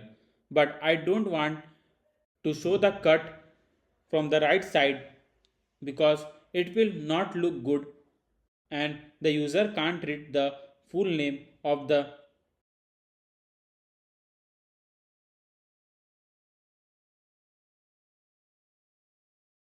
next food item.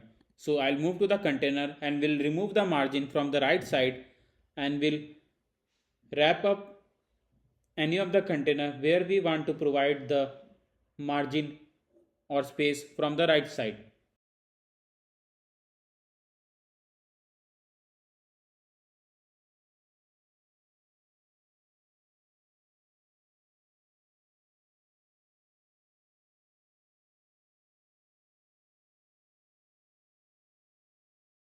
So now it's look good. And as you can see, we have shown all the food items here in the horizontal direction. User can scroll the food item and can see all the food items what the user have selected the option from the top. Like if the user will select pizza from the top, then it will show all the food related to the pizza first in horizontal direction, then on the vertical direction. So our showing the food from the horizontal direction is done. Now let's move and write the container here so that I can show all the foods now in the vertical direction. Now I will write the container and will write child and will pass the row. The reason for passing the row is because first I want to show the image, then with the column widget I want to show the title of that food name that I have shown in the image with a price of that food. So I will use image.asset and get the image from the asset folder and will give some fixed height and width to the image here and will use fit boxfit.cover.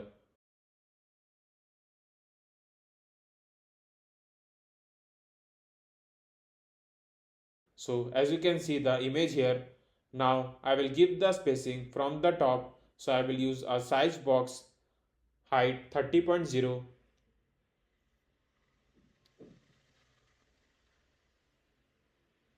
Now I'll fix the height and width according to my choice. So it is done. Now I'll use a column widget inside the row widget and will pass the food name inside the text widget. So I'm writing Mediterranean chickpea salad. Now I'll give some styling to the text widget here. So I will use a app widget class here and will use a semi-bold dot text field style. So as you can see, so it is not showing me the food name according to the width of screen, rather than it is showing me one complete text here with the overflow error here. But I want that there are the three word on this text widget, but I want that to show only the two text first on the width and the third text should become at the bottom so that it will not show the overflow error and it will be easy for the user to read the food name. So let me show how I will do that. But before that I will give some width between the image and the column widget I have wrote here.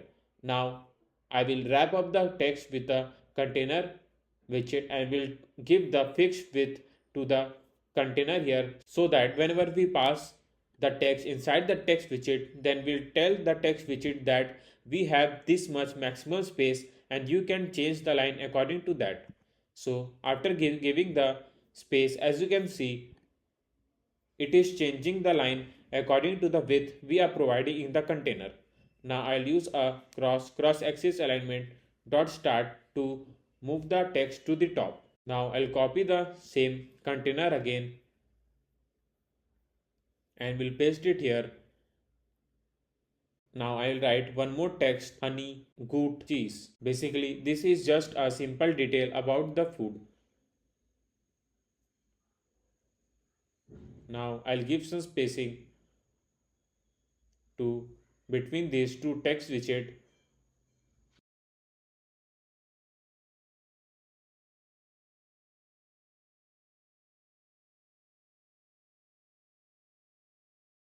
Now just bottom of it I will pass the price.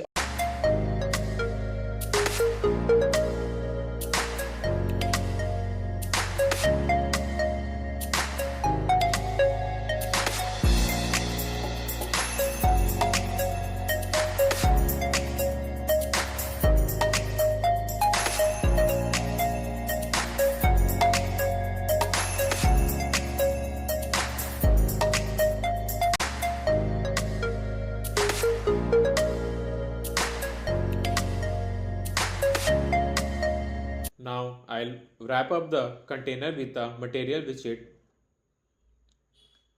and will give the elevation 5.0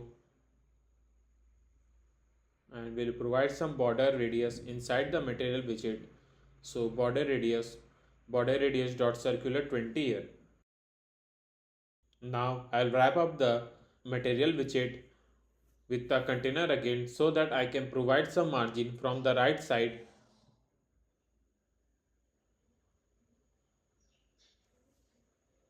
Now I'll give some more padding inside the container widget. So I'm writing padding at edge insert dot all 5. So now it's look good.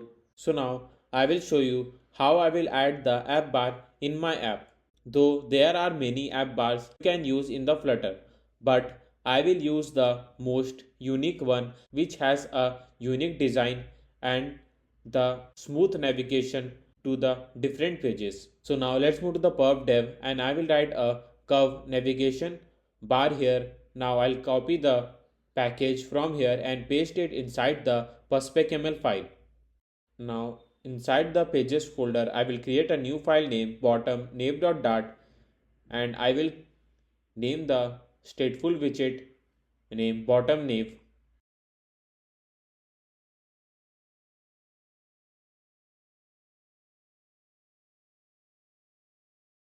Now I'll create an integer name current type index here and will assign the value 0.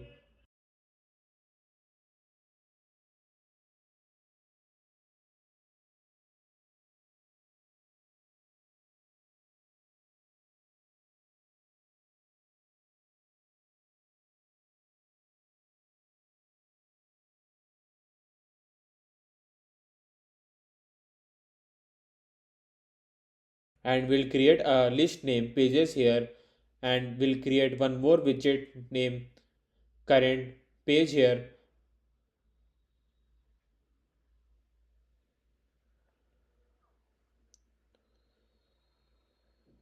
Now I will write a home and I will get the home page here in the app bar.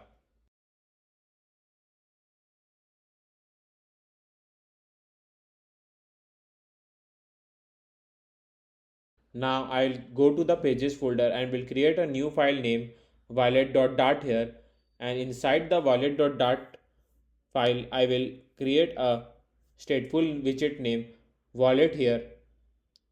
So as I have told you, I will show the order wallet and profile section in the app bar. So I need to create a pages for each section here. So I will create a order profile dart file one by one.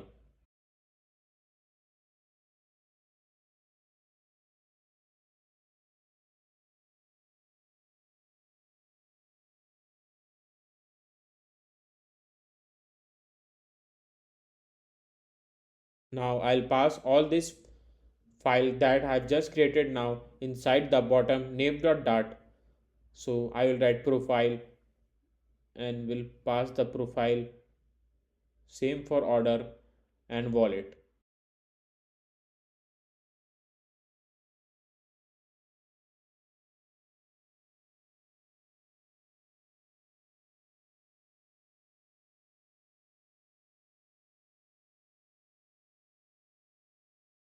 So now I will write an init state here because I want to shape all the pages one by one in my variable that I just passed here. So I will write a home page where I will pass the home section here and same for the order, profile and wallet. So as you know the reason for using the init state, but I want to tell you that the reason for using a init state is because as soon as the bottom name.dart file is called, init state will get all the pages or section in the variable we have just assigned here, and it will pass that in the app bar so that user can easily navigate through a different pages using the app bar. So now we have created a list name pages where I will pass all the section in the order I want to show in the app. So if I will write the home page here, then the order, then wallet, then profile, then it will show me all the sections in that way. So if the user will click on the first icon, then it will show the home page. If second, then order, then third, then wallet, fourth, then profile. So make sure, so whenever you passing the different section inside the pages list, then make sure how you want to show in the app, just write in that way. If you write in the random order here, then it will show the things in the random order. I will write a scaffold and bottom navigation bar, and here I will pass the curve navigation bar, and in items I will pass all the icons that I want to show here. So first one will the icons dot home here. So icons dot home outlined, and I will assign the colors dot white. I need more three icons here. So I will use icons dot shopping bag outlined, and will same provide the same color.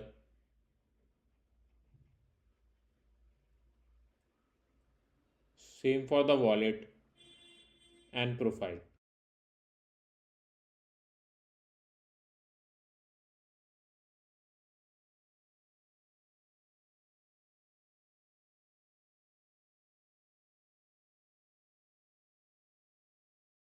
Now I'll give some height to the curve navigation bar here. Now I'll make the background color to black.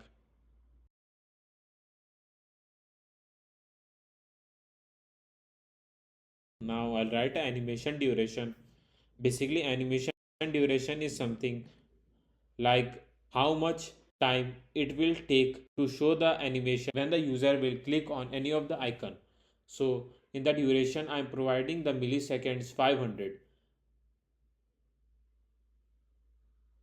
and in on tap I will pass a int index here and will keep repressing the current tab index here. So inside the set state I will assign the index here, because if the user will click on the swapping back icon, then I want that to open the order.dart file here. Now I'll move to the body and will call the pages that we have stored in the pages list. Now I will move and save all the things I have wrote for app bar. Now I'll go to the main.dart and I will show you how our app bar will look alike and how it will help the user to navigate into the different pages. So in the home I will write a bottom nav here and will hot restart it again. So as you can see, we can't see the icon and the app bar here because we have passed the wrong color in our icon file here. So I will make it to the black and will change all the icon color to black. I will make the background color to white and will write colors.black, so it will provide the color to the bottom navigation bar. So now we'll hot restart it again. So as you can see the icon home here, but we can't see the other icon here. So I need to make all the things to white once again.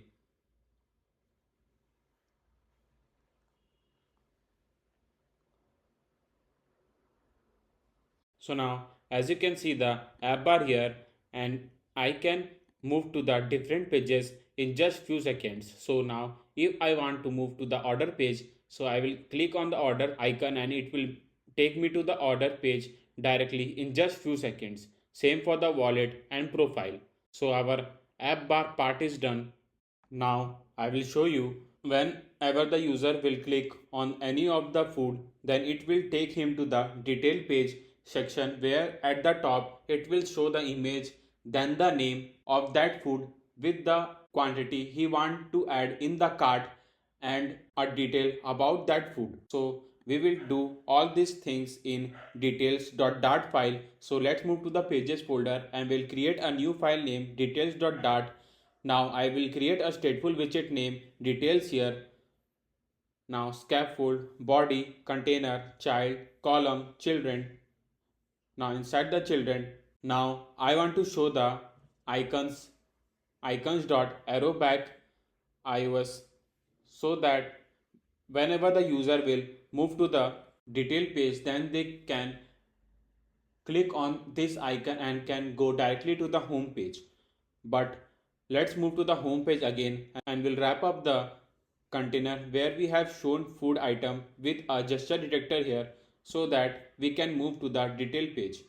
So in the on tap method I will use a navigator push method here.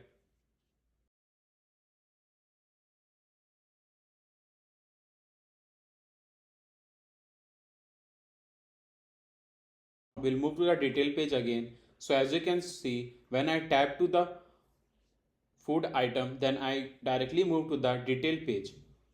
Now I'll provide some margin from the top, left and right.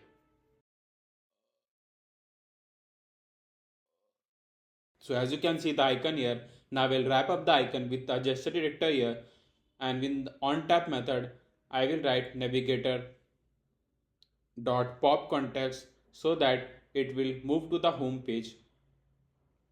Now, as I've said you before, I want to show the image at the top. So I will first write image.asset and I will get the image from the asset folder here.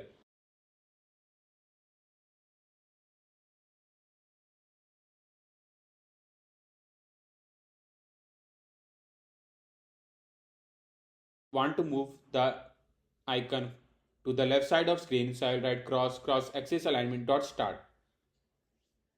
Now I want to provide some width and height to the image here. We can't leave the image just like this because every image have their own dimensions. So if we will leave the image just like this, then it will be very bad experience for the user, because if the image dimension will be very large, then it will show the overflow error.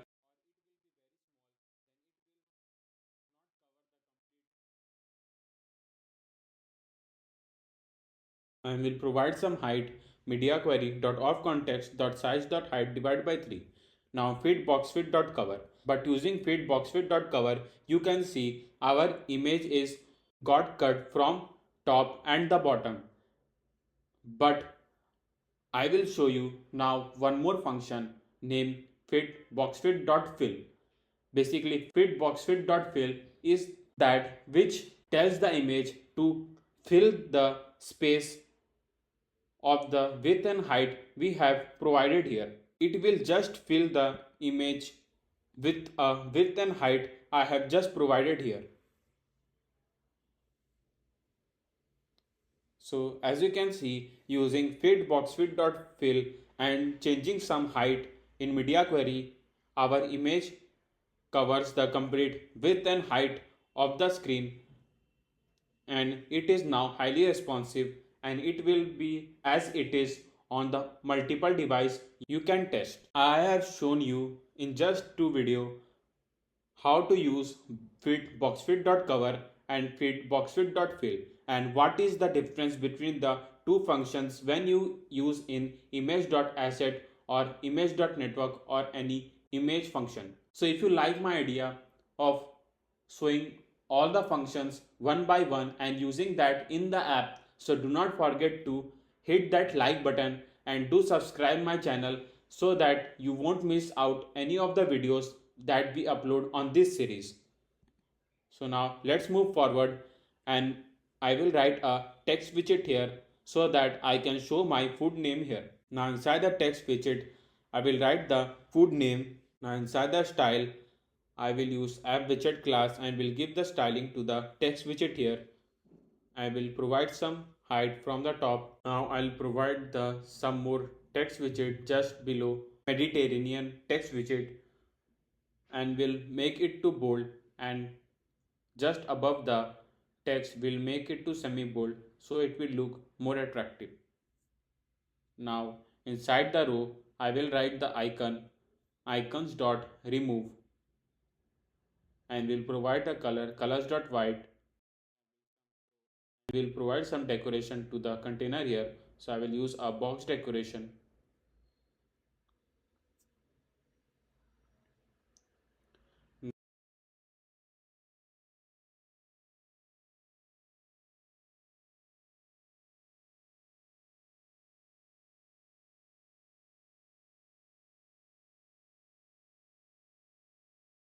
So now I want to move this row just beside the text we have wrote above. So I will paste it inside the row widget and will wrap up with a column,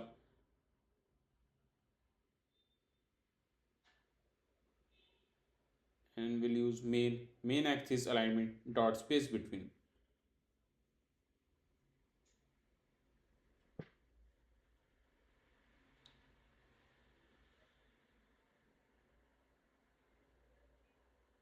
Will provide some border radius to the container here.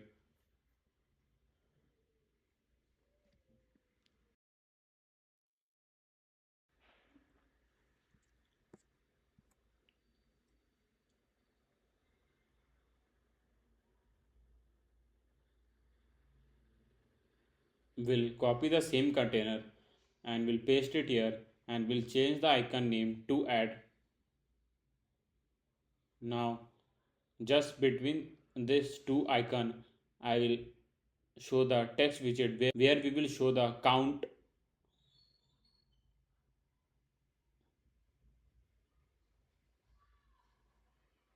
Now I'll write a text 1 and will provide some styling to the text widget here.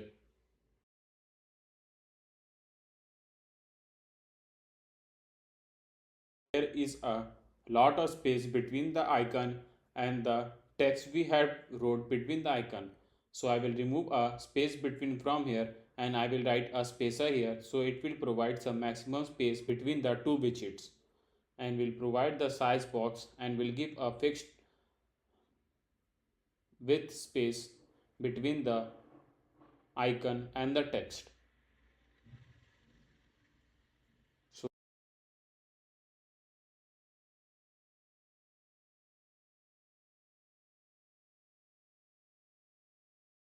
so now it's look good. So let me explain you what I'm going to do now. So when I will click on the plus icon, then we will make the count to 1, 2, 3, 4, etc. Now if I'll press the remove icon, then we'll subtract the digit like 6, 5, 4, 3, etc. Now we will pass one more case that if the number between these two icon is already 1, and if so when the user will press on the remove icon, I don't want that it should go 0, -1, because it will give the bad experience to the user who are using the app. The minimum order he can place for this food item is 1. So if the number is already 1 and if the user will press on the remove icon, then we will not execute that function of subtracting the digit. So let me show how I will do that. Now I'll create an integer a1 and will pass that integer inside a text widget and will wrap up the container with a gesture editor here, and in the on tap function I will execute all the function that I've just explained you now. So I will write a plus plus a here because plus plus a is something like if the a is equals to 1, then plus plus a will make the a equals to 2. So each time user will press on this add icon, then we will increase the a 1 by each time, and we'll use a set state method so that we can update the a at the quick time and we can see the number between these two icons. Now we'll do same for the different container. So I'm writing gesture detector, and in on tap in both I have written plus plus a, so I will make it minus minus a here. Now I will hot restart it again and I will show you how this thing will work. So as you can see, I will click on the plus icon here and you can see our text widget is changing to 2, 3, 4, 5, 6, and when I am clicking on the remove icon, then it will reducing my text widget from 6, 5, 4, 3, etc. Now it reached to 1. But what I have explained you before, if I will click on the remove icon again, then it will make to 0. So as you can see here, but I don't want to make it to 0. I just want to keep at 1, and if the user will click on the minus icon in the remove icon, then I don't want to execute any function here. So in the on tap method I will tell that, so I will write the if method here and I will tell that a should be greater than 1. If it is greater than 1, then we will execute the minus a function here. So as it reaches to 1, now I am clicking on the remove icon, but it is not going to 0, -1, -2, etc. So this is what I am talking about. So this will give a better experience to the user who is using the app, and he can select how much quantity he want to add this food item in the cart. Now just below I want to show the detail about this food. So I will use a text widget here and I will copy the lorem ipsum text for just the UI and will provide some styling to the text widget here.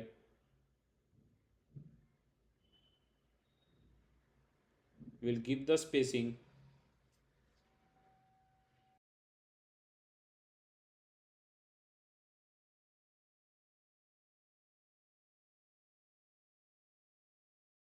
You can also use a max line inside the text widget to show how much line you want to show detail about that food. Now I will write a row. Inside the row, I will write a text named delivery time.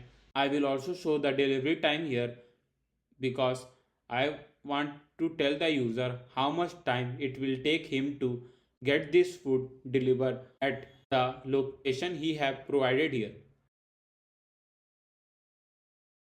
Now I'll use the icon icons.alarm.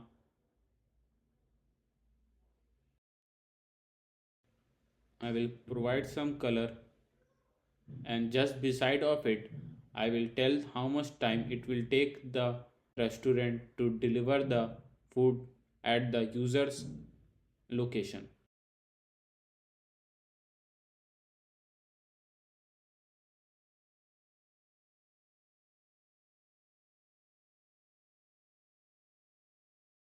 So now it's look good. Now I will write a row children and column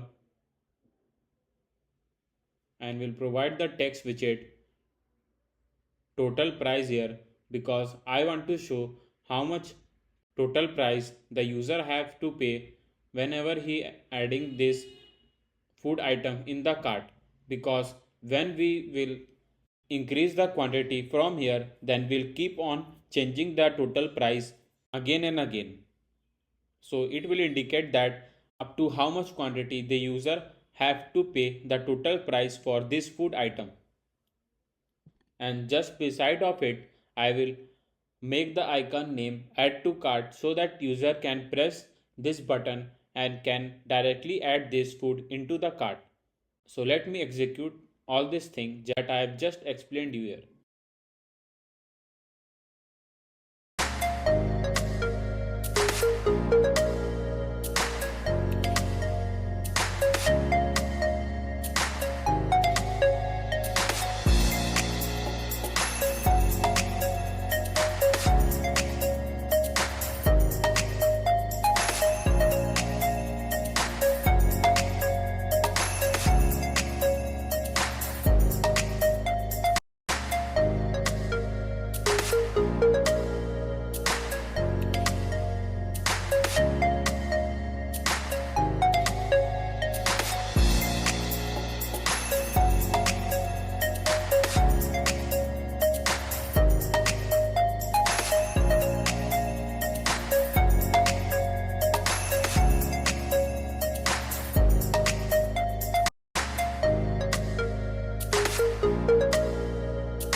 So now let's move to the login and sign up page, and we will make the UI first and then we will connect it with the Firebase.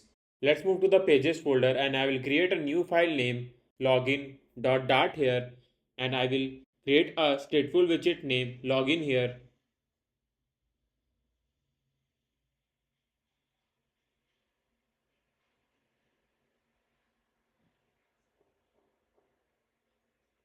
Now I will write scaffold body container child column children. So let's move to the main.dart file and I will call the login page so that I can see you what all things I am writing in the login.dart file. As I have shown you in the UI, there is a container, and just below that container there is some curved container in the stack So I will first make the container here and will provide the width media query dot of context dot size dot width divide by 2.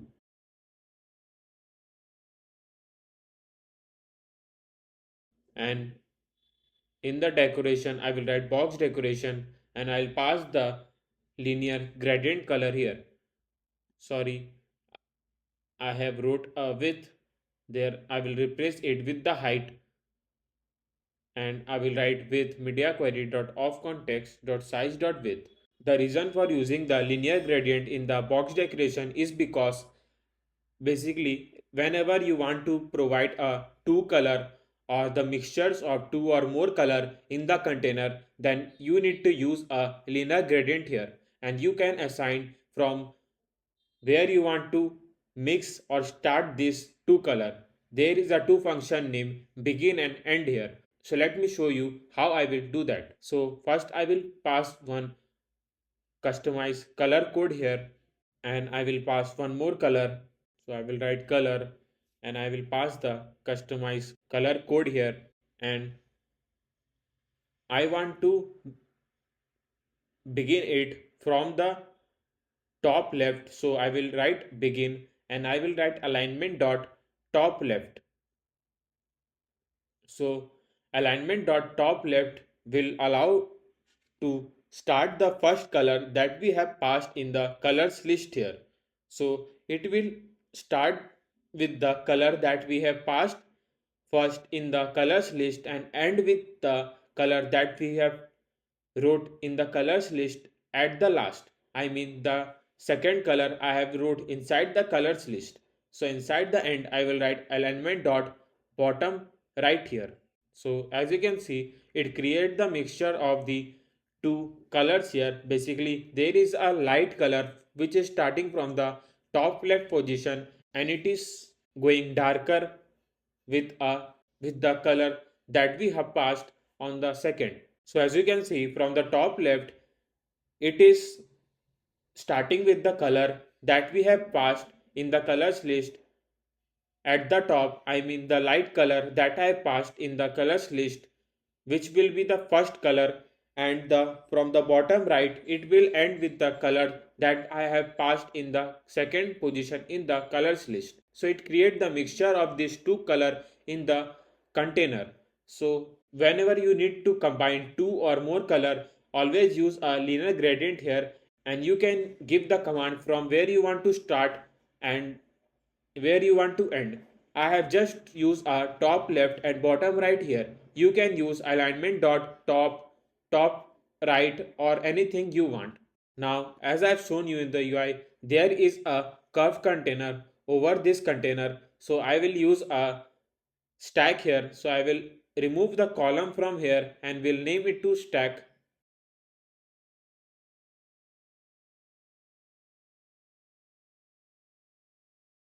and I will write a container child and I will pass a text that will be a space because I want to just show a container here.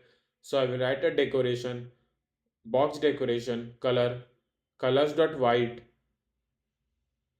and I will provide the width media query dot of context dot size dot width so that it will cover the complete width of the screen. So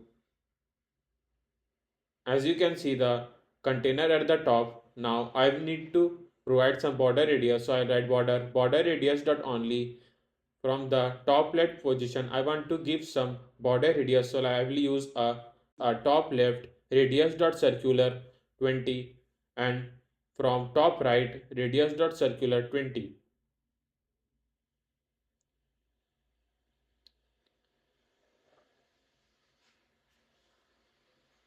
Now I'll give some height, so I'll write media query dot of context dot size dot height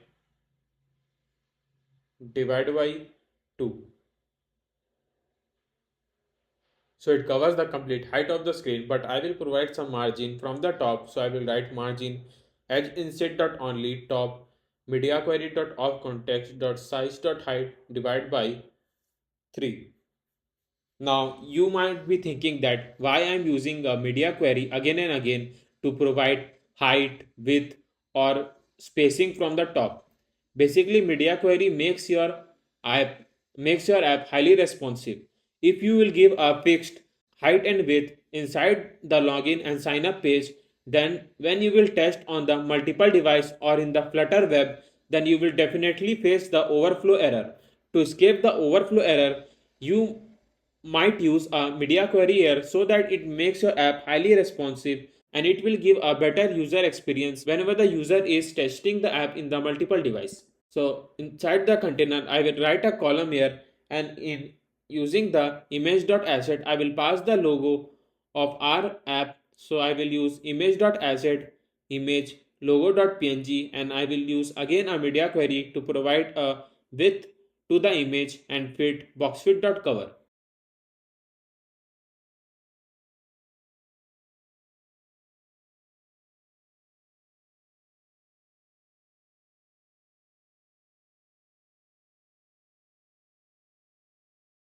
Now I'll wrap up with the center to move the image to the center, and we'll wrap up with the container again so that I can provide the margin from the top.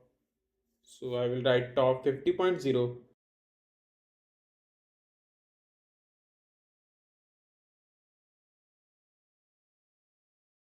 So now it's look good. Now just below of the logo there will be the container where the user can enter the email and password and can log in the app. So I will pass a container here, and inside the child I will write a column children, and I will the pass text.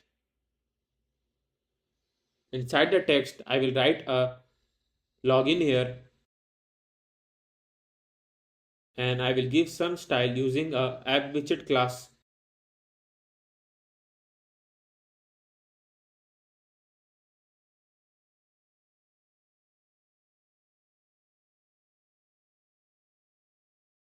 Now let me provide some decoration to the container here. So I will write decoration, box decoration, colors.white. Will provide some width. So I will write width media query dot of context dot size dot width.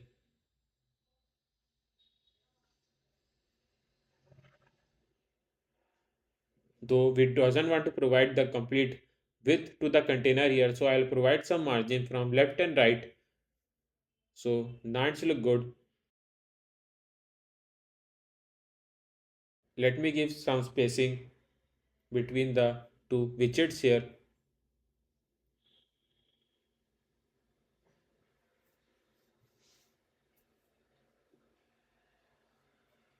Now I'll wrap up the container with the material widget here, and will provide some elevation to the material widget here. So I will write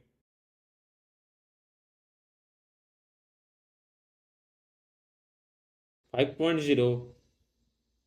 Now I'll provide some border radius.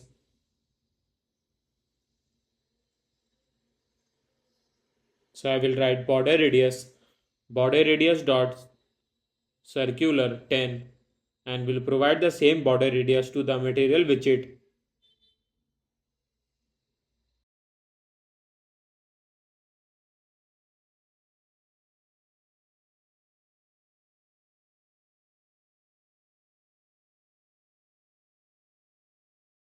Now I'll give some spacing from the top. So I will use a size box, and I will change the app widget to headline text field style. So now it's look good. Now I'll pass a text field here so that user can enter the email and password here. So I'll write a text field. Now inside the text field, let me provide some padding from the left, right,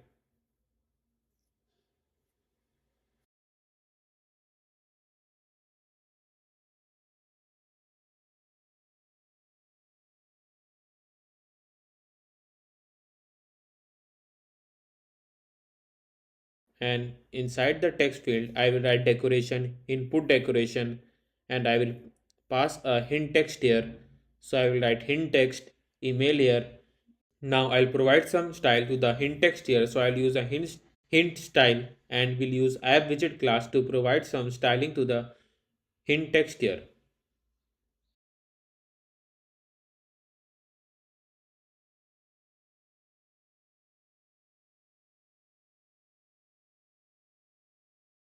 Now I want to give the icon of the email here. So I will use suffix icon icons dot email, sorry, prefix icon, and we'll use email dot outline here. We'll do same for the password,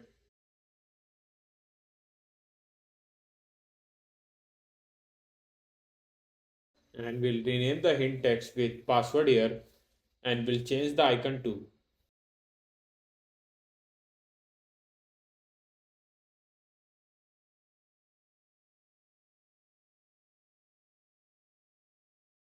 So it is done. Now I will pass a forget password text here so that whenever the user forget the password, then they will click on this text and can move to the forgot password screen. So I will write a text name forgot password here and will give the styling using the app widget class. I need to move this text to the right side of the screen. So I will wrap up the text with a container here and will use a alignment to move to the right side of the screen. So I will use alignment dot top right here.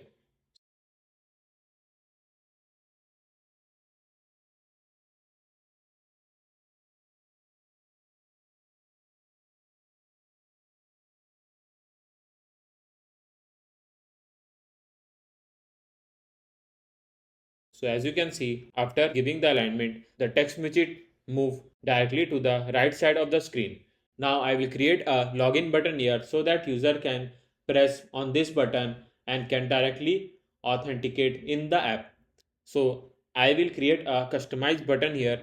So I will write a container and I will give a text name login here and will give the styling to the text widget here. So I will use a text style color colors.white, font 18.0, and font family Poppins 1, and will give some decoration to the container here.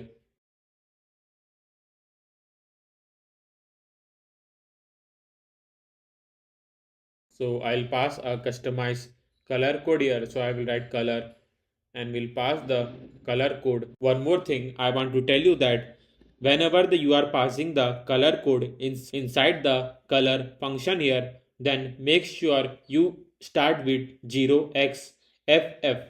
If you won't start with 0xFF and you directly paste the color code inside the color function, then it will show the error and it will not read the color. To read the color inside the color function, always write the code 0xFF, then paste the color code after that so it can read the color and it will give the specific color you are looking for. So this was just a small hint from my side. So if you like my way of explanation and how I tell the things in more detail and provide you the small hints to make your work easier, do not forget to hit the like button and subscribe our channel for more amazing content we have in the store. Now I'll wrap up the text with a center widget so we can move the text to the center of the container and will provide some height using the size box here. Now I'll give some padding from the vertical direction. So I will write edge insert dot symmetric vertical 10.0 and will provide some border radius. So I will write border radius dot circular 20 and will wrap up the container with the material widget again and will do same procedure what we have done for the container we have just wrote above. So whenever the user will type the text inside the password text field, then you can see that whatever text he is writing inside the password text field, it is coming in the form of the word, which is not in the secure form. To make it in more secure form, I want that the text should be present inside the password text field must be in the dotted form. So I'll move to the password text field and will make the off secure text to true. So after making it to true, whenever type the text inside the password text field, you can see the text inside the password text field in the dotted form. Now I will write a text field where I will write don't have an account, sign up, and will provide some styling to the text widget here. So whenever the user will click on this text, then they will move to the sign up page where they can create a account and can directly sign up into the app.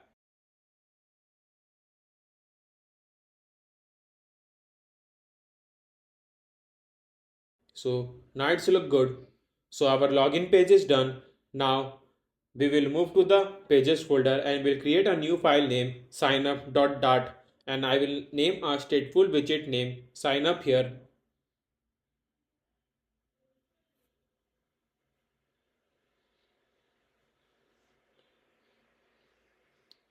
So in the signup page, there will be the same design just like we have created in the login page, but we need to add one more text field in the container here, which will be the name of the user, and we will remove the forgot password section from the sign up page, and we will rename some text login to sign up and will change the button name to. So I will don't write this code again and again. I will just copy the code from the login page and will paste it here, and will do the customization according to what I have told you now.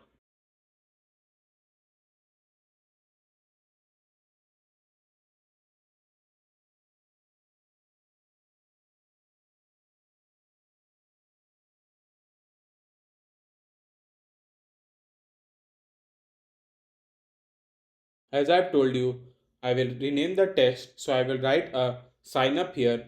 So let's move to the main.dart file and I will call a sign up page, and I will show you what all changes I am doing in the sign up page. As I have told you before, I need to create one more text field here. So I will copy the text field from above and will paste it here, and will rename the hint text to name here and change the icon to.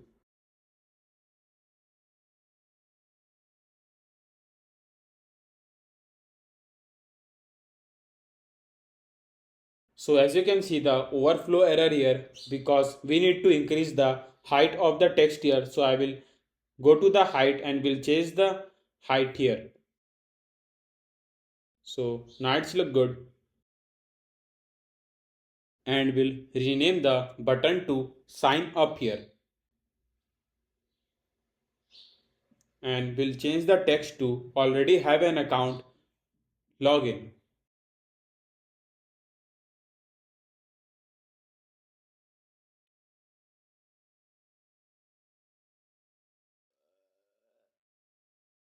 And will wrap up the text with a gesture detector here, and in the on tap method we'll use a navigator push method to move the user to directly to the login page.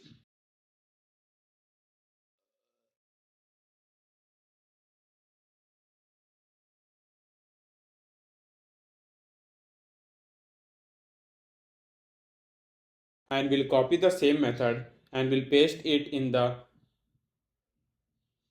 login page where we have wrote the text don't have an account sign up. So we'll wrap up with a gesture detector and we'll paste the same code and we'll move the user to the sign up page.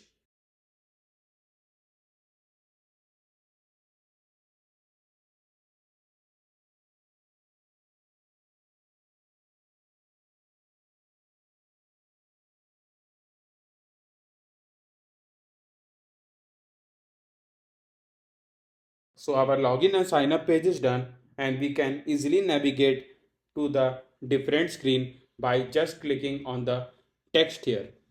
So now I will show you how to create the onboard method here that I have just shown you in the UI. So in the pages folder, I will create a new file name onboard.dart here and will create a stateful widget name onboard here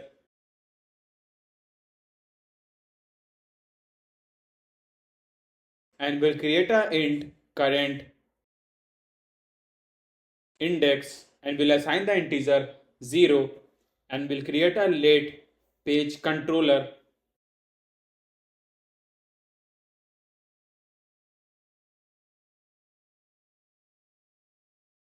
and inside the init state I will write controller equals to page controller and initial page I will pass 0. Basically the page controller I am writing here is because I want to handle the page that I will assign in the onboard. So I want to move the user from first page to the second page to the third page. That can be done by using a page controller here.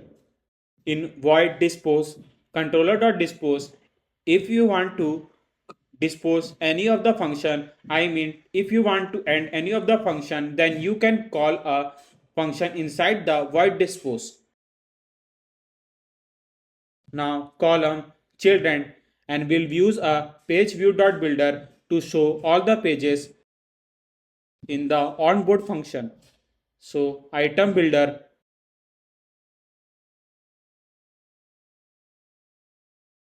in return I will use a padding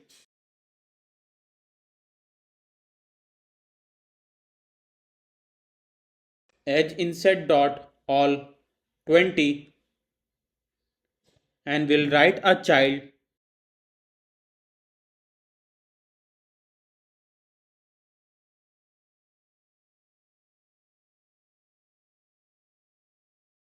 now inside the page view.builder I will write controller and will pass the controller so that we can control all the pages that we will pass in page view.builder. Now inside the item count I will pass the length of the content that we upload in the onboard function. But before that we need to go to the widget folder and we'll create a new file name content model.dart and inside this dart file I will create a class name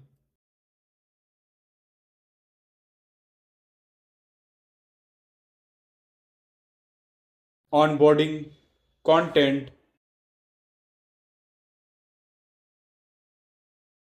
and we'll create a string image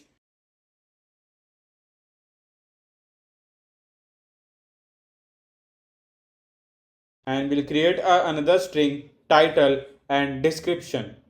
So as I have shown you in the UI, in the onboarding screen, you can see that there will be the image at the top and just below of it, there will be a small title in just one or two lines and there will be a description about the image.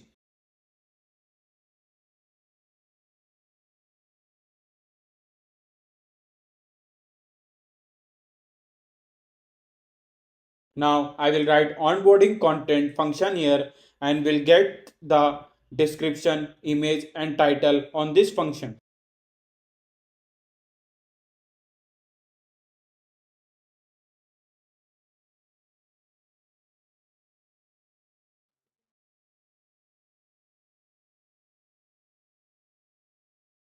Now I will create a list name contents here and will pass the class name onboarding content here and will pass all the pages, description, image and title one by one that we want to show in the onboarding screen.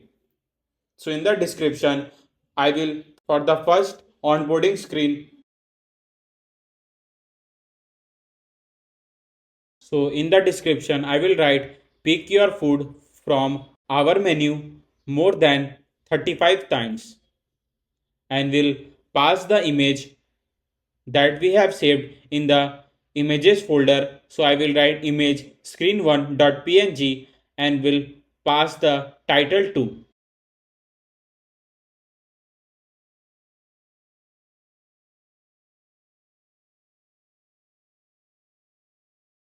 Now in the title, I will write select from our best menu and will give the spacing according to the our choice. I have used a slash n between the text is because slash n method usually changes the line whenever you use between the sentence here.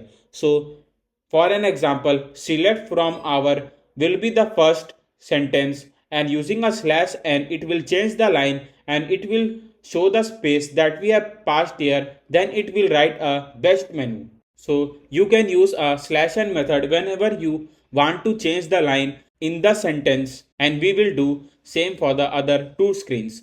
So in the description I will write you can pay cash on delivery and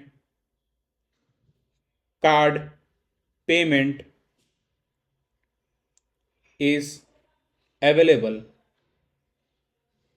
and we'll use again slash n method to change the line and we'll give the spacing according to our choice and we'll get the image that we have saved in the images folder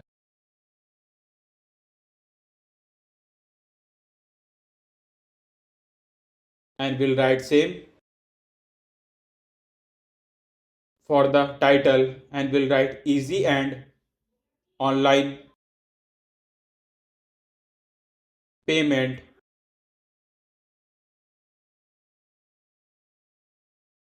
and we'll create same for the third screen. So in the description I will write deliver your food at your doorsteps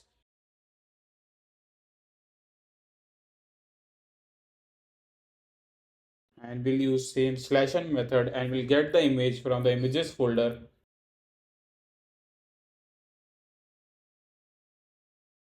and we'll write the title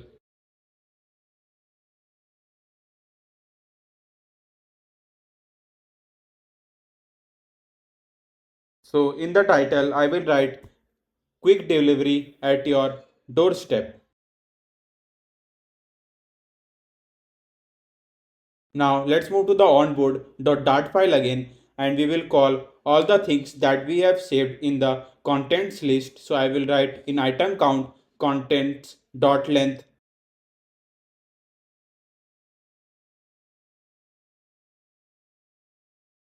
Now in on page changed, we will keep on updating the current index using a set state method.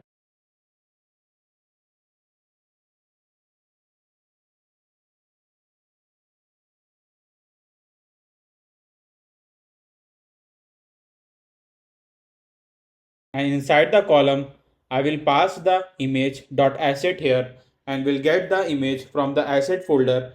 So we'll write contents.i image and we'll pass the height and width to the image. Basically contents i.image will get the image from the list. So like it first it will show me the first screen, so it will get me the first image that I have saved in the contents list, then the second, and then the third. And we'll use a fit box fit dot fill here so it covers the complete height and width of the screen.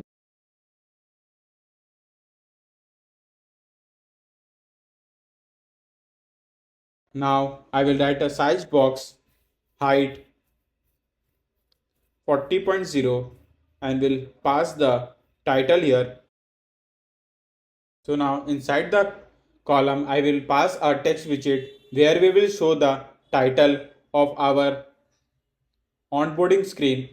So I will write text contents I dot title and will pass the style using the app widget class here.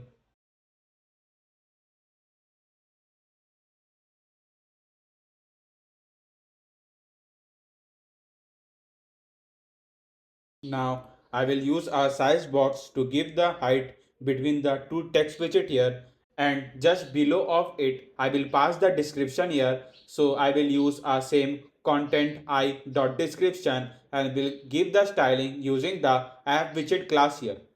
So as I have shown you in the UI, in the onboarding screen at the top there is the image, then the title, then the short description, and just below of the description there is a dot like structure that will be keep changing whenever the user will move to the next screen. To show the dot like structure, I will create a container here and will write child row and will give main axis alignment dot center children, and inside the children I will create a list dot generate. Now inside the length I will pass the content length here because I want to show only that much dot how much our onboard screen is. Though I am adding the three onboarding screens here, so I will show a three dot like structure here which will be keep on changing from one after to the another. So if you want to show more onboarding screens like 4 to 5, and if you pass a content dot length here, then it will show the dot like structure according to the onboarding screens you have added. Now inside the index I will call a function name build.index here. So let go and create a widget name build dot where we will create a dot like structure using the container. Now I will create the container and we will name build dot here that we have just wrote above, and we'll pass the index here. Basically, int index will keep on changing whenever the user will move to the next screen, and it will suggest the dot indicator to move to the next dot whenever the user will move to the next onboarding screen. So in the container, I will specify the height of the dot. So I will give the height 10.0 and will so in with current index is equals to index. This means that if the user present on the specific screen, and we will change the width whenever the user will move from one onboard screen to the another. Now margin edge insert dot only right 5,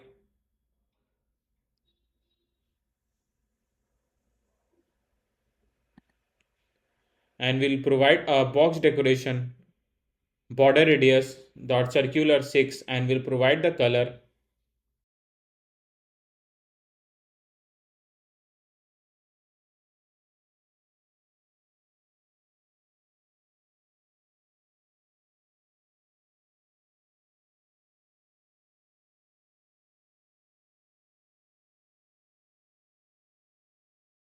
So it is done.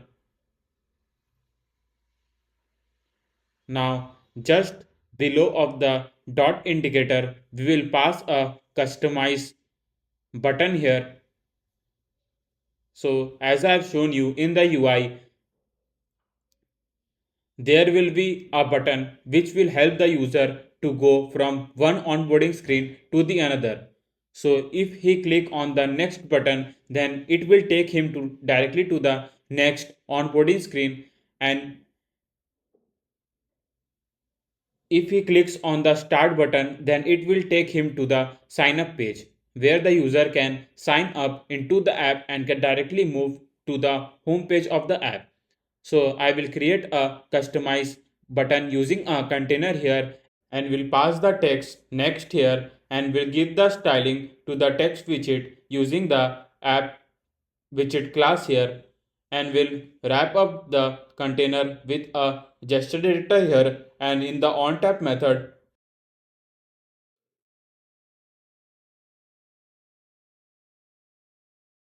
I will write in if condition if current index is equals to contents dot length minus 1, then I will move to the user directly to the sign up page, because if the user moves directly to the last page of the onboarding screen, then he will click on the start button and it will take him directly to the sign up page. The reason for writing contents.length -1 is because it provides the length of the onboarding screen from 1 to 3, but the current index starts from 0, 1, 2. So if it move to the last page, then current index will be 2 and contents length will be 3. So it will not match and it will not take us to the sign up page. So to make it 2, I need to write -1 here. So it will become 2 is equals to 2. Then it will take me to the sign up page. Hope it clears your point. Why I wrote this condition inside the if statement.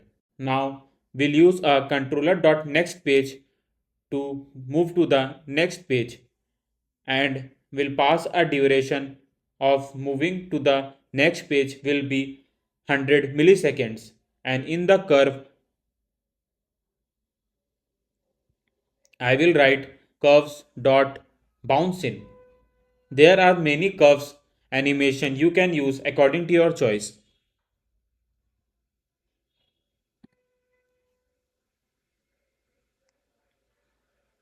So inside the container, I will write a decoration, a box decoration, and will provide some color and border radius to the customized button here.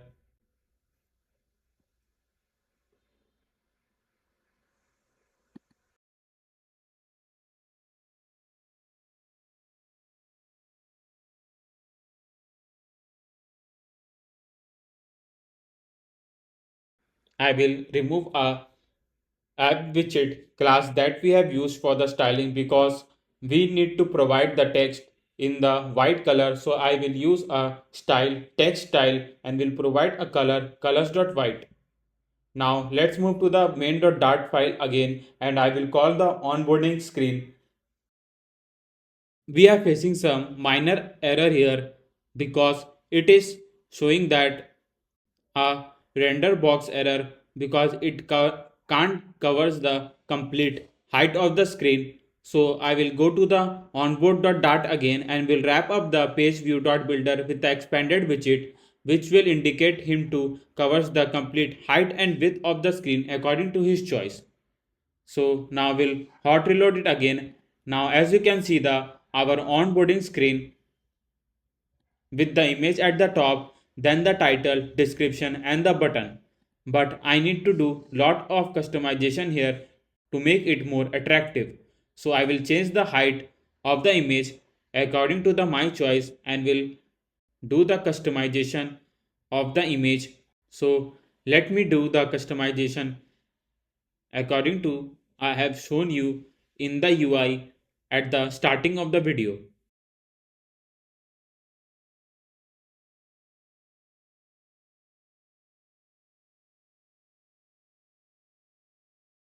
Will make our button more attractive here. So I will use a border radius, width, dot center widget, etc.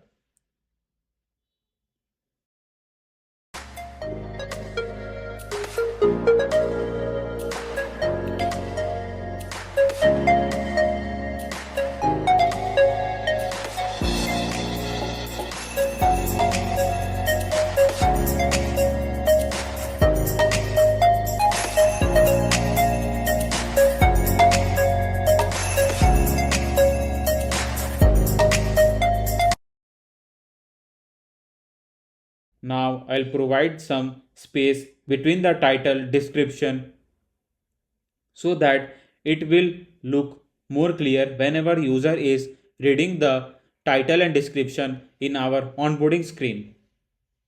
Though I am fixing the space according to my choice, if you have any specific idea of providing the space or if you want to write anything inside the title or description, you can write in your way.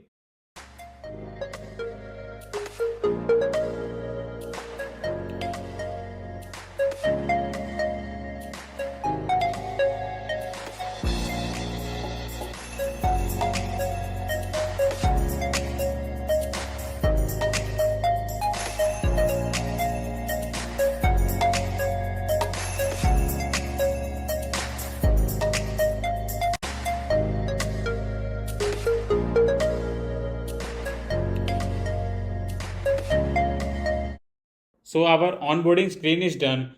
Now you can see the first page of our onboarding screen where the image is at the top with the title. Select from our best menu, pick your food from our menu more than 35 times, and when I click on the next button it will take us to the second page which will indicate us that easy and online payment, you can pay cash on delivery and card payment is available. Now click on next again and it will take me to the last screen of the app which will tell that quick delivery at your doorstep. Deliver your food at your doorstep. Now at the last screen I want to replace the next text with a start text so that user can click on this text and directly move to the sign up page. So I will go to the onboard screen again and will move to the text widget and will pass the same condition that if it move to the last screen then we will show the start text here and will hot restart it again and we click on next, and as you can see the start text here, and when I'll click on this button it will take me directly to the sign up page where the user can sign up into the app and directly move to the home page. Let's move to the Firebase and we'll create a project inside the Firebase. We need to give a project name, so I'm writing food delivery app here and we click on continue. We'll select default account for Firebase and we'll click on create project button, and as you can see the Firebase is creating our project, so wait for a few seconds. So as you can see, Firebase has created our project successfully. Now we'll click on the continue button and we'll move directly inside the project. Now here you can connect the Apple, Android and web app through the Firebase. So first we will connect the Apple app here, then we will move to the Android app. So I will tell you each thing step by step to how to connect the Apple and Android app through the Firebase. So let's move and first add the iOS app here, then we'll move to the Android. So here we'll need the Apple bundle ID. So we'll move to the iOS folder and we'll open the Xcode from here.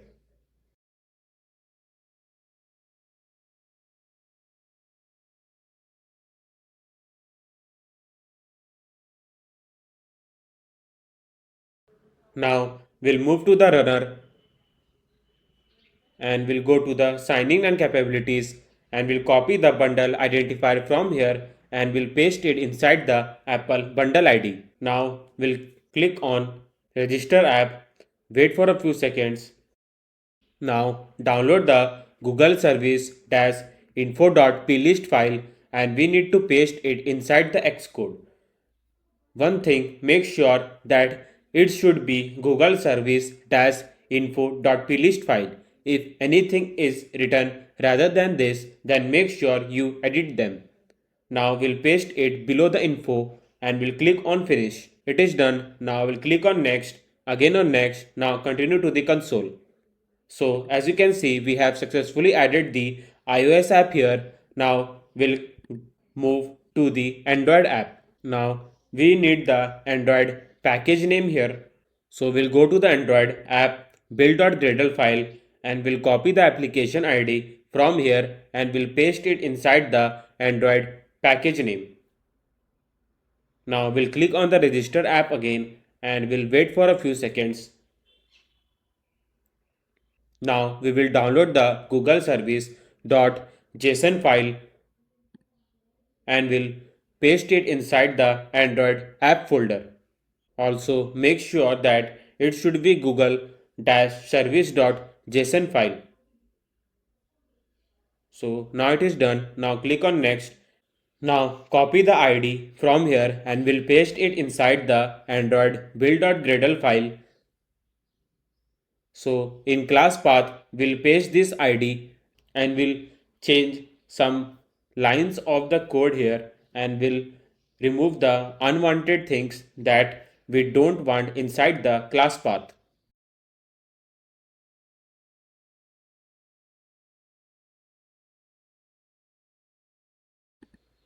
So it is done now. Now let's move and we'll copy the ID and we'll paste it inside the Android app build.gradle file and we'll paste it in apply plugin and we'll again change the sum line of the code.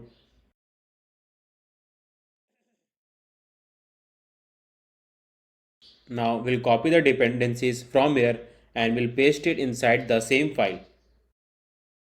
Now we'll click on next. Now continue to the console. So as you can see, we have successfully added the iOS app and Android app here through Firebase. Now let's move to the authentication section and we need to enable the email and passwords authentication using Firebase. So we'll go to the email and password section and we'll click on the enable button and we'll click on the save. So as you can see, email and password has been enabled now. Now we'll move to the Firestore database and we'll also want that when the user will log in or sign up into the app, then their data will be directly uploaded to the Firestore database from where the user can get all the data according to the ID he is using to log in or sign up into the app. So here you can use any of the default location according to your choice. Now click on the enable button. So as you can see, the Firebase is creating some security rules here. So wait for a few seconds. Now we'll go to the rules and we'll change the false to true. I am repeating it again and again. Please do not miss this step to change the rule from the Cloud Firestore and remove the false and make it to true, because if you don't do that, then the user can't upload the data to Firestore database. I would also recommend you to do not skip any of the, because if you will skip any of this step or any of the thing from the video, then you will not get the end result what we will do throughout the app. So follow each and every step and write the code along with me with the full explanation I am giving you here. Now let's move to the pub dev and we'll copy the some packages from here and we'll paste it inside the pub.spec.ml file. So here comes our first package name, which is a Firebase core. So we'll copy this dependency from here and we'll paste it inside the pub.spec.ml file. And our second package name is Firebase Auth. Basically, Firebase Auth help us to authenticate in the app using the Firebase. So we'll do same what we have done for Firebase core. Now here comes our third package name, which is Cloud Firestore. So Cloud Firestore help us to upload the data to Firestore database that I have just shown you now.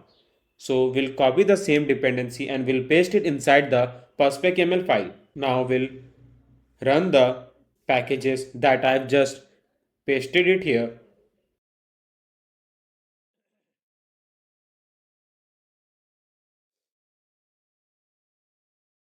Now let's move to the main.dart file and we'll write some of the lines of code to enable the Firebase in our app. So inside the void main function, I will write widgets flutter binding dot ensure initialized.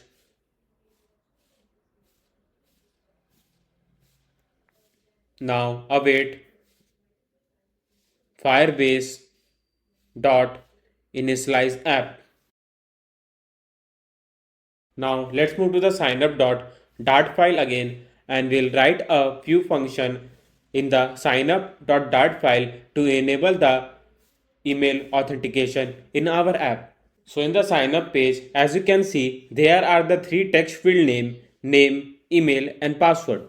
So we need to create a three strings here, which will be our name, email and password, where we can store all the things that we will write in this text field.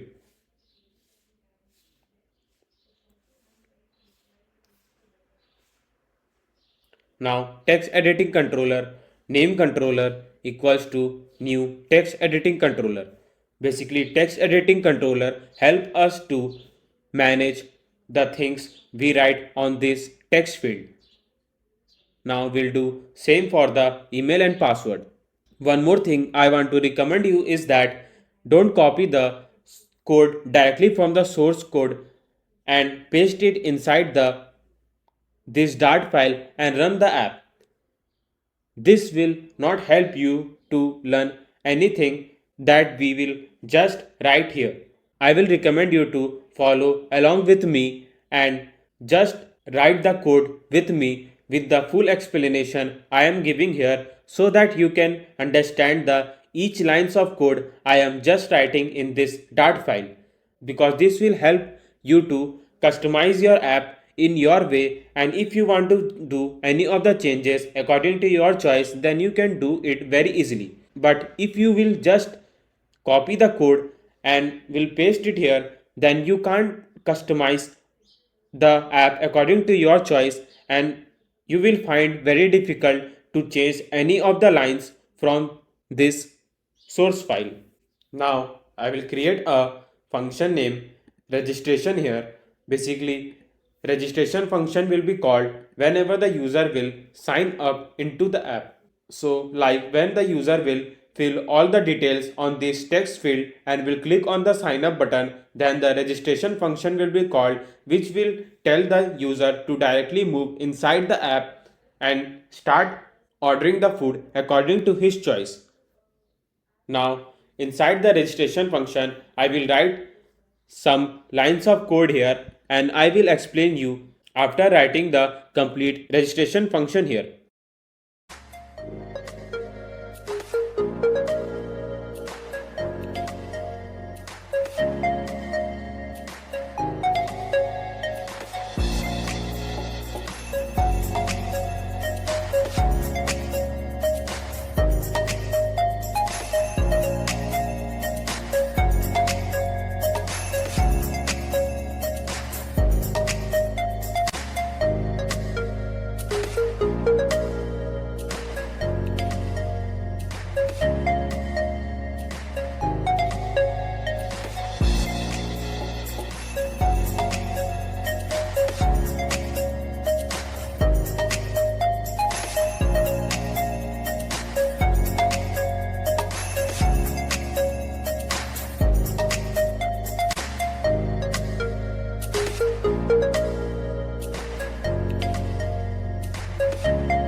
So as you can see here, in the registration function, I have wrote if password is not equals to null, then we will move the user to the function name create user with email and password, and we'll pass the email and password here, and if the email and password are right according to the validator we have passed, then the app will move the user directly to the home page of the app.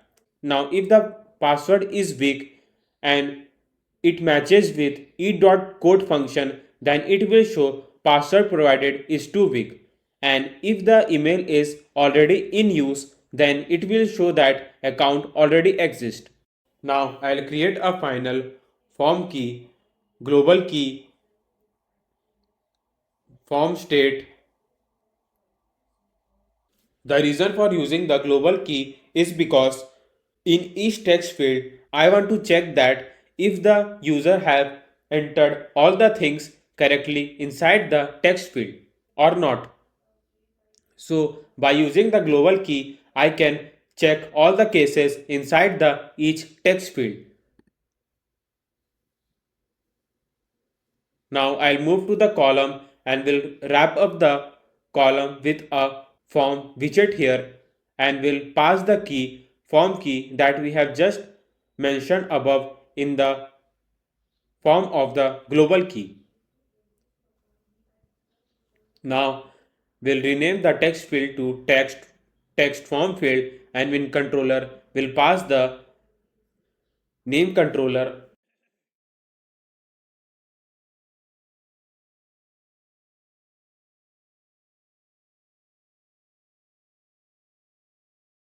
and in validator I will pass the value.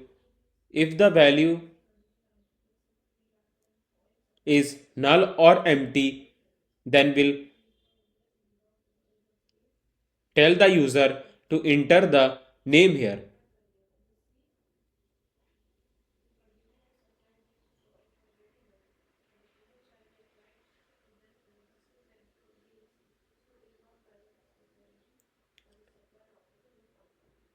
And if everything is okay, then we will show the null, because I don't want to show anything if the validator is true.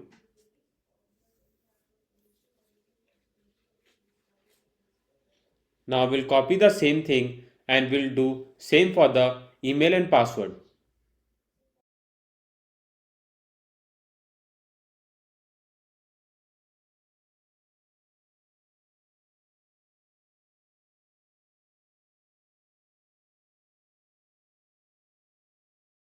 So it is done.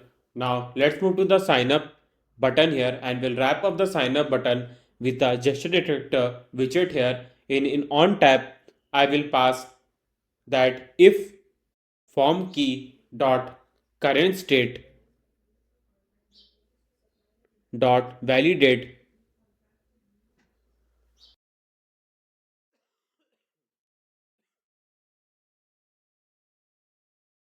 So let me explain you why I have wrote the form key dot current state dot validate here.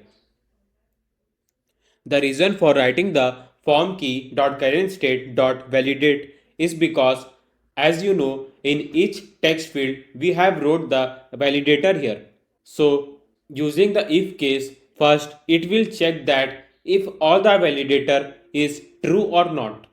So if the all the validator is true, then it will move to the set state and will reassign the all the string with the text we have passed in the each text field. Then it will move to the registration function and allow the user to directly sign up into the app. Now we'll move to the registration function again and we'll write navigator dot push material page route to push the user to directly to the home page of the app once the user sign up into the app.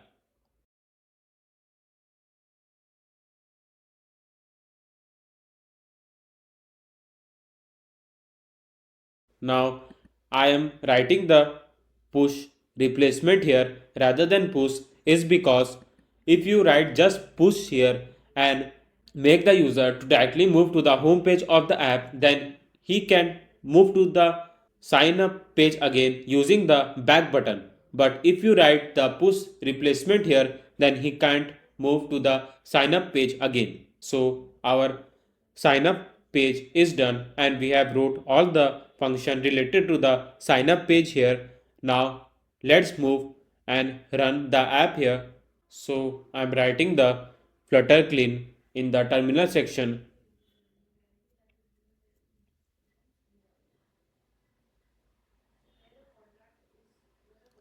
Now flutter pub get to get all the packages.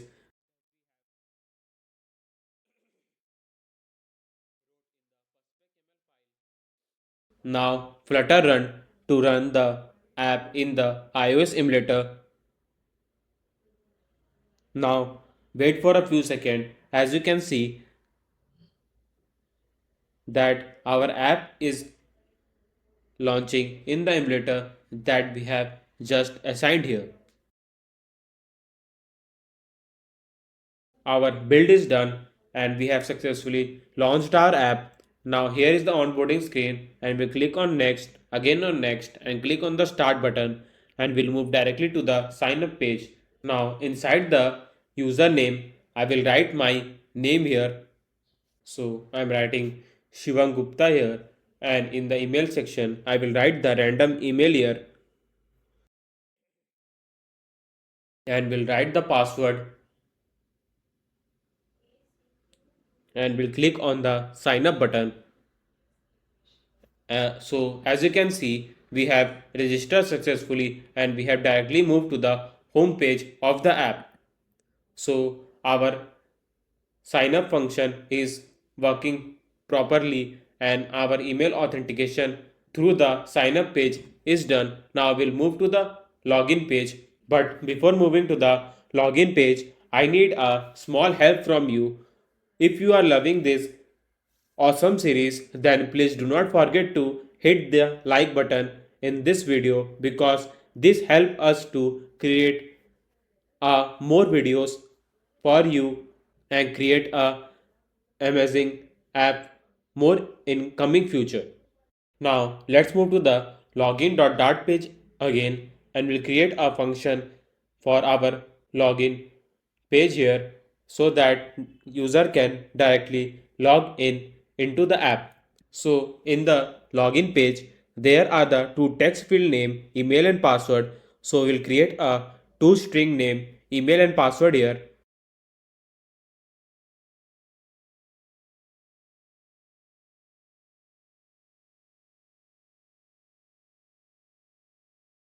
Now we'll write text editing controller, user mail controller, new text editing controller, and we'll do same for the password.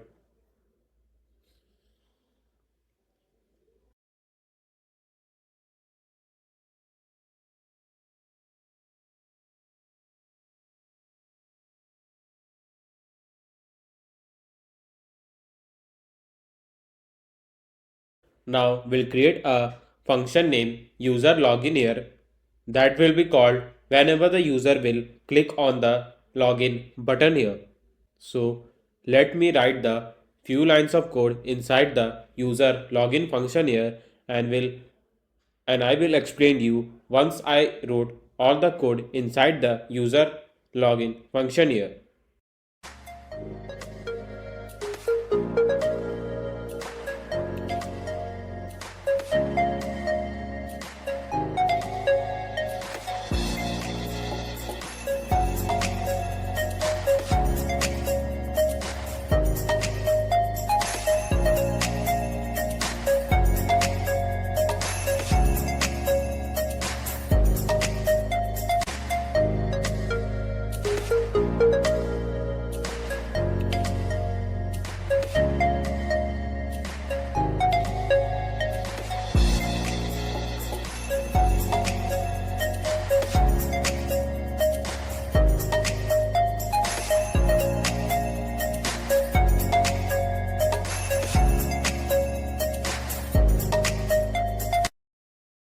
So I have wrote all the code inside the user login function here.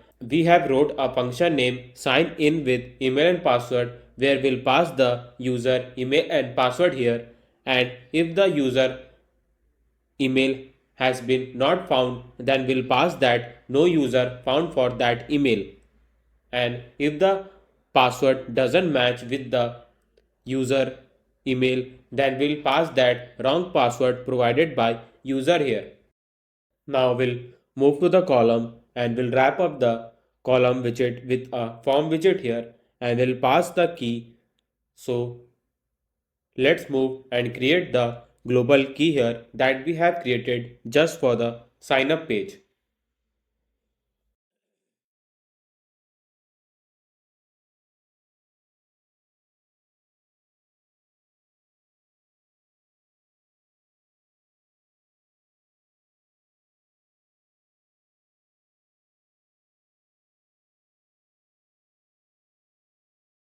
So inside the key, I will pass the form key here and let's move to the text field and we'll rename the text field to text form field and we'll pass the controller here. So I'm writing user email controller and we'll pass the validator value and we'll check if the value is null or empty. If it is null or empty, then we'll pass that enter the email in this text field and if it is true then we'll pass the null here. So many of you might be confused why we are passing null if validator is true, because if the user entered something on this text field, then I don't want to show anything in the validator section. So if you don't want to show anything inside the validator section, then you need to pass a null here. Now we'll do same for the password section.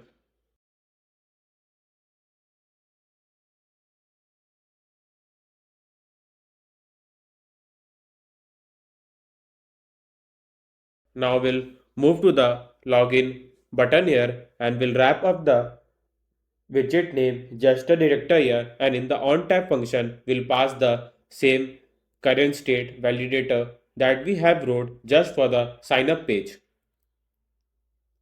Now we'll also rename the string in the set state what we have entered on this text field.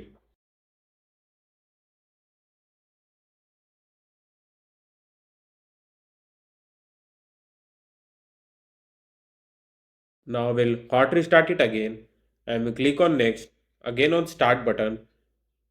First I will create the account using the sign up page here and will use the same account to log in into the app. So here I will create a username Shivam Gupta here and will pass the email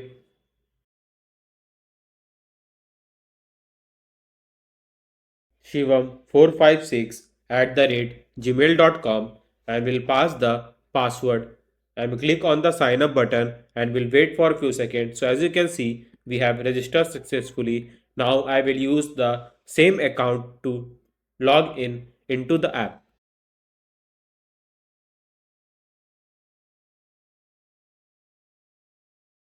So in the email section, I will write the Shivam456 at the rate gmail.com, and in the password, I will use the same password that I have used to create this ID.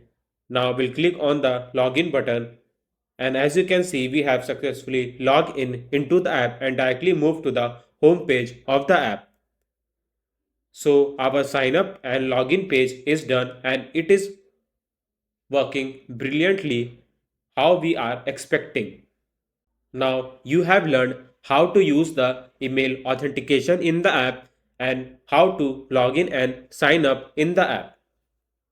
So if you have learned something from this video, then do not forget to hit that like button. So if you are loving this authentication part, then on this channel I have uploaded more videos of Firebase authentication using Flutter. You will find a phone authentication, Apple authentication, Google authentication, and many more authentication in my channel. You can follow along the playlist of Flutter Firebase authentication. You will find it in the playlist section, or I will paste the link in the comment box so that you can directly move to the authentication playlist and can learn more about Flutter Firebase authentication. Now here come our third section, which is named as forgot password. So for an example, if the user forgot the password for the email they want to log in, then they will click on the forgot password text and can directly move to the forgot password screen. So in the pages folder, I will create a new file name forgot password.dart here and will create a stateful widget name forgot password.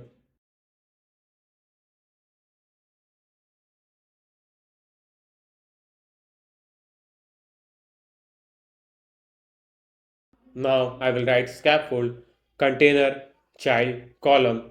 First I will create the UI of our forgot password screen. Then we'll create a function so that user can change the password using the link that will be sent to his email that he will write in the text field.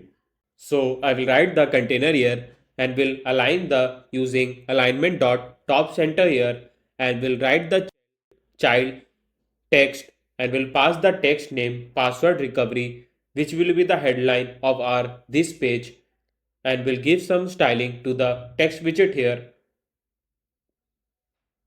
Now I'll give some spacing between the two text here. So I will use a size box here and will write one more text widget here where I will write enter your mail. This will indicate the user to enter the mail to this text field of whom he have forgot the password, and will give the styling to the text widget here.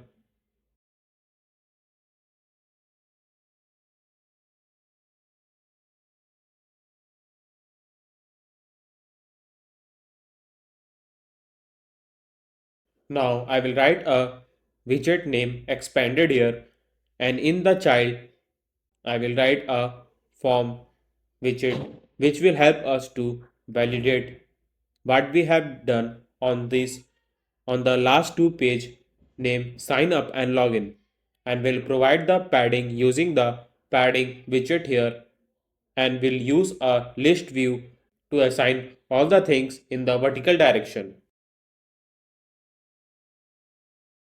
Now I will write a container here from where the user can enter the email and can change the password.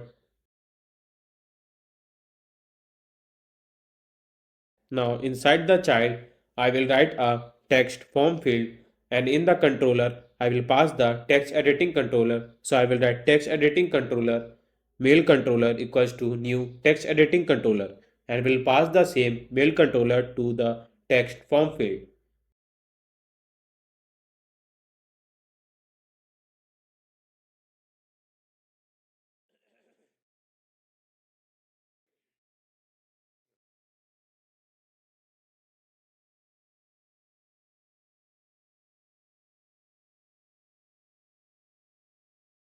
Now we'll pass the same validator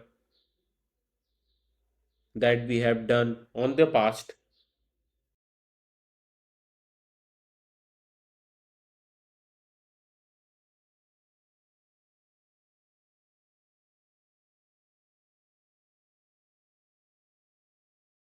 Now we'll give some styling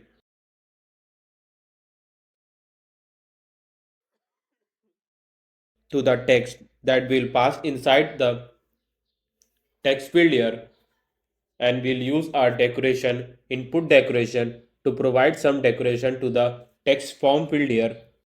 Now inside the input decoration, I will pass the hint text here and the hint style to provide the styling to the hint text that we have just stored inside the hint text function,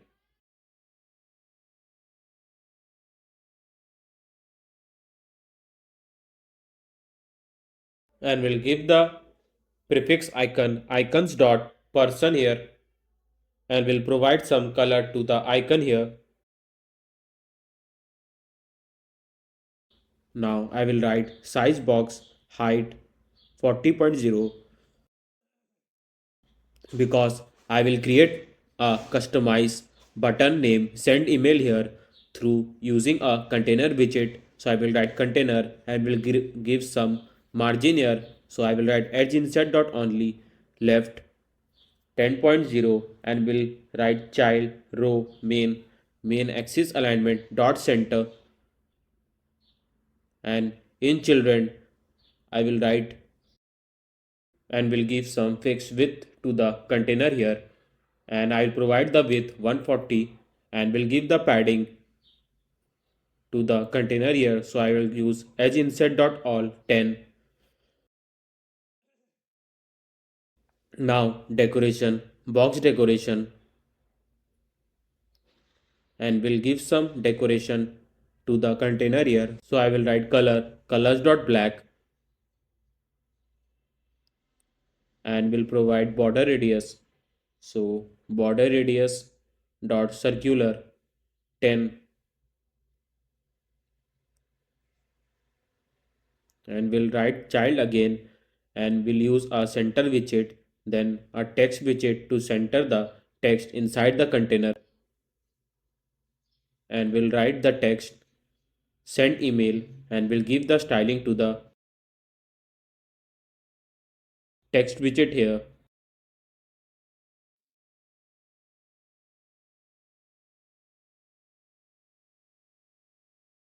and we'll give some font size, font weight.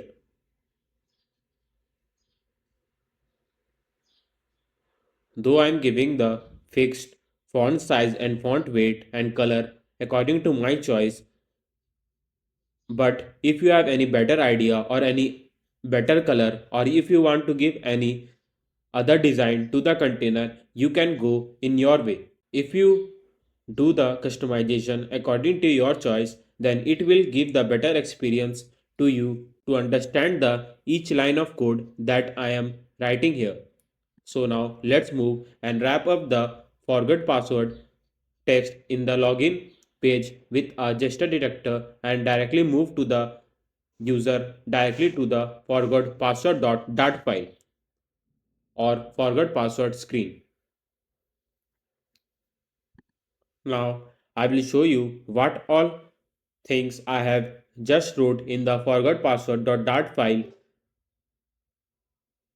by using a navigator.push method here.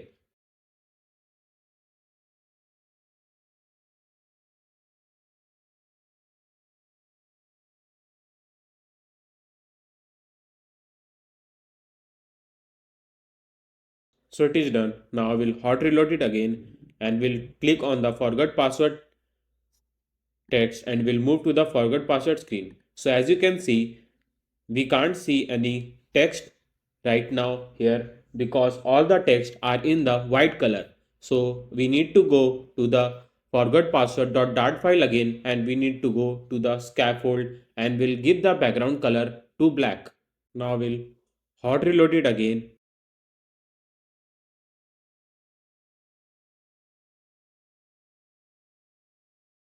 And as you can see, after giving the background color to black, you can see the text field with a hint text name email here and a text just above the text field indicating that to enter the email on this text field. So as we can't see the button here because I have made the background color of the container to black, so I need to change it to white. So after changing it to white, you can see the send email button here. I want to center this button where I have wrote send email text, but I need to remove the row and container from here because I don't need row and container because we don't want to show two widgets in the row. So I will remove the row and container from here and will hot reload it again. So as you can see, our button is covering the complete width of the screen. So now it's look good. So let me explain you how the send email button will work. So if the user have forgot the password for the email they have created the account, then they will write the email in this text field and will click on the send email button. Then the notification will be shown to the user that reset password email has been sent. Then the user have to check the mail where they will get a link to reset their password again.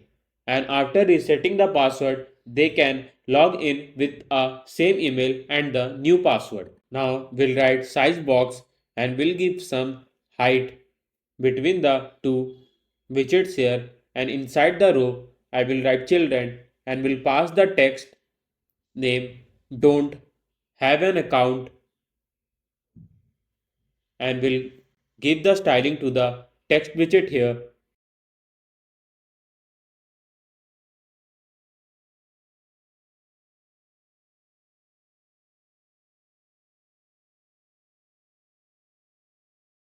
And inside the row I will write one more text widget name create. So if the user doesn't have an account, then they will directly click on this text and can directly move to the sign up page and can create a new account and can directly move inside the app. So I am giving the customized color to this text widget here.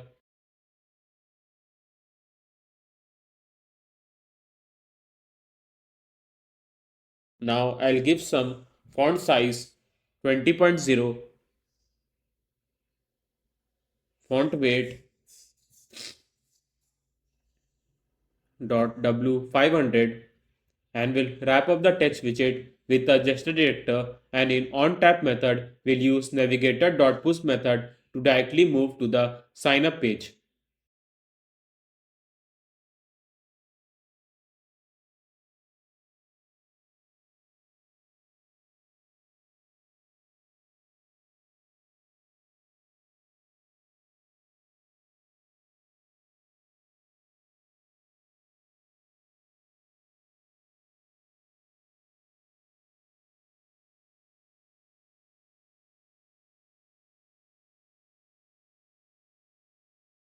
So we need to paste it inside the list view widget that we have just wrote above for the text field and the customize button.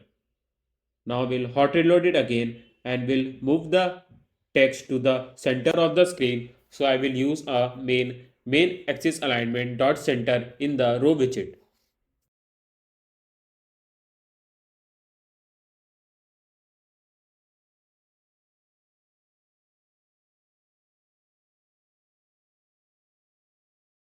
So now it's look good.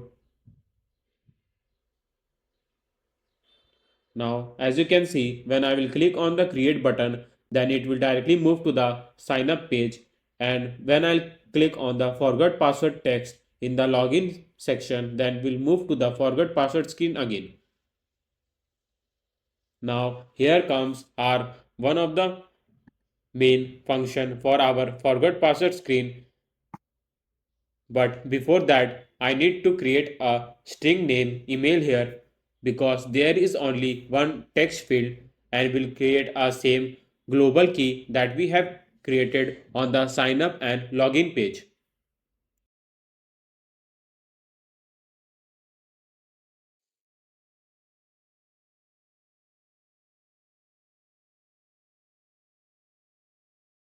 Now we'll create a function name reset password. This is the one of the main function that will be required in the forgot password screen because it will be called whenever the user will click on the send email button here. So let me write the few lines of code inside the reset password function, and I will explain you after writing the complete code inside this function.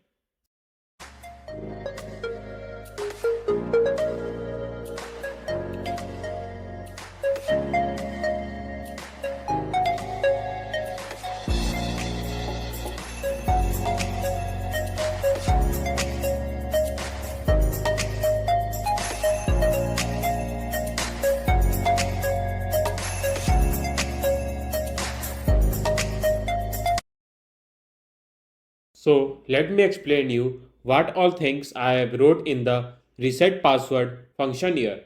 So at the top, as you can see, once the reset password function is called, then Firebase auth will call a send password reset email function here, where we'll pass the email that you have just wrote inside the email text field. And after calling this function, it will show the snack bar name password reset email has been sent. And if the user has been not found with the password that we have entered on this email text field, then it will show that no user found for that email. Now let's move to the form widget again, and we'll write key and we'll pass the form key there, and we'll move to the send email button, and we'll wrap up with a gesture detector, and in onTap method we'll write if form key dot current state dot validate, and you will and we will use a set state to rewrite the email string here, and we'll use a mail controller dot text, and we'll call the reset password function,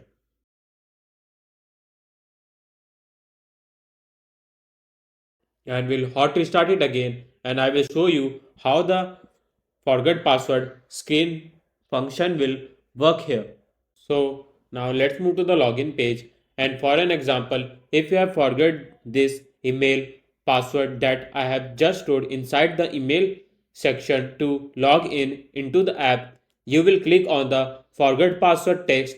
It will take you to the forgot password screen where it will suggest you to enter the email of the password that you have forgot, and you will enter the same password here, and you will click on the send email button and wait for a few seconds. So as you can see, password reset email has been sent. Now let's check to the email if I have got the link to change my password or not.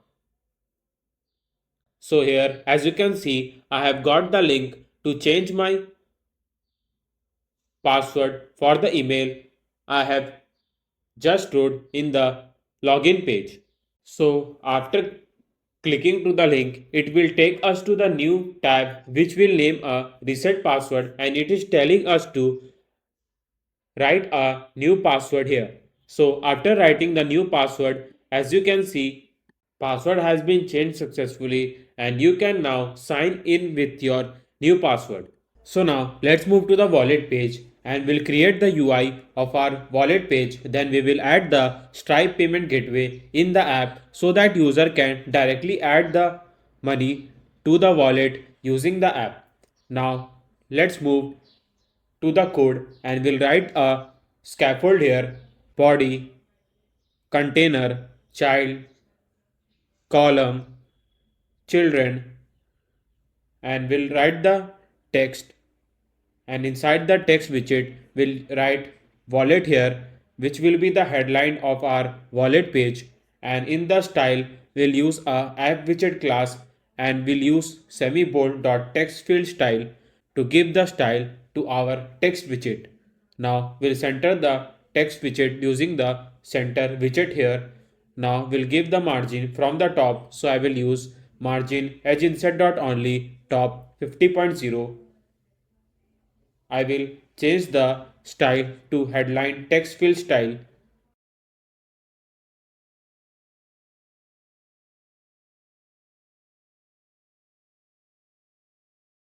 So as you can see, by using the just one line of code in the style, you can give the styling to the text widget according to your choice.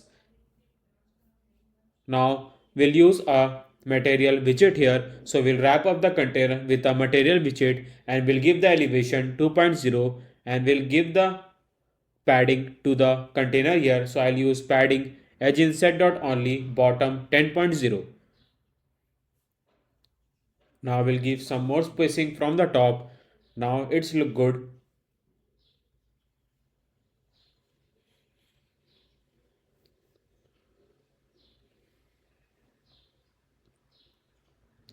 Now we'll write the container, and inside the container I will pass the row here, and we'll use a children, and we'll use decoration, box decoration, and inside the color I will pass the customize color here. So I will use a color, and we'll write the customize color code 0xFF. Then we'll pass the code of the color here.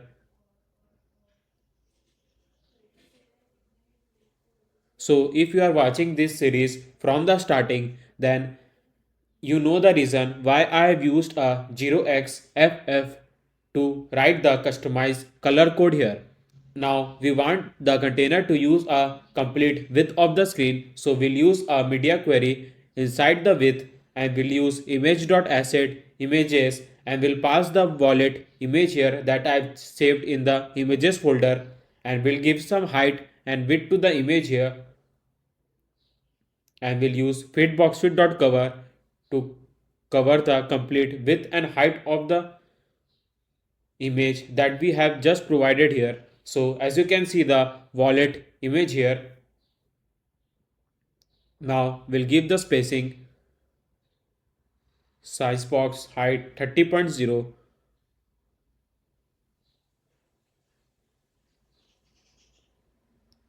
Now we'll give the padding to the container. So we'll use edge inset dot symmetric. and I want to provide the padding from vertical and horizontal direction.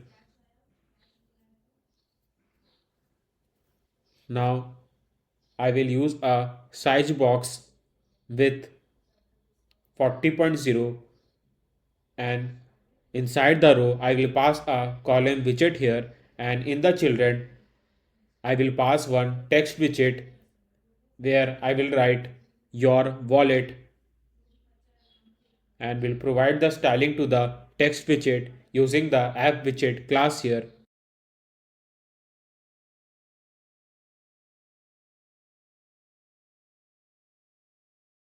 Now in the column I will use a cross axis alignment dot start to move the text directly to the top of the screen. Now just below of your wallet I want to show how much money does the user have in their wallet when they want to place the order for the food item. Now I will use a one more text widget and I will show the money in the form of dollar. So I will use a slash dollar sign to show the dollar sign before the integer or the amount.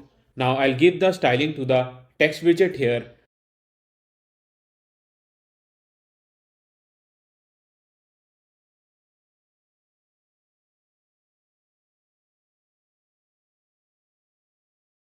So as you can see in the wallet section, user can directly see that how much money does he have in the wallet, so that user can directly pay for the food item and directly place the order.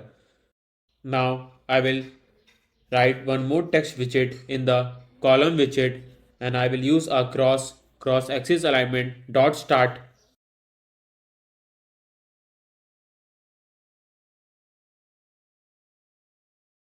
Now I will write one more text widget here, and inside the text widget I will write the add money text and will give the styling to the text widget here, and will provide the padding from the left direction, and will give the height from the top using the size box.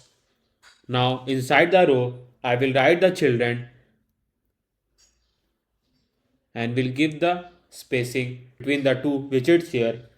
Now the reason for writing the row widget is because now I want to show some container here. It will suggest the user to add some money to his wallet like $100, $200, $500 or $1000. So I will use a container inside the row widget. So when the user will click on any of the container like $100, then it will directly tell the user to add the card and add the $100 to his wallet. So let me show how I will do that. But before adding the function, I will create a UI of the container here. So inside the row, I will write the container. Now I will use a padding edge insert dot all 5 decoration, box decoration, and we'll give the color to the border here. Now we'll give the border. So I will write border dot all, and we'll give the color to the border here. Now again I will use a customized color for the border. Now I will use border radius border dot circular 5. Now inside the container I will write the child and will pass the text widget here indicating that how much money does user want to add to his wallet. So I will use again a dollar sign, and I will use a 100 digit here, and will give the styling to the text widget here using the app widget class. So as you can see the container of $100. Now I will change the styling because I want to show in the bold form, so it will be much clear to see how much money does the user is adding to his wallet.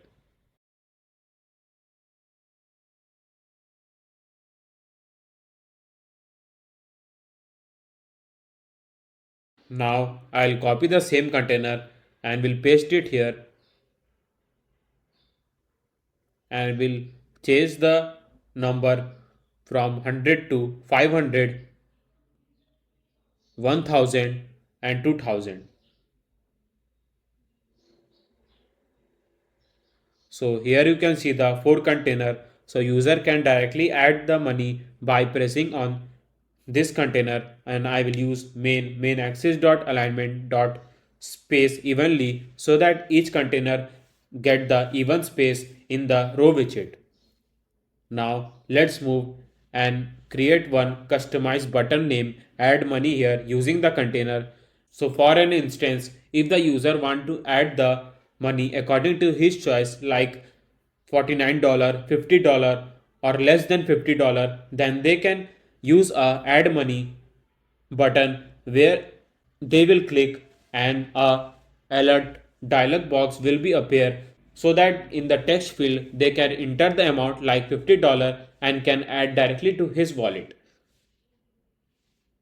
So there will be two option to add the money to the wallet, one by directly clicking on any of the container and one by clicking on add money button to add how much money the user want to add in his wallet. Now inside the container I will pass the child center and will use a text widget and will inside the text widget I will write the text name add money and will give the styling to the text widget here using the text style colors.white font size 14.0.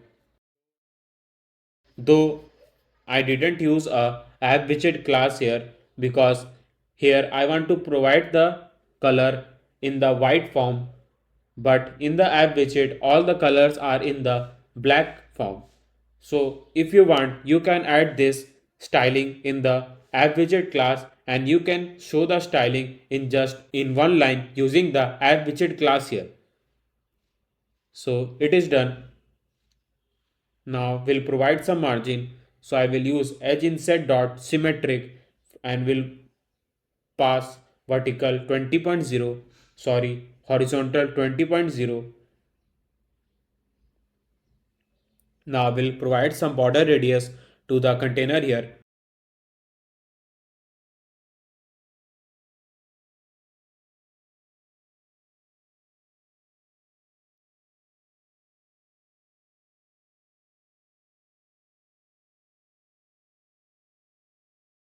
So now it's look good. So our UI of our wallet part is done. Now let's move and add the function so that user can directly add the money using the Stripe payment gateway. So let's move to the Stripe website and I will suggest you each and every point to how to create the account in the Stripe, how to get the publishable key and secret key in the app so that you can add the Stripe payment gateway in the app and can pay using the Stripe gateway and can directly add the money to your wallet. I will also suggest you to do not skip any of the process from here because if you miss any of the process then you might not get the end result that I have shown you in the starting of the video. So just follow along with me because there are lots of things that we will add on this Stripe payment gateway. So if you are using the Android device or iOS device, don't need to worry. I will tell you how to add the Stripe payment gateway in both the device. But there are lots of things that we are going to add in the Android and iOS device. So just follow along with me and I will tell you each and every step how to add the Stripe payment gateway in the Flutter app. So let's move to the Stripe website here and you can see the Stripe website here. Now many tech giants company are using the Stripe payment gateway to process their payment like Amazon, Google, WhatsApp, Shopify, etc. So you can see it is one of the most demanded payment gateway that I am adding in our Flutter app. So now let's move and will create the account. So I will click in the signing button here, and so if you have the account, you can sign in to your account. And if you don't have the account, then don't need to worry. Just come down and in the text sign up, click it, and it will take you to the create your Stripe account page, and you need to fill all the details like email, full name, country, password, and just click on the create account button, and it will create the account in just few seconds. Though I have already created the Stripe account here, so I will take you directly to my dashboard of our Stripe account. So here you can see the our home page of our Stripe payment gateway. So at the top you can see that it is running in the test mode, because I am going to add this gateway in our app for now in the test mode. If you want to add in the live mode, just go above and fill all the details, and you can go live with a Stripe payment gateway. Now, here comes one of the most important thing that I am talking about. You need the API keys to add in our Flutter app to run the Stripe payment in our app. So just click on the developers option from the top and just go to the API key, and here you can see the publishable key and secret key. So we need these two key in our Flutter app. So after creating the account, let's move to the Flutter Stripe package, which will be available in the pubdef file. Just type Flutter Stripe and you will find the Flutter Stripe package here. Now let's go to the installing and copy the dependency from here and paste it in the perspec.yaml file. Now run the package. So click on the readme and just go down, and you can see in the requirement section there is a two text name Android and iOS.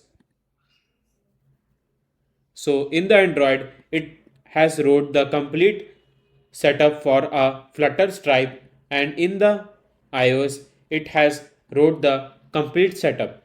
So let's move, and first I will do for the Android, then we'll move to the iOS. So in the Android, here comes our first point name, use Android 5.0 API level 21 and above, which is already done. You don't need to do anything here. Now here comes the second point, use a Kotlin version 1.5.0. We are already using the Kotlin version of above 1.5.0, so just skip this step. Now let's move to the third point, which is using a theme.app compact. So we need to change this in our Android manifest file. So let's move to the code and we'll go to the Android manifest file, which will be found you in the Android app main folder, and just go to the Android manifest file, and in Android theme you need to write Android at the rate style theme dot app compact dot light. So it is done. Now let's move to the fourth step, using an up-to-date Android Gradle build tool version. So just skip this step because it is already done. Now let's move to the fifth point, which is using a Flutter fragment activity instead of Flutter activity in main activity.kt. So we need to change this in the code. So let's go to the Kotlin and main activity.kt file, and we need to add one more line here. So I will write import dot io dot flutter embedding dot android dot flutter fragment activity.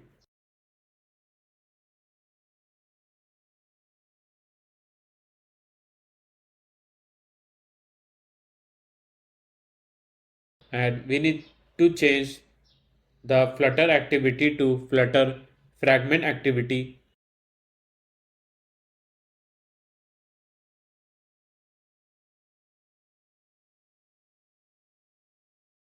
So it is done. Now make sure you save all the files here, and our sixth point is rebuild the app. Don't update with hot reload. So we don't need to use a hot reload. We need to use a Flutter run or hot restart as your wish. So let's move to the iOS, and in the iOS we need to do only one change, which is making our platform iOS 213 or above. Though I have already made the platform iOS 213, so let me show you how you can change that. Go to the iOS and move to the pod file, and you will find this line here. Just make it to 13 or above 13 as you want. So I have told you the complete setup for Stripe payment gateway here. Now let's move to the widget folder, and we'll create a new file name app constant.dart, and here we'll paste the two key that I have just shown you in the Stripe website. So here I will write a string publishable key, and we'll paste the key here. So let's move to the API key, and we'll copy the publishable key from here and we'll paste it here. Now we'll do same for the secret key. So we'll use a string secret key,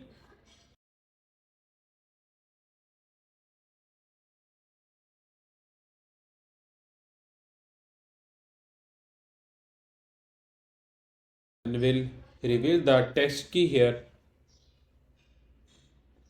and we'll click on continue.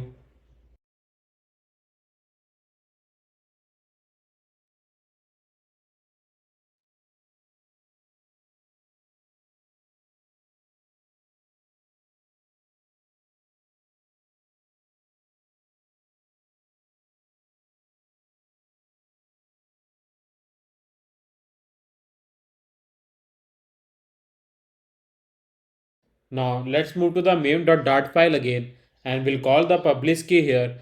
So I will write stripe.publishable key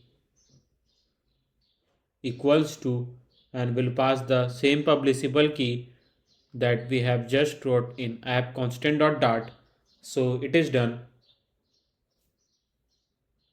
Now let's move to the wallet.dart file again, and we'll write the complete function for our Stripe payment gateway here. So here I will create a function name make payment here, which will be called whenever the user will click on the any button to add the money to his wallet. So in make payment, I will pass the string amount here, which will be the amount of the money I want to add in the wallet.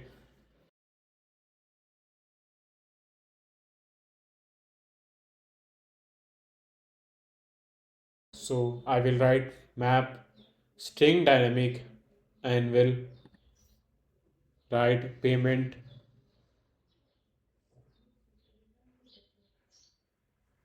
intent here. So let me write the complete code for our Stripe payment gateway inside the make payment function. Then I will explain you what all things I have wrote inside the make payment function here.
So I have wrote the complete code inside the make payment function here. So let me explain you what all things I have wrote inside the make payment function here. Here I have created the payment intent where I have passed a create payment intent function here, and here I am passing the amount in the form of INR, which is a Indian rupee.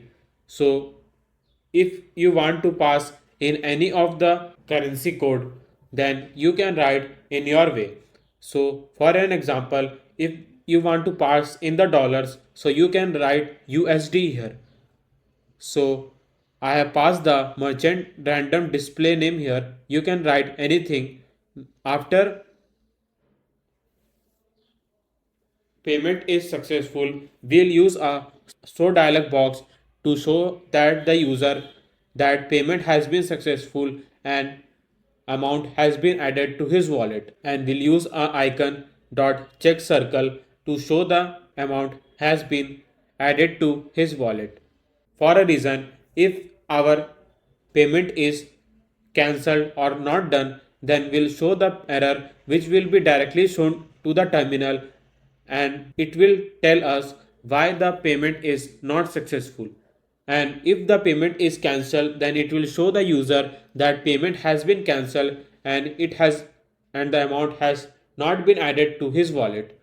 Now in create payment intent, I pass the map here with indicating that amount, and we use a calculate amount function here. The reason for using the calculate amount function is because in the Stripe you need to multiply any of the amount you are passing in the string form with 100. If you don't do that, then it will show all the amount in the decimal form. So make sure whenever you are passing the amount in the string form, you need to multiply it with 100 using the in.parse function. Then we'll return the calculate amount to string that will be directly passed to the map string dynamic here, and in the currency it will show same currency, and we have used a http package that I have just shown you. I have copied that from the pubdev and we have pasted in the perspecaml file, and in the authorization we have passed the secret key. So it is done. Now let's move to the terminal and we'll use a flutter clean command here. Then flutter pubget to get all the packages. Then we'll use a flutter run to run the app in our emulator. So just wait for a few seconds.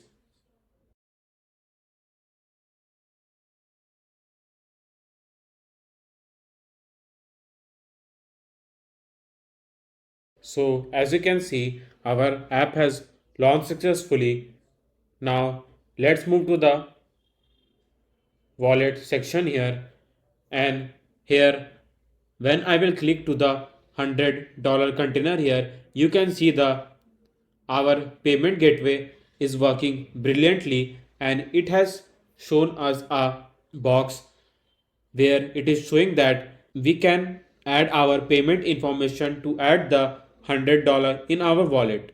If you want to add the money in the test mode using the Visa card, then make sure you need to add the same card number that I am showing you here, because it is a Stripe test mode to test the Visa card here. So in the card number, I will write 4242, which will be a 12 digit here, and in the month, I will write a random date here, and I will write a random CVC code and zip code. You can change the country according to your choice, but I will keep it US here, and I will write a random zip code and will click on processing, and it will redirect to a page where it will run all the verification, and after the verification we'll click on the close button, and you can see our payment has successfully been achieved, and it has shown the dialog box payment successful here. Our Stripe payment gateway is working brilliantly, and we have added all the things according to what we have required for adding the Stripe in the Flutter app. So if you learn today how to add the payment gateway in the Flutter app, do not forget to hit the like button so that we can get more support to create more videos and will create awesome Flutter apps more in coming future. So do not forget to hit that like and subscribe to our channel for more such videos in the coming future, because if you hit that like button then it will give us support to create more videos like this. Now let's move and do all the things for the other container like $500, $1,000 and $2,000. So I will wrap up the container with a gesture detector and will call the make payment function here and will pass the amount 500 and will do same for the 1000 and 2000.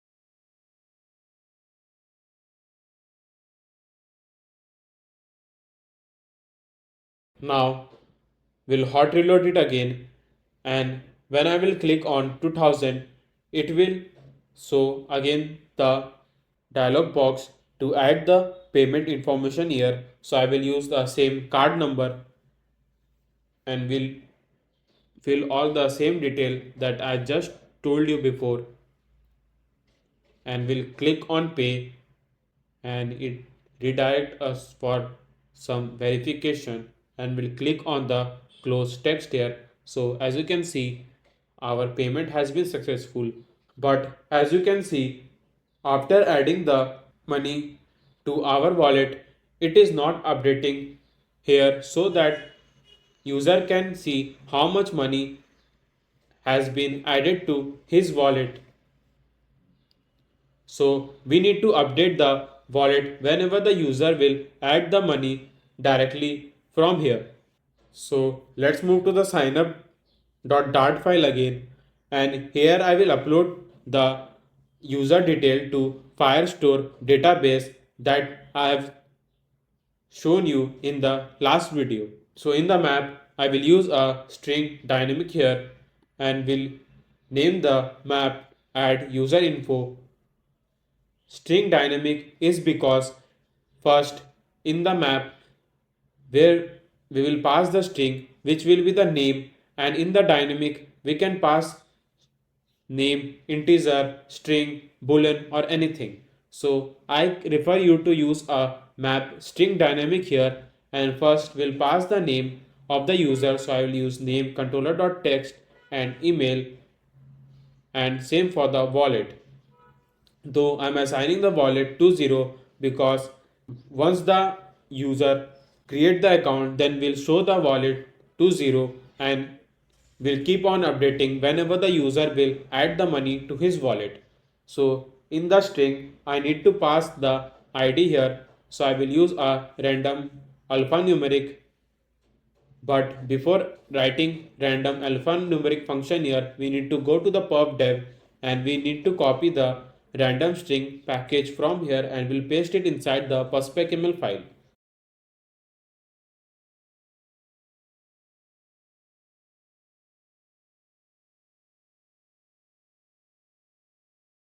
Now to get the random string here, so I will use a random alphanumeric and will pass the length to 10.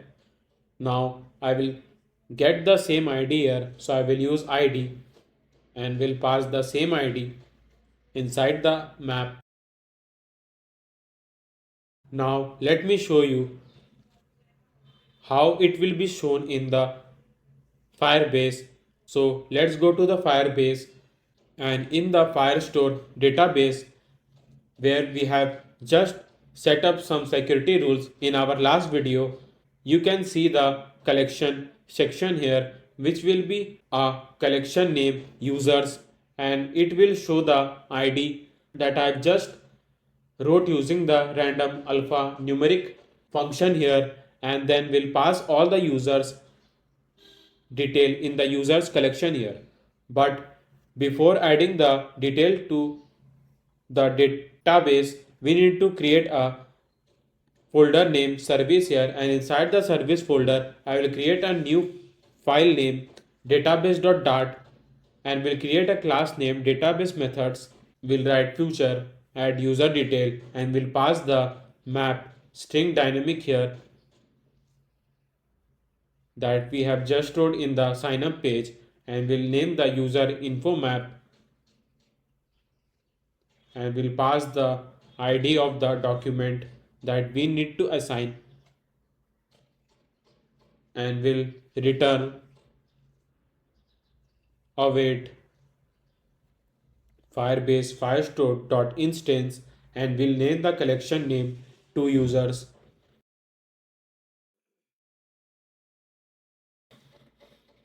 and will pass the doc ID here and will use a dot set method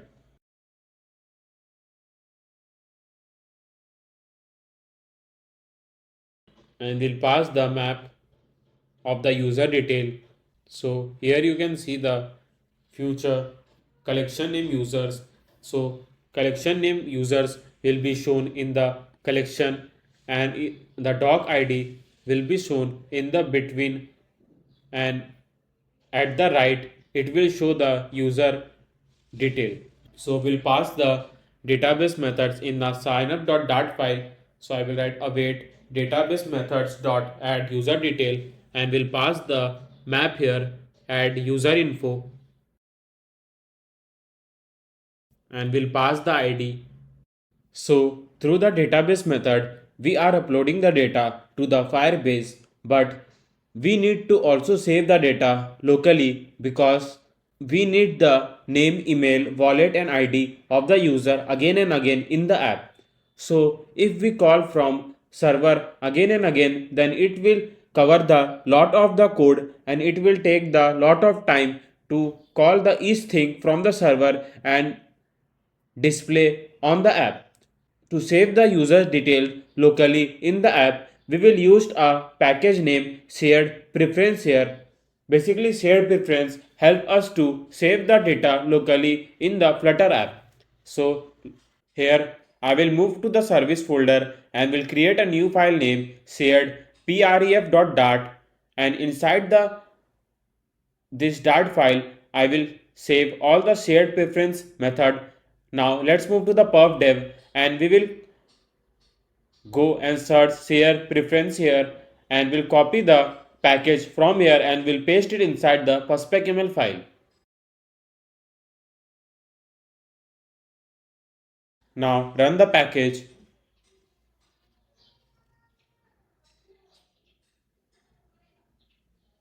So let's move to the Dart file again and we'll create a class name shared preference helper here, and inside the shared preference helper we'll save the name, email, wallet and the ID of the user that we are uploading to the Firebase.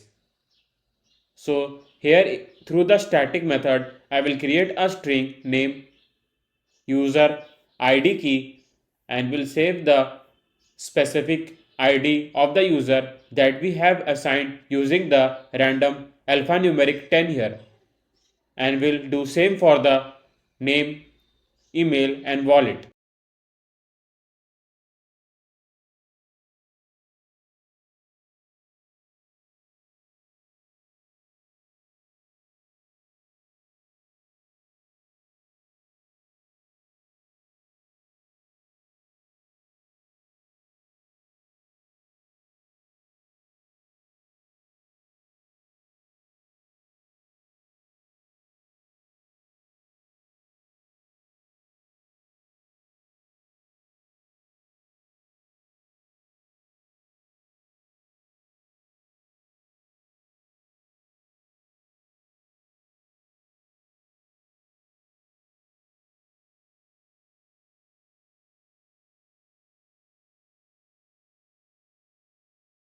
Now we have assigned all the string here for ID, name, email and wallet. Now let's move and we'll create a function name save user ID, where we'll save the user ID using a shared preference method, and in the string we'll pass the user ID using a get user ID string, and we'll write share preferences pref equals to await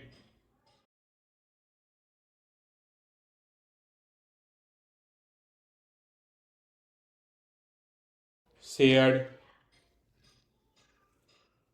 preferences dot get instance,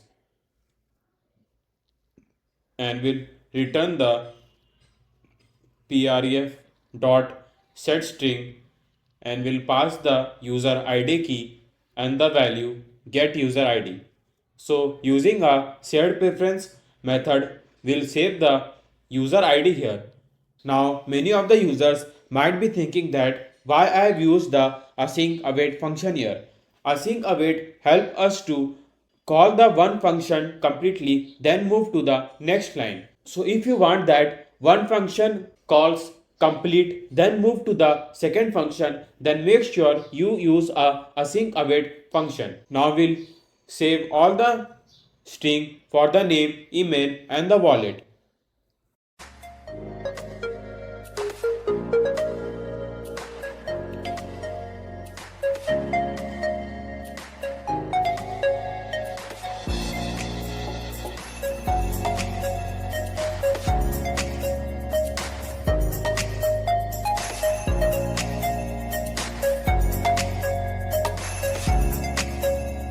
Now we will create a function named get user id through which we can get the user id whenever we want in the app.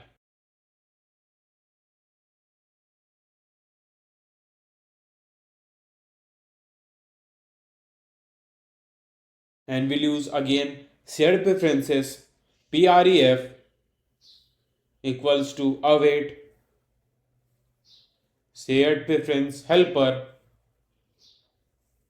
shared preferences dot get instance, and we'll return the user id with prefs dot get string, and we'll pass the user id key where we have saved the user specific id. Now we'll do same for the name, email and wallet.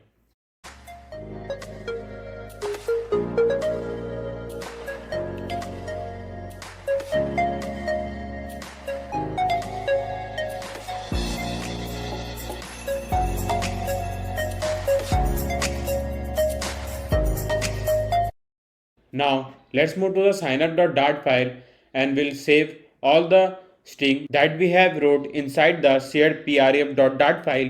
So here I will use again await shared preference helper dot save username, and we'll save the username using name controller.text, and we'll write share preference helper dot save user email to save the user email here, and we'll again use mail controller.text and share preference helper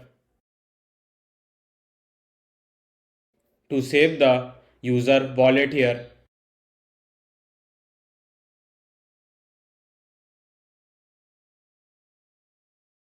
and the ID of the user.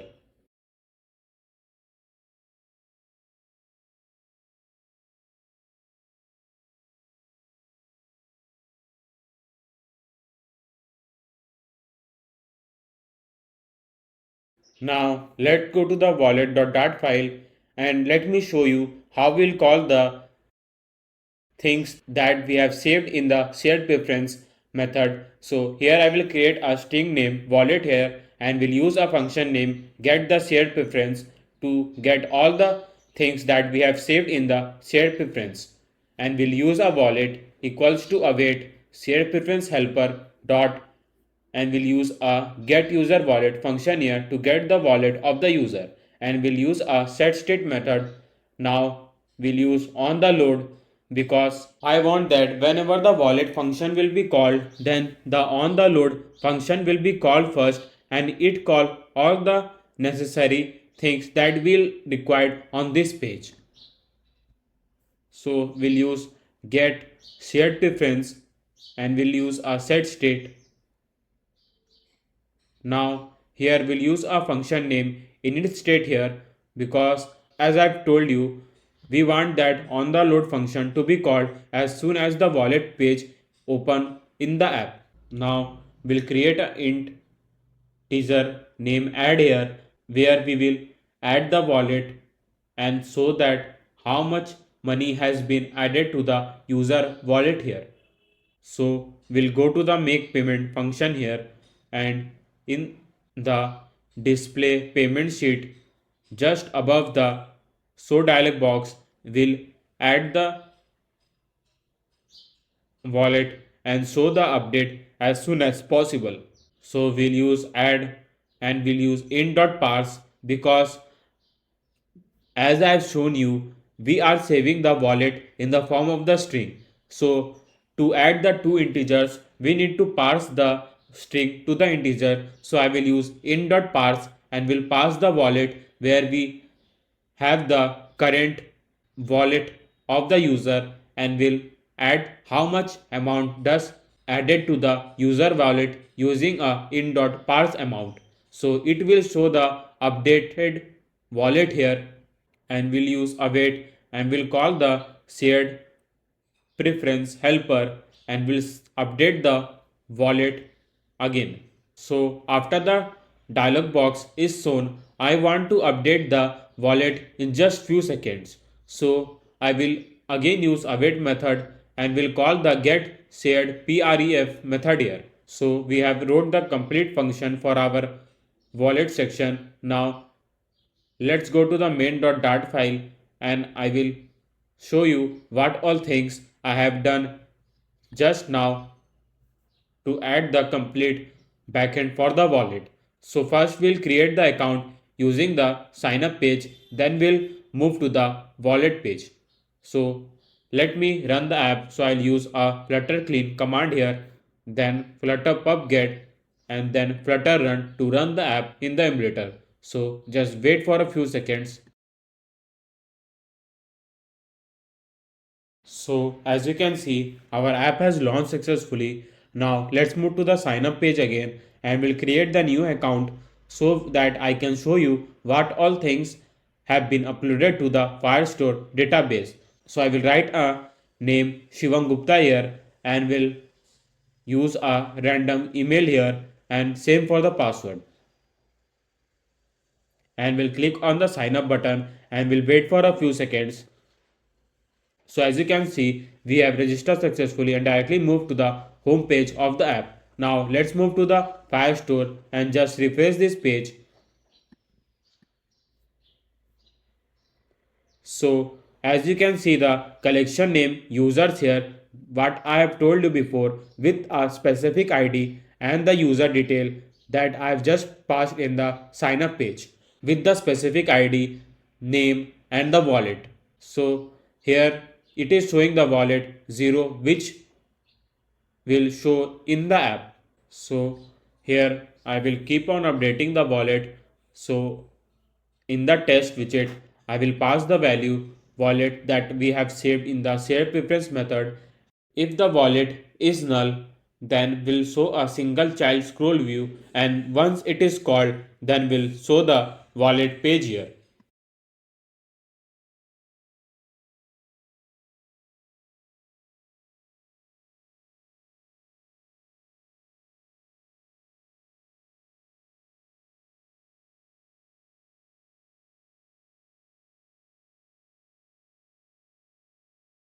Now we'll hot reload. So as you can see the number changed to 0. So now let's move and add the $500 to our wallet. So I will click on the $500 container and will fill all the details and will proceed to pay.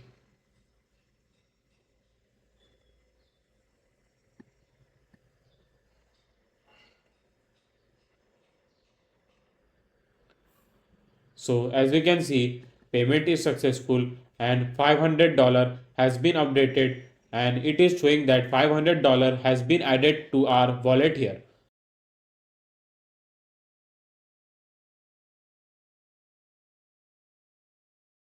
Now we'll do same for the 1000 and we'll fill all the details regarding the card number, date, CVC and zip code and we'll pay. So as you can see, payment has been successful and our wallet changes to 1500. So our last digit was 500 and we added the $1000 now and it is changes to $1500. So it is working brilliantly and our wallet is updating whenever we adding the amount of money in our wallet. But it is not the complete case here. I also want to update the data in our Firestore database where we have shown the wallet section. So we need to update this wallet here. So here it is showing the $1500. So I want that whenever I will add the money to the wallet, then it frequently update the data to the Firestore database too. So now let's move to the database .dart file and we'll create a function to update the wallet in our Firestore. So I will use update user wallet function here and will pass the string id because we need to pass the specific doc id here where we need to update the wallet and will return await and will pass Firebase firestore.instance and will pass the collection name users here and will pass the specific doc id.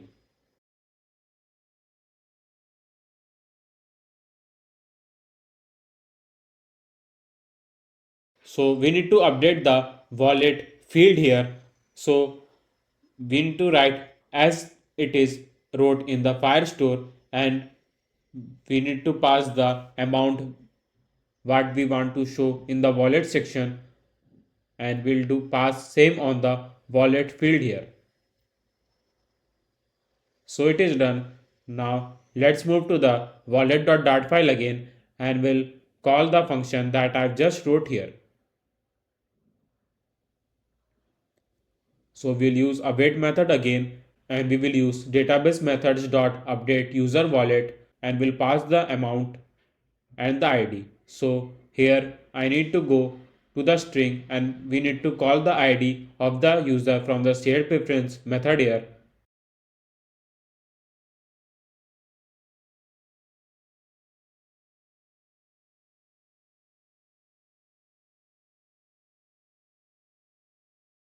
And we'll first pass the user ID or the document ID, then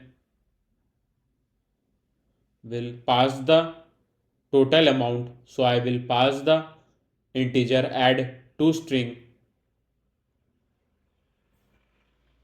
So it is done. Now we'll hot reload. Let's go and add the $2000 to our wallet and I will pass the card number here and all the details regarding the payment and we'll click on pay.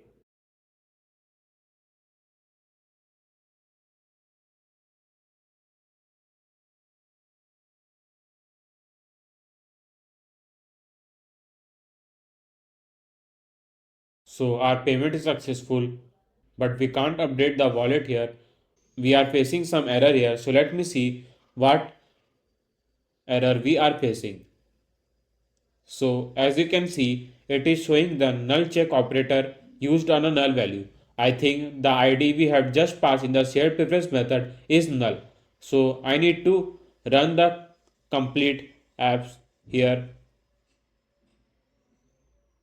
So I will go to the main.dart file and will call the bottom nave, reload it again or hot restart. Then we'll add a $1000 again.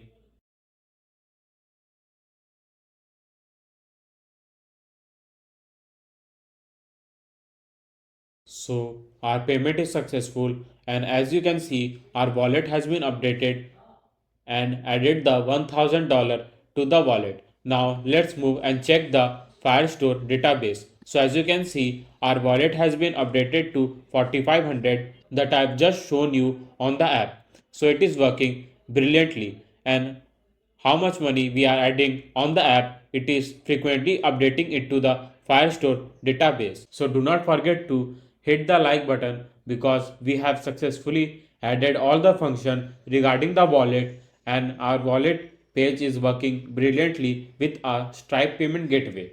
Now, for an instance, if the user want to add the random money, I mean like $49, $50 or $52, then they can also do by using the add money button that I've just made in the UI. So if they click on the add money button, then there will be a dialog box where they need to fill the amount they want to add in the wallet and they can add any of the amount to his wallet rather than clicking on the specific container of 100, 500 and $1000. So let's move to the wallet.dart file again and we'll create a dialog box here using the alert dialog.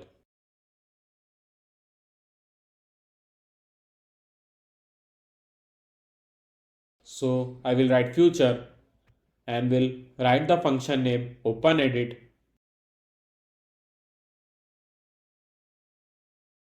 and will pass a show dialog function here and will write alert dialog and in the content I will pass the single child scroll view and in the child will pass the container then the column and in the column will first pass the row where will show the close button. So if the user want to close the dialog box then they can use a close icon here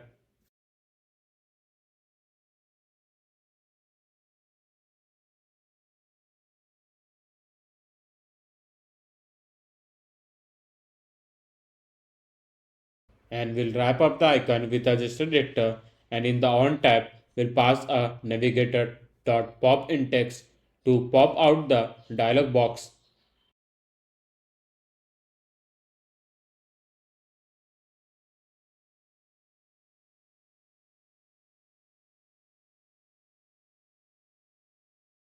Now we'll use a size box dot width 60.0 and we'll pass the text widget using the center widget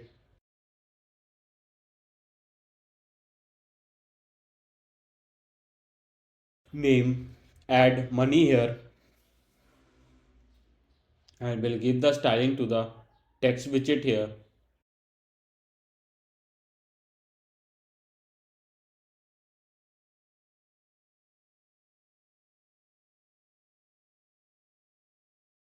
and we'll pass the customize color code inside the color function and font weight.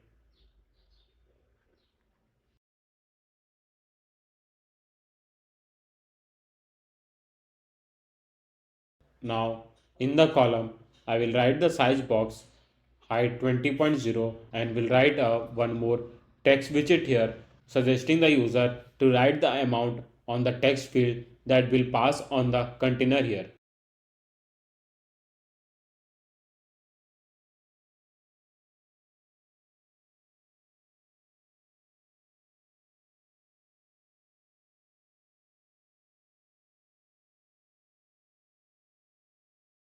So in the text field we need to pass the controller. So I will go and write text editing controller amount controller is equals to new text editing controller and will pass the same controller in the text field that I have just wrote here. So I'll write amount controller and we'll use a decoration input decoration to give the decoration to the container or a text field here.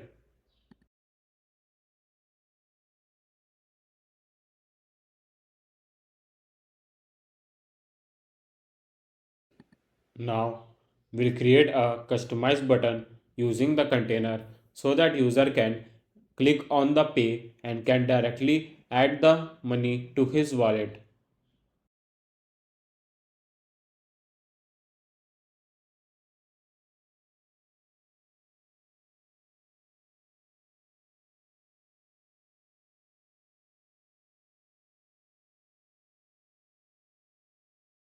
Now we'll wrap up the add money button that I've just created to with a gesture detector, and we'll write a open edit, and now we'll move to the pay button, and in the on tap method I will call the make payment function here. But before that we need to pop out the dialog box, so we'll use a navigator.pop context and we'll pass the amount inside the make payment function using the amount controller.text.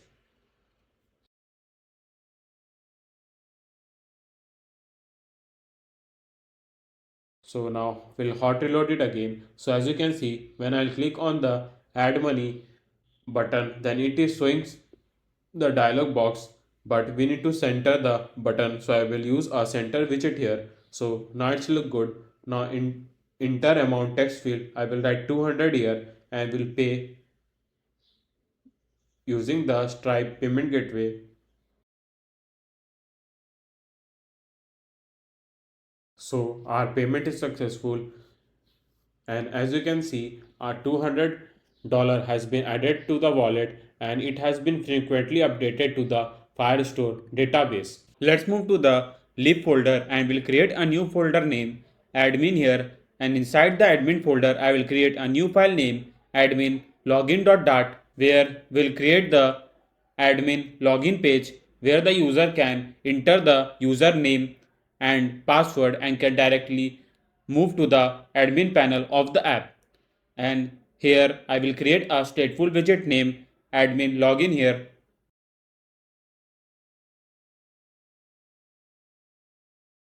Now scaffold, and we'll write a background color here, and I'll pass the customize color code here 0xFF, then the customize color code.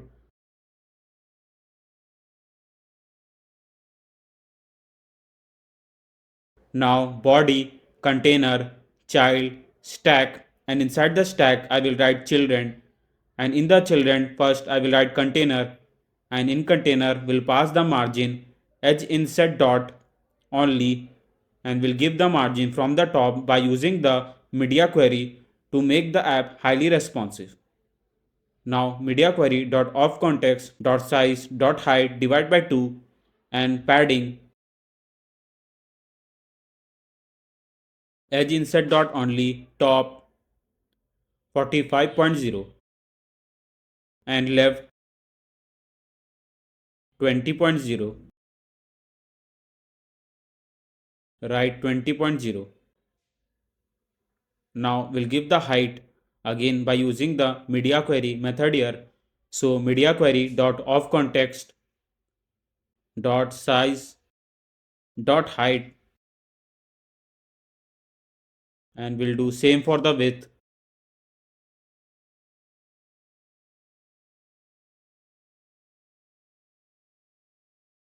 Now decoration, box decoration, and here I'll pass the gradient color here. If you are following this food delivery app series, then you know why I have used the linear gradient color here and how to use a linear gradient color inside the container. So in the colors, I will first pass the customized color code here.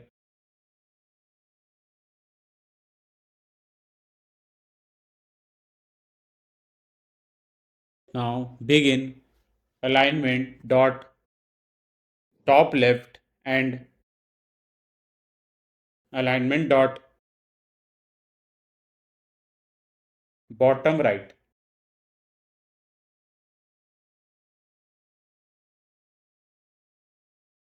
Now I will also pass the border radius in the box decoration. So we'll write border radius dot vertical, and from the top I will pass the radius dot elliptical because I want to provide the border radius from the top but from the x and y axis. I will write media query dot of context dot size dot width and will pass the 110 in the y axis. The reason for using the radius dot elliptical is because I want to provide the radius from the x and y axis of the app.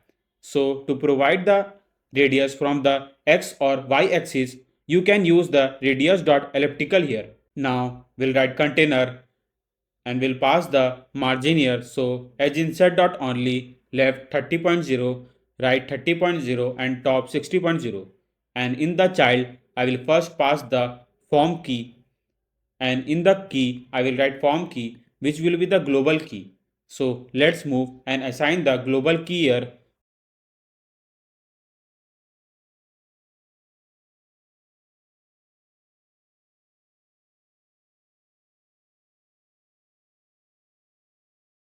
So final global key form state form key is equal to global key. So if any of the users is watching this video from the food delivery app series and they have didn't watch my other 5 parts, then you might not get why I have used a global key here.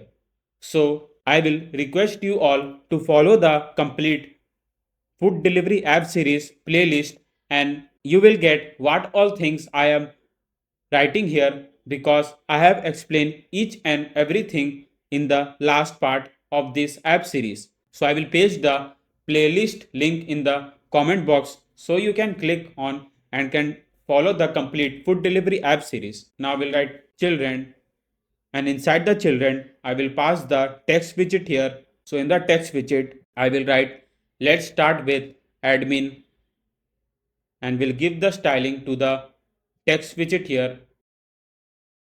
We'll use our text style.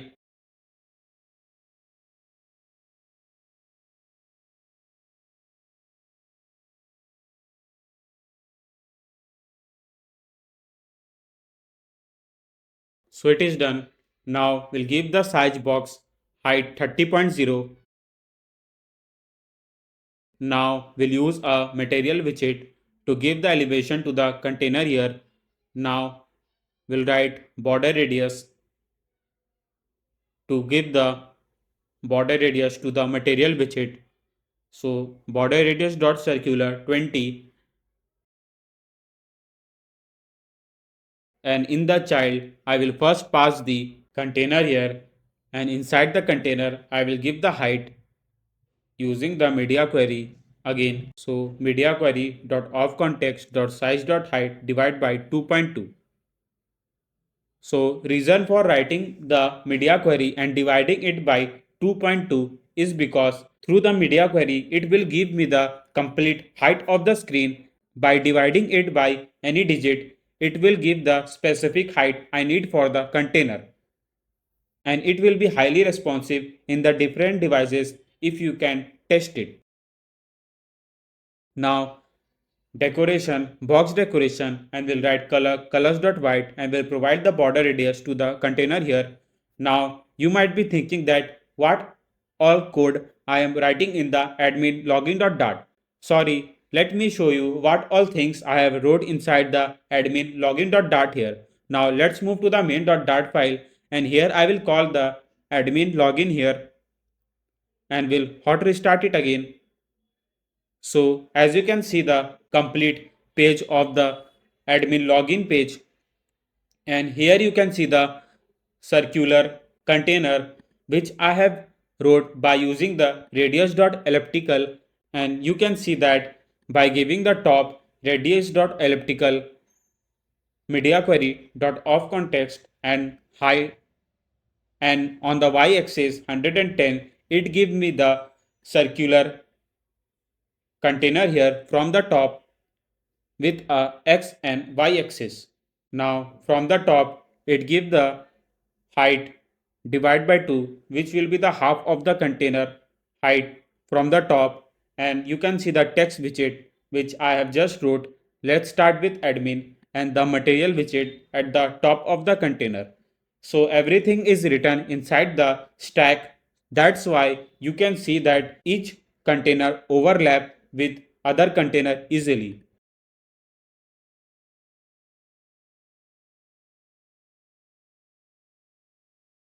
Now I will write child column children and will give the size box height 50.0 Now container, and we'll give the padding here from left, top and bottom, and we'll give the margin from the horizontal direction, and we'll use decoration, box decoration, border dot all, and we'll pass the customize color code again in the border. I want to provide the border radius to the container, so I'll use a border radius here, and we'll write child center, and in the child we'll pass the text form field, and we'll pass the validator if value is null or empty, then we'll return please enter username,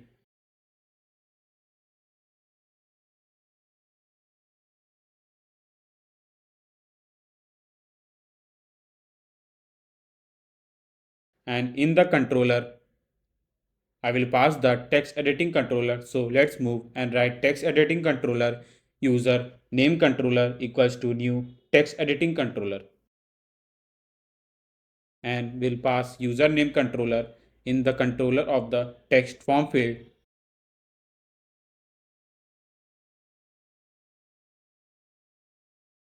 Now I will copy the same text form field and will paste it inside the column for the password of the admin panel.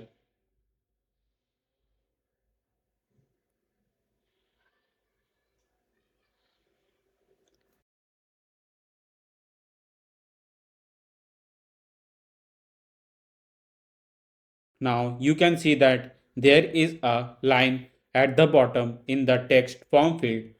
So I will remove the line from the bottom in the text form field by using the input decoration here.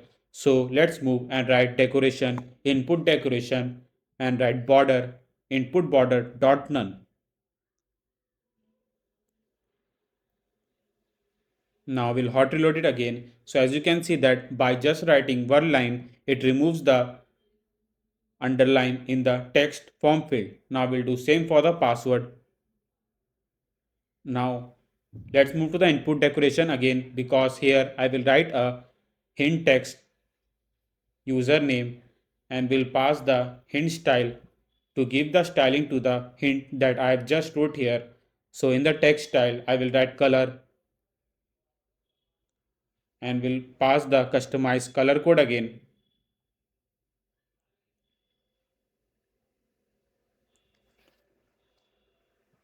So you can see the hint here username. Now I'll copy the same case and will paste it inside the password,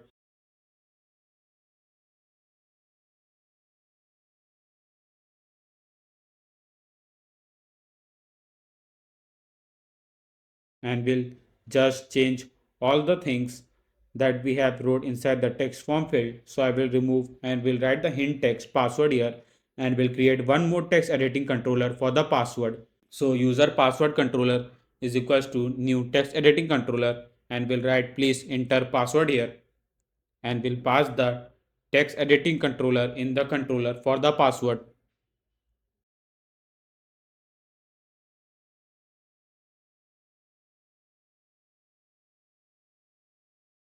Now we'll hot reload it again.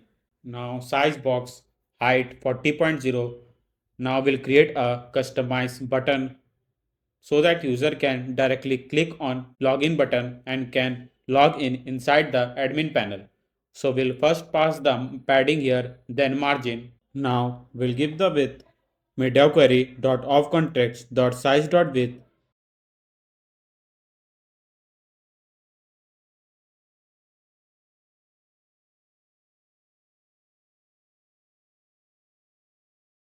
So in the decoration, first we'll pass the color here. So I will write colors dot black and will write border radius dot circular 10 here. Now in the child, I will write center and will pass the text widget here where I will write login and will pass the style, text style, colors dot white, font size 20.0 and font weight dot bold here.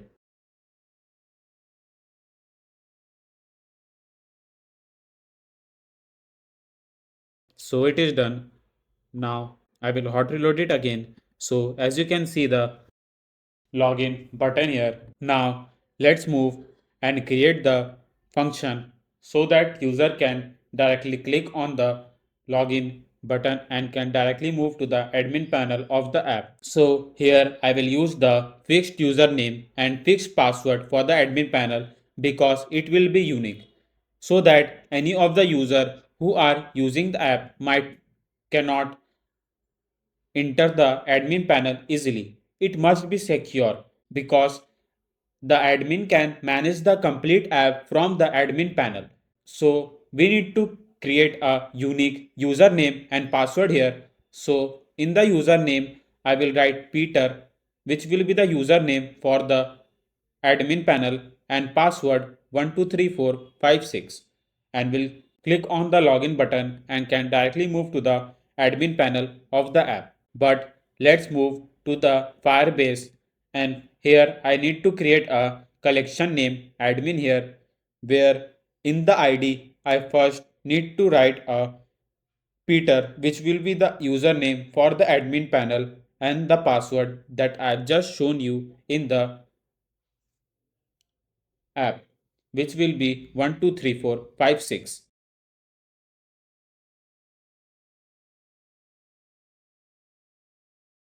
Now let's move to the admin login.dart file again, and here I will create a function name login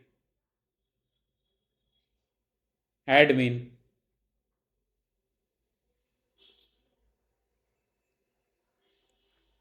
and will write firebase firestore.instance dot collection and will pass the collection name that I've just wrote in the Firebase, which will be the admin, and will use a dot get method.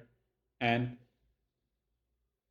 after getting the Firebase Firestore, will use dot then, and here I will use a snapshot to get the document that we have just passed in the admin collection here. So snapshot.docs dot for each element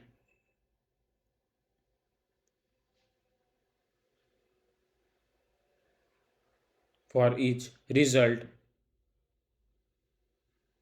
If our result data, which will be the ID,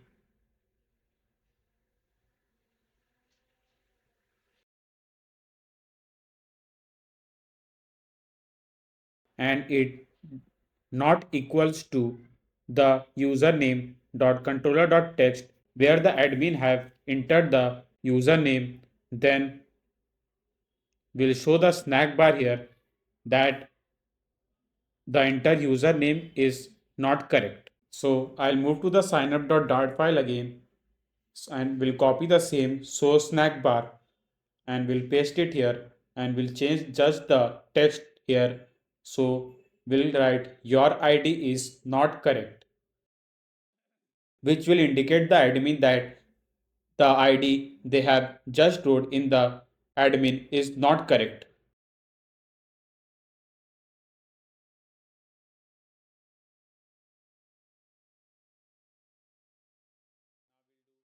Now we'll copy the same if condition and we'll write in the else if that if the result.data password is not equals to the password that the user have entered in the password text field, then we'll show the text your password is not correct. And if both the statement is false, then we'll move to the else statement here and we'll use root to directly move to the home page of the admin panel.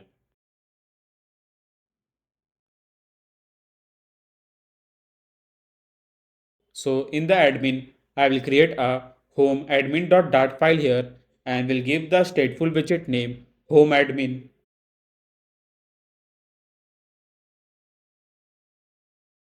We will directly push the user to the route that I have just wrote above.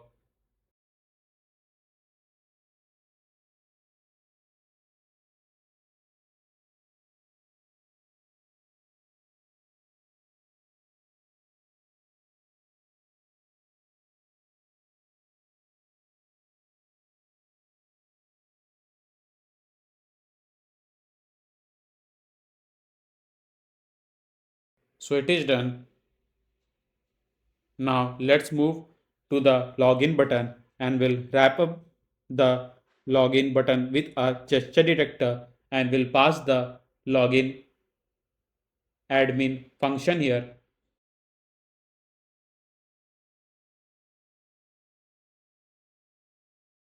Now we'll hot restart it again. So here you can see the login page of the admin and here I will first write the username. So I'm writing Peter here.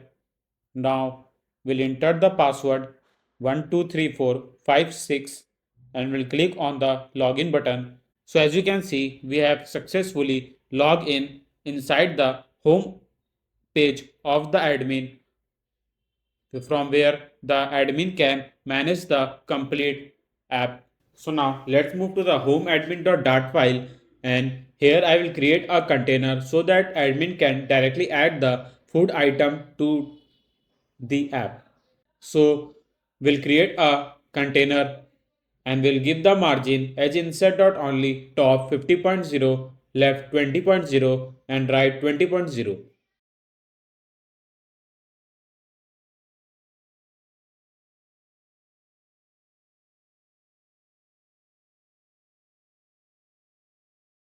Now in the column I will first write the center child text widget and inside the text widget I will write a text home admin which will be the headline of our admin panel and will give the style by using the app widget class. So app widget dot headline text field style.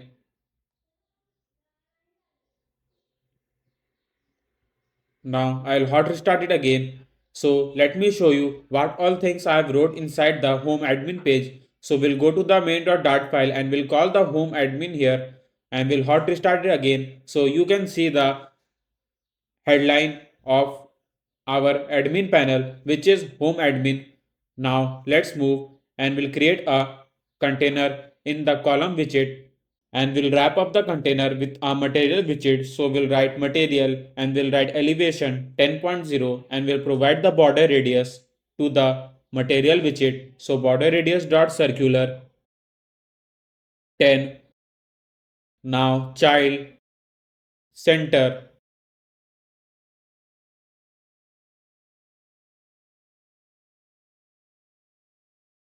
and we'll write child again. Now container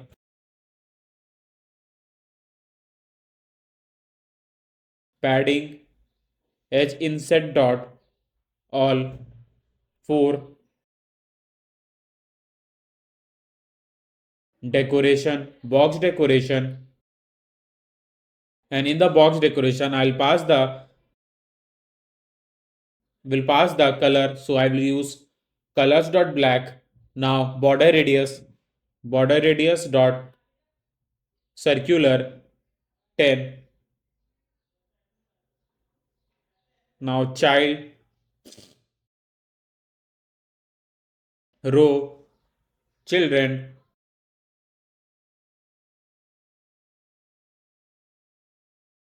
Now I will write padding edge inset dot all 6.0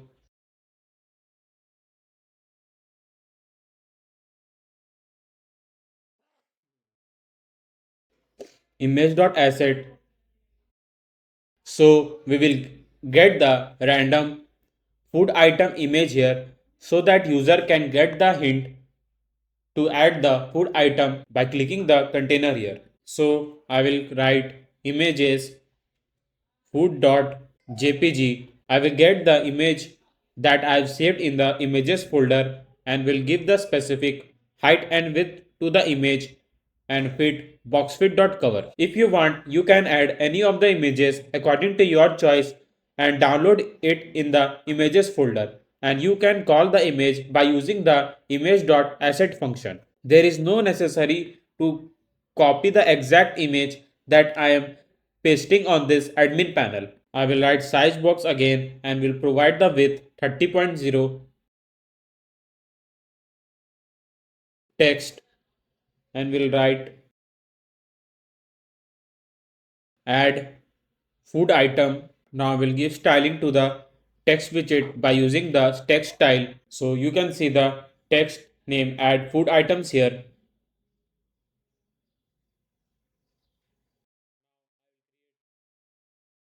Now let's move to the admin folder and we'll create a new file name add food.dart and we'll create a stateful widget name add food.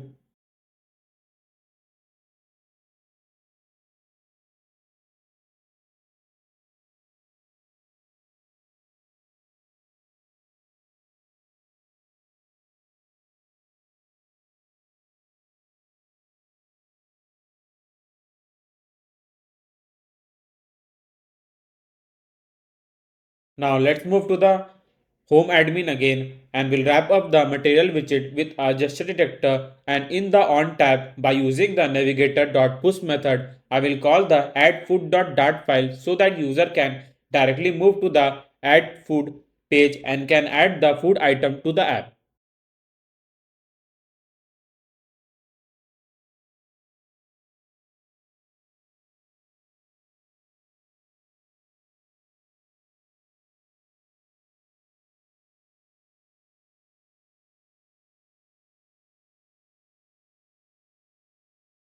So now we'll hot reload it again. Now I will change the scaffold body container child column children.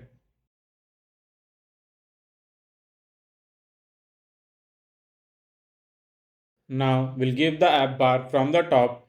So we'll write app bar and inside the app bar I will first write the leading where I will show the icon dot back iOS so that user can directly go to the home admin page and can access all the function he want to do for the app.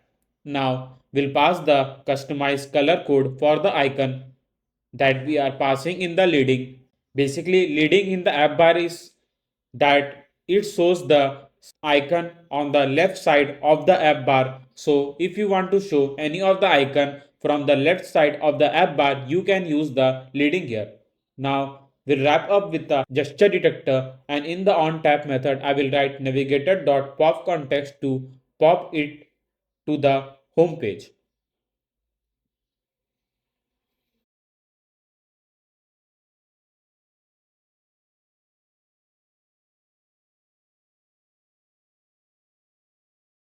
Now we'll use a center title true because here I will mention the title here.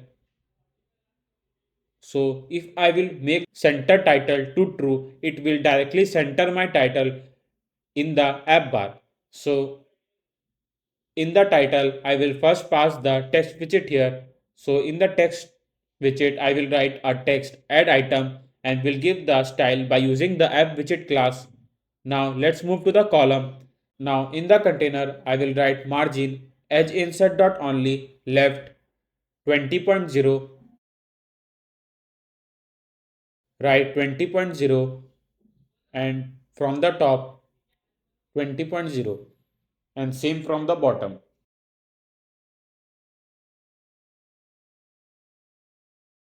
So in the column I will write cross axis alignment dot start and in the children will write the text widget naming the text upload the item picture here and will give the styling to the text widget again by using the app widget class.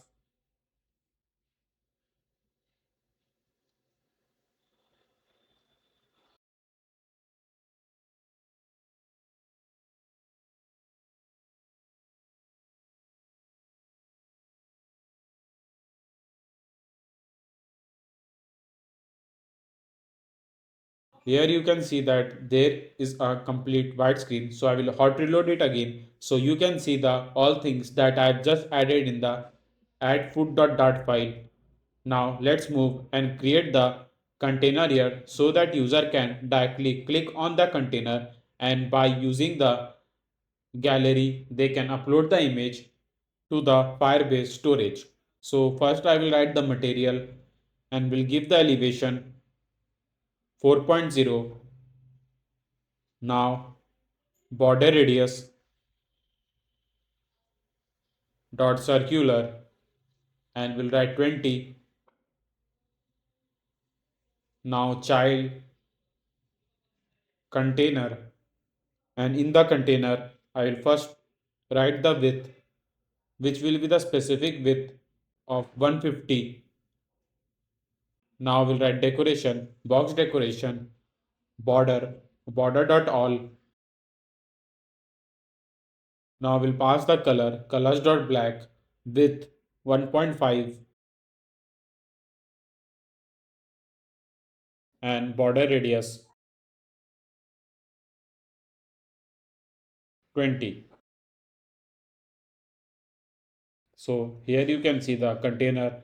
Now we need to give the height to the container. So I will write height 150 here. So here you can see the container that I've just created by using the material widget. Now we'll wrap up the material widget with the center widget to center the widget here. Now we'll write child icon, icons dot camera.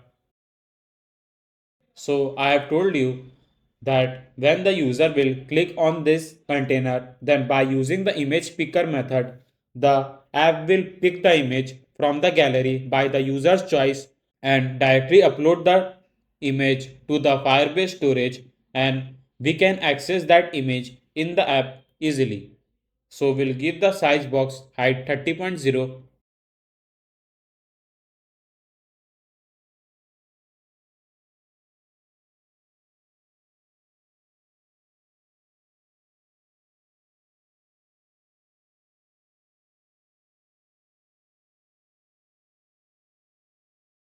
So we'll pass the text widget item name and we'll give the styling to the text widget by using the app widget class. Now we'll write the size box again and we'll make the text field so that user can directly enter the item name.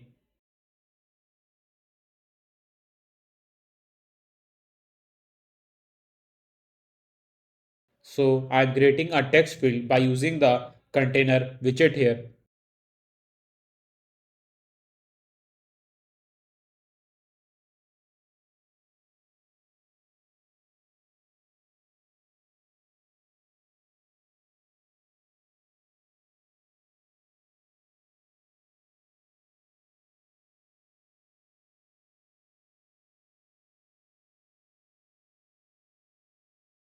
So in the decoration, box decoration, we'll pass the customized color code here and border radius dot circular 10.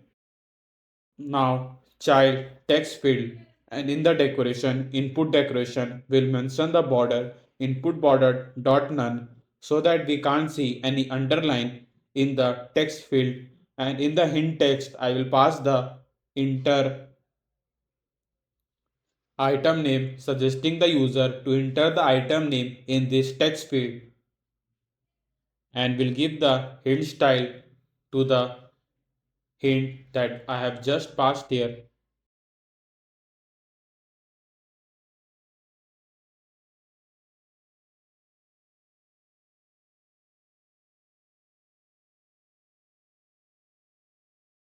So here you can see the text field with a enter item name. Now let's move and we'll write text editing controller name controller equals to new text editing controller, and we'll pass the name controller to the controller of the text field. Now I'll copy the same text and text field that I just wrote for the item name and will paste it below and will change the item name to item price and will suggest the user to enter the item price to the text field here. Now I'll assign one more controller to control this text field for the item price. So we'll write price controller in the controller of the text field for the price. Now we'll copy the same thing again for the item detail and we'll change it to item detail.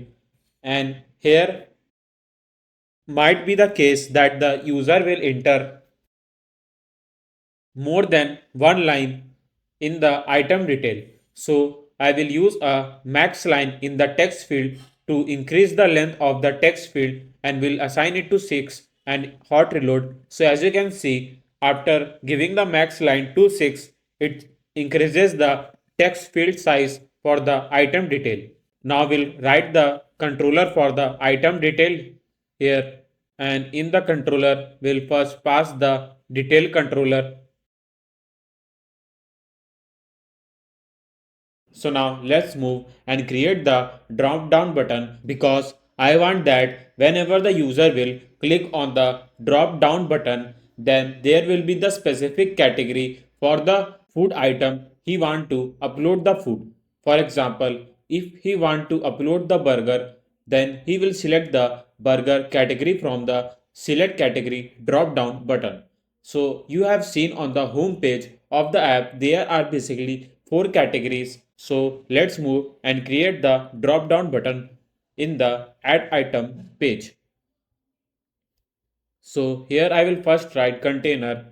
Now child, I will write drop down button, hide underline, and in the child I will first pass the drop down button and will name it to string. Now we'll pass the items and onChange method here. Now I need to provide the drop down color, so I'll pass the colors.white and in the hint I will first pass the text widget here and naming the text widget to select category and will give the styling to the hint text by using the hint style, but before that I will provide the icon and icon size and will use icons.arrow drop down to indicate the user that there is a drop down menu to select a category and will pass colors.black. Now in the value I need to pass the value that I will keep on updating, so I will use a string and will write value.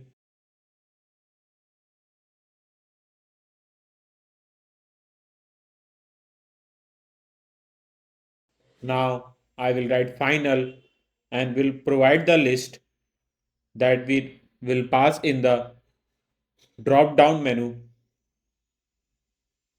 So I am naming the list items and will assign all the things one by one that we want to show in the drop down. So let's move to the main.dart file and I will show you what all category we need to add in the drop down. So let's move to the bottom navigation bar and this will directly take us to the home page. So here you can see there are the four categories, namely ice cream, pizza, salad and burger.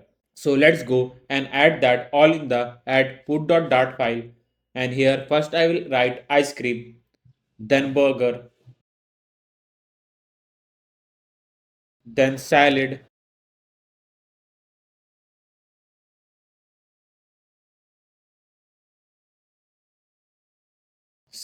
then pizza.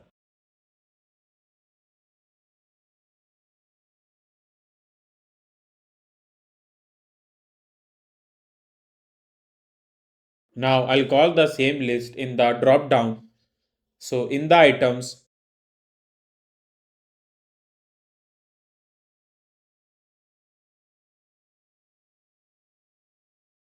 I will write items.map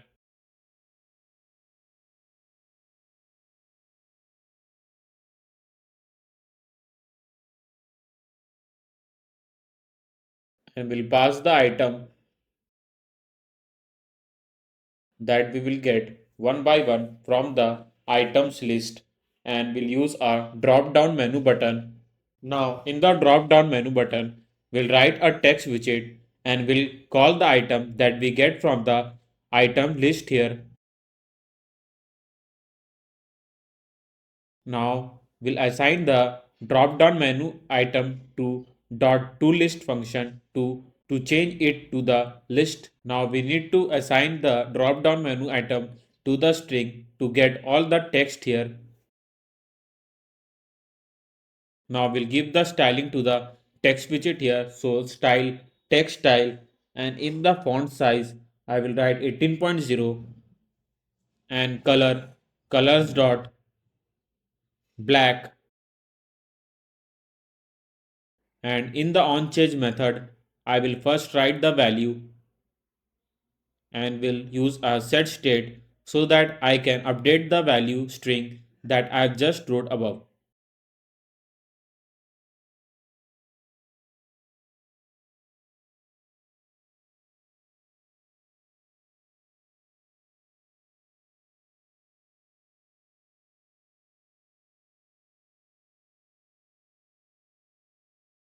So this dot value is equals to value to update the value that we'll get from the items list here.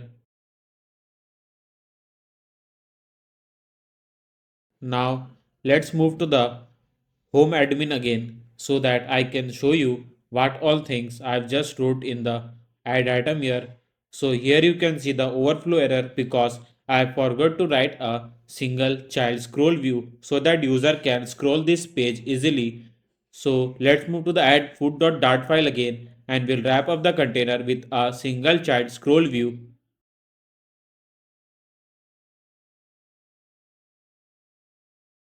and we'll hot reload it again.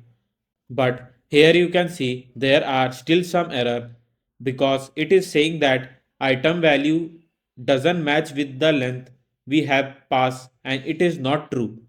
So I think I have missed some of the part in the code. So I made a small mistake here.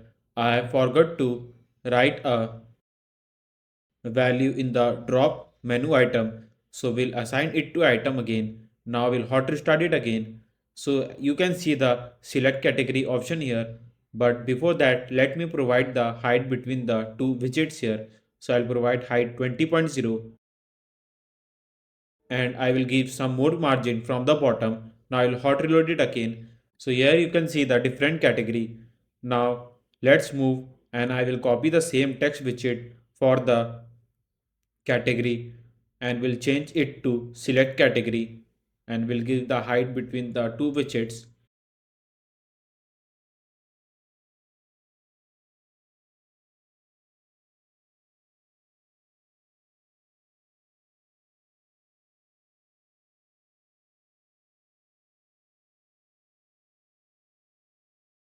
Now we'll hot reload it again. Now let's move and we'll give some decoration to the container here. So we'll give the border radius, customize color code and we'll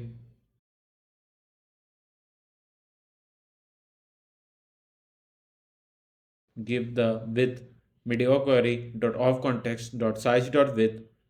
Now we'll hot reload it again. So now let's provide the padding too. So we'll use edge inset dot symmetric horizontal 10.0.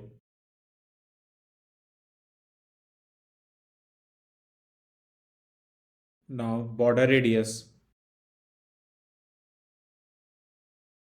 circular 10. So here our select category drop down menu button is done.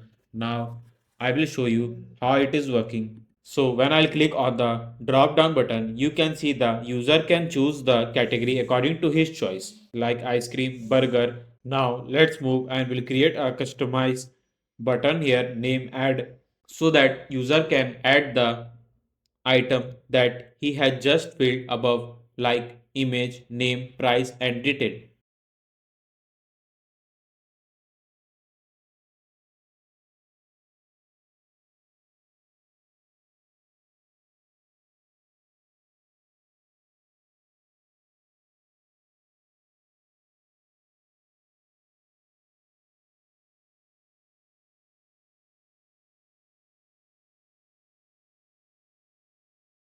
Let's move to the perf file and we need to copy the some packages from here and we'll paste it inside the perspecaml file. So here are first package name image picker here. So we'll copy the image picker package and we'll paste it inside the perspecaml file. Now here comes our second package name which will be the Firebase storage. As I have told you, we'll also upload the image to the Firebase storage and we'll get the image from the Firebase. So we need this package to store the image in the Firebase storage. Now run all the packages that I just wrote in the perspecaml file. Now let's move to the add food.dart file here and we'll create a function named getImage. The reason for writing the getImage function is because I want to get the image from the library or the gallery where I have stored all the images in my device. So here I will write var image equals to await, and through the image picker method I will pick the image. So I will assign the image picker here by using final image picker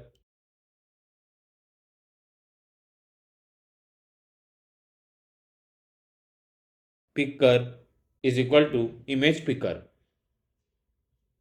Now, so I am assigning here a selected image text within the file because the image we will be pick from the picker will be in form of the file that we have choose from the gallery.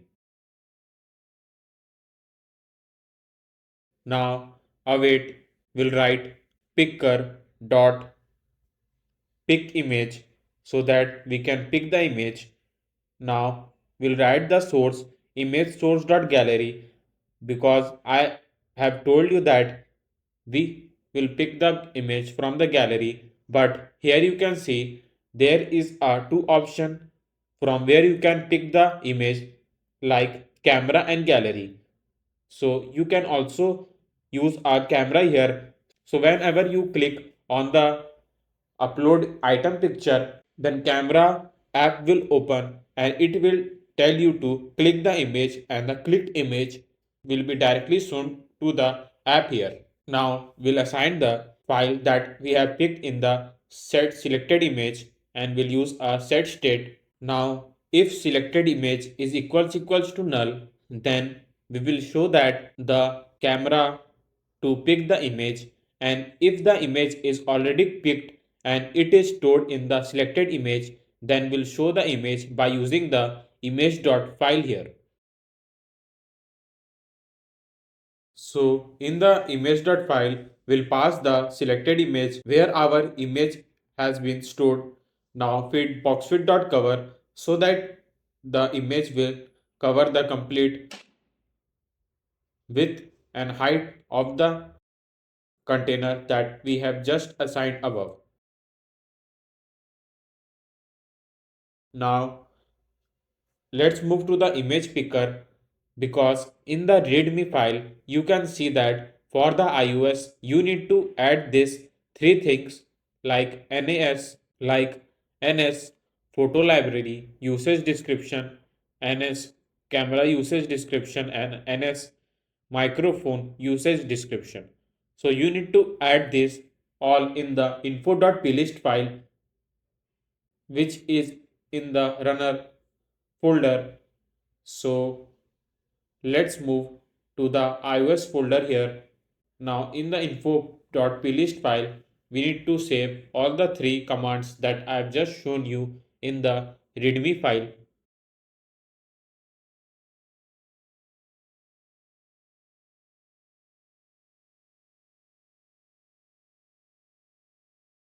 So as you can see, I pasted all the three commands.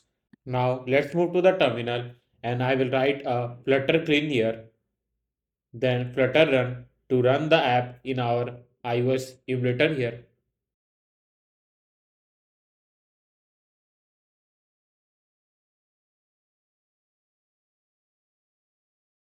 So we have successfully launched the app. Now I will assign the same password and the username that I have shown you in the last part. So we are in the add item screen, but before we pick the image, now we need to wrap up with a gesture director and we need to call the get image function.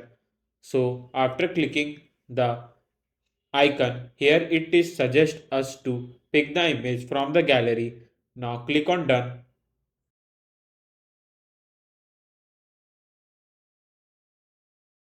So as you can see that we have successfully picked the image from the gallery where all the images are stored in the phone device.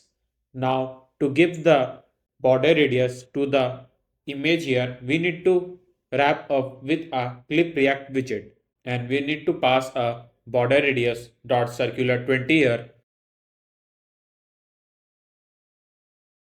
So here I will create a function name upload item so that I can directly upload the item to the Firebase database.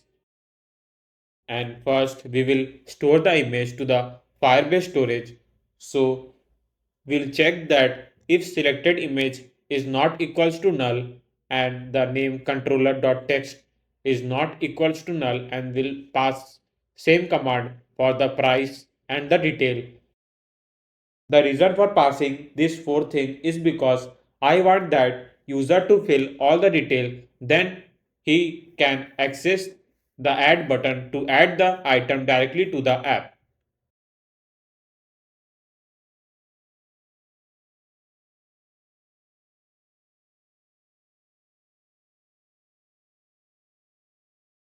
Now we'll create a string add id and we'll pass a random alphanumeric 10, and here I am creating a procedure to upload the data to the Firebase storage. So reference Firebase storage ref equals to Firebase storage dot instance dot ref, and here I will create a folder name blog images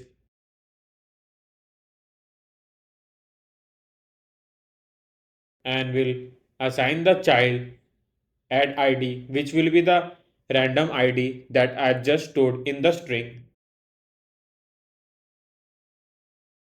So here I will show you what all things I will do in the Firebase storage. So now let's move to the storage here and we'll click on the get start button, click on next, done, again on done. So as you can see, it is creating a default bucket to store the folder and files here.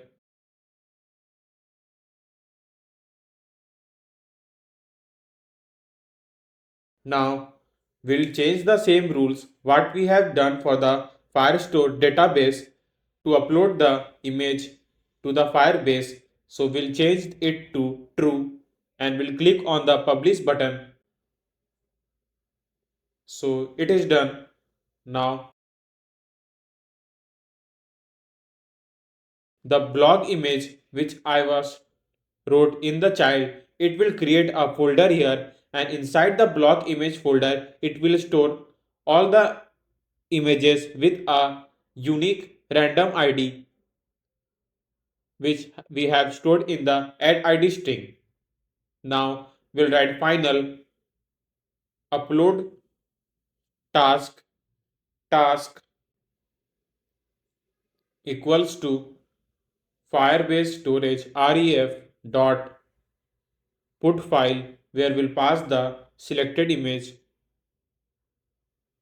Now where download URL, and here it will create a URL of the image that we will just upload to the Firebase, because if it create a download URL, then we can access that URL in the Firestore database to manage the image in the app. So let's move to the database.dart file. Here I will create a function name add food item, and here I will pass the collection name, which will be the name because In the categories, I have passed a 4 category which I have shown you in the last video, which is ice cream, burger, pizza and salad. So here it will create a collection for each category, and in that category will keep on uploading the document. So in the name I'll pass a category one by one. Let me show you how I will execute that. So here I will create a map string dynamic, write a map name, add item, and in the image will pass the URL link, and in the name will write name controller.text and will pass the price, same controller.text and the detail.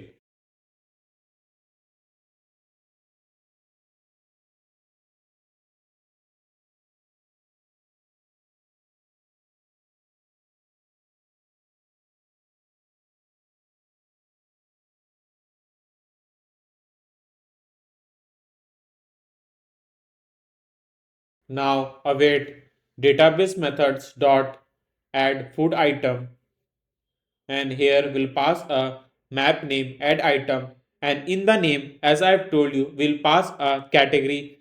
So we'll pass a value where we all keep on updating the category by using the drop down button. Now we'll write dot then after uploading the data to the Firestore database. Here I will show a snack bar. So I will paste the snack bar here and will name it to food item has been added successfully, which will indicate the admin that after clicking on the add button, the item has been added successfully to the app.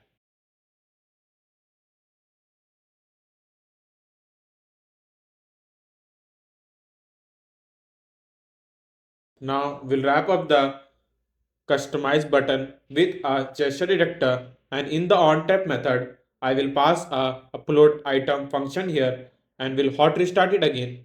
Rather than entering the password again and again for the admin, I will directly pass a home admin in the main.dart file, and here I will click on the camera button and will first upload the image, then will write the item name here. Though I know that it is a food app, but I am uploading the random image that it is stored in my emulator. So in the item name, I will write pizza and will pass a item price 45 and will write a item detail. The food is really good and contain lots of ingredients. Now we'll select a category, ice cream here, and click on the add button. So as you can see, food item has been added successfully. Now let's move to the Firebase and check our collection have been created name ice cream with a document of the detail. So here you can see the collection name ice cream with a document where we have stored all the things, and here you can see the image with a specific link of the image. When I'll open this image link to the new tab, then here you can see the image that we have just uploaded by a emulator.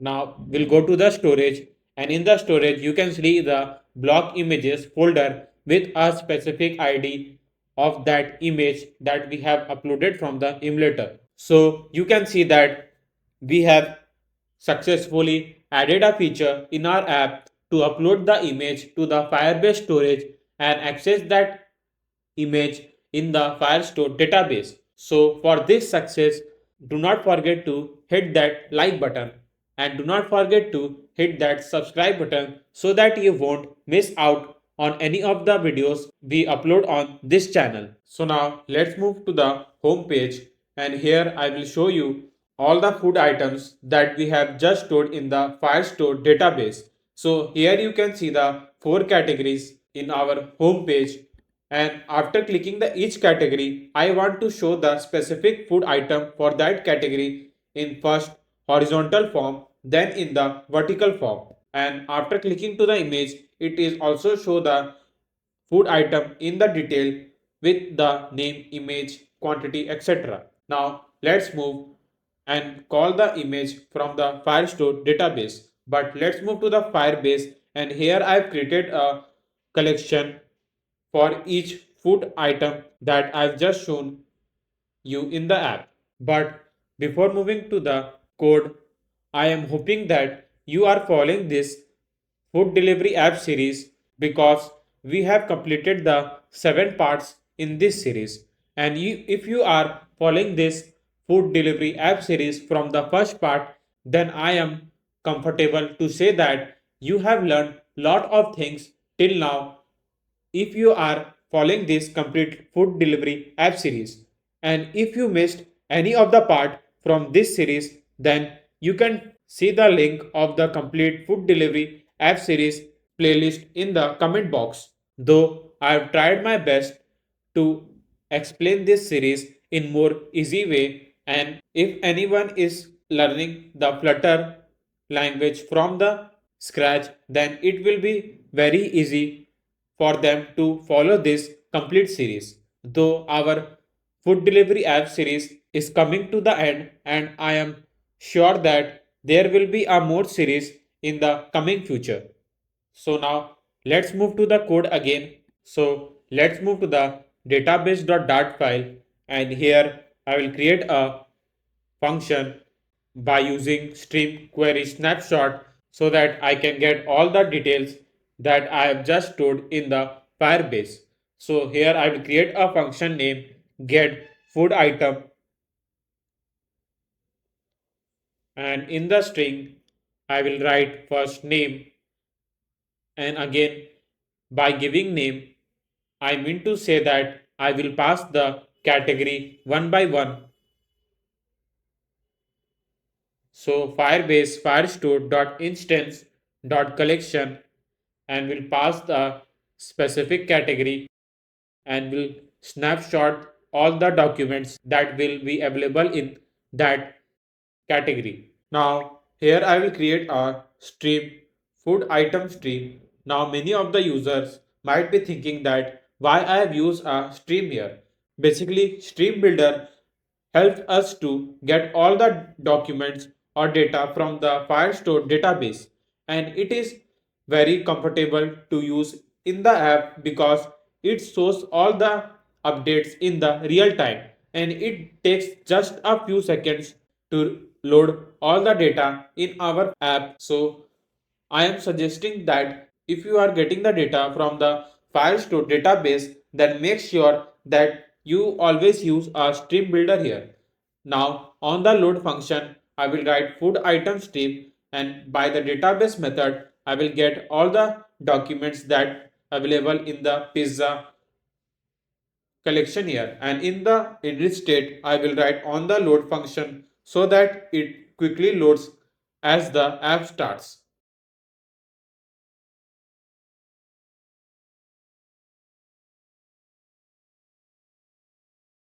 Now widget all items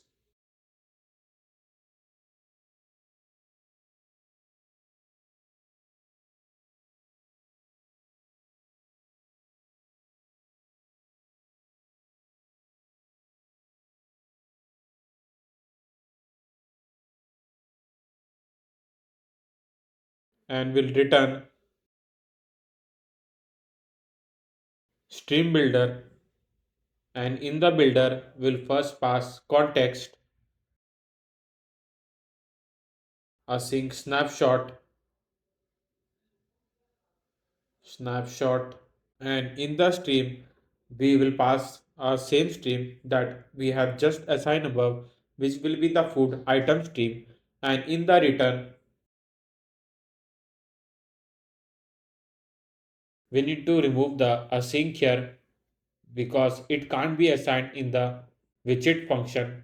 Now snapshot dot has data, and by using the snapshot dot has data, it checks that if the data is available in the Firestore database or not.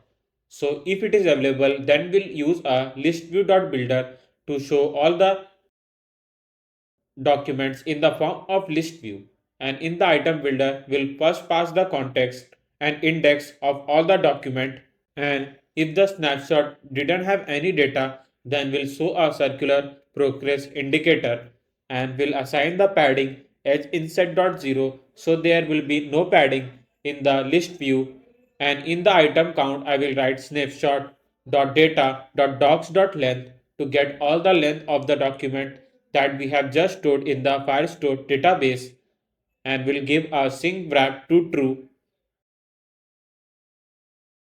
and will assign the scroll direction axis dot horizontal, which will be the this list view in the home page.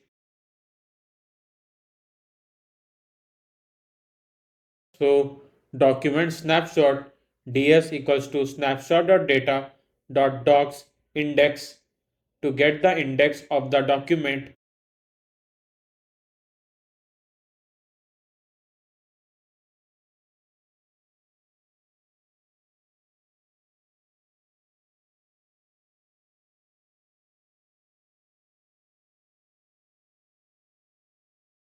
Now I'll copy the same container that we have wrote just for the UI in the stream builder.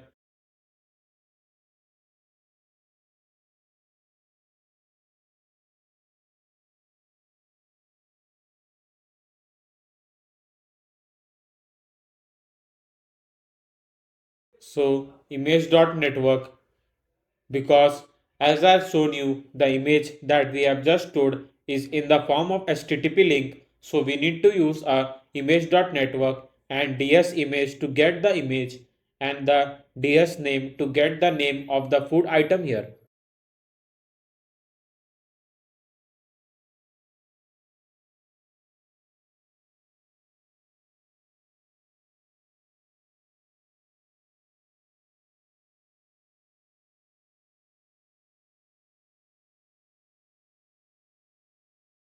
Now we'll get the price by using again ds method.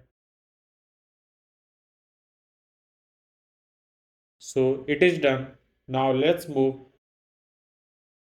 and we'll call the function in the column widget. So I will remove all these things that we have wrote just for the UI, and we'll call the all item function here. So it is showing the render box error because we need to wrap up with a container, and we need to pass a fixed height to the container so that it can load all the food items in the form of the list view. So I need to give the height of the container to 70 here. Now we'll hot reload. So here you can see the image so here you can see the food items that we have just got from the Firestore database. Now I will provide the border radius to the image. So I will wrap up with the clip react here and will give the border radius to the image. Now you might be thinking that there is already a border radius in the container, so why we are again giving the border radius to the image here? The reason for doing that is because if you are providing the image and if you are giving the image border radius to the container, then it will not wrap up with a container. You need to give a clip react widget to give a border radius to the image here. So make a mark if you are a developer that do not wrap up the image with a container and give the border radius in the decoration box. Always wrap up the image with a clip react widget and pass the border radius to give the border radius to the image. So if you like that hint that I've just given now, please do not forget to hit that like button. Now here you can see in the pizza collection there are the two documents that we have just got in our app. Now we'll show the pizza document in the vertical form. So I will create one more widget and will name the collection name all items vertically. Now I'll Copy the same container again for the vertical position of our food items and we'll paste it inside the widgets function name add items vertically and we'll paste it here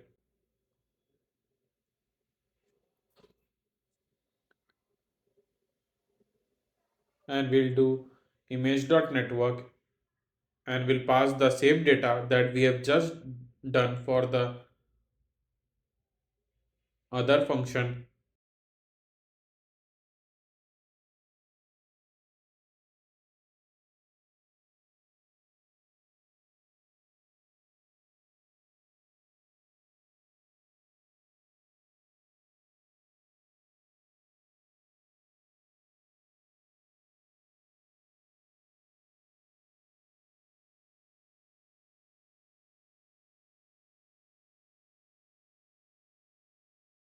Now we'll hot restart it again and here you can see the all items in the vertical direction. We need to remove one more container that we have just wrote for the UI and we'll give the margin from the bottom to the list view.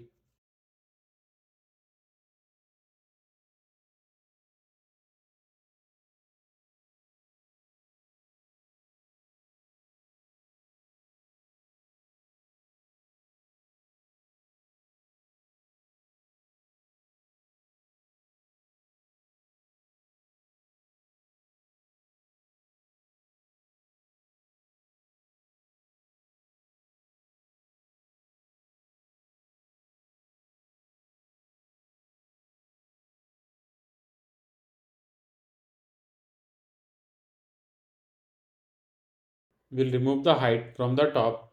Now it's look good. Now you can see that here are the four categories, but it doesn't show the food items according to the category I select. So I go to the specific category and I will call a stream according to that. So food item stream await database methods and will get the food item and will pass a specific category here, which will be the ice cream. Now we'll do same for the pizza, salad and burger.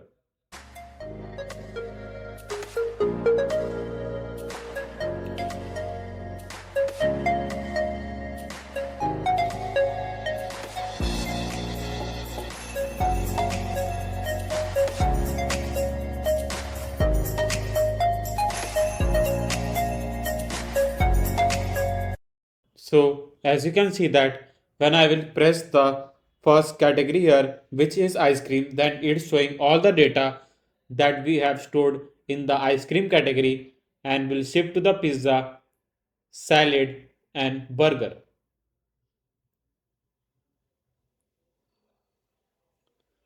Though here you can see that for just a testing purpose, I have added all the similar food image, but you can add the specific food image and a name with a detail according to your choice from the admin panel we have just created to upload the image to the Firestore database. Now, after clicking to the image, we need to also change the data to the food detail section. So in the details, I will first write a string image name detail to get the image name and detail.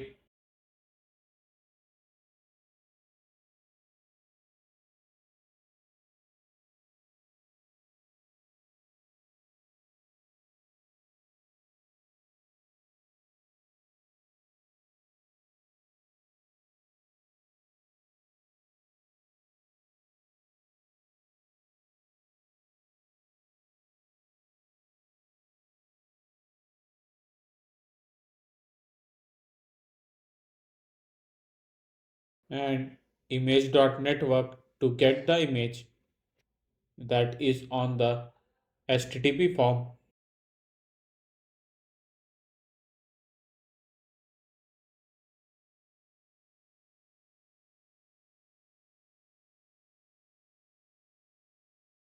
If you write directly name, detail, price, then it will not get the detail of the each string that we have just stored above. We need to start with widget dot to get the widget detail that we are just passing to this details dot file.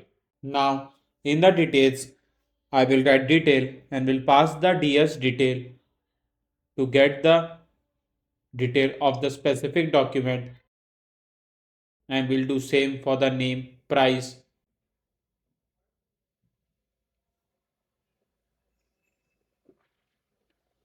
and the image.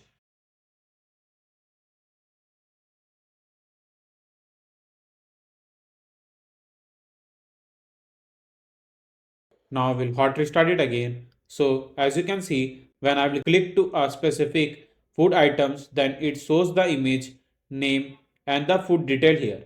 Now let's move to the burger, and here I will click to the burger, and when I'll press, then it shows same the image detail, though there is the image with a background, but if you want, then you can pass the image without the background and more detail. This I have done just for the testing purpose, but if you want, you can upload a different images and can make your app more attractive in many ways. So here I have added the burger image. Now if you see, when I will increase the quantity, then our total price is not increasing according to the quantity of the food item we want to order, which doesn't give a specific price of the food item that user have to pay for the quantity he needs to order. So what I will do now is that I will keep on increasing the total price as soon as the user changes the quantity here. So in the end, I will write a total and will assign it to 0 and will give the total a specific price of the item by using the init state.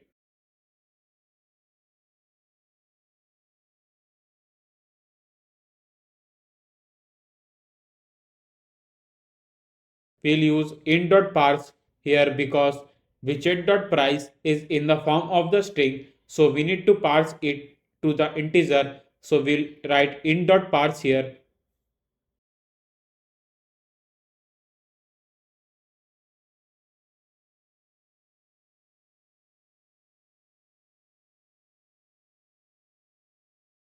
now. We'll pass same the total to the total price and we'll assign it to string here, and in the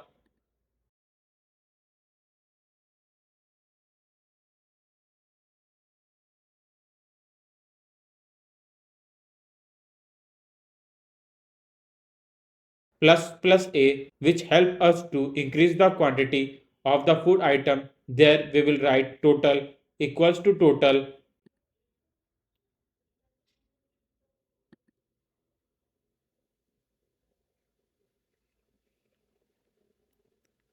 plus int.parse widget dot price to increase the total of the amount when will increase by one food item quantity here, and will pass the same case in a minus a, but will minus a total by one food item if we decrease the quantity here. Now we'll hot reload it again, so it is 0 because we need to hot restart. So I will hot restart it again and we'll go to the burger, and as I will increase the quantity here, then you can see the total price it is showing for the 3, 4, 5 quantity, and it is keep on changing in just few seconds according to the quantity which changes here. So it workings really good. Now here comes a add to cart button here because I want that after the user select the quantity, he can directly add the item to the cart and can place the order by using the wallet. So I will use a map string dynamic and will write a function name add food to cart, and here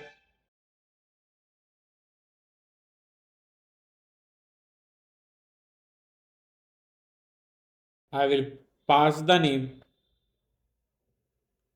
of the item. So I will write name, widget name, and will pass the quantity of the item.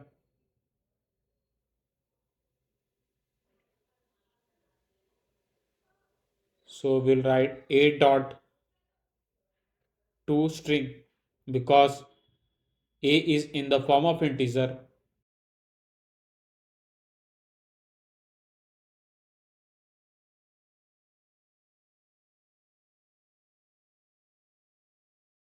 Now we'll pass the total amount for the specific quantity.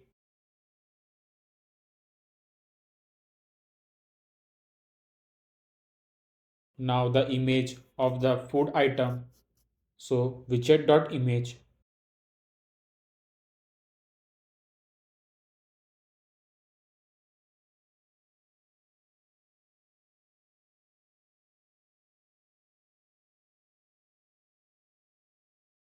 So in the database, we need to add the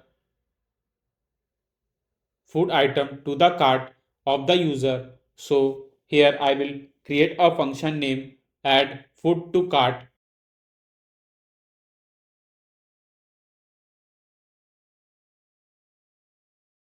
and in the users collection will pass one more collection name cart,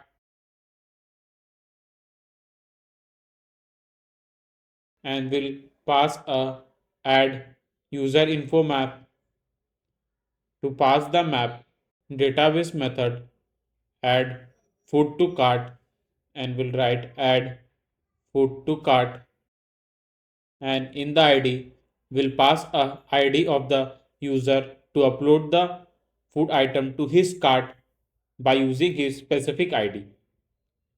So we need to get it through a shared preference where we have saved the specific user ID. So in the string, I will write ID here and will create a get the shared pref function, and in the ID, I will write shared preference helper dot get user ID to get his user ID, and in the on the load function I will pass the same function name.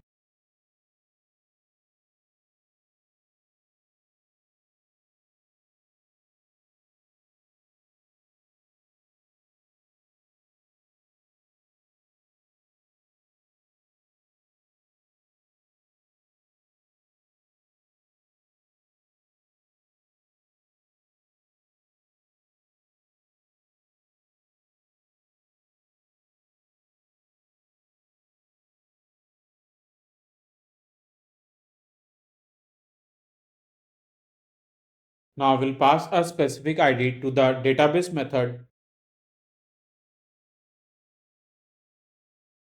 Hot restart the file, and let's move to the burger again. Now I will select the quantity 4 here, and it is showing us the 200 amount. But before that, I need to copy the snack bar here because I want to suggest that user that item has been directly added to the cart or not. So we'll write food added to cart. I will hot restart it again, and I will select the quantity 3 here, which is a total price of 20, and food added to the cart here. Now I will refresh the page.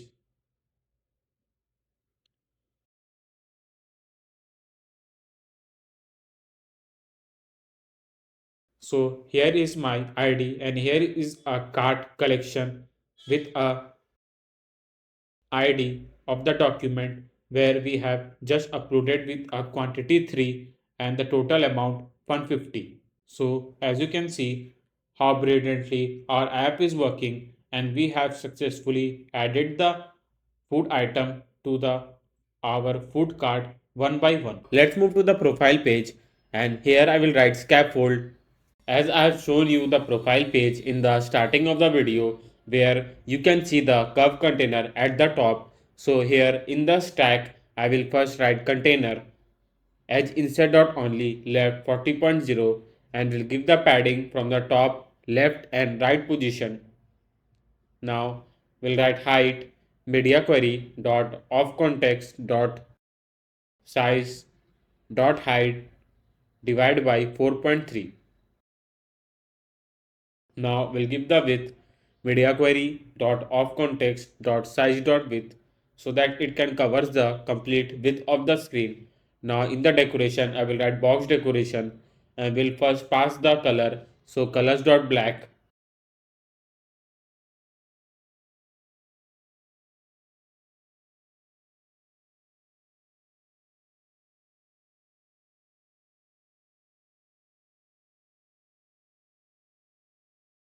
Now border radius dot vertical. I will give the border radius from the bottom, so I will use radius dot elliptical. The reason for writing radius dot elliptical is because radius dot elliptical help us to give the border radius from the x and y axis of the container. So it can help us to make a curvy container here. So as you can see here,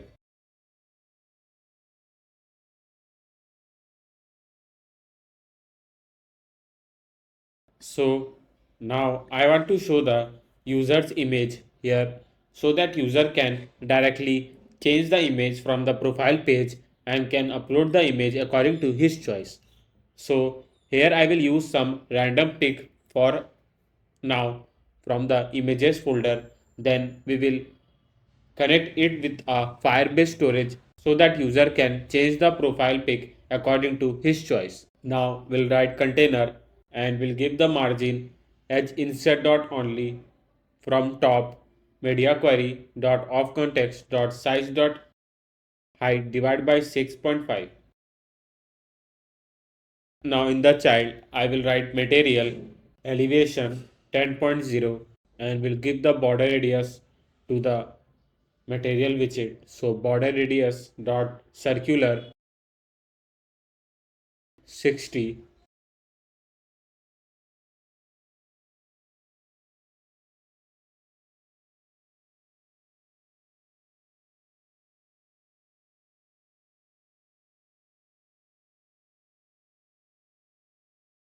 Now child will use a clip react widget because as I have told you we'll use image dot asset here. So to give the border radius to the image we need to wrap up with a clip react widget, and then in the child we'll write image dot asset and we'll get the image from the images folder and we'll write exact image file name which will be boy.jpg, and in the height I will write 120 and width 120 and fit boxfit.cover. Now let's hot reload. So here you can see the image of the user. Now we need to center the image, so I will wrap up with the center. So here you can see the image of that specific user. Now padding and padding edge inset dot only top 70.0 and we'll write child row children, and in the text I will pass the username here. So for an instance I am writing Shivam Gupta and will give the style to the text widget by using text style, and in the color I will write colors dot white and will give the font size and font weight. Now we need to center the text, so we'll wrap up with a center widget. So here you can see that if you wrap up the padding with a center widget then it will not work here because we have used a row widget here. We need to write main axis dot alignment dot center in the row widget so that we can center the text widget here. So here you can see that by using main axis alignment dot center in the row widget we can successfully center the username here. We'll also give the font family to Poppins. Now in the profile page, as I want to show the username at the first, then the email, then the terms and condition of the app, and the delete and logout button. So first I will create a container and will give the margin. Now child, material, and border radius dot circular 10, and will use a elevation 2.0. Now child again, and will use a container, and in the container widget I will write padding edge inset dot symmetric vertical 15.0 and horizontal 10.0.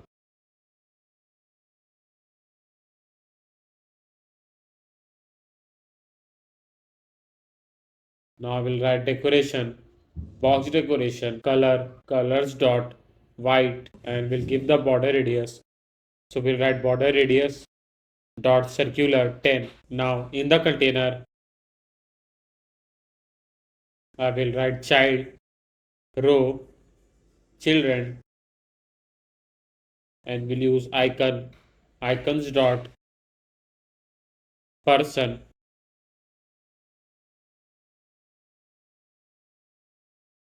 Now we'll give the color to the icon here, so which will be white. Now size box with 20.0, and we need a column widget here because as I've told you we will show the user name here. So first we'll show the name and then the user name here by using the column widget. Many of the users might be thinking that from where we will get the username in our profile page. If you are following this series from the starting, then you know that we keep on saving the data locally in the shared preference.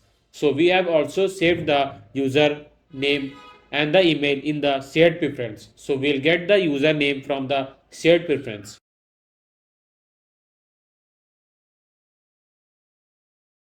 So here you can see the container. We have wrote all the things in the color white, so we need to change it to black.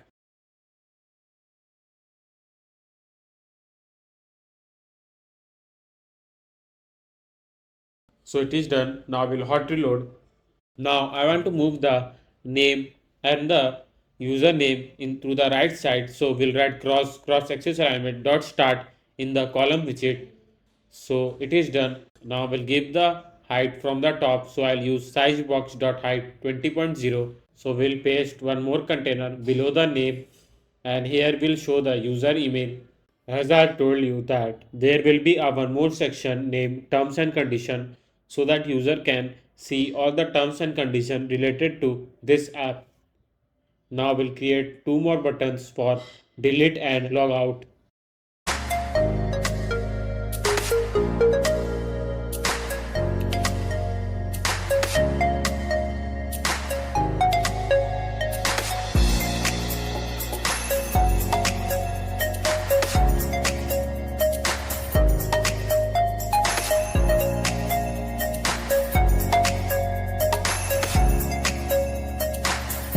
So now let's move and we'll add the backend to our profile page. So we'll move to the shared preference.dart file, and here I will create one more string for the user profile key because I want to save the user profile URL in the user profile key, and then we can use that in our profile page. So we'll create one more save user profile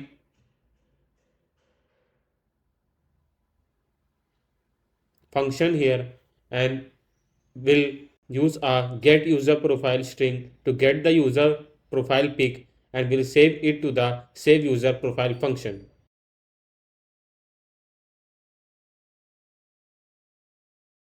Now we'll also create a get user profile so that we can get the user profile URL in our profile page, and then we can use that in our app. So here I will create a string name profile name and email. So we'll get the user profile name and his email from the shared preference. So we'll create a get the shared pref function here,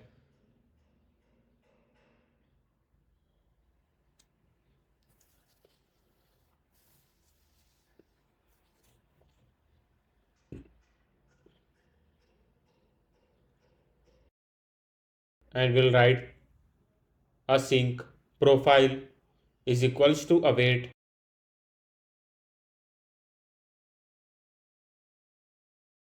shared preference helper dot get user profile. Now we'll also get the username, so we'll write name equals to await shared preference helper dot get username,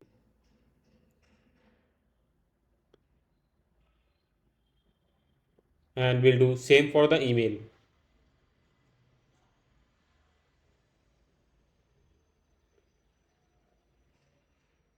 Now we'll also write a set state function in the get shared preference function so that we can quickly rename all the strings that we'll get from the shared preference. We'll create on this load function, and in this function I will write again async await get the shared pref function, and we'll again use a set state. Now in the init state I will call the on this load function because I want that whenever the profile page loads, then it frequently calls all the details from the shared preferences. So let me explain you how I will upload the user profile pic here. So when the user will click to this image, then through the image picker we will pick the image from the gallery, and that image will be directly uploaded to the Firebase storage, and we will get the link of that image and will save that link of that image in the profile get user profile shared preference so that we can use the image again easily in our app. Though I have already created the image picker and a function to upload the user image from the admin panel if you have seen my last video of this series. So we'll copy the same function and we'll paste it in the profile page, and we'll just make some changes in the code. So we'll call the image picker function here, and for the file I will call dart.io, and we'll do same for the random and the Firebase storage. So we'll remove the map method because we didn't want to upload any of the user data to the Firestore database. We just need the link from the Firestore storage.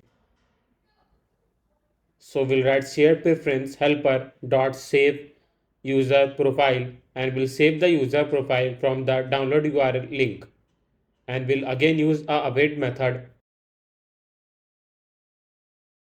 Now we'll write a set state. So if name is equals to null, then we'll show the circular progress indicator here, suggesting the user that it will take some time to get the name from the shared preference, and then it will show in the app.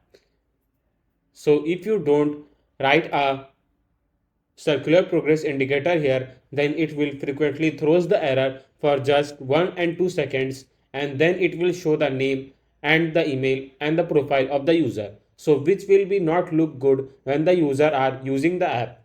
So if you show a circular progress indicator, then it will indicate that the data of the specific user has been loading, and it will show them in just few seconds. Now image, I will write if selected image is equals to null, then we'll wrap up with a gesture director to the image asset, and we'll call the image picker here.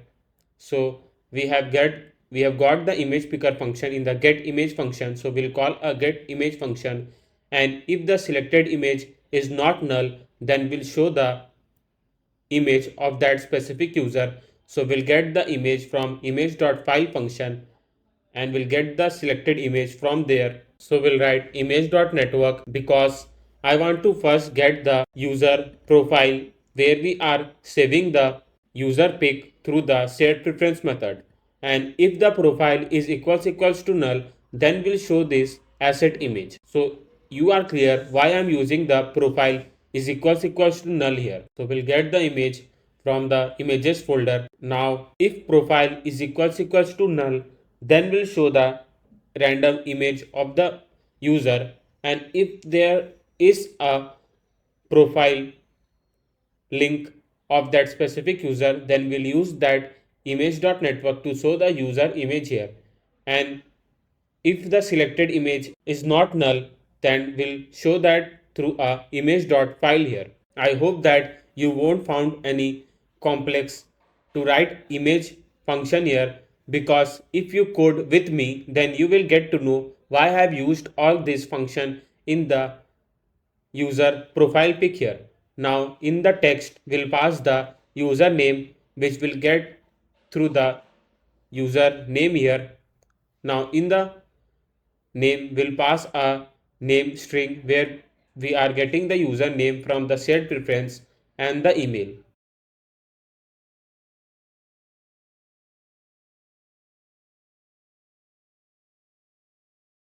So it is done. So now let's run the app. So I will write first flutter clean, then flutter run to run the app. So let's click to the image.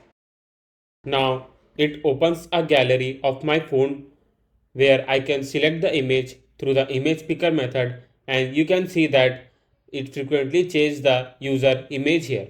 Now let's move to the other screen and we'll go back to the profile page again, so that we can see that if there our image is already present or not. So we can't get the image from the profile because I forgot to call the upload item here, so that we can save the user profile to the shared preference and to the Firebase storage. So do not forget to call the upload item function in the get image function. Though I forgot to call the upload item function here, so that I can't upload the user image to the Firebase storage. Now let's move to the our food cart page, where we'll show all the food items that we have already added in the user's cart from our last video. So we will show all the food items one by one, and then we'll show the total price of all that food that the user have been added to the cart. Then we'll allow the user to check out to the app, and the money will be directly deducted from their wallet, and they can successfully place the order for the complete food items. But before that, we need to also add the backend for our delete account and logout buttons. So let's move to the service folder and we'll create a new file name auth.dart, and we'll write class auth methods final firebase auth auth is equals to firebase auth.instance. Now we'll create a function named getCurrentUser. The reason for calling the getCurrentUser function is because as I want to show that if the user have been already authenticated in the app or not. So getCurrentUser will check that if the user have already authenticated in the app or not. Now we'll write future and we'll create a function named sign out, which will be added in our logout button, and we'll write async await now firebase auth dot instance dot sign out.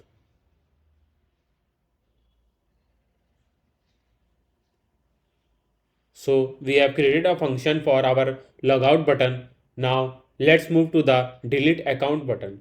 So in the delete account button, we will delete the user data from the Firestore database. Though their data will be stored in the Firestore database, but their email ID and all the authentication method will be directly deleted from the authentication section that I've just shown you in the Firebase. So we'll write Firebase auth dot instance dot current user. Through the current user, we will check that if the user have authenticated in the app or not. So if the user have been authenticated in the app, then we'll use a user dot delete function to delete his profile from the app. So now let's move to the profile page again, and we'll wrap up two buttons with a gesture detector.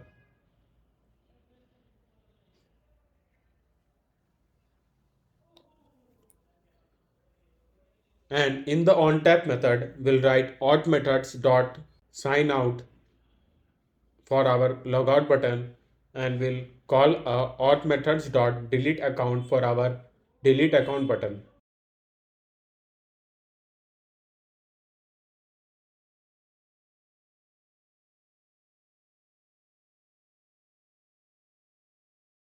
So it is done. We have successfully added the two backend for our logout and delete account button. Now let's move to the our food cart screen where I've just explained you how we are trying to add the backend for our food cart page. So we'll move to the order.dart file, but we'll copy the same app bar that we have just used in the wallet section. So we'll copy this material widget and we'll paste it inside the order.dart file. So we'll write scaffold, body, container, child, column,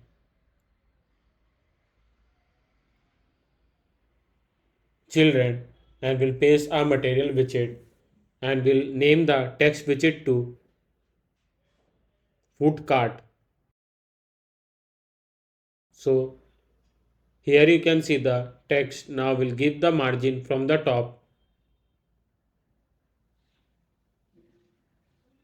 Now we'll give the padding from the top. So we'll write padding edge inside dot only top 40.0, maybe 60.0. Now we'll rename to food cart. So here you can see the app bar.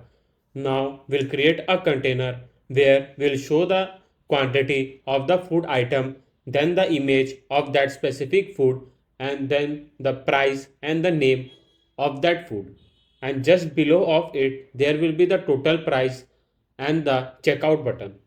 So we'll write container, child, row, and in the row widget, I will create one more container, and in the child text I will show the quantity. So for and random I'm writing 2 here,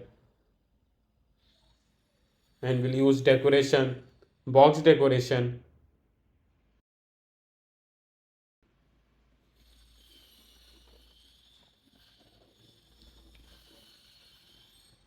border dot all. Now border radius dot circular 10.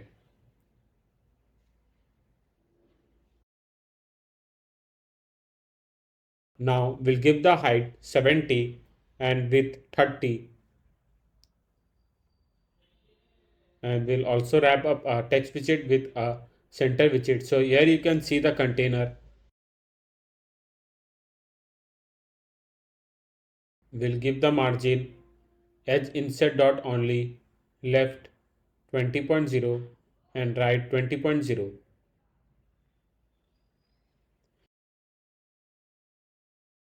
We'll also give the margin from the top, so we'll write top 20.0. Now we'll increase the width. Now I will get some random image of that food item from the images folder. So I will use image.asset food.jpg and will give the height 50 and width 50 and fit boxfit.cover.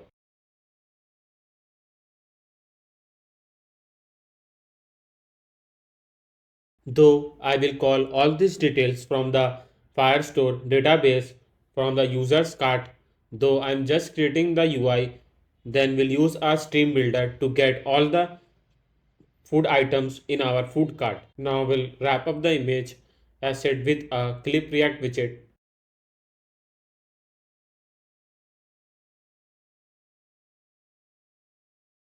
So border radius dot circular 60.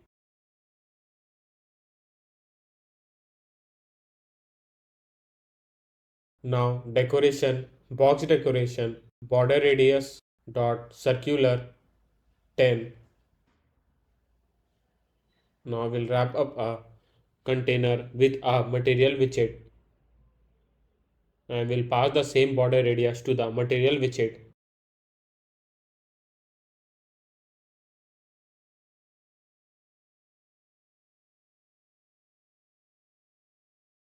And we'll give the size box from the top.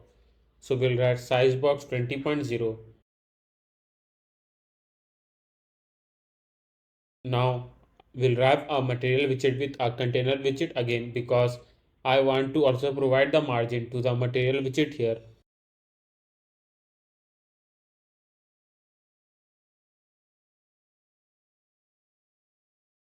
Now we'll give the elevation to the material widget which will be 5.0.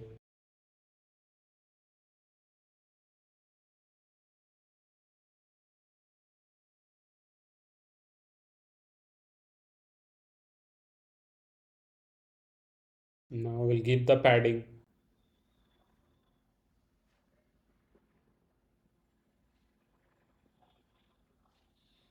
So here I will show the food name, then the food price.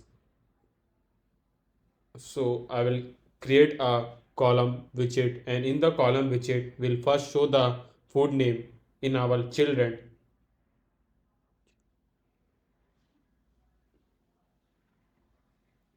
So we'll write text widget pizza and we'll give the styling by using the app widget class.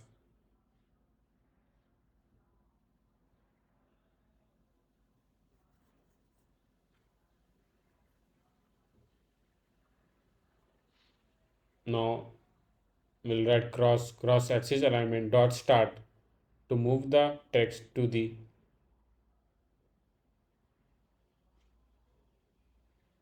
start position. Now we'll give the width between the image and the text. Now we'll again copy this same text widget and we'll show the price of that specific food item. Basically, this will be a total price of that food item according to the quantity the user have been selected. We need to center this, so I will remove the cross axis alignment from the row. So it is done. Now let's move and we'll show a total price so that user can check out with a total price of that food cart. So here I will use a divider which will be the line just below the food items, and in the text I will write total price and will give the styling to the text by using the app widget class. Now we'll wrap up with a row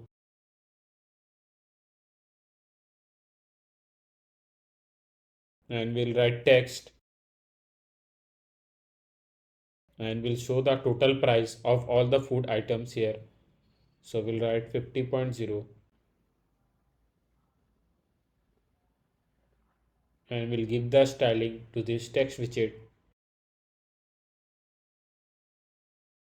Now I want to provide the maximum space between the text and the price, so I will write main axis alignment dot space between. Now we'll give the padding from the left and right position. So we'll write edge inside dot only left 10.0 and right 10.0. We'll create a customized button for our food cart which will be the checkout.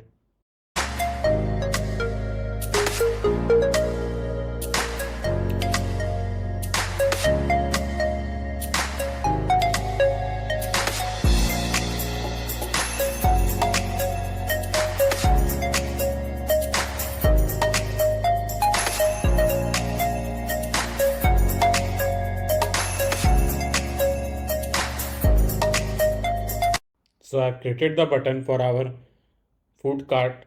Now we'll give the height 20.0 so that I can provide the space between the total price and the checkout button.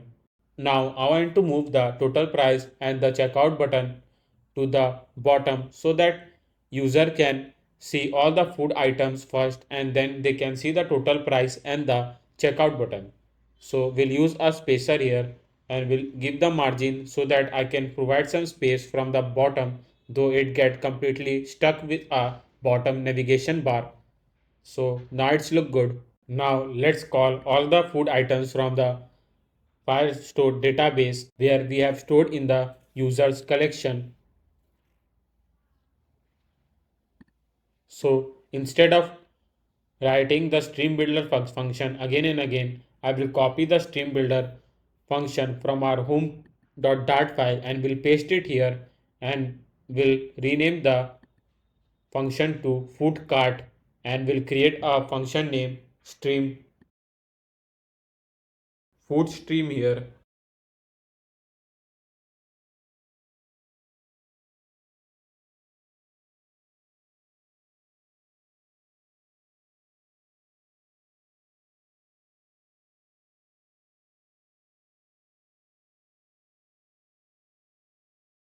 Now I'll copy the same container that I've just made for the UI and will paste it inside the stream builder function. So let's move to the Firebase and I will show you what collection will call in the food cart. So here you can see the users collection with a specific ID and the cart collection, and here you can see all the food items that will store in the food cart. So we'll basically show these two documents here. So we'll use a string query snapshot to get all the food items from the cart. So we'll write get food cart function and we'll pass a specific user ID. So we'll write users collection dot doc and we'll pass the specific user ID. Then the collection cart where we have stored all the users food items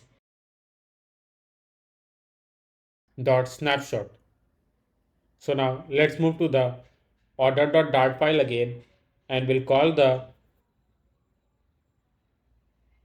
this database function in our food stream.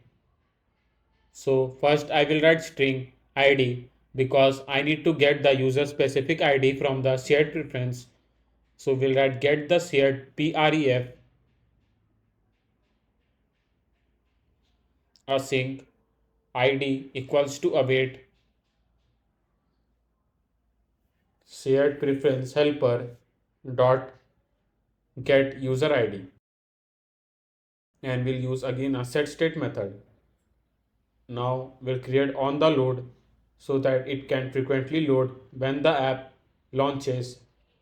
So we'll first call the get the shared preference so that we can get the specific user ID. Then food stream equals to await database methods dot get food cart and will pass a specific user ID.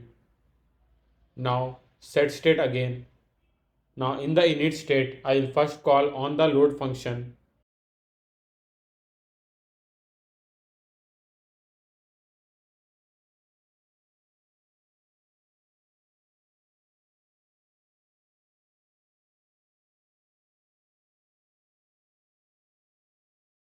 and will go to the container again and we'll call a food cart and we'll wrap up with a container and we'll give the height media query dot of context dot size divide by height divide by 2. So we need to hot restart it again to show all the details in our app from the Firebase. So after hot restart, you can see the two documents that we are getting from the Firestore database, but it is exact because we didn't call the specific document here. So we'll write image.network and in the DS we'll get the image of that specific food. So which will be this image. So we'll write DS image. Now food name. So we'll write DS name and the total price according to the user quantity. So we have called all the function from the document. Now we'll also call the quantity of the food item. So we'll call a quantity here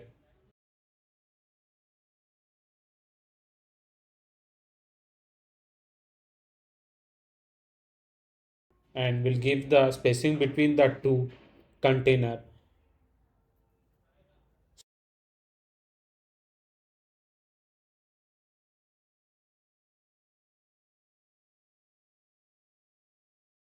So let hot restart it again, and here you can see that we have successfully called all the food items that have been saved in the user card from the Firestore database. So here you can see the quantity 3, name, burger, and the total price 150. And the second document, which is also burger with quantity 2 and the total price 100. Now let's move to the total price, as I want to show the total price of that food items that have been showed in our food cart. So let's move to the total price, and here I will use one integer name total equals to 0, and we'll move to the document snapshot, and just below of it I will write total is equals to total plus ds total, where we can calculate all the quantity of that food items and will save in the total integer here.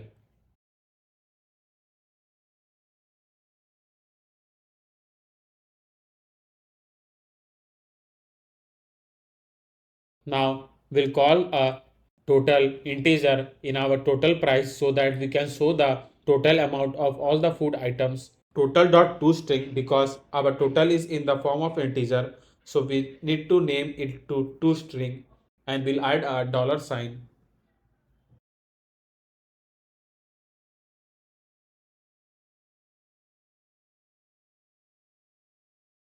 Now, as you can see that when I will hot reload, then it shows a total price of that food item which is correct. So it shows 150 plus 100, which is a 250 in our total price. But it is not just the case, because as now I will hot restart and will move to the food cart, then it is just 0, because we are getting the total amount once the app shows all the food items in our food cart. So we need to set state it again as soon as the app calls all the food item here. So if I will hot reload, then it will show a 250 here, and hot restart and relaunches the app, then it will show us 0.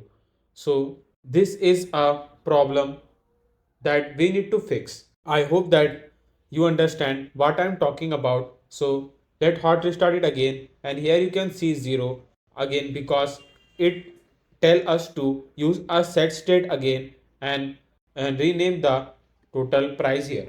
So to use a set state, we need to create a start timer function here, and in the timer function I will show the duration seconds 5, and we'll call a set state here.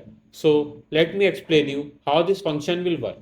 So if the user will call a food cart page, then the timer will works, and as soon as it completes the 5 seconds, then it call a set state function and reload this food cart page again, which help us to show the total price from 0 to the total that food items have been mentioned here. So in the init state, I will call a start timer function, hot restart it again, and as soon as I move to the food cart page, you can see that after just 5 seconds, it shows a total price automatically. We does not need to do any hot reload to show the total price here. I am decreasing it to 3. Now let's move to the cart again, and it shows total price 250 automatically again.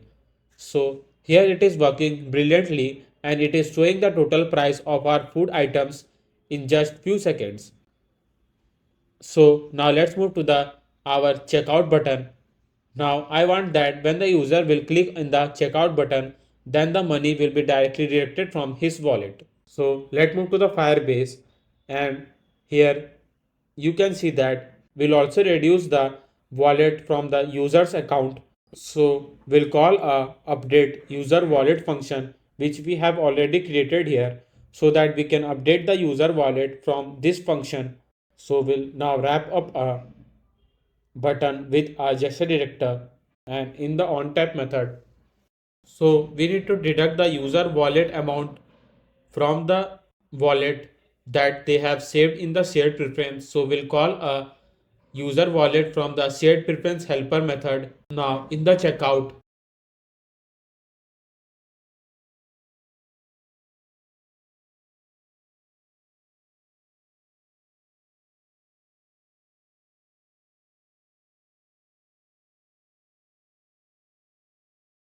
I will write int amount is equals to int.parse and will parse the user wallet because wallet money is in the form of the string. So to deduct with a amount, we need to parse it to the int.parse function, which will change the wallet money to directly to the integer. Now we'll write minus int.parse total. Sorry, total is already in the form of int, so we'll don't need int.parse here. So I will write direct minus total here.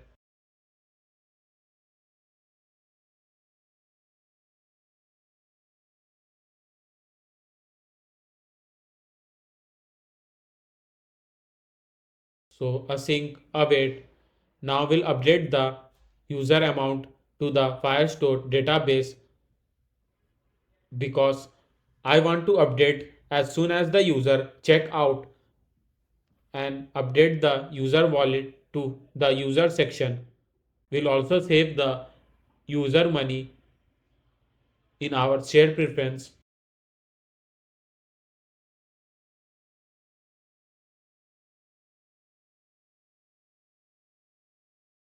So it is done. Now let's hot restart, and when I'll click to the checkout button, then $250 will be directly deducted from our wallet and will update the database in our file store. So it changes to 1759. I think so it is deleting the huge amount here because so let me check it again so that I can get the perfect idea.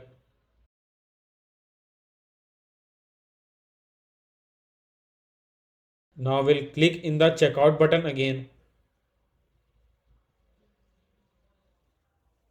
Now let's check. So 1259. Basically it is not deleting the $250 here. Basically it is deleting the double of 250, which is 500. So I think so we have used a set state method in our timer. That's why it is increasing the total price to 250 to 500. So one thing we need to do is that we need to create one more integer and first store the total amount before it uses a set state function here. So we'll write amount to and we'll store the total amount here. Then it can use a set state. Now hot restart it again.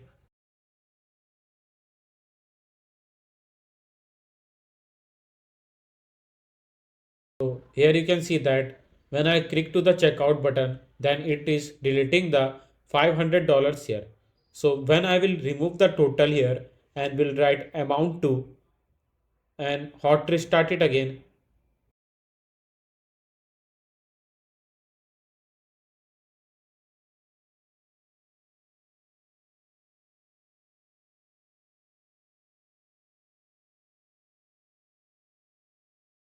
Now let's click to the checkout button.